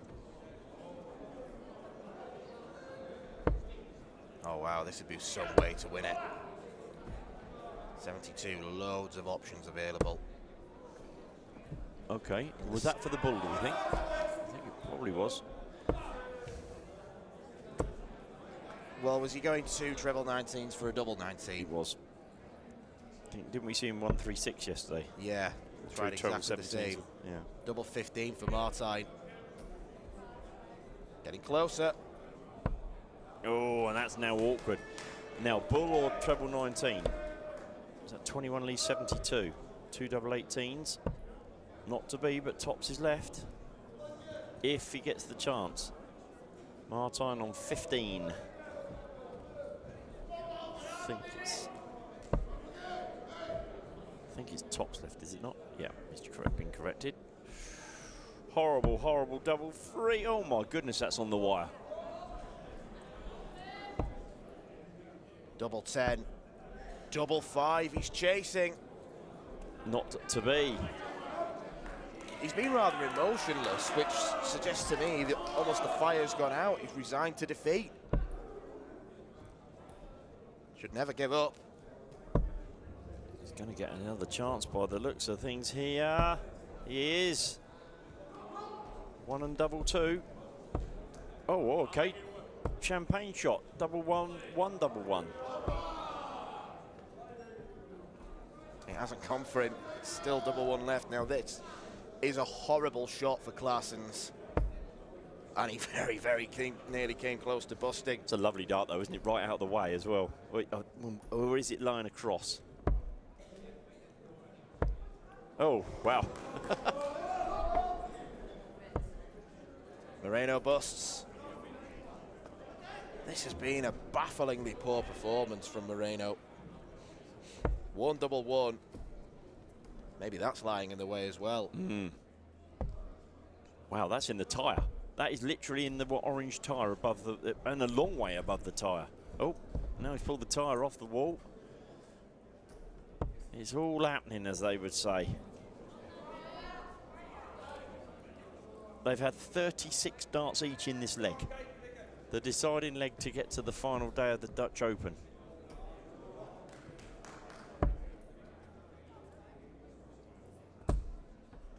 It's really been nowhere near.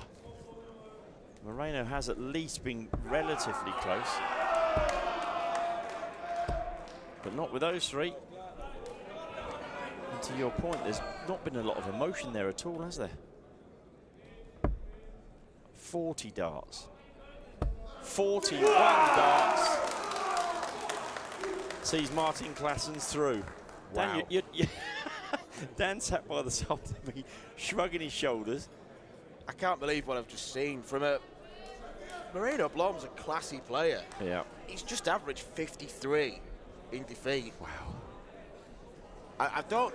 I genuinely don't know what happened. He didn't look on it for the entirety of the game, and Moreno Blom has been dumped out. The number 4 seed has not made it to the final day. That is a really big surprise. Especially in the way that he's lost, yeah. Anyway, we're over to Bo Grease and Noah Lynn van Leuven, my apologies. And I said I thought this would be close. We've turned over, it's 2-0, and Bo's just hit here 180. This is the 13th meeting. Bo's won 11 of the previous 12. Noah Lynn's only victory came in the semi-finals of Women's Series in Milton Keynes. That was back in May of last year.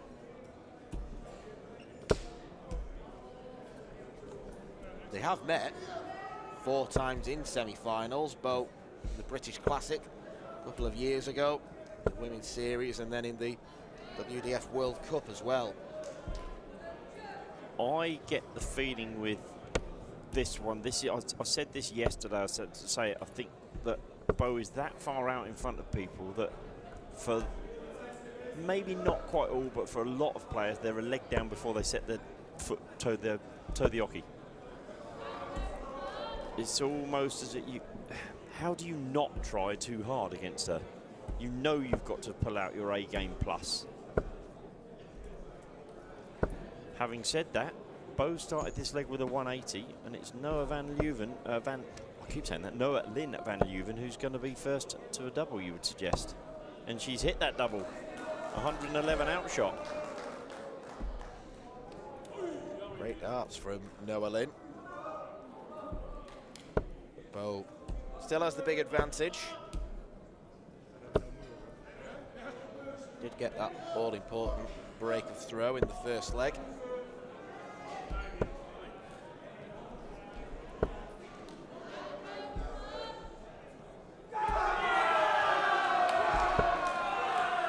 even that noise does not faze Bo Greaves. There wasn't even a flicker of the eyelid or anything, was there? It's like she's wearing a pair of noise-cancelling headphones. Oh, controversial. The Gerwin Price. I wasn't actually referring to that. It's like they're inbuilt into her ears. Yes. Yeah. See Danny Jansen getting ready for his contest at the bottom of the screen. It's Turn Reinen. It's Weard Altina that was the man that I was referring to. That's wearing the brownish T-shirt. He's winning 3-1 as well. Only averaging 67. Interestingly, in this game, for this leg, Noah is averaging 92 to Bo's 86. Yeah, there's not many players who'll be averaging more than Bo Greaves, but the way Bo's been playing, it will still be enough for her to win. Will be. It's double 18 here. She'll go 3-1 in front. Ooh. Don't think she meant to hit the 6. She's a double 16 girl at heart. Double 18, the target for Noah Lynn. Now across to double 9. Oh, and she knows that's a massive opportunity.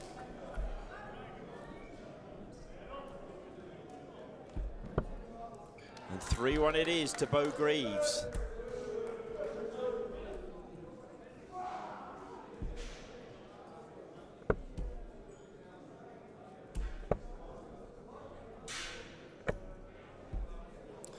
A 43 start may be the opening of a door. Or maybe not.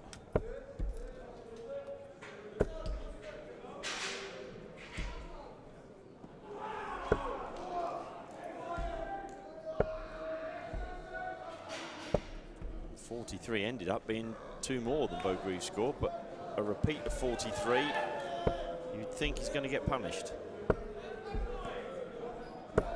Not the case.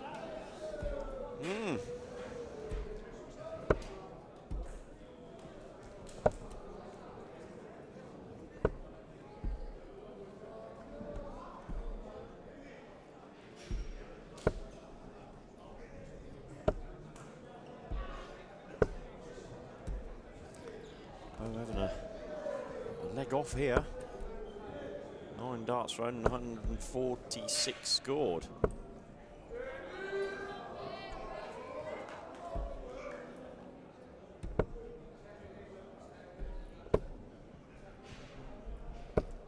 Bit of a wry grin on her face now. Oh, we're going 3-2. You bet on it now. Yeah, I suspect that we are. Bo is a long way behind. She needs 2 big trebles to leave a finish.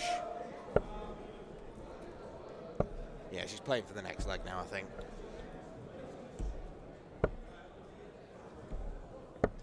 Just touched her own forehead as if to say, go on, girl, think. What have we got there? 55 scored? Or 52 scored, okay. Tops it is. This is what she can do. Yeah, just letting you know, Noah, if you don't hit this, I'll only need 2, thank you. And she hasn't. And from absolutely nowhere is Bo Greaves going to steal the 5th leg. I said 2 darts. That's exactly what she does do. Why are we even surprised anymore? It's unreal, isn't it? 140.97, thank you very much, in a leg that she was completely out of, and 5 legs later she's in the final. Incredible stuff. Bo Greaves goes into the ladies' final, where she will play against either the Netherlands' Eileen de Graaf or England's Natalie Gilbert. They are, I would assume they're going to be next on board C, which might mean we might get to see a bit of the mullet. Yeah, I think we will. He's in action against Turn Reinen. Man who's currently top of the Challenge Tour Order of Merit. By the looks of it, I think Turn Reinen has just missed the ball for a 90 checkout. Danny Jansen, 3 wide of double 8. Accidental treble 7 leaves double 13 for Reinert. Oh, wow, this is a way to go.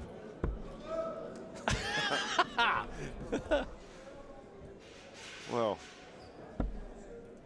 3 darts in segments, but not the right ones. not one of them was in the right one. Treble 7, double 4, and double 12. I think Danny was a bit... And Danny hit that would have been unlucky, my friend.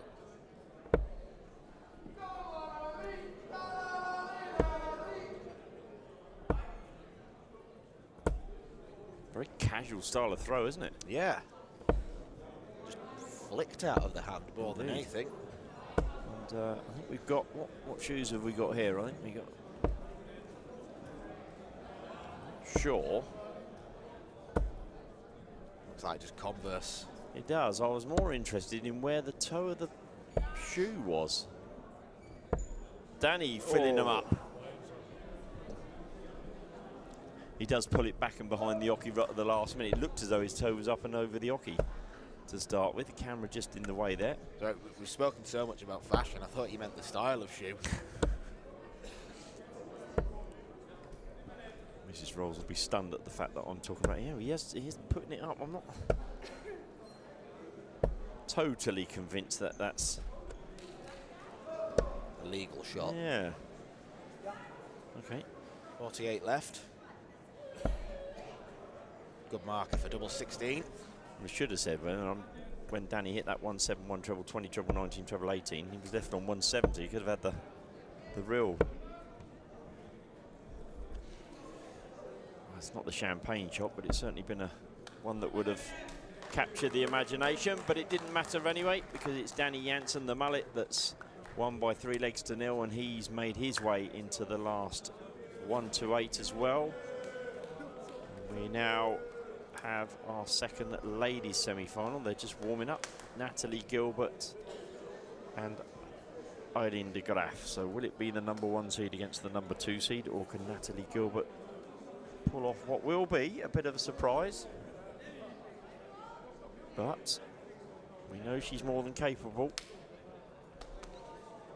See enough, Rhiannon O'Sullivan is no mean feat, to say the least. Yeah, I think if we just purely look at Lakeside, I think Rhiannon O'Sullivan was the second best women's player in that tournament. She was stopped in the semis by Bo, but just in terms of her output and the numbers, so for Gilbert to beat her really was a statement. 2 players ball up now.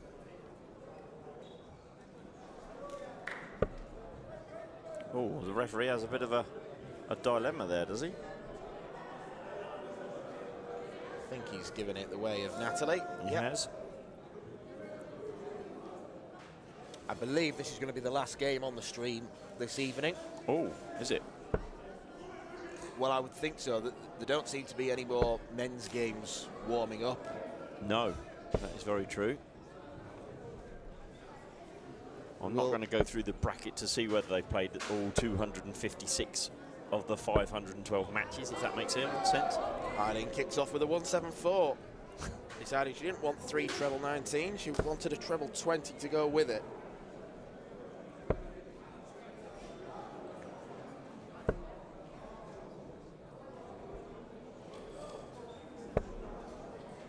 When she hooks up that scoring power, she's close to being unstoppable, is Eileen, but a big flaw in this tournament so far has been the finishing. Even though she's in the semi-finals, she's had so many chances on the outer ring, and she's needed plenty of them as well. If she does get through to the final and faces Bo, she won't get those. Simple as that. Yeah. I think this means we can start making plans for dinner. I think Eileen's just thrown a dart out of the board there, out the bottom of the board. Dinner plans? Oh, and a nice schnitzel last night. It was very pleasant. A few carrots. Yeah. A few fried potatoes. I'll be seeing what's in the buffet selection.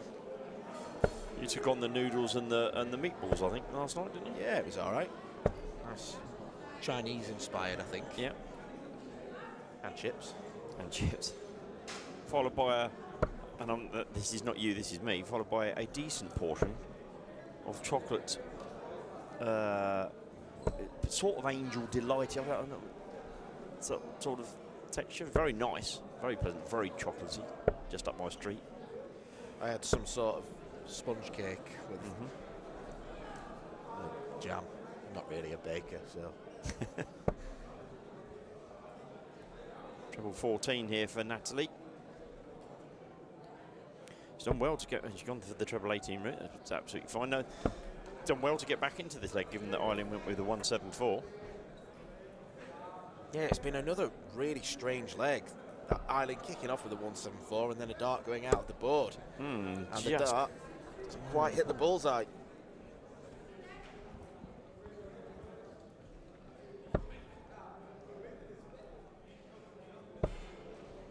She'll want to take this, you would suggest, and she has taken it. Good confident throw in from Natalie Gilbert. She did, of course, win the ball, so theoretically she should have won that leg with the throw.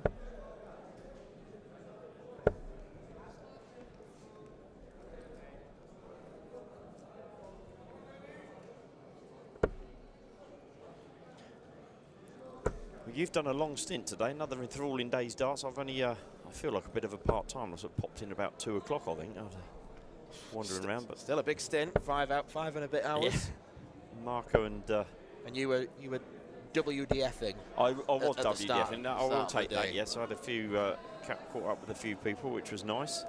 Some good chats. Lots of thoughts that people have. Always good to listen to what people think you should be doing or what we could do, their ideas.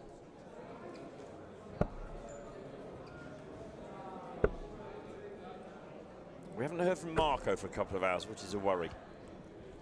He's very, very refreshed, I'm guessing. He did send a photo to our, did he? Our WhatsApp Did I chat. miss that? The one from quite a bit ago. Oh, okay. I think there was about 18 beers on the picture of 18 beers or so. I'm just thinking, save some for other people, Marco. Where are we? Here we go. We sent a video as well. What's that? Probably best not to I'll play put that out Put it loud. on loud, no. Oh. More good use of the treble 19 from Eileen de Graaf to leave 145. Yeah, she's well in control of this leg, you'd suggest. 63 leaves 82. Bull or 42? She's gone for the bull, but hit the 14. So 68 left, I think.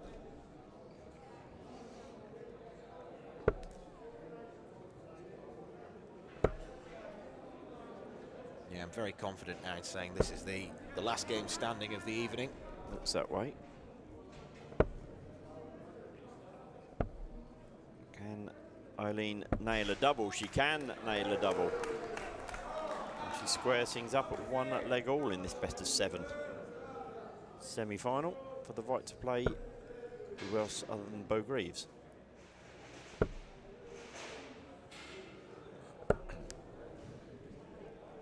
Bo is indeed the only one that has played in every possible round of the 2 days of the Dutch Open, the pairs and the singles. Of course she has.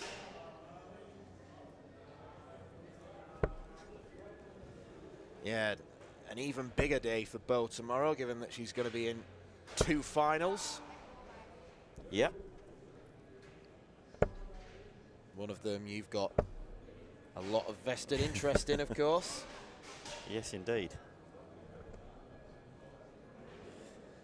Certainly will have. Donning the referee's gear tomorrow. Looking forward to working with Marco and Antti again on the stage. Some good times at the Dutch Open, some great games and a fabulous crowd. There's another new one for you, the Dutch Open crowd. Yeah. Well, if the crowd are anything like the general atmosphere and playing staff that we've seen, it's going to be a good one. And I've got a brilliant view of the stage. Yes, we have, from where we're sitting up on the balcony and can see directly to the stage that the operation to take down the dartboards and take down the stands of the 96 boards that are in this room is underway.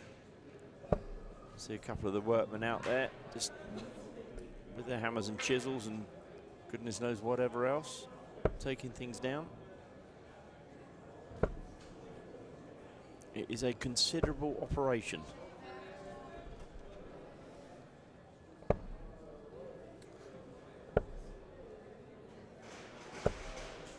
Just fallen into the treble 7 there for Eileen. So a chance for Natalie if she can find a treble. She can't leave a finish now. Yeah, with that first start, she needed to find 2 big trebles. Things started to go a bit awry for Natalie Gilbert. 59 to leave 90. Still a chance if she can find a treble. 2 trebles would really give her a chance. And that's awkward, I'd suggest. Which is why she's come down and found 1. 96 gives her a chance. 125. If she gets the chance.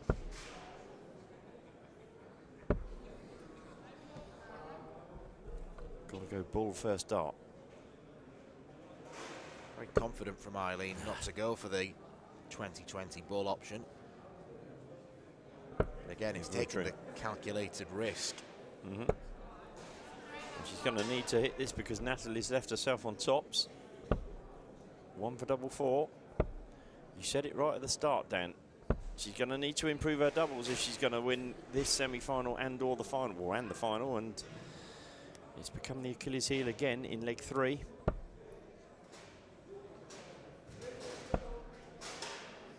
Double 5. Oh, that's a chance. Natalie chasing the outer ring as well. Eileen giving herself a good telling off before she steps up. Double 1. Not to be.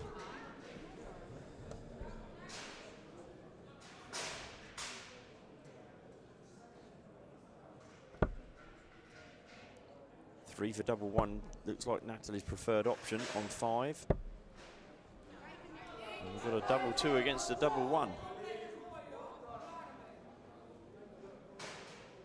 Taking inspiration from Reino Blom, Martijn Claessens, it seems. Wow, that is close. But not there. And in the semi-final of the ladies singles, we've got a double 1 game. Meanwhile, Bo Greaves is reclining at the minute.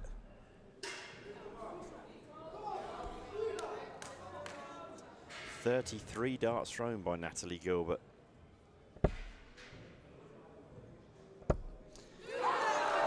Strange, because these legs can be the ones as well, can't they, that can actually turn things around. I think Eileen's broken the throw there. Not that... Yes, it was a technically a break of throw, but it was more of a... She won the endurance battle, I think. Natalie's got to clear ahead of that. Well, there's that cleared then.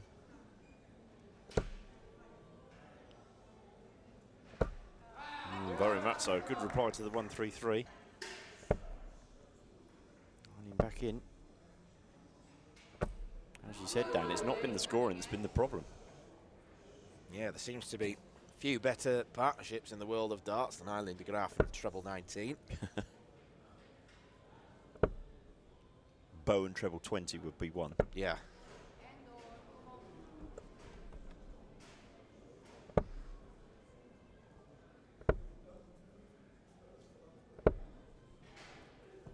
Just the 26 gives Natalie a chance to step in. He has fallen really quiet in the TV lane stand. I think that it's the fans there giving the players the due respect because they know that that's the one game that everyone's focusing on.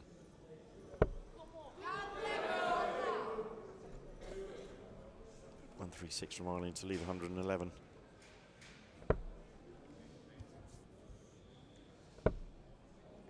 Good battling back from Natalie. Could do with another.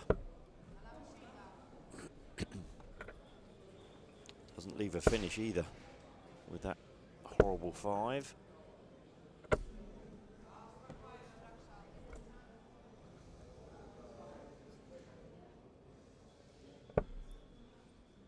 Yeah, I like that 133 with the left tops, but Just the odd ragged dart at the moment from Natalie. 41 to leave the champagne shot. If she gets a shot.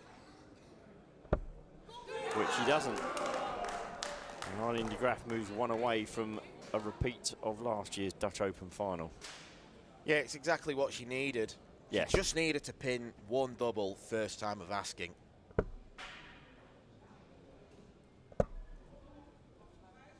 Even if she'd have taken that last shot to double 10, the doubts would have started to creep in. There's just no doubt here, though.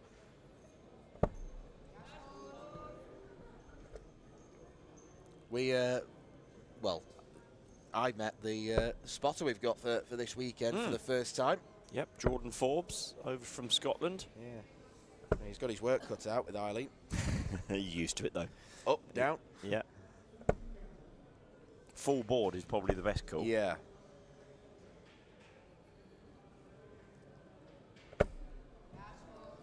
Yeah, the good thing with Eileen is that because from a spotter's point of view, I don't do that much, but a little bit, is where she steps, she pulls her hand a little bit, so you've got that just that split more second to say up or down when she's you're looking at her eyes. Her eyes, the eyes of a player tell you where they're going, but you see that little bit of a jink before she throws does give you that just that slight option, as long as the cameraman's on it as well, of course. Good lead Natalie's got here. 86 a ton and ton 40. Yeah, the equation for Natalie is hold, break, hold. Yes. That's the only way she's going to get to the final. Eileen in a good position, and even though she's on a number like 280, decides to go for the treble 19 first still. Natalie 6 darts from 140. If you told her she could score a ton on this visit, she'd have taken it before he stepped up, but she's not going to do that now. 54 leaves 86. If Eileen hits a ton, or a 95 in her case. He's going back up now. Should still be advantage to Natalie. Should play the 18s here. Treble 18 for double 16, or 2 18s and bull. Oh, that would change things. Last time she wanted 74, she went treble 18, double 10. She's doing that again. Gets it. That could be that. What a way to win it. Not now. She's left the ball. But double 10 could be the last dart we see in the Dutch Open today. Sorry, no, it won't, because what am I talking about? Well, it could be. It could be, yeah, I might be right. Oh. Double 15, double 10 then, Eileen, would be good. Treble 10, double 10. Okay. Double 8 for Eileen de Graaf. Not to be. We weren't surprised, though. No. Oh, that's got to be a good marker. Got to hit that first dart, Natalie. Very easy for you to sit here and say that, Mr. Rolls. Oh, great dart. Great dart. All the pressure in the world on that dart as well. Yeah, that's clutch doubling at its finest.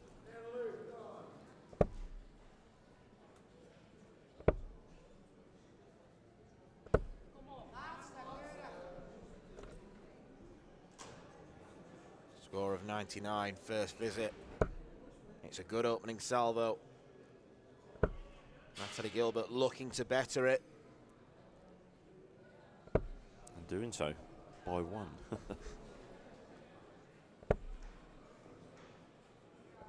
Oh, this is superb. Oh, the lot. Fill it up.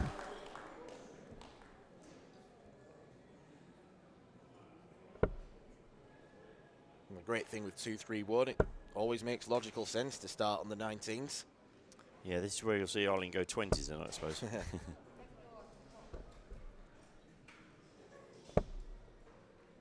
She's going up now, I think.